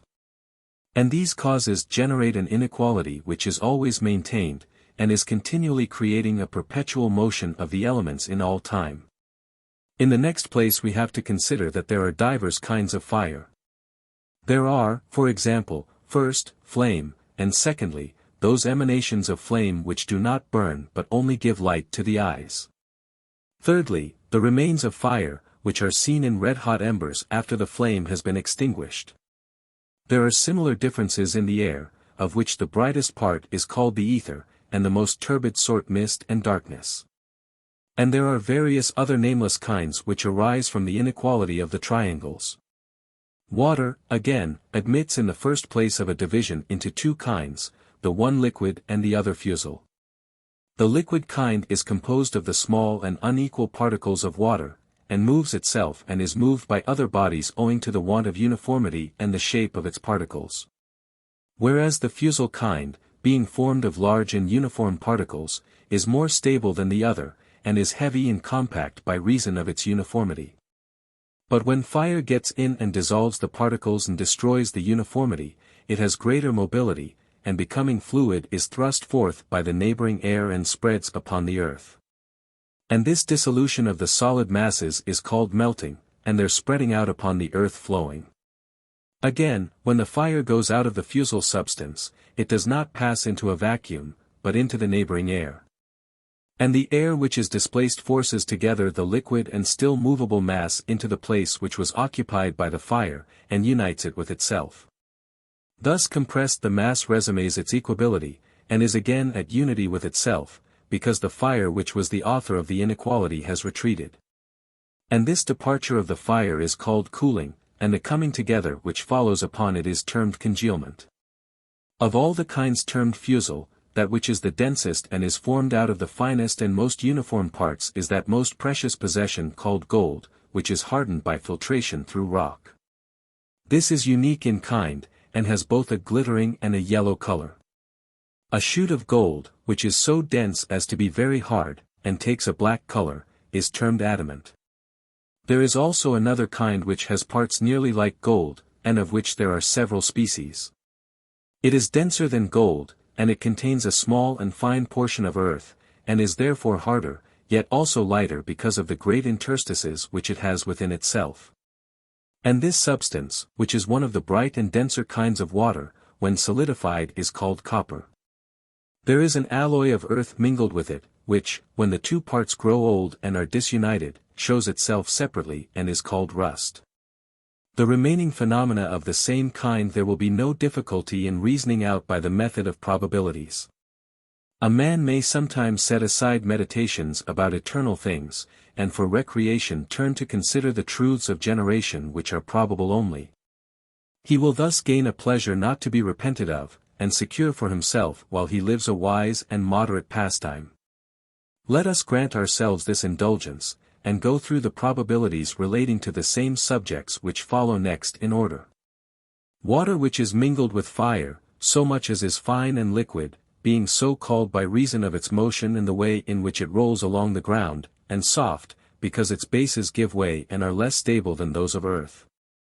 When separated from fire and air and isolated, becomes more uniform, and by their retirement is compressed into itself. And if the condensation be very great, the water above the earth becomes hail, but on the earth, ice. And that which is congealed in a less degree and is only half solid, when above the earth is called snow, and when upon the earth, and condensed from dew, hoarfrost. Then, again, there are the numerous kinds of water which have been mingled with one another, and are distilled through plants which grow in the earth. And this whole class is called by the name of juices or saps. The unequal admixture of these fluids creates a variety of species, most of them are nameless, but four which are of a fiery nature are clearly distinguished and have names. First, there is wine, which warms the soul as well as the body. Secondly, there is the oily nature, which is smooth and divides the visual ray, and for this reason is bright and shining and of a glistening appearance, including pitch. The juice of the castor berry, oil itself, and other things of a like kind. Thirdly, there is the class of substances which expand the contracted parts of the mouth, until they return to their natural state. And by reason of this property create sweetness. These are included under the general name of honey, and, lastly, there is a frothy nature, which differs from all juices, having a burning quality which dissolves the flesh. It is called opas, a vegetable acid. As to the kinds of earth, that which is filtered through water passes into stone in the following manner: the water which mixes with the earth and is broken up in the process changes into air, and taking this form mounts into its own place. But as there is no surrounding vacuum it thrusts away the neighboring air, and this being rendered heavy, and, when it is displaced, having been poured around the mass of earth, forcibly compresses it and drives it into the vacant space whence the new air had come up. And the earth when compressed by the air into an indissoluble union with water becomes rock. The fairer sort is that which is made up of equal and similar parts and is transparent, that which has the opposite qualities is inferior. But when all the watery part is suddenly drawn out by fire, a more brittle substance is formed, to which we give the name of pottery. Sometimes also moisture may remain, and the earth which has been fused by fire becomes, when cool, a certain stone of a black color. A like separation of the water which had been copiously mingled with them may occur in two substances composed of finer particles of earth and of a briny nature. Out of either of them a half-solid body is then formed, soluble in water, the one, soda, which is used for purging away oil and earth, the other, salt, which harmonizes so well in combinations pleasing to the palate and is, as the law testifies, a substance dear to the gods. The compounds of earth and water are not soluble by water, but by fire only, and for this reason, neither fire nor air melt masses of earth. For their particles, being smaller than the interstices in its structure, have plenty of room to move without forcing their way, and so they leave the earth unmelted and undissolved. But particles of water, which are larger, force a passage, and dissolve and melt the earth. Wherefore earth when not consolidated by force is dissolved by water only, when consolidated, by nothing but fire. For this is the only body which can find an entrance. The cohesion of water again, when very strong, is dissolved by fire only, when weaker, then either by air or fire, the former entering the interstices, and the latter penetrating even the triangles. But nothing can dissolve air, when strongly condensed, which does not reach the elements or triangles, or if not strongly condensed, then only fire can dissolve it. As to bodies composed of earth and water, while the water occupies the vacant interstices of the earth in them which are compressed by force, the particles of water which approach them from without, finding no entrance, flow around the entire mass and leave it undissolved. But the particles of fire, entering into the interstices of the water, do to the water what water does to earth and fire to air, 142, and are the sole causes of the compound body of earth and water liquefying and becoming fluid. Now these bodies are of two kinds, some of them, such as glass and the fusible sort of stones, have less water than they have earth, on the other hand, substances of the nature of wax and incense have more of water entering into their composition. I have thus shown the various classes of bodies as they are diversified by their forms and combinations and changes into one another, and now I must endeavor to set forth their affections and the causes of them. In the first place, the bodies which I have been describing are necessarily objects of sense. But we have not yet considered the origin of flesh, or what belongs to flesh, or of that part of the soul which is mortal. And these things cannot be adequately explained without also explaining the affections which are concerned with sensation, nor the latter without the former, and yet to explain them together is hardly possible. For which reason we must assume first one or the other and afterwards examine the nature of our hypothesis. Point 143 in order, then, that the affections may follow regularly after the elements, let us presuppose the existence of body and soul. First, let us inquire what we mean by saying that fire is hot, and about this we may reason from the dividing or cutting power which it exercises on our bodies. We all of us feel that fire is sharp. And we may further consider the fineness of the sides, and the sharpness of the angles, and the smallness of the particles, and the swiftness of the motion. All this makes the action of fire violent and sharp, so that it cuts whatever it meets. And we must not forget that the original figure of fire, i.e. the pyramid, more than any other form, has a dividing power which cuts our bodies into small pieces, kappa epsilon Romeo alpha tau zeta epsilon iota, and thus naturally produces that affection which we call heat. And hence the origin of the name, theta epsilon Romeo, kappa Romeo alpha. Now, the opposite of this is sufficiently manifest, nevertheless we will not fail to describe it. For the larger particles of moisture which surround the body, entering in and driving out the lesser, but not being able to take their places, compress the moist principle in us. And this from being unequal and disturbed, is forced by them into a state of rest, which is due to equability and compression. But things which are contracted contrary to nature are by nature at war, and force themselves apart.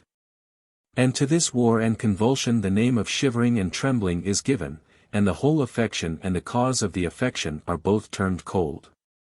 That is called hard to which our flesh yields, and soft which yields to our flesh. And things are also termed hard and soft relatively to one another. That which yields has a small base, but that which rests on quadrangular bases is firmly posed and belongs to the class which offers the greatest resistance. So too does that which is the most compact and therefore most repellent. The nature of the light and the heavy will be best understood when examined in connection with our notions of above and below. For it is quite a mistake to suppose that the universe is parted into two regions, separate from and opposite to each other, the one a lower to which all things tend which have any bulk, and an upper to which things only ascend against their will. For as the universe is in the form of a sphere, all the extremities, being equidistant from the center, are equally extremities, and the center, which is equidistant from them, is equally to be regarded as the opposite of them all. Such being the nature of the world, when a person says that any of these points is above or below, may he not be justly charged with using an improper expression? For the center of the world cannot be rightly called either above or below, but is the center and nothing else. And the circumference is not the center, and has in no one part of itself a different relation to the center from what it has in any of the opposite parts. Indeed, when it is in every direction similar, how can one rightly give to it names which imply opposition? For if there were any solid body in equipoise at the center of the universe, there would be nothing to draw it to this extreme rather than to that, for they are all perfectly similar. And if a person were to go round the world in a circle, he would often, when standing at the antipodes of his former position, speak of the same point as above and below. For, as I was saying just now, to speak of the whole which is in the form of a globe as having one part above and another below is not like a sensible man.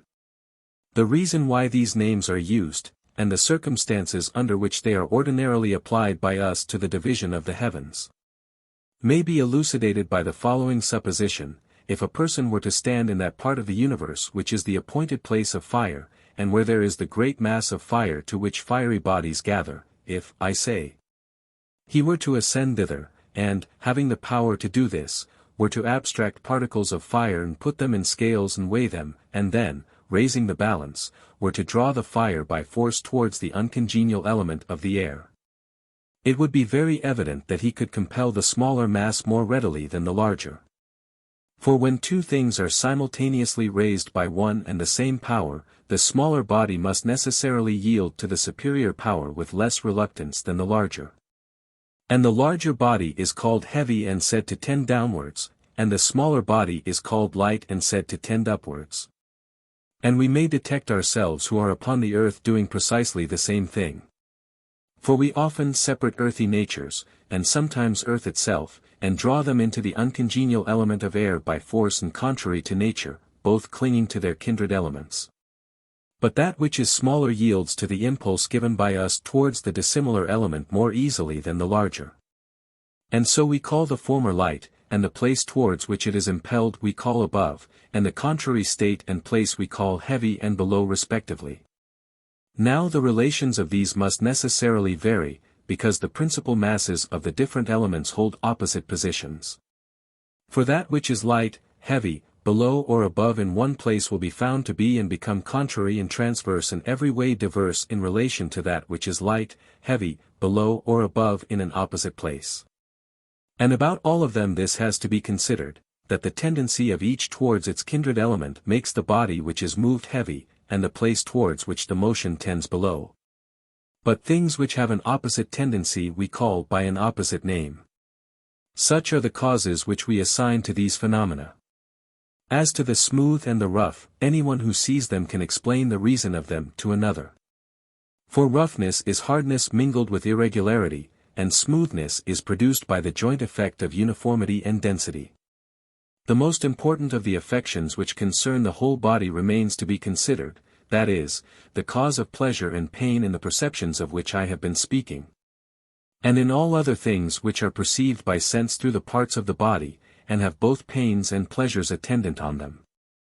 Let us imagine the causes of every affection, whether of sense or not, to be of the following nature, remembering that we have already distinguished between the nature which is easy and which is hard to move. For this is the direction in which we must hunt the prey which we mean to take. A body which is of a nature to be easily moved, on receiving an impression however slight, spreads abroad the motion in a circle, the parts communicating with each other, until at last, reaching the principle of mind, they announce the quality of the agent. But a body of the opposite kind, being immobile, and not extending to the surrounding region, merely receives the impression, and does not stir any of the neighboring parts. And since the parts do not distribute the original impression to other parts, it has no effect of motion on the whole animal, and therefore produces no effect on the patient. This is true of the bones and hair and other more earthy parts of the human body, whereas what was said above relates mainly to sight and hearing, because they have in them the greatest amount of fire and air. Now we must conceive of pleasure and pain in this way. An impression produced in us contrary to nature and violent, if sudden, is painful, and, again, the sudden return to nature is pleasant. But a gentle and gradual return is imperceptible and vice versa. On the other hand, the impression of sense which is most easily produced is most readily felt, but is not accompanied by pleasure or pain. Such, for example, are the affections of the sight, which, as we said above, is a body naturally uniting with our body in the daytime. For cuttings and burnings and other affections which happen to the sight do not give pain, nor is there pleasure when the sight returns to its natural state. But the sensations are clearest and strongest according to the manner in which the eye is affected by the object, and itself strikes and touches it. There is no violence either in the contraction or dilation of the eye. But bodies formed of larger particles yield to the agent only with a struggle, and then they impart their motions to the whole and cause pleasure and pain when alienated from their natural conditions, and pleasure when restored to them. Things which experience gradual withdrawings and emptyings of their nature, and great and sudden replenishments, fail to perceive the emptying, but are sensible of the replenishment. And so they occasion no pain, but the greatest pleasure, to the mortal part of the soul, as is manifest in the case of perfumes. But things which are changed all of a sudden, and only gradually and with difficulty return to their own nature, have effects in every way opposite to the former, as is evident in the case of burnings and cuttings of the body. Thus have we discussed the general affections of the whole body, and the names of the agents which produce them. And now I will endeavor to speak of the affections of particular parts, and the causes and agents of them, as far as I am able. In the first place let us set forth what was omitted when we were speaking of juices, concerning the affections peculiar to the tongue. These too, like most of the other affections, appear to be caused by certain contractions and dilations, but they have besides more of roughness and smoothness than is found in other affections. For whenever earthy particles enter into the small veins which are the testing instruments of the tongue, reaching to the heart, and fall upon the moist, delicate portions of flesh, when, as they are dissolved, they contract and dry up the little veins, they are astringent if they are rougher, but if not so rough, then only harsh. Those of them which are of an abstergent nature, and purge the whole surface of the tongue, if they do it in excess, and so encroach as to consume some part of the flesh itself, like potash and soda, are all termed bitter. But the particles which are deficient in the alkaline quality, and which cleanse only moderately, are called salt, and having no bitterness or roughness, are regarded as rather agreeable than otherwise. Bodies which share in and are made smooth by the heat of the mouth, and which are inflamed, and again in turn inflame that which heats them, and which are so light that they are carried upwards to the sensations of the head, and cut all that comes in their way, by reason of these qualities in them, are all termed pungent. But when these same particles, refined by putrefaction, enter into the narrow veins, and are duly proportioned to the particles of earth and air which are there, they set them whirling about one another. And while they are in a whirl cause them to dash against and enter into one another, and so form hollows surrounding the particles that enter, which watery vessels of air, for a film of moisture, sometimes earthy, sometimes pure, is spread around the air, are hollow spheres of water. And those of them which are pure, are transparent, and are called bubbles, while those composed of the earthy liquid, which is in a state of general agitation and effervescence, are said to boil or ferment. Of all these affections the cause is termed acid. And there is the opposite affection arising from an opposite cause, when the mass of entering particles, immersed in the moisture of the mouth, is congenial to the tongue, and smooths and oils over the roughness, and relaxes the parts which are unnaturally contracted, and contracts the parts which are relaxed, and disposes them all according to their nature. That sort of remedy of violent affections is pleasant and agreeable to every man, and has the name sweet. But enough of this. The faculty of smell does not admit of differences of kind. For all smells are of a half-formed nature, and no element is so proportioned as to have any smell. The veins about the nose are too narrow to admit earth and water, and too wide to detain fire and air. And for this reason no one ever perceives the smell of any of them. But smells always proceed from bodies that are damp, or putrefying, or liquefying, or evaporating, and are perceptible only in the intermediate state, when water is changing into air and air into water, and all of them are either vapor or mist. That which is passing out of air into water is mist, and that which is passing from water into air is vapor, and hence all smells are thinner than water and thicker than air. The proof of this is, that when there is any obstruction to the respiration, and a man draws in his breath by force, then no smell filters through, but the air without the smell alone penetrates. Wherefore the varieties of smell have no name, and they have not many, or definite and simple kinds. But they are distinguished only as painful and pleasant, the one sort irritating and disturbing the whole cavity which is situated between the head and the navel, the other having a soothing influence, and restoring this same region to an agreeable and natural condition. In considering the third kind of sense, hearing, we must speak of the causes in which it originates.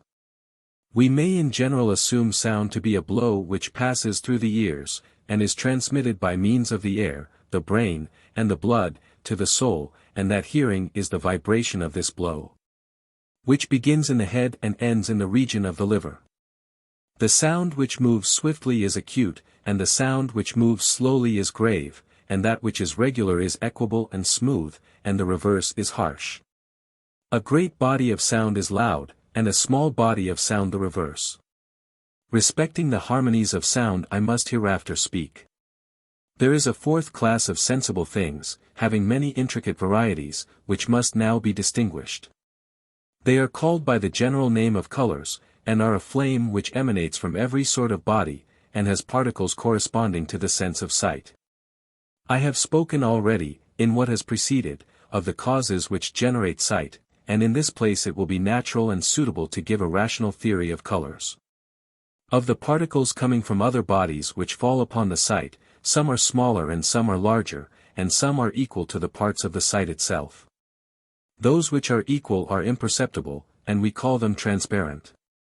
The larger produce contraction, the smaller dilation, in the sight, exercising a power akin to that of hot and cold bodies on the flesh, or of astringent bodies on the tongue, or of those heating bodies which we termed pungent. White and black are similar effects of contraction and dilation in another sphere, and for this reason have a different appearance. Wherefore, we ought to term white that which dilates the visual ray, and the opposite of this is black. There is also a swifter motion of a different sort of fire which strikes and dilates the ray of sight until it reaches the eyes, forcing a way through their passages and melting them, and eliciting from them a union of fire and water which we call tears, being itself an opposite fire which comes to them from an opposite direction. The inner fire flashes forth like lightning, and the outer finds a way in and is extinguished in the moisture, and all sorts of colors are generated by the mixture. This affection is termed dazzling, and the object which produces it is called bright and flashing. There is another sort of fire which is intermediate, and which reaches and mingles with the moisture of the eye without flashing. And in this, the fire mingling with the ray of the moisture, produces a color like blood, to which we give the name of red. A bright hue mingled with red and white gives the color called auburn, xyalphanuthetanu. The law of proportion, however, according to which the several colors are formed, even if a man knew he would be foolish in telling, for he could not give any necessary reason, nor indeed any tolerable or probable explanation of them. Again, red, when mingled with black and white, becomes purple, but it becomes umber, rho nu iod nu omicron nu, when the colors are burnt as well as mingled and the black is more thoroughly mixed with them. Flame color, pi upsilon rho rho nu, is produced by a union of auburn and dun, alpha iota nu, and dun by an admixture of black and white, pale yellow, chi rho nu, by an admixture of white and auburn. White and bright meeting, and falling upon a full black, become dark blue, kappa upsilon alpha nu omicron nu nu, and when dark blue mingles with white, a light blue, gamma lambda alpha upsilon kappa nu, color is formed, as flame color with black makes leek green, pyro sigma iota omicron nu. There will be no difficulty in seeing how and by what mixtures the colors derived from these are made according to the rules of probability. He, however, who should attempt to verify all this by experiment, would forget the difference of the human and divine nature. For God only has the knowledge and also the power which are able to combine many things into one and again resolve the one into many. But no man either is or ever will be able to accomplish either the one or the other operation. These are the elements, thus of necessity then subsisting, which the Creator of the fairest and best of created things associated with himself, when he made the self-sufficing and most perfect God. Using the necessary causes as his ministers in the accomplishment of his work, but himself contriving the good in all his creations. Wherefore we may distinguish two sorts of causes, the one divine and the other necessary, and may seek for the divine in all things, as far as our nature admits, with a view to the blessed life. But the necessary kind only for the sake of the divine, considering that without them and when isolated from them, these higher things for which we look cannot be apprehended or received or in any way shared by us. Seeing, then, that we have now prepared for our use the various classes of causes which are the material out of which the remainder of our discourse must be woven, just as wood is the material of the carpenter. Let us revert in a few words to the point at which we began, and then endeavor to add on a suitable ending to the beginning of our tale. As I said at first, when all things were in disorder God created in each thing in relation to itself, and in all things in relation to each other, all the measures and harmonies which they could possibly receive. For in those days nothing had any proportion except by accident, nor did any of the things which now have names deserve to be named at all, as, for example, fire, water, and the rest of the elements. All these the Creator first set in order, and out of them he constructed the universe, which was a single animal comprehending in itself all other animals, mortal and immortal. Now of the divine, he himself was the Creator, but the creation of the mortal he committed to his offspring. And they, imitating him, received from him the immortal principle of the soul. And around this they proceeded to fashion a mortal body, and made it to be the vehicle of the soul, and constructed within the body a soul of another nature which was mortal, subject to terrible and irresistible affections, first of all, pleasure, the greatest incitement to evil. Then, pain, which deters from good, also rashness and fear, two foolish counselors, anger hard to be appeased, and hope easily led astray. These they mingled with irrational sense and with all daring love 144 according to necessary laws, and so framed man. Wherefore, fearing to pollute the divine any more than was absolutely unavoidable, they gave to the mortal nature a separate habitation in another part of the body, placing the neck between them to be the isthmus and boundary, which they constructed between the head and breast, to keep them apart. And in the breast, and in what is termed the thorax, they encased the mortal soul. And as the one part of this was superior and the other inferior they divided the cavity of the thorax into two parts, as the women's and men's apartments are divided in houses, and placed the midriff to be a wall of partition between them. That part of the inferior soul which is endowed with courage and passion and love's contention they settled nearer the head, midway between the midriff and the neck, in order that it might be under the rule of reason and might join with it in controlling and restraining the desires when they are no longer willing of their own accord to obey the word of command issuing from the citadel. The heart, the knot 145 of the veins and the fountain of the blood which races through all the limbs, was set in the place of guard. That when the might of passion was roused by reason making proclamation of any wrong assailing them from without or being perpetrated by the desires within, quickly the whole power of feeling in the body, perceiving these commands and threats, might obey and follow through every turn and alley, and thus allow the principle of the best to have the command in all of them. But the gods, foreknowing that the palpitation of the heart in the expectation of danger and the swelling and excitement of passion was caused by fire, formed and implanted as a supporter to the heart the lung, which was, in the first place, soft and bloodless, and also had within hollows like the pores of a sponge, in order that by receiving the breath and the drink, it might give coolness and the power of respiration and alleviate the heat. Wherefore they cut the air channels leading to the lung, and placed the lung about the heart as a soft spring, that, when passion was rife within, the heart, beating against a yielding body, might be cooled and suffer less, and might thus become more ready to join with passion in the service of reason. The part of the soul which desires meats and drinks and the other things of which it has need by reason of the bodily nature, they placed between the midriff and the boundary of the navel, contriving in all this region a sort of manger for the food of the body. And there they bound it down like a wild animal which was chained up with man, and must be nourished if man was to exist. They appointed this lower creation his place here in order that he might be always feeding at the manger, and have his dwelling as far as might be from the council chamber, making as little noise and disturbance as possible, and permitting the best part to advise quietly for the good of the whole. And knowing that this lower principle in man would not comprehend reason, and even if attaining to some degree of perception would never naturally care for rational notions, but that it would be led away by phantoms and visions night and day, to be a remedy for this, God combined with it the liver, and placed it in the house of the lower nature, contriving that it should be solid and smooth, and bright and sweet, and should also have a bitter quality, in order that the power of thought, which proceeds from the mind, might be reflected as in a mirror which receives likenesses of objects and gives back images of them to the sight.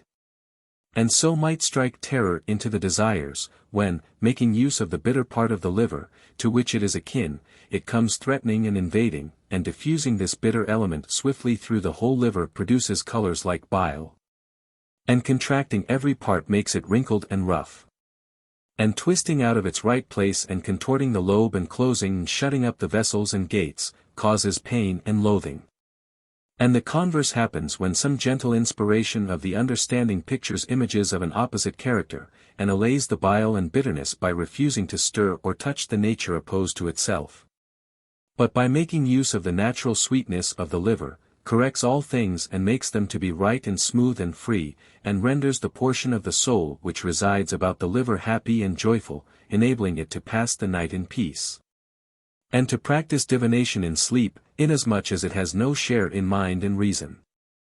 For the authors of our being, remembering the command of their Father when he bade them create the human race as good as they could, that they might correct our inferior parts and make them to attain a measure of truth, placed in the liver the seed of divination.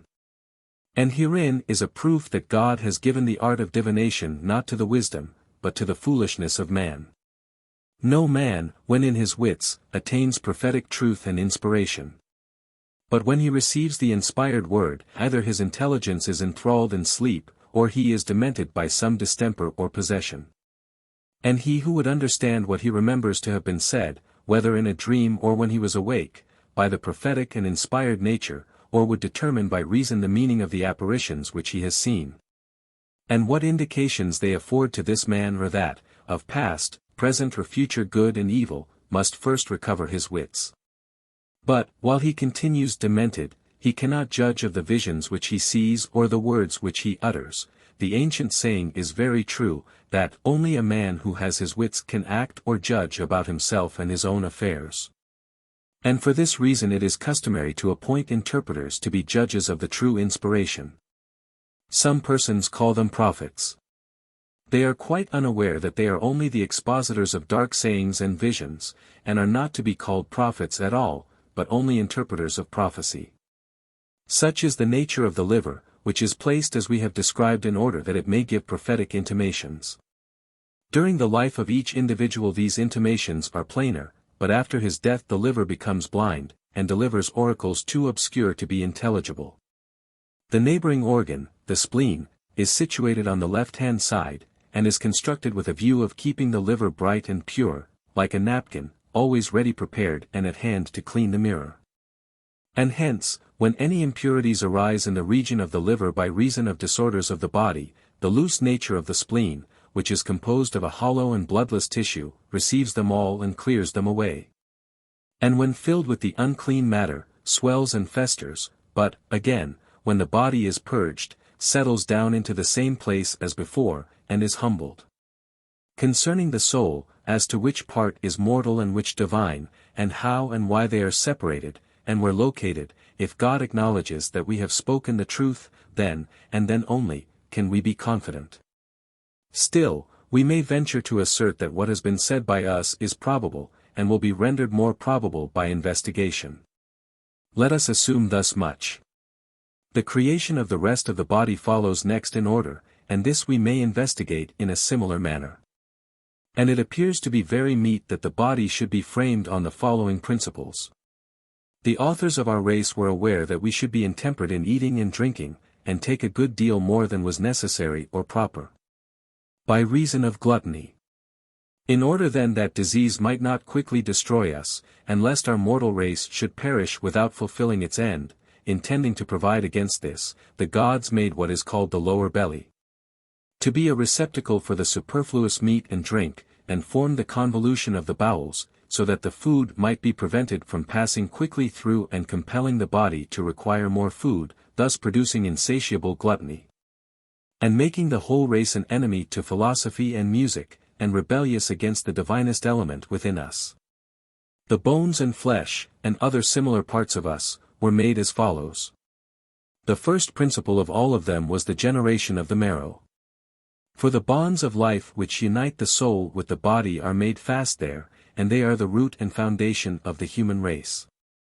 The marrow itself is created out of other materials. God took such of the primary triangles as were straight and smooth, and were adapted by their perfection to produce fire and water, and air and earth. These, I say, he separated from their kinds, and mingling them in due proportions with one another, made the marrow out of them to be a universal seed of the whole race of mankind. And in this seed he then planted and enclosed the souls, and in the original distribution gave to the marrow as many and various forms as the different kinds of souls were hereafter to receive. That which, like a field, was to receive the divine seed, he made round every way, and called that portion of the marrow, brain, intending that, when an animal was perfected, the vessel containing this substance should be the head. But that which was intended to contain the remaining and mortal part of the soul he distributed into figures at once round and elongated, and he called them all by the name marrow. And to these, as to anchors, fastening the bonds of the whole soul, he proceeded to fashion around them the entire framework of our body, constructing for the marrow, first of all a complete covering of bone. Bone was composed by him in the following manner. Having sifted pure and smooth earth he kneaded it and wetted it with marrow, and after that he put it into fire and then into water. And once more into fire and again into water, in this way by frequent transfers from one to the other he made it insoluble by either. Out of this he fashioned, as in a lathe, a globe made of bone, which he placed around the brain, and in this he left a narrow opening. And around the marrow of the neck and back he formed vertebrae which he placed under one another like pivots, beginning at the head and extending through the whole of the trunk. Thus wishing to preserve the entire seed, he enclosed it in a stone-like casing, inserting joints, and using in the formation of them the power of the other or diverse as an intermediate nature, that they might have motion and flexure. Then again, considering that the bone would be too brittle and inflexible, and when heated and again cooled would soon mortify and destroy the seed within, having this in view, he contrived the sinews and the flesh. That so binding all the members together by the sinews, which admitted of being stretched and relaxed about the vertebrae, he might thus make the body capable of flexion and extension. While the flesh would serve as a protection against the summer heat and against the winter cold, and also against falls, softly and easily yielding to external bodies, like articles made of felt, and containing in itself a warm moisture which in summer exudes and makes the surface damp, would impart a natural coolness to the whole body. And again in winter by the help of this internal warmth would form a very tolerable defense against the frost which surrounds it and attacks it from without.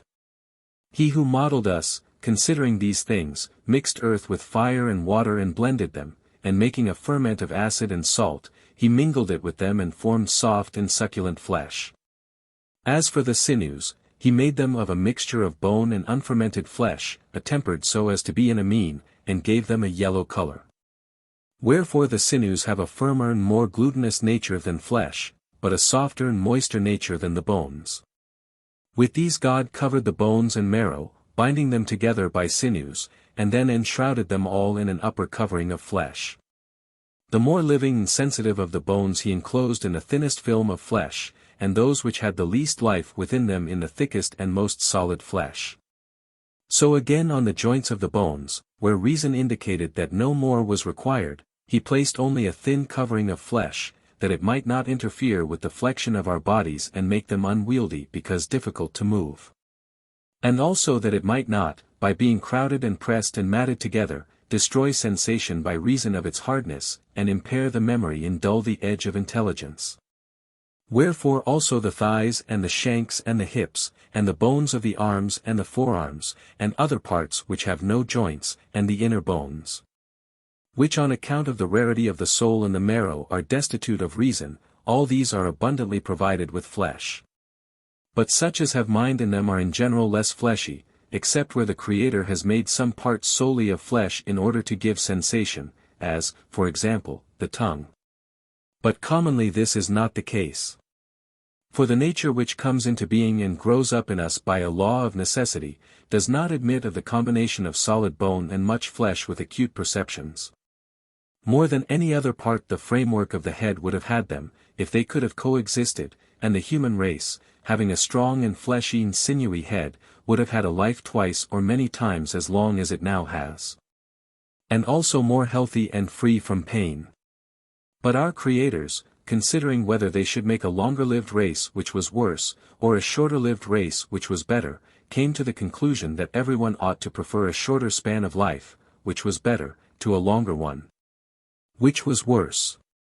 And therefore they covered the head with thin bone, but not with flesh and sinews, since it had no joints, and thus the head was added, having more wisdom and sensation than the rest of the body, but also being in every man far weaker.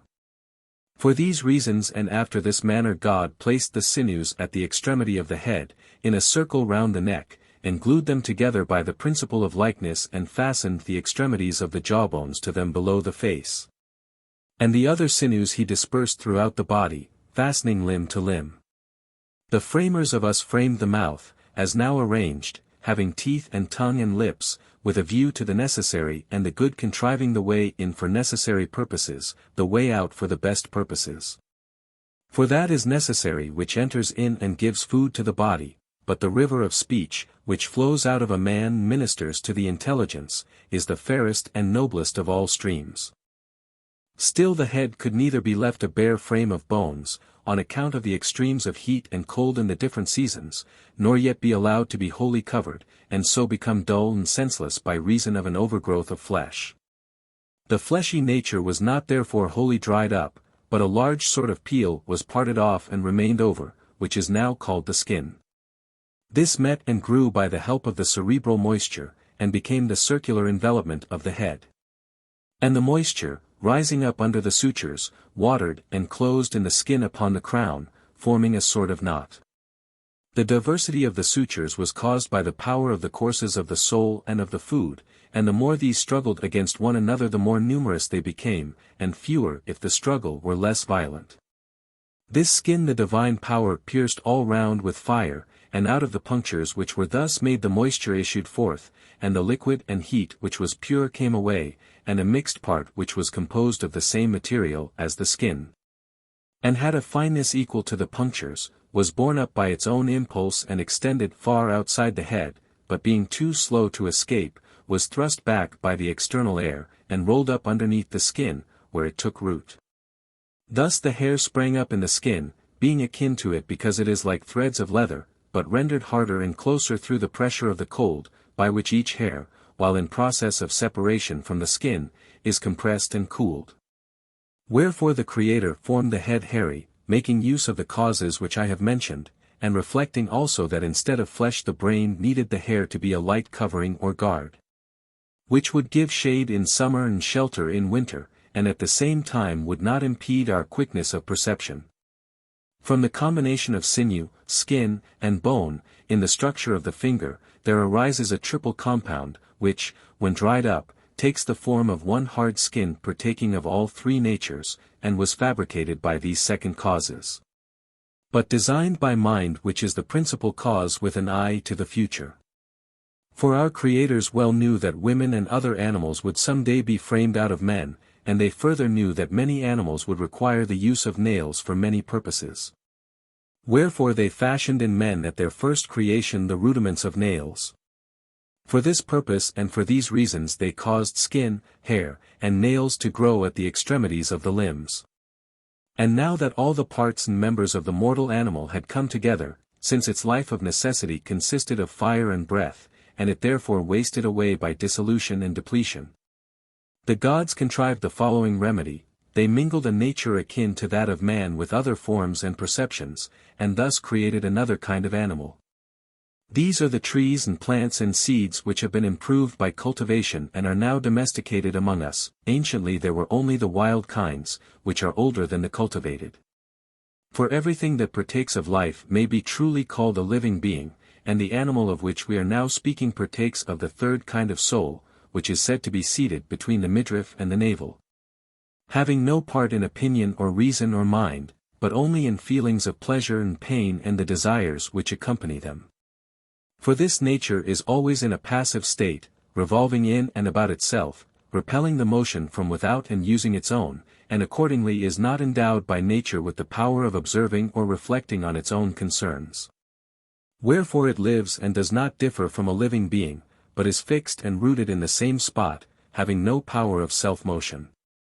Now after the superior powers had created all these natures to be food for us who are of the inferior nature, they cut various channels through the body as through a garden, that it might be watered as from a running stream. In the first place, they cut 2 hidden channels or veins down the back where the skin and the flesh join, which answered severally to the right and left side of the body. These they let down along the backbone, so as to have the marrow of generation between them, where it was most likely to flourish, and in order that the stream coming down from above might flow freely to the other parts, and equalize the irrigation. In the next place, they divided the veins about the head, and interlacing them, they sent them in opposite directions. Those coming from the right side they sent to the left of the body, and those from the left they diverted towards the right, so that they and the skin might together form a bond which should fasten the head to the body, since the crown of the head was not encircled by sinews. And also in order that the sensations from both sides might be distributed over the whole body.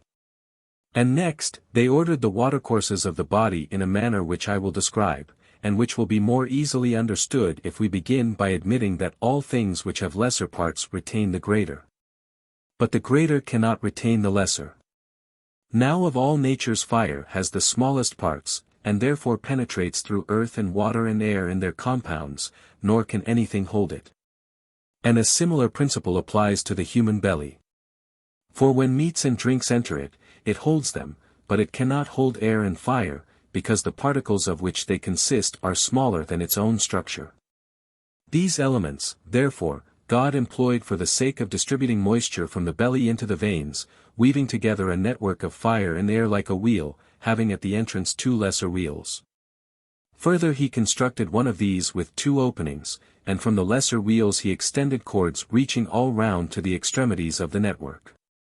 All the interior of the net he made of fire, but the lesser wheels and their cavity, of air. The network he took and spread over the newly formed animal in the following manner: he let the lesser wheels pass into the mouth. There were 2 of them, and one he let down by the air pipes into the lungs, the other by the side of the air pipes into the belly. The former he divided into 2 branches, both of which he made to meet at the channels of the nose, so that when the way through the mouth did not act, the streams of the mouth as well were replenished through the nose. With the other cavity, i.e., of the greater wheel, he enveloped the hollow parts of the body, and at one time he made all this to flow into the lesser wheels, quite gently, for they are composed of air, and at another time he caused the lesser wheels to flow back again. And the net he made to find a way in and out through the pores of the body, and the rays of fire which are bound fast within followed the passage of the air either way, never at any time ceasing so long as the mortal being holds together. This process, as we affirm, the name-giver named inspiration and expiration. And all this movement, active as well as passive, takes place in order that the body, being watered and cooled, may receive nourishment and life. For when the respiration is going in and out, and the fire, which is fast bound within, follows it, and ever and anon moving to and fro, enters through the belly and reaches the meat and drink, it dissolves them. And dividing them into small portions and guiding them through the passages where it goes, pumps them as from a fountain into the channels of the veins, and makes the stream of the veins flow through the body as through a conduit. Let us once more consider the phenomena of respiration, and inquire into the causes which have made it what it is. They are as follows: seeing that there is no such thing as a vacuum into which any of those things which are moved can enter, and the breath is carried from us into the external air, the next point is, as will be clear to everyone, that it does not go into a vacant space, but pushes its neighbor out of its place, and that which is thrust out in turn drives out its neighbor. And in this way everything of necessity at last comes round to that place from whence the breath came forth, and enters in there, and following the breath, fills up the vacant space. And this goes on like the rotation of a wheel, because there can be no such thing as a vacuum. Wherefore also the breast and the lungs, when they emit the breath, are replenished by the air which surrounds the body and which enters in through the pores of the flesh and is driven round in a circle. And again, the air which is sent away and passes out through the body forces the breath inwards through the passage of the mouth and the nostrils. Now the origin of this movement may be supposed to be as follows. In the interior of every animal the hottest part is that which is around the blood and veins. It is in a manner an internal fountain of fire, which we compare to the network of a creel, being woven all of fire and extended through the center of the body, while the outer parts are composed of air. Now we must admit that heat naturally proceeds outward to its own place and to its kindred element. And as there are two exits for the heat, the one out through the body, and the other through the mouth and nostrils, when it moves towards the one, it drives round the air at the other. And that which is driven round falls into the fire and becomes warm, and that which goes forth is cooled. But when the heat changes its place, and the particles at the other exit grow warmer, the hotter air inclining in that direction and carried towards its native element, fire, pushes round the air at the other. And this being effected in the same way and communicating the same impulse, a circular motion swaying to and fro is produced by the double process, which we call inspiration and expiration. The phenomena of medical cupping glasses and of the swallowing of drink and of the projection of bodies, whether discharged in the air or bowled along the ground, are to be investigated on a similar principle. And swift and slow sounds, which appear to be high and low, and are sometimes discordant on account of their inequality, and then again harmonical on account of the equality of the motion which they excite in us. For when the motions of the antecedent swifter sounds begin to pause and the two are equalized, the slower sounds overtake the swifter and then propel them. When they overtake them they do not intrude a new and discordant motion, but introduce the beginnings of a slower, which answers to the swifter as it dies away, thus producing a single mixed expression out of high and low. Whence arises a pleasure which even the unwise feel, and which to the wise becomes a higher sort of delight, being an imitation of divine harmony in mortal motions. Moreover, as to the flowing of water, the fall of the thunderbolt, and the marvels that are observed about the attraction of amber and the Heraclean stones, in none of these cases is there any attraction. But he who investigates rightly, will find that such wonderful phenomena are attributable to the combination of certain conditions, the non-existence of a vacuum, the fact that objects push one another round, and that they change places, passing severally into their proper positions as they are divided or combined. Such as we have seen, is the nature and such are the causes of respiration, the subject in which this discussion originated. For the fire cuts the food and following the breath surges up within, fire and breath rising together and filling the veins by drawing up out of the belly and pouring into them the cut portions of the food. And so the streams of food are kept flowing through the whole body in all animals. And fresh cuttings from kindred substances, whether the fruits of the earth or herb of the field, which God planted to be our daily food, acquire all sorts of colors by their intermixture. But red is the most pervading of them, being created by the cutting action of fire and by the impression which it makes on a moist substance, and hence the liquid which circulates in the body has a color such as we have described. The liquid itself we call blood, which nourishes the flesh and the whole body, whence all parts are watered and empty places filled. Now the process of repletion and evacuation is effected after the manner of the universal motion by which all kindred substances are drawn towards one another. For the external elements which surround us are always causing us to consume away, and distributing and sending off like to like. The particles of blood, too, which are divided and contained within the frame of the animal as in a sort of heaven, are compelled to imitate the motion of the universe. Each, therefore, of the divided parts within us, being carried to its kindred nature, replenishes the void. When more is taken away than flows in, then we decay, and when less, we grow and increase. The frame of the entire creature when young has the triangles of each kind new, and may be compared to the keel of a vessel which is just off the stocks. They are locked firmly together, and yet the whole mass is soft and delicate, being freshly formed of marrow and nurtured on milk. Now when the triangles out of which meats and drinks are composed come in from without, and are comprehended in the body, being older and weaker than the triangles already there, the frame of the body gets the better of them and its newer triangles cut them up, and so the animal grows great, being nourished by a multitude of similar particles. But when the roots of the triangles are loosened by having undergone many conflicts with many things in the course of time, they are no longer able to cut or assimilate the food which enters, but are themselves easily divided by the bodies which come in from without. In this way every animal is overcome and decays, and this affection is called old age. And at last, when the bonds by which the triangles of the marrow are united no longer hold, and are parted by the strain of existence, they in turn loosen the bonds of the soul, and she, obtaining a natural release, flies away with joy. For that which takes place according to nature is pleasant, but that which is contrary to nature is painful. And thus death, if caused by disease or produced by wounds, is painful and violent. But that sort of death which comes with old age and fulfills the debt of nature is the easiest of deaths, and is accompanied with pleasure rather than with pain. Now everyone can see whence diseases arise. There are four natures out of which the body is compacted, earth and fire and water and air, and the unnatural excess or defect of these, or the change of any of them from its own natural place into another. Or, since there are more kinds than one of fire and of the other elements, the assumption by any of these of a wrong kind, or any similar irregularity, produces disorders and diseases. For when any of them is produced or changed in a manner contrary to nature, the parts which were previously cool grow warm, and those which were dry become moist, and the light become heavy, and the heavy light, all sorts of changes occur. For, as we affirm, a thing can only remain the same with itself, whole and sound, when the same is added to it, or subtracted from it, in the same respect and in the same manner and in due proportion. And whatever comes or goes away in violation of these laws causes all manner of changes and infinite diseases and corruptions. Now there is a second class of structures which are also natural, and this affords a second opportunity of observing diseases to him who would understand them.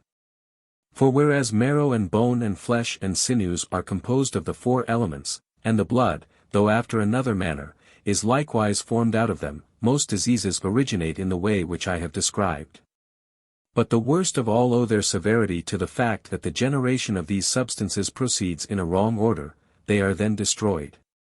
For the natural order is that the flesh and sinews should be made of blood, the sinews out of the fibers to which they are akin, and the flesh out of the clots which are formed when the fibers are separated. And the glutinous and rich matter which comes away from the sinews and the flesh, not only glues the flesh to the bones, but nourishes and imparts growth to the bone which surrounds the marrow. And by reason of the solidity of the bones, that which filters through consists of the purest and smoothest and oiliest sort of triangles, dropping like dew from the bones and watering the marrow. Now when each process takes place in this order, health commonly results, when in the opposite order, disease.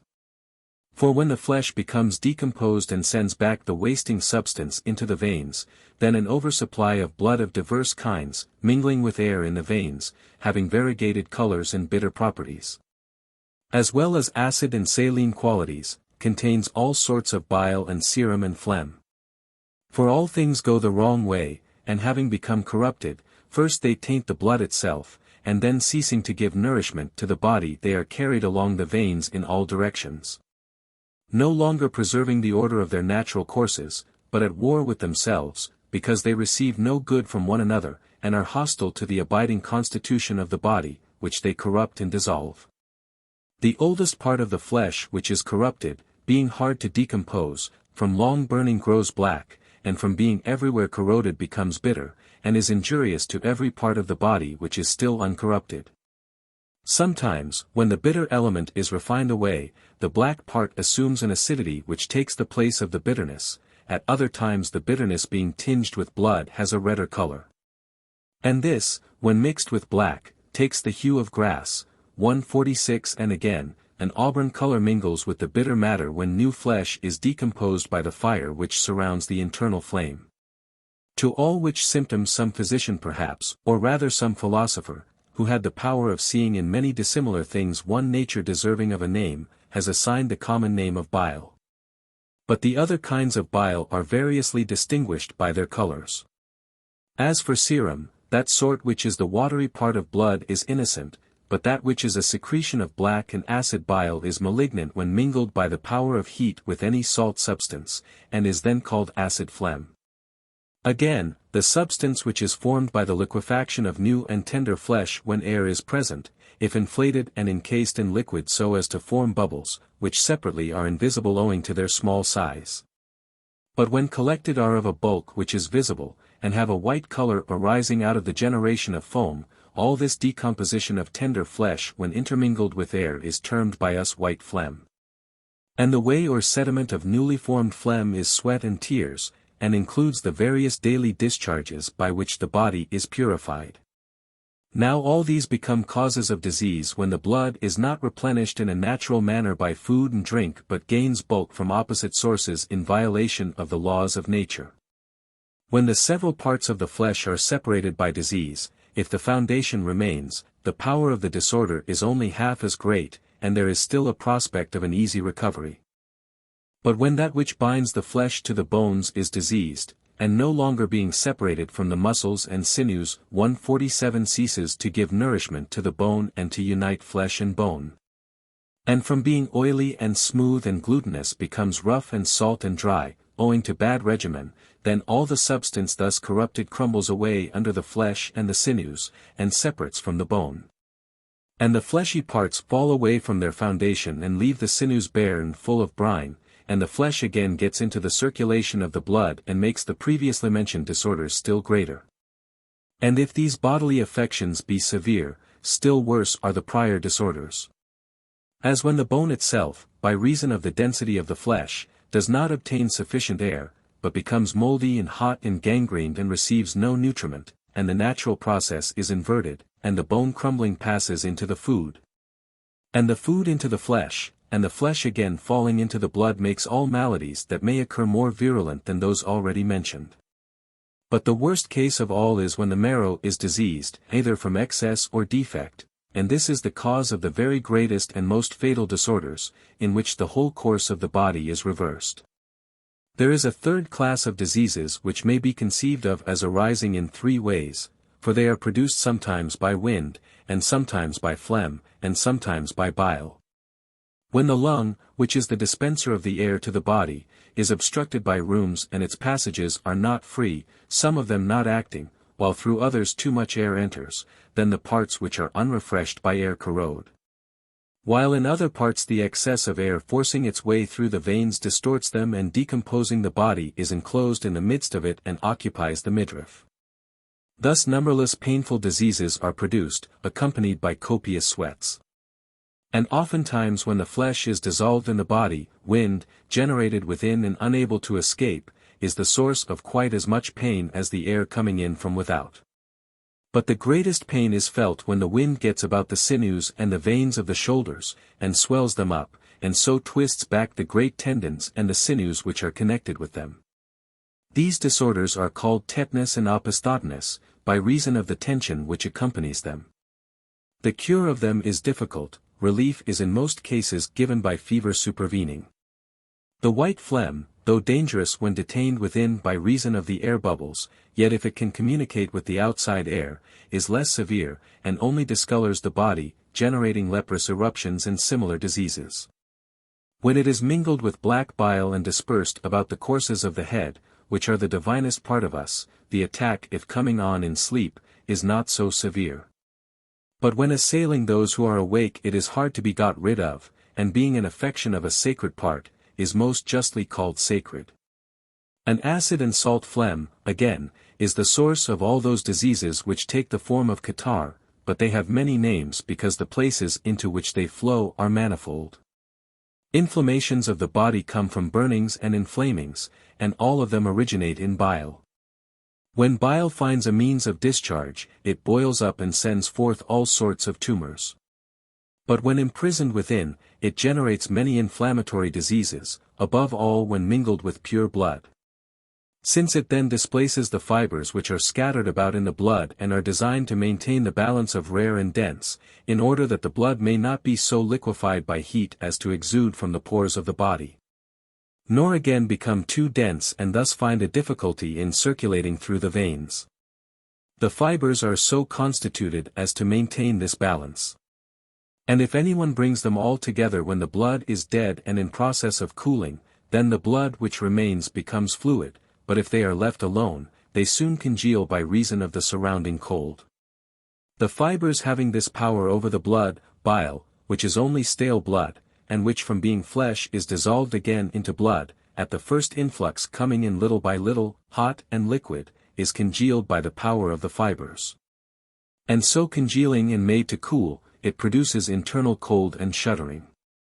When it enters with more of a flood and overcomes the fibers by its heat, and boiling up throws them into disorder, if it have power enough to maintain its supremacy, it penetrates the marrow and burns up what may be termed the cables of the soul, and sets her free. But when there is not so much of it, and the body though wasted still holds out, the bile is itself mastered, and is either utterly banished, or is thrust through the veins into the lower or upper belly, and is driven out of the body like an exile from a state in which there has been civil war.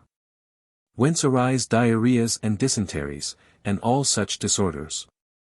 When the constitution is disordered by excess of fire, continuous heat and fever are the result. When excess of air is the cause, then the fever is quotidian. When of water, which is a more sluggish element than either fire or air, then the fever is a tertian. When of earth, which is the most sluggish of the four, and is only purged away in a fourfold period, the result is a quartan fever, which can with difficulty be shaken off. Such is the manner in which diseases of the body arise. The disorders of the soul, which depend upon the body, originate as follows. We must acknowledge disease of the mind to be a want of intelligence, and of this there are two kinds, to wit, madness and ignorance. In whatever state a man experiences either of them, that state may be called disease, and excessive pains and pleasures are justly to be regarded as the greatest diseases to which the soul is liable. For a man who is in great joy or in great pain, in his unreasonable eagerness to attain the one and to avoid the other, is not able to see or to hear anything rightly. But he is mad, and is at the time utterly incapable of any participation in reason. He who has the seed about the spinal marrow too plentiful and overflowing, like a tree overladen with fruit, has many throes, and also obtains many pleasures in his desires and their offspring, and is for the most part of his life deranged. Because his pleasures and pains are so very great. His soul is rendered foolish and disordered by his body, yet he is regarded not as one diseased, but as one who is voluntarily bad, which is a mistake. The truth is that the intemperance of love is a disease of the soul due chiefly to the moisture and fluidity which is produced in one of the elements by the loose consistency of the bones.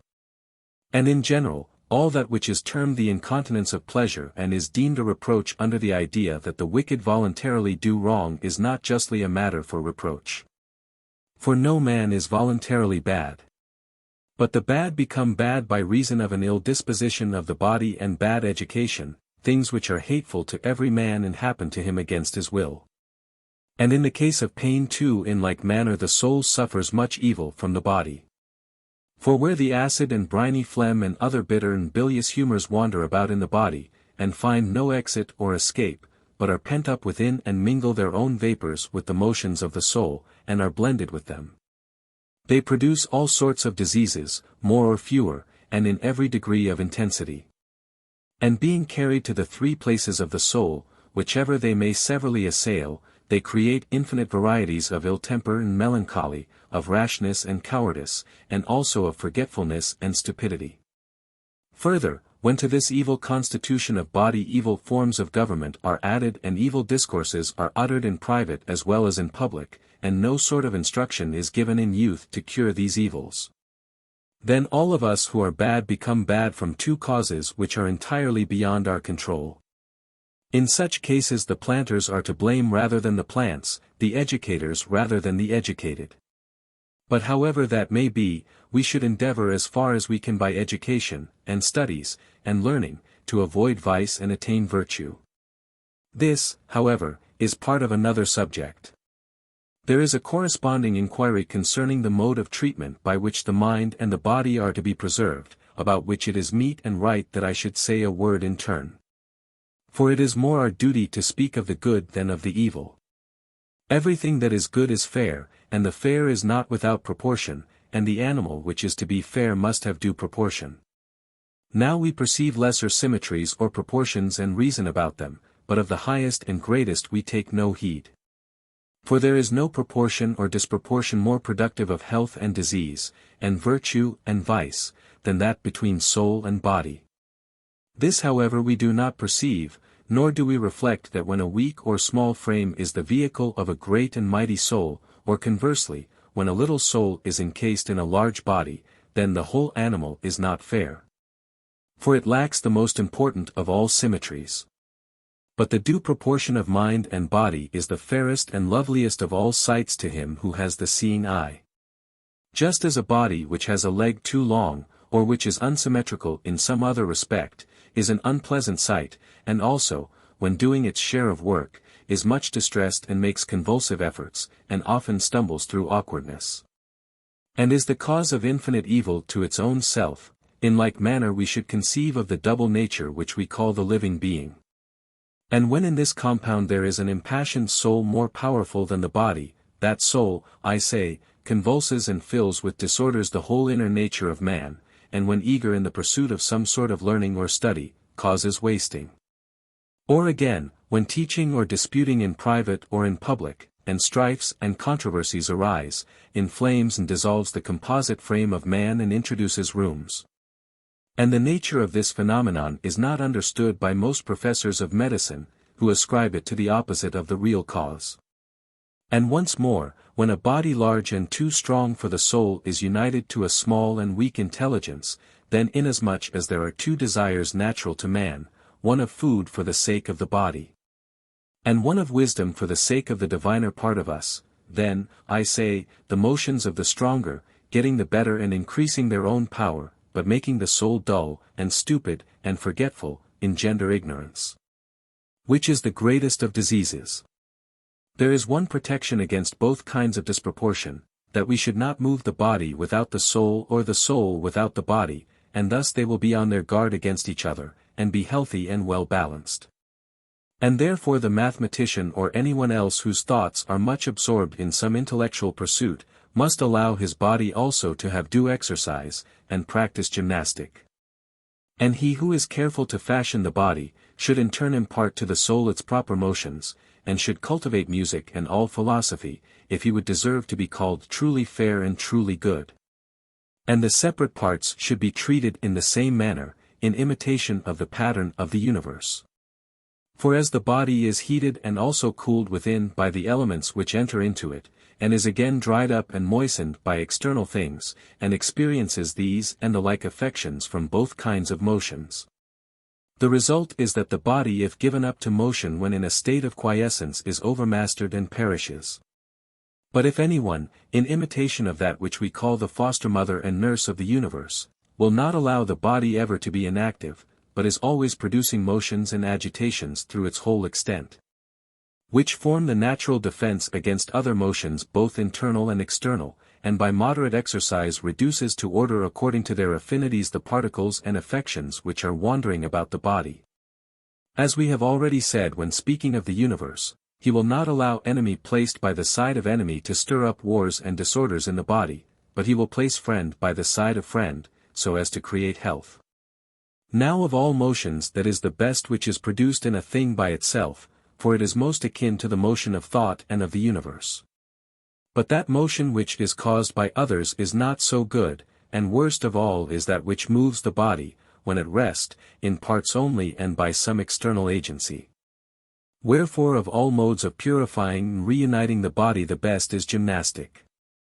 The next best is a surging motion, as in sailing or any other mode of conveyance which is not fatiguing. The third sort of motion may be of use in a case of extreme necessity, but in any other will be adopted by no man of sense, I mean the purgative treatment of physicians.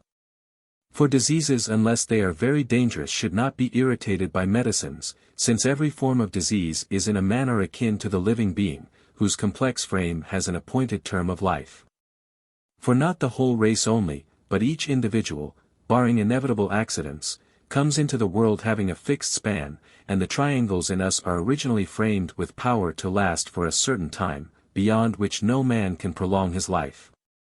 And this holds also of the constitution of diseases. If anyone regardless of the appointed time tries to subdue them by medicine, he only aggravates and multiplies them. Wherefore we ought always to manage them by regimen, as far as a man can spare the time, and not provoke a disagreeable enemy by medicines. Enough of the composite animal, and of the body which is a part of him, and of the manner in which a man may train and be trained by himself so as to live most according to reason, and we must above and before all provide that the element which is to train him shall be the fairest and best adapted to that purpose. A minute discussion of this subject would be a serious task, but if, as before, I am to give only an outline, the subject may not unfitly be summed up as follows. I have often remarked that there are three kinds of soul located within us, having each of them motions, and I must now repeat in the fewest words possible, that one part, if remaining inactive and ceasing from its natural motion, must necessarily become very weak, but that which is trained and exercised, very strong. Wherefore we should take care that the movements of the different parts of the soul should be in due proportion. And we should consider that God gave the sovereign part of the human soul to be the divinity of each one, being that part which, as we say, dwells at the top of the body, and inasmuch as we are a plant not of an earthly but of a heavenly growth, raises us from earth to our kindred who are in heaven. And in this we say truly, for the divine power suspended the head and root of us from that place where the generation of the soul first began, and thus made the whole body upright. When a man is always occupied with the cravings of desire and ambition, and is eagerly striving to satisfy them, all his thoughts must be mortal, and, as far as it is possible altogether to become such, he must be mortal every whit, because he has cherished his mortal part. But he who has been earnest in the love of knowledge and of true wisdom, and has exercised his intellect more than any other part of him, must have thoughts immortal and divine, if he attain truth. And in so far as human nature is capable of sharing in immortality, he must altogether be immortal. And since he is ever cherishing the divine power, and has the divinity within him in perfect order, he will be perfectly happy. Now there is only one way of taking care of things, and this is to give to each the food and motion which are natural to it. And the motions which are naturally akin to the divine principle within us are the thoughts and revolutions of the universe. These each man should follow, and correct the courses of the head which were corrupted at our birth, and by learning the harmonies and revolutions of the universe, should assimilate the thinking being to the thought, renewing his original nature. and having assimilated them should attain to that perfect life which the gods have set before mankind, both for the present and the future. Thus our original design of discoursing about the universe down to the creation of man is nearly completed.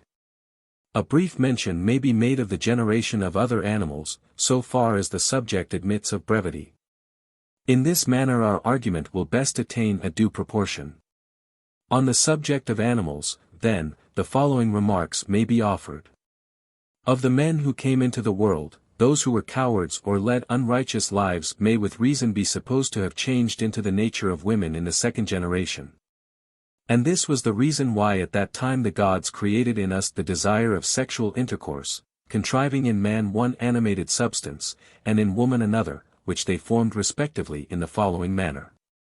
The outlet for drink by which liquids pass through the lung under the kidneys and into the bladder, which receives and then by the pressure of the air emits them, was so fashioned by them as to penetrate also into the body of the marrow, which passes from the head along the neck and through the back, and which in the preceding discourse we have named the seed. And the seed having life, and becoming endowed with respiration, produces in that part in which it respires a lively desire of emission, and thus creates in us the love of procreation. Wherefore also in men the organ of generation becoming rebellious and masterful, like an animal disobedient to reason, and maddened with the sting of lust, seeks to gain absolute sway. And the same is the case with the so-called womb or matrix of women. The animal within them is desirous of procreating children, and when remaining unfruitful long beyond its proper time, gets discontented and angry, and wandering in every direction through the body, closes up the passages of the breath, and, by obstructing respiration, drives them to extremity, causing all varieties of disease, until at length the desire and love of the man and the woman, bringing them together 148 and as it were plucking the fruit from the tree, sow in the womb. As in a field, animals unseen by reason of their smallness and without form. These again are separated and matured within, they are then finally brought out into the light, and thus the generation of animals is completed. Thus were created women and the female sex in general. But the race of birds was created out of innocent light-minded men, who, although their minds were directed toward heaven, imagined, in their simplicity, that the clearest demonstration of the things above was to be obtained by sight. These were remodeled and transformed into birds, and they grew feathers instead of hair. The race of wild pedestrian animals, again, came from those who had no philosophy in any of their thoughts, and never considered at all about the nature of the heavens, because they had ceased to use the courses of the head, but followed the guidance of those parts of the soul which are in the breast. In consequence of these habits of theirs they had their front legs and their heads resting upon the earth to which they were drawn by natural affinity. And the crowns of their heads were elongated and of all sorts of shapes, into which the courses of the soul were crushed by reason of disuse. And this was the reason why they were created quadrupeds and polypods. God gave the more senseless of them the more support that they might be more attracted to the earth. And the most foolish of them, who trail their bodies entirely upon the ground and have no longer any need of feet, he made without feet to crawl upon the earth. The fourth class were the inhabitants of the water. These were made out of the most entirely senseless and ignorant of all, whom the transformers did not think any longer worthy of pure respiration, because they possessed a soul which was made impure by all sorts of transgression. And instead of the subtle and pure medium of air, they gave them the deep and muddy sea to be their element of respiration. And hence arose the race of fishes and oysters, and other aquatic animals, which have received the most remote habitations as a punishment of their outlandish ignorance. These are the laws by which animals pass into one another, now, as ever, changing as they lose or gain wisdom and folly. We may now say that our discourse about the nature of the universe has an end. The world has received animals, mortal and immortal, and is fulfilled with them, and has become a visible animal containing the visible, the sensible God who is the image of the intellectual, 149 the greatest, best, fairest, most perfect, the one only begotten heaven. Critias. Introduction and Analysis. The Critias is a fragment which breaks off in the middle of a sentence. It was designed to be the second part of a trilogy, which, like the other great Platonic trilogy of the Sophist, statesman, philosopher, was never completed. Timaeus had brought down the origin of the world to the creation of man, and the dawn of history was now to succeed the philosophy of nature. The Critias is also connected with the Republic. Plato, as he has already told us, Timaeus 19:20, intended to represent the ideal state engaged in a patriotic conflict. This mythical conflict is prophetic or symbolical of the struggle of Athens and Persia, perhaps in some degree also of the wars of the Greeks and Carthaginians. In the same way that the Persian is prefigured by the Trojan War to the mind of Herodotus, or as the narrative of the first part of the Aeneid is intended by Virgil to foreshadow the wars of Carthage and Rome. The small number of the primitive Athenian citizens, 20,000, which is about their present number, Critias 112d, is evidently designed to contrast with the myriads and barbaric array of the Atlantic hosts. The passing remark in the Timaeus 25c, that Athens was left alone in the struggle, in which she conquered and became the liberator of Greece, is also an allusion to the later history. Hence we may safely conclude that the entire narrative is due to the imagination of Plato, who has used the name of Solon and introduced the Egyptian priests to give verisimilitude to his story. To the Greek such a tale, like that of the earth-born men, would have seemed perfectly accordant with the character of his mythology. And not more marvelous than the wonders of the East narrated by Herodotus and others, he might have been deceived into believing it. But it appears strange that later ages should have been imposed upon by the fiction. As many attempts have been made to find the great island of Atlantis, as to discover the country of the lost tribes. Without regard to the description of Plato, and without a suspicion that the whole narrative is a fabrication, interpreters have looked for the spot in every part of the globe, America, Arabia Felix, Ceylon, Palestine, Sardinia, Sweden. Timaeus concludes with a prayer that his words may be acceptable to the God whom he has revealed, and Critias, whose turn follows, begs that a larger measure of indulgence may be conceded to him. Because he has to speak of men whom we know and not of gods whom we do not know. Socrates readily grants his request, and anticipating that Hermocrates will make a similar petition, extends by anticipation a like indulgence to him. Critias returns to his story, professing only to repeat what Solon was told by the priests. The war of which he was about to speak had occurred 9,000 years ago. One of the combatants was the city of Athens, the other was the great island of Atlantis. Critias proposes to speak of these rival powers first of all, giving to Athens the precedence. The various tribes of Greeks and barbarians who took part in the war will be dealt with as they successively appear on the scene.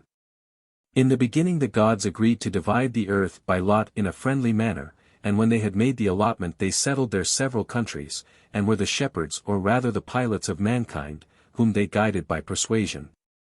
And not by force.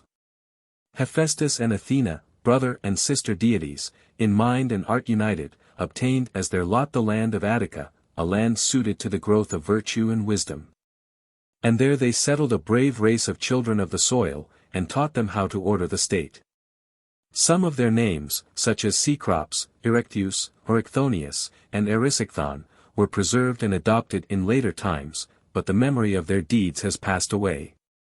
For there have since been many deluges, and the remnant who survived in the mountains were ignorant of the art of writing.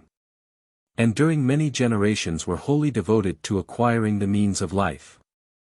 And the armed image of the goddess which was dedicated by the ancient Athenians is an evidence to other ages that men and women had in those days, as they ought always to have, common virtues and pursuits. There were various classes of citizens, including handicraftsmen and husbandmen and a superior class of warriors who dwelt apart, and were educated, and had all things in common, like our guardians. Attica in those days extended southwards to the isthmus, and inland to the heights of Parnes and Cithaeron, and between them and the sea included the district of Oropus. The country was then, as what remains of it still is, the most fertile in the world, and abounded in rich plains and pastures. But in the course of ages much of the soil was washed away and disappeared in the deep sea. And the inhabitants of this fair land were endowed with intelligence and the love of beauty. The Acropolis of the ancient Athens extended to the Ilissus and Eridanus, and included the Nix, and the Lycabettus on the opposite side to the Nix, having a level surface and deep soil. The side of the hill was inhabited by craftsmen and husbandmen, and the warriors dwelt by themselves on the summit, around the temples of Hephaestus and Athene, in an enclosure which was like the garden of a single house. In winter they retired into houses on the north of the hill, in which they held their syssitia.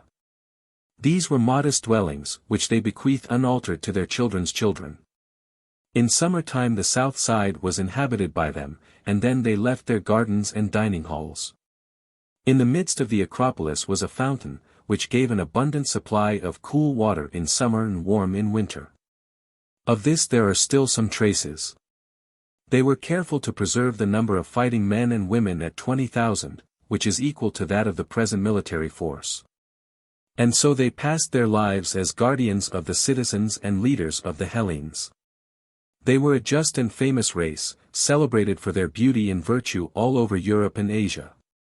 And now I will speak to you of their adversaries, but first I ought to explain that the Greek names were given to Solon in an Egyptian form, and he inquired their meaning and translated them.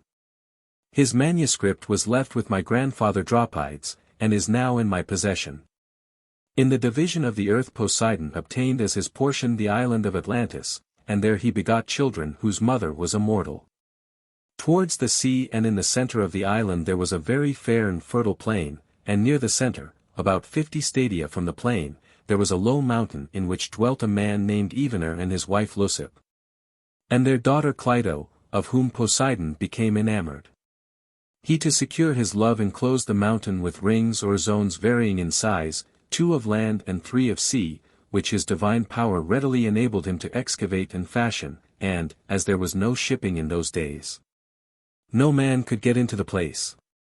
To the interior island he conveyed under the earth springs of water hot and cold, and supplied the land with all things needed for the life of man. Here he begot a family consisting of 5 pairs of twin male children. The eldest was Atlas, and him he made king of the center island, while to his twin brother, Eumelus, or Gadirus, he assigned that part of the country which was nearest the straits. The other brothers he made chiefs over the rest of the island. And their kingdom extended as far as Egypt and Tyrrhenia.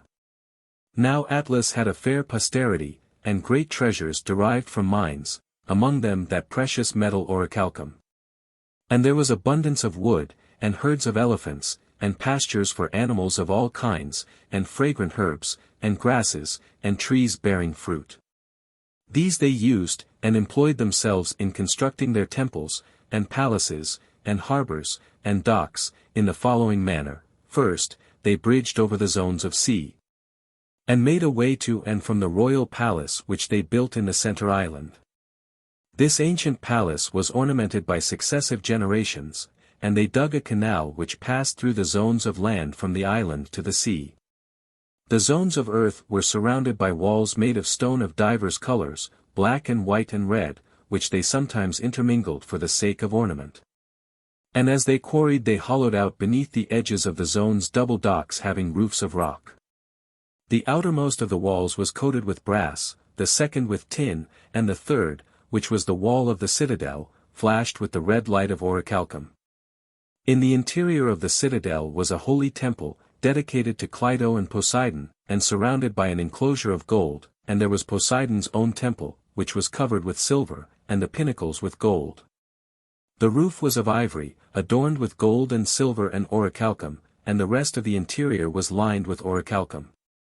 Within was an image of the god standing in a chariot drawn by 6 winged horses, and touching the roof with his head. Around him were 100 Nereids, riding on dolphins. Outside the temple were placed golden statues of all the descendants of the 10 kings and of their wives. There was an altar too, and there were palaces, corresponding to the greatness and glory both of the kingdom and of the temple. Also there were fountains of hot and cold water, and suitable buildings surrounding them, and trees, and there were baths both of the kings and of private individuals, and separate baths for women, and also for cattle. The water from the baths was carried to the grove of Poseidon, and by aqueducts over the bridges to the outer circles. And there were temples in the zones, and in the larger of the two there was a racecourse for horses, which ran all round the island. The guards were distributed in the zones according to the trust reposed in them. The most trusted of them were stationed in the citadel. The docks were full of triremes and stores.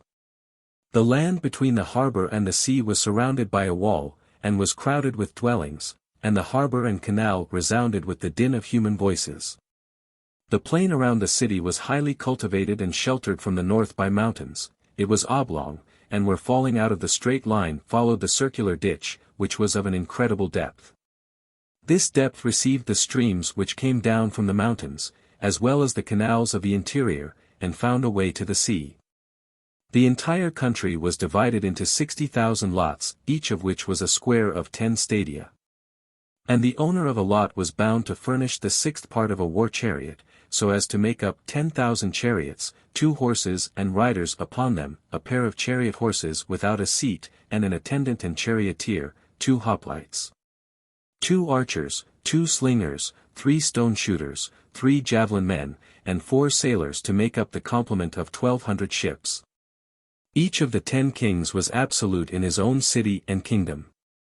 The relations of the different governments to one another were determined by the injunctions of Poseidon, which had been inscribed by the first kings on a column of orichalcum in the temple of Poseidon, at which the kings and princes gathered together and held a festival every 5th and every 6th year alternately. Around the temple ranged the bulls of Poseidon, one of which the 10 kings caught and sacrificed, shedding the blood of the victim over the inscription, and vowing not to transgress the laws of their father Poseidon. When night came, they put on azure robes and gave judgment against offenders. The most important of their laws related to their dealings with one another. They were not to take up arms against one another, and were to come to the rescue if any of their brethren were attacked. They were to deliberate in common about war, and the king was not to have the power of life and death over his kinsmen, unless he had the assent of the majority. For many generations, as tradition tells, the people of Atlantis were obedient to the laws and to the gods, and practiced gentleness and wisdom in their intercourse with one another. They knew that they could only have the true use of riches by not caring about them. But gradually the divine portion of their souls became diluted with too much of the mortal admixture, and they began to degenerate, though to the outward eye they appeared glorious as ever at the very time when they were filled with all iniquity. The all-seeing Zeus, wanting to punish them, held a council of the gods, and when he had called them together, he spoke as follows. No one knew better than Plato how to invent a noble lie.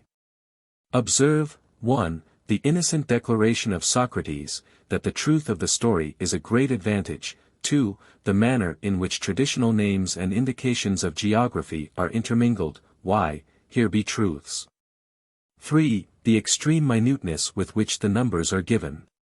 As in the old epic poetry. 4. The ingenious reason assigned for the Greek names occurring in the Egyptian tale. 113a. 5. The remark that the armed statue of Athena indicated the common warrior life of men and women. 110b. 6. The particularity with which the third deluge before that of Deucalion is affirmed to have been the Great Destruction. 112a. 7. The happy guess that great geological changes have been effected by water. 8. The indulgence of the prejudice against sailing beyond the columns, and the popular belief of the shallowness of the ocean in that part. 9. The confession that the depth of the ditch in the island of Atlantis was not to be believed, and yet he could only repeat what he had heard. 118c.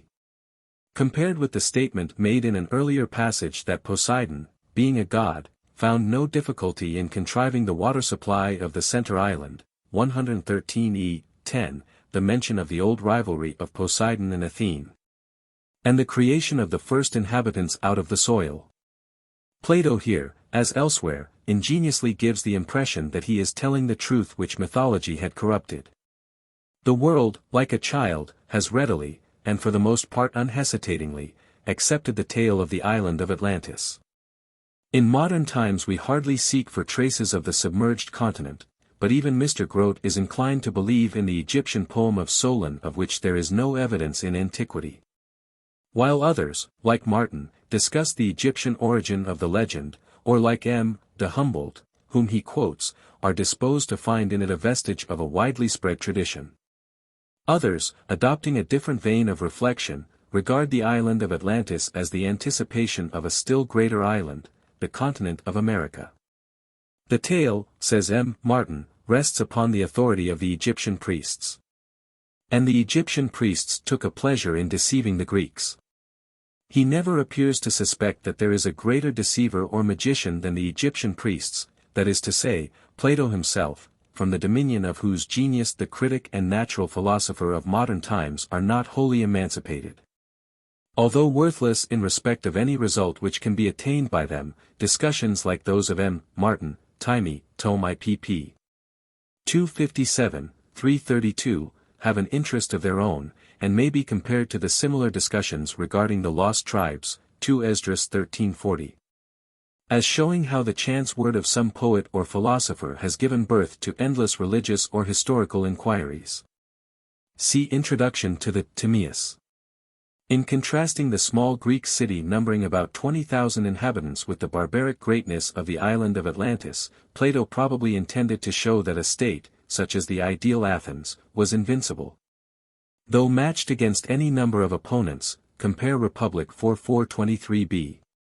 Even in a great empire there might be a degree of virtue and justice, such as the Greeks believed to have existed under the sway of the first Persian kings. But all such empires were liable to degenerate, and soon incurred the anger of the gods.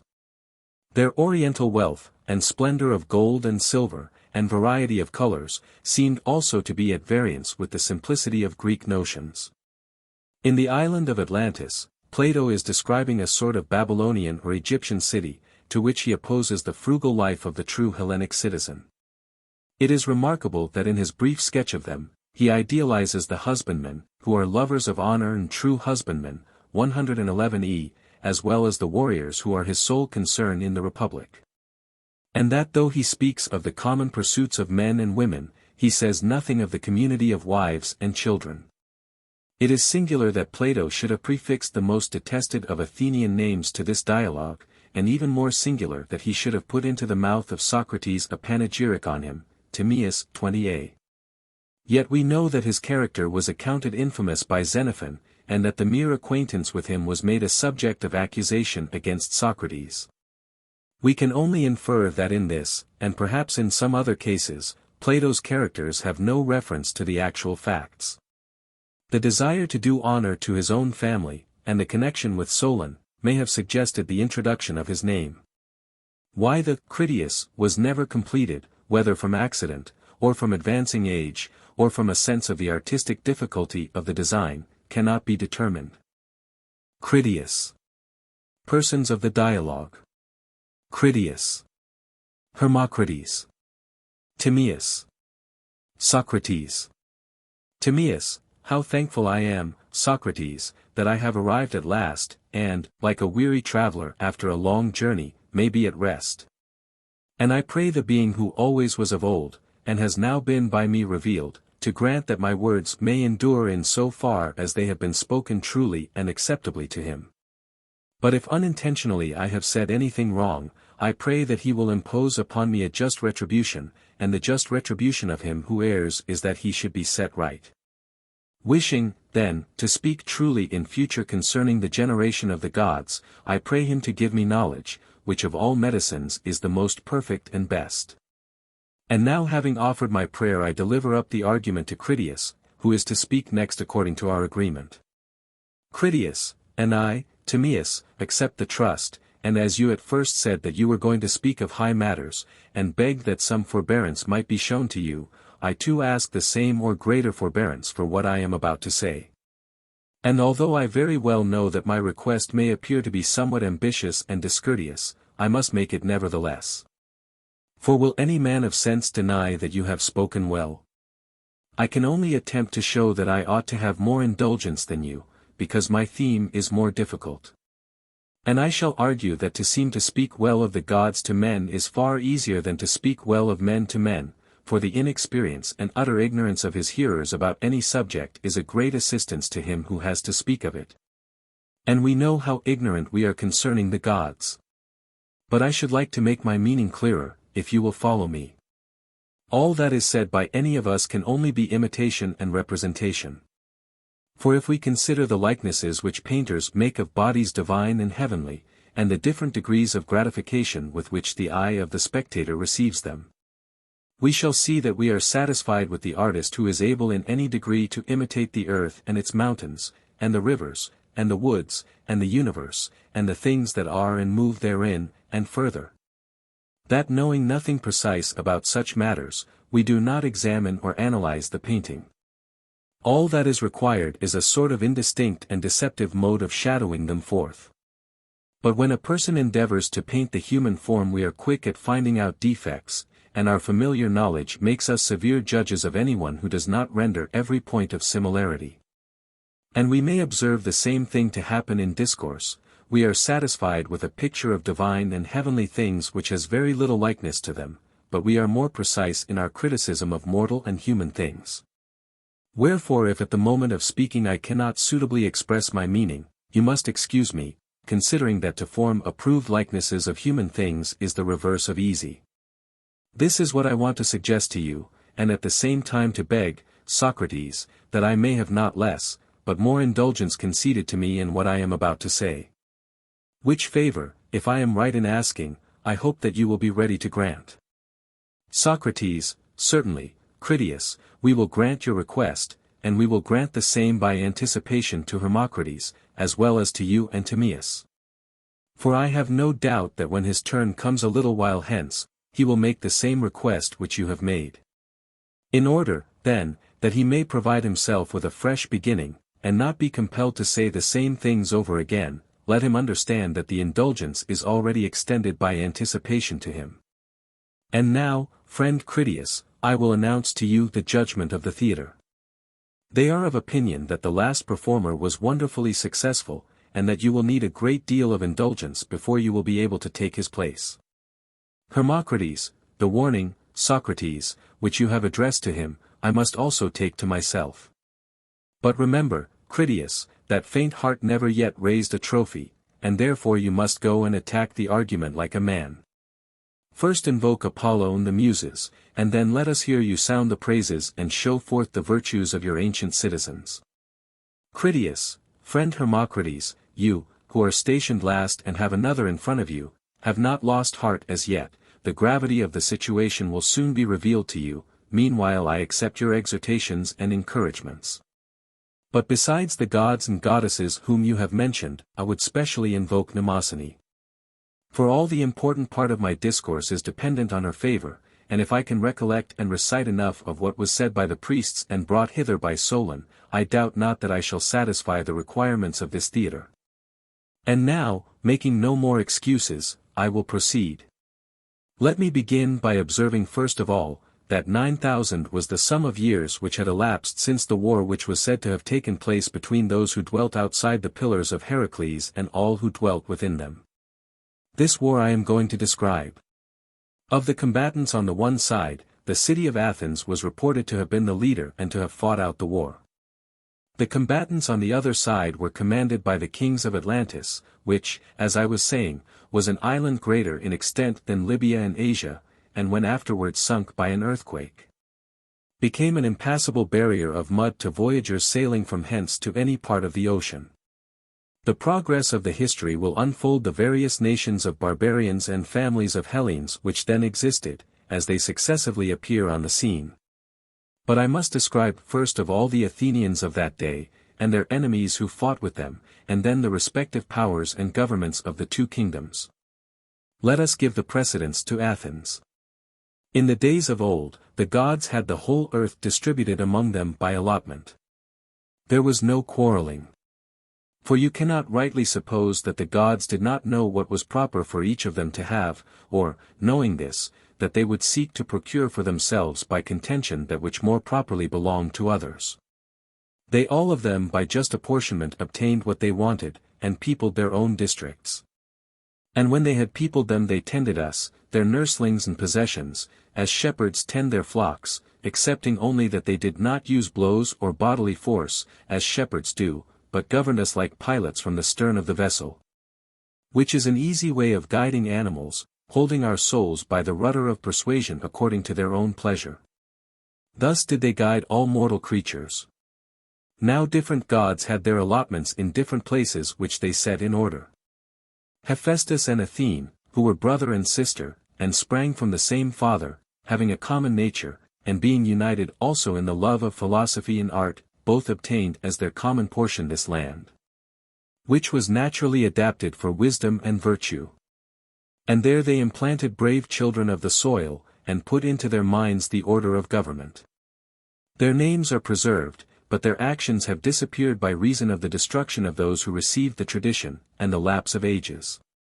For when there were any survivors, as I have already said, they were men who dwelt in the mountains, and they were ignorant of the art of writing, and had heard only the names of the chiefs of the land, but very little about their actions. The names they were willing enough to give to their children, but the virtues and the laws of their predecessors, they knew only by obscure traditions. And as they themselves and their children lacked for many generations the necessaries of life, they directed their attention to the supply of their wants, and of them they conversed, to the neglect of events that had happened in times long past. For mythology and the inquiry into antiquity are first introduced into cities when they begin to have leisure, 150, and when they see that the necessaries of life have already been provided, but not before. And this is the reason why the names of the ancients have been preserved to us and not their actions. This I infer because Solon said that the priests in their narrative of that war mentioned most of the names which are recorded prior to the time of Theseus, such as Cecrops, and Erectheus, and Erichthonius, and Erysichthon. And the names of the women in like manner.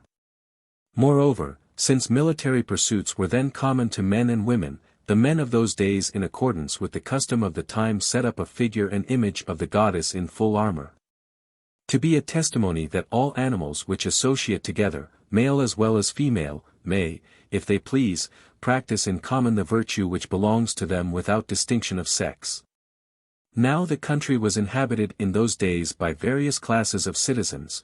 There were artisans, and there were husbandmen, and there was also a warrior class originally set apart by divine men. The latter dwelt by themselves, and had all things suitable for nurture and education, neither had any of them anything of their own, but they regarded all that they had as common property. Nor did they claim to receive of the other citizens anything more than their necessary food. And they practiced all the pursuits which we yesterday described as those of our imaginary guardians. Concerning the country the Egyptian priests said what is not only probable but manifestly true, that the boundaries were in those days fixed by the isthmus. And that in the direction of the continent they extended as far as the heights of Cithaeron and Parnes. The boundary line came down in the direction of the sea, having the district of Oropus on the right, and with the river Asopus as the limit on the left. The land was the best in the world, and was therefore able in those days to support a vast army, raised from the surrounding people. Even the remnant of Attica which now exists may compare with any region in the world for the variety and excellence of its fruits and the suitableness of its pastures to every sort of animal, which proves what I am saying. But in those days the country was fair as now and yielded far more abundant produce. How shall I establish my words? And what part of it can be truly called a remnant of the land that then was? The whole country is only a long promontory extending far into the sea away from the rest of the continent, while the surrounding basin of the sea is everywhere deep in the neighborhood of the shore. Many great deluges have taken place during the 9,000 years, for that is the number of years which have elapsed since the time of which I am speaking. And during all this time and through so many changes, there has never been any considerable accumulation of the soil coming down from the mountains, as in other places, but the earth has fallen away all round and sunk out of sight. The consequence is, that in comparison of what then was, there are remaining only the bones of the wasted body, as they may be called, as in the case of small islands, all the richer and softer parts of the soil having fallen away, and the mere skeleton of the land being left. But in the primitive state of the country, its mountains were high hills covered with soil, and the plains, as they are termed by us, of Phelleus were full of rich earth, and there was abundance of wood in the mountains. Of this last the traces still remain, for although some of the mountains now only afford sustenance to bees, not so very long ago there were still to be seen roofs of timber cut from trees growing there, which were of a size sufficient to cover the largest houses.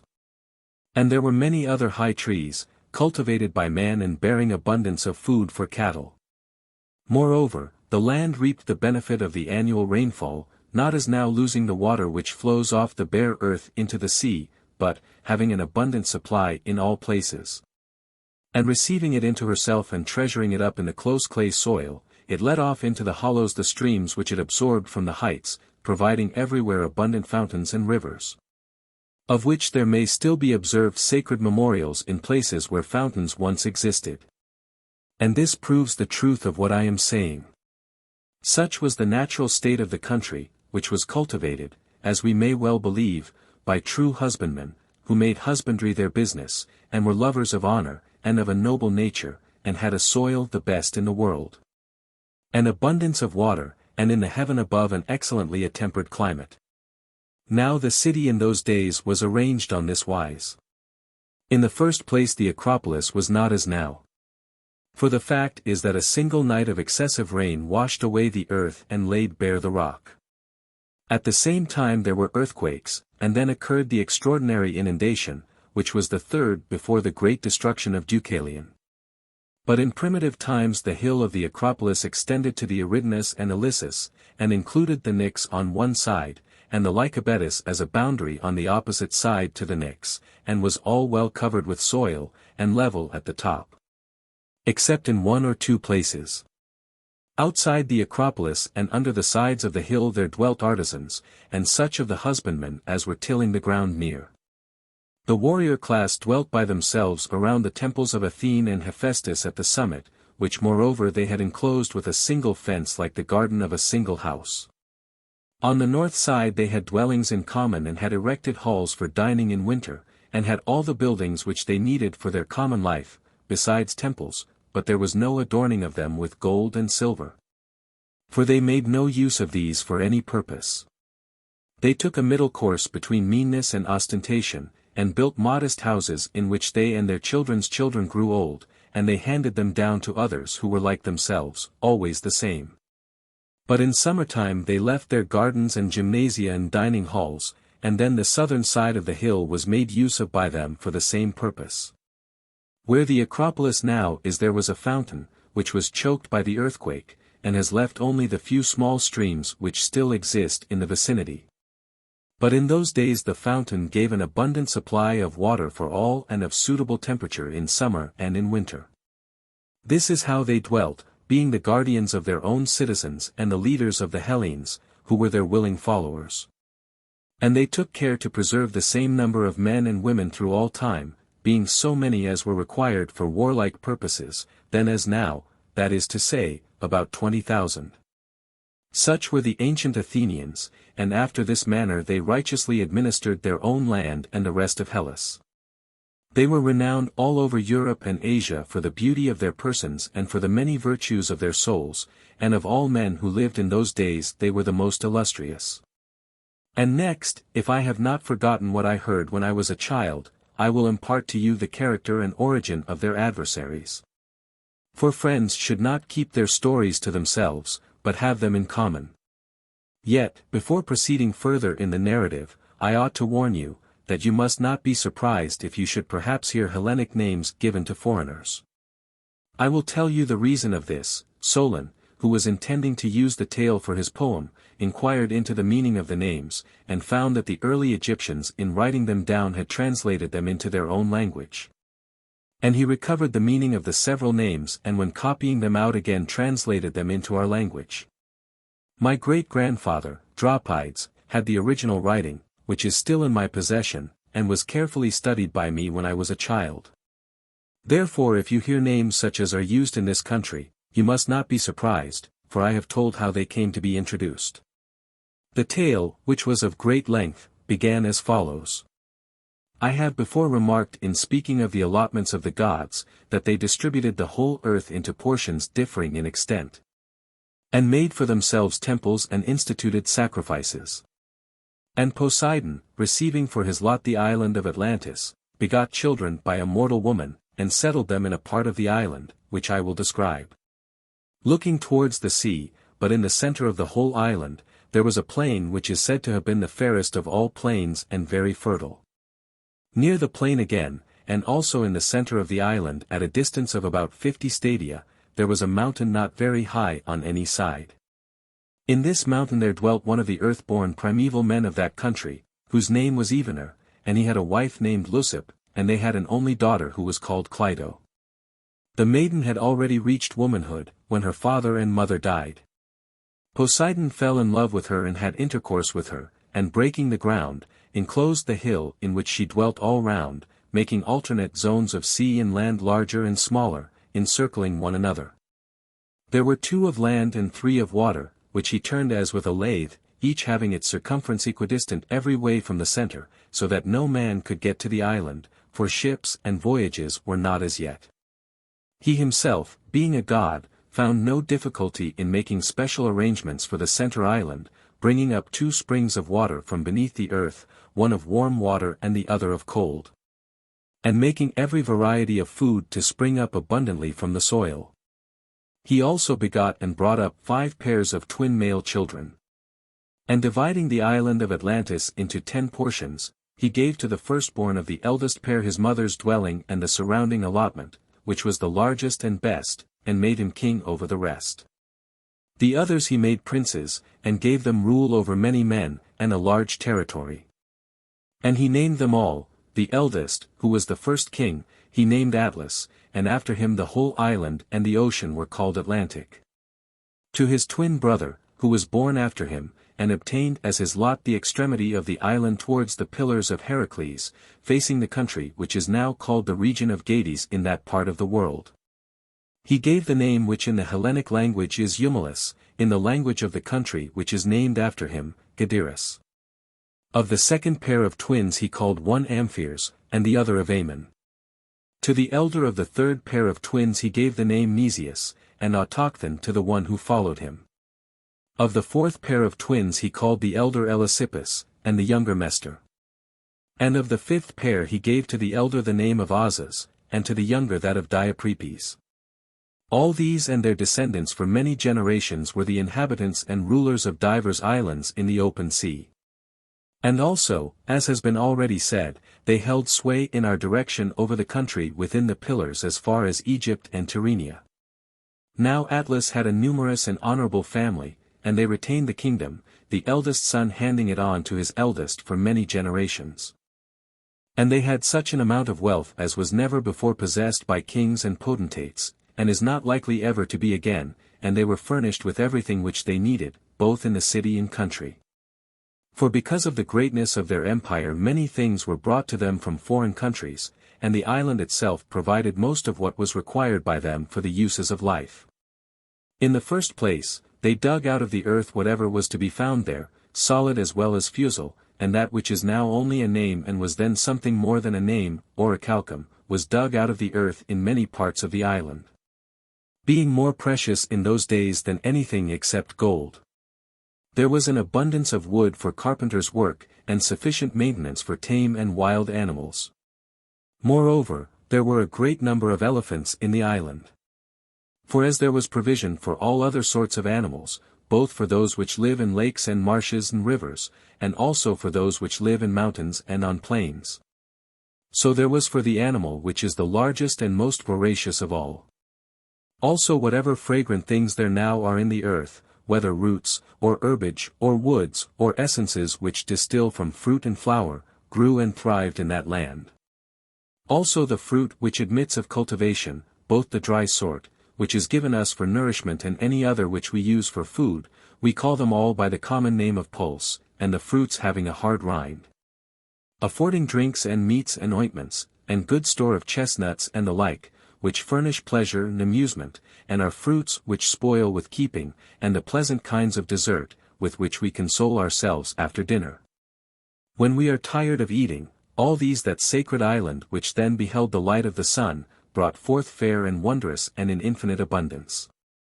With such blessings the earth freely furnished them, meanwhile they went on constructing their temples and palaces and harbors and docks. And they arranged the whole country in the following manner. First of all they bridged over the zones of sea which surrounded the ancient metropolis, making a road to and from the royal palace. And at the very beginning they built the palace in the habitation of the god and of their ancestors, which they continued to ornament in successive generations, every king surpassing the one who went before him to the utmost of his power. Until they made the building a marvel to behold for size and for beauty. And beginning from the sea they bored a canal of 300 feet in width and 100 feet in depth and 50 stadia in length, which they carried through to the outermost zone, making a passage from the sea up to this, which became a harbor, and leaving an opening sufficient to enable the largest vessels to find ingress. Moreover, they divided at the bridges the zones of land which parted the zones of sea, leaving room for a single trireme to pass out of one zone into another, and they covered over the channels so as to leave a way underneath for the ships. For the banks were raised considerably above the water. Now the largest of the zones into which a passage was cut from the sea was 3 stadia in breadth, and the zone of land which came next of equal breadth. But the next 2 zones, the one of water, the other of land, were 2 stadia, and the one which surrounded the central island was a stadium only in width. The island in which the palace was situated had a diameter of 5 stadia. All this including the zones and the bridge, which was the 6th part of a stadium in width, they surrounded by a stone wall on every side, placing towers and gates on the bridges where the sea passed in. The stone which was used in the work they quarried from underneath the center island, and from underneath the zones, on the outer as well as the inner side. One kind was white, another black, and a third red, and as they quarried, they at the same time hollowed out double docks, having roofs formed out of the native rock. Some of their buildings were simple, but in others they put together different stones, varying the color to please the eye, and to be a natural source of delight. The entire circuit of the wall, which went round the outermost zone, they covered with a coating of brass, and the circuit of the next wall they coated with tin, and the third, which encompassed the citadel, flashed with the red light of orichalcum. The palaces in the interior of the citadel were constructed on this wise. In the center was a holy temple dedicated to Clito and Poseidon, which remained inaccessible, and was surrounded by an enclosure of gold. This was the spot where the family of the 10 princes first saw the light, and thither the people annually brought the fruits of the earth in their season from all the 10 portions, to be an offering to each of the 10. Here was Poseidon's own temple, which was a stadium in length, and half a stadium in width, and of a proportionate height, having a strange barbaric appearance. All the outside of the temple, with the exception of the pinnacles, they covered with silver, and the pinnacles with gold. In the interior of the temple the roof was of ivory, curiously wrought everywhere with gold and silver and orichalcum. And all the other parts, the walls and pillars and floor, they coated with orichalcum. In the temple they placed statues of gold. There was the god himself standing in a chariot, the charioteer of 6 winged horses, and of such a size that he touched the roof of the building with his head. Around him there were 100 nereids riding on dolphins, for such was thought to be the number of them by the men of those days. There were also in the interior of the temple other images which had been dedicated by private persons. And around the temple on the outside were placed statues of gold of all the descendants of the 10 kings and of their wives, and there were many other great offerings of kings and of private persons, coming both from the city itself and from the foreign cities over which they held sway. There was an altar too, which in size and workmanship corresponded to this magnificence, and the palaces, in like manner, answered to the greatness of the kingdom and the glory of the temple. In the next place, they had fountains, one of cold and another of hot water, in gracious plenty flowing, and they were wonderfully adapted for use by reason of the pleasantness and excellence of their waters. 151 They constructed buildings about them and planted suitable trees, also they made cisterns, some open to the heaven, others roofed over, to be used in winter as warm baths. There were the king's baths, and the baths of private persons, which were kept apart, and there were separate baths for women, and for horses and cattle, and to each of them they gave as much adornment as was suitable. Of the water which ran off they carried some to the grove of Poseidon, where were growing all manner of trees of wonderful height and beauty, owing to the excellence of the soil. while the remainder was conveyed by aqueducts along the bridges to the outer circles. And there were many temples built and dedicated to many gods, also gardens and places of exercise, some for men, and others for horses in both of the two islands formed by the zones. And in the center of the larger of the two there was set apart a racecourse of a stadium in width, and in length allowed to extend all round the island, for horses to race in. Also there were guardhouses at intervals for the guards, the more trusted of whom were appointed to keep watch in the lesser zone, which was nearer the Acropolis. While the most trusted of all had houses given them within the citadel, near the persons of the kings. The docks were full of triremes and naval stores, and all things were quite ready for use. Enough of the plan of the royal palace. Leaving the palace and passing out across the three harbors, you came to a wall which began at the sea and went all round. This was everywhere distant 50 stadia from the largest zone or harbor, and enclosed the whole. The ends meeting at the mouth of the channel which led to the sea. The entire area was densely crowded with habitations. And the canal and the largest of the harbors were full of vessels and merchants coming from all parts, who, from their numbers, kept up a multitudinous sound of human voices, and din and clatter of all sorts night and day. I have described the city and the environs of the ancient palace nearly in the words of Solon, and now I must endeavor to represent to you the nature and arrangement of the rest of the land. The whole country was said by him to be very lofty and precipitous on the side of the sea, but the country immediately about and surrounding the city was a level plain, itself surrounded by mountains which descended towards the sea. It was smooth and even, and of an oblong shape, extending in one direction 3,000 stadia, but across the center inland it was 2,000 stadia. This part of the island looked towards the south, and was sheltered from the north. The surrounding mountains were celebrated for their number and size and beauty, far beyond any which still exist, having in them also many wealthy villages of country folk, and rivers, and lakes, and meadows supplying food enough for every animal, wild or tame, and much wood of various sorts, abundant for each and every kind of work. I will now describe the plain, as it was fashioned by nature and by the labors of many generations of kings through long ages. It was for the most part rectangular and oblong, and where falling out of the straight line followed the circular ditch. The depth, and width, and length of this ditch were incredible, and gave the impression that a work of such extent, in addition to so many others, could never have been artificial. Nevertheless I must say what I was told. It was excavated to the depth of 100 feet, and its breadth was a stadium everywhere. It was carried round the whole of the plain, and was 10,000 stadia in length. It received the streams which came down from the mountains, and winding round the plain and meeting at the city, was there let off into the sea. Further inland, likewise, straight canals of 100 feet in width were cut from it through the plain, and again let off into the ditch leading to the sea. These canals were at intervals of 100 stadia. And by them they brought down the wood from the mountains to the city, and conveyed the fruits of the earth in ships, cutting transverse passages from one canal into another, and to the city. Twice in the year they gathered the fruits of the earth, in winter having the benefit of the rains of heaven, and in summer the water which the land supplied by introducing streams from the canals.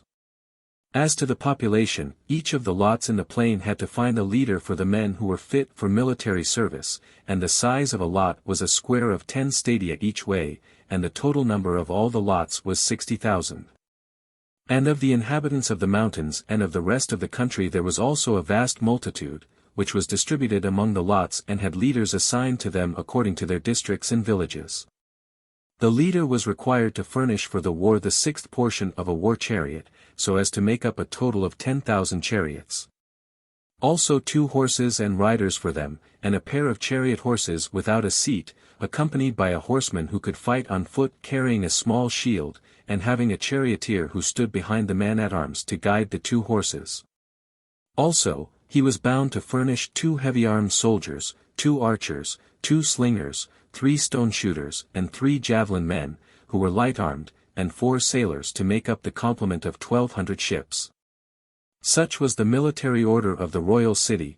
The order of the other 9 governments varied, and it would be wearisome to recount their several differences. As to offices and honors, the following was the arrangement from the first. Each of the 10 kings in his own division and in his own city had the absolute control of the citizens, and, in most cases, of the laws, punishing and slaying whomsoever he would. Now the order of precedence among them and their mutual relations were regulated by the commands of Poseidon which the law had handed down. These were inscribed by the first kings on a pillar of orichalcum, which was situated in the middle of the island, at the temple of Poseidon, whither the kings were gathered together every 5th and every 6th year alternately. Thus giving equal honor to the odd and to the even number. And when they were gathered together they consulted about their common interests, and inquired if anyone had transgressed in anything, and passed judgment.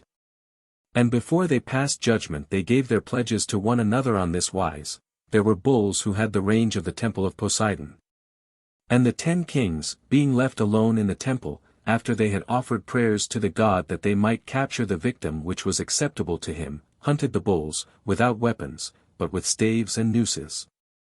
And the bull which they caught they led up to the pillar and cut its throat over the top of it so that the blood fell upon the sacred inscription. Now on the pillar, besides the laws, there was inscribed an oath invoking mighty curses on the disobedient. When therefore, after slaying the bull in the accustomed manner, they had burnt its limbs, they filled a bowl of wine and cast in a clot of blood for each of them. The rest of the victim they put in the fire, after having purified the column all round. Then they drew from the bowl in golden cups, and pouring a libation on the fire, they swore that they would judge according to the laws on the pillar, and would punish him who in any point had already transgressed them. And that for the future they would not, if they could help, offend against the writing on the pillar, and would neither command others, nor obey any ruler who commanded them, to act otherwise than according to the laws of their father Poseidon. This was the prayer which each of them offered up for himself and for his descendants, at the same time drinking and dedicating the cup out of which he drank in the temple of the god. And after they had supped and satisfied their needs, when darkness came on, and the fire about the sacrifice was cool, all of them put on most beautiful azure robes, and, sitting on the ground, at night, over the embers of the sacrifices by which they had sworn, and extinguishing all the fire about the temple, they received and gave judgment, if any of them had an accusation to bring against anyone. And when they had given judgment, at daybreak they wrote down their sentences on a golden tablet, and dedicated it together with their robes to be a memorial. There were many special laws affecting the several kings inscribed about the temples, but the most important was the following: they were not to take up arms against one another. And they were all to come to the rescue if anyone in any of their cities attempted to overthrow the royal house. Like their ancestors, they were to deliberate in common about war and other matters, giving the supremacy to the descendants of Atlas. And the king was not to have the power of life and death over any of his kinsmen unless he had the assent of the majority of the 10. Such was the vast power which the god settled in the lost island of Atlantis. And this he afterwards directed against our land for the following reasons, as tradition tells: for many generations, as long as the divine nature lasted in them, they were obedient to the laws, and well affectioned towards the god, whose seed they were. For they possessed true and in every way great spirits, uniting gentleness with wisdom in the various chances of life, and in their intercourse with one another. They despised everything but virtue, caring little for their present state of life, and thinking lightly of the possession of gold and other property, which seemed only a burden to them. Neither were they intoxicated by luxury, nor did wealth deprive them of their self-control. But they were sober, and saw clearly that all these goods are increased by virtue and friendship with one another, whereas by too great regard and respect for them, they are lost and friendship with them. By such reflections and by the continuance in them of a divine nature, the qualities which we have described grew and increased among them. But when the divine portion began to fade away, and became diluted too often and too much with the mortal admixture, and the human nature got the upper hand, they then, being unable to bear their fortune, behaved unseemly. And to him who had an eye to see grew visibly debased, for they were losing the fairest of their precious gifts. But to those who had no eye to see the true happiness, they appeared glorious and blessed at the very time when they were full of avarice and unrighteous power. Zeus, the god of gods, who rules according to law, and is able to see into such things, perceiving that an honorable race was in a woeful plight, and wanting to inflict punishment on them, that they might be chastened and improve, collected all the gods into their 152 most holy habitation, which, being placed in the center of the world, beholds all created things. And when he had called them together, he spake as follows, the end.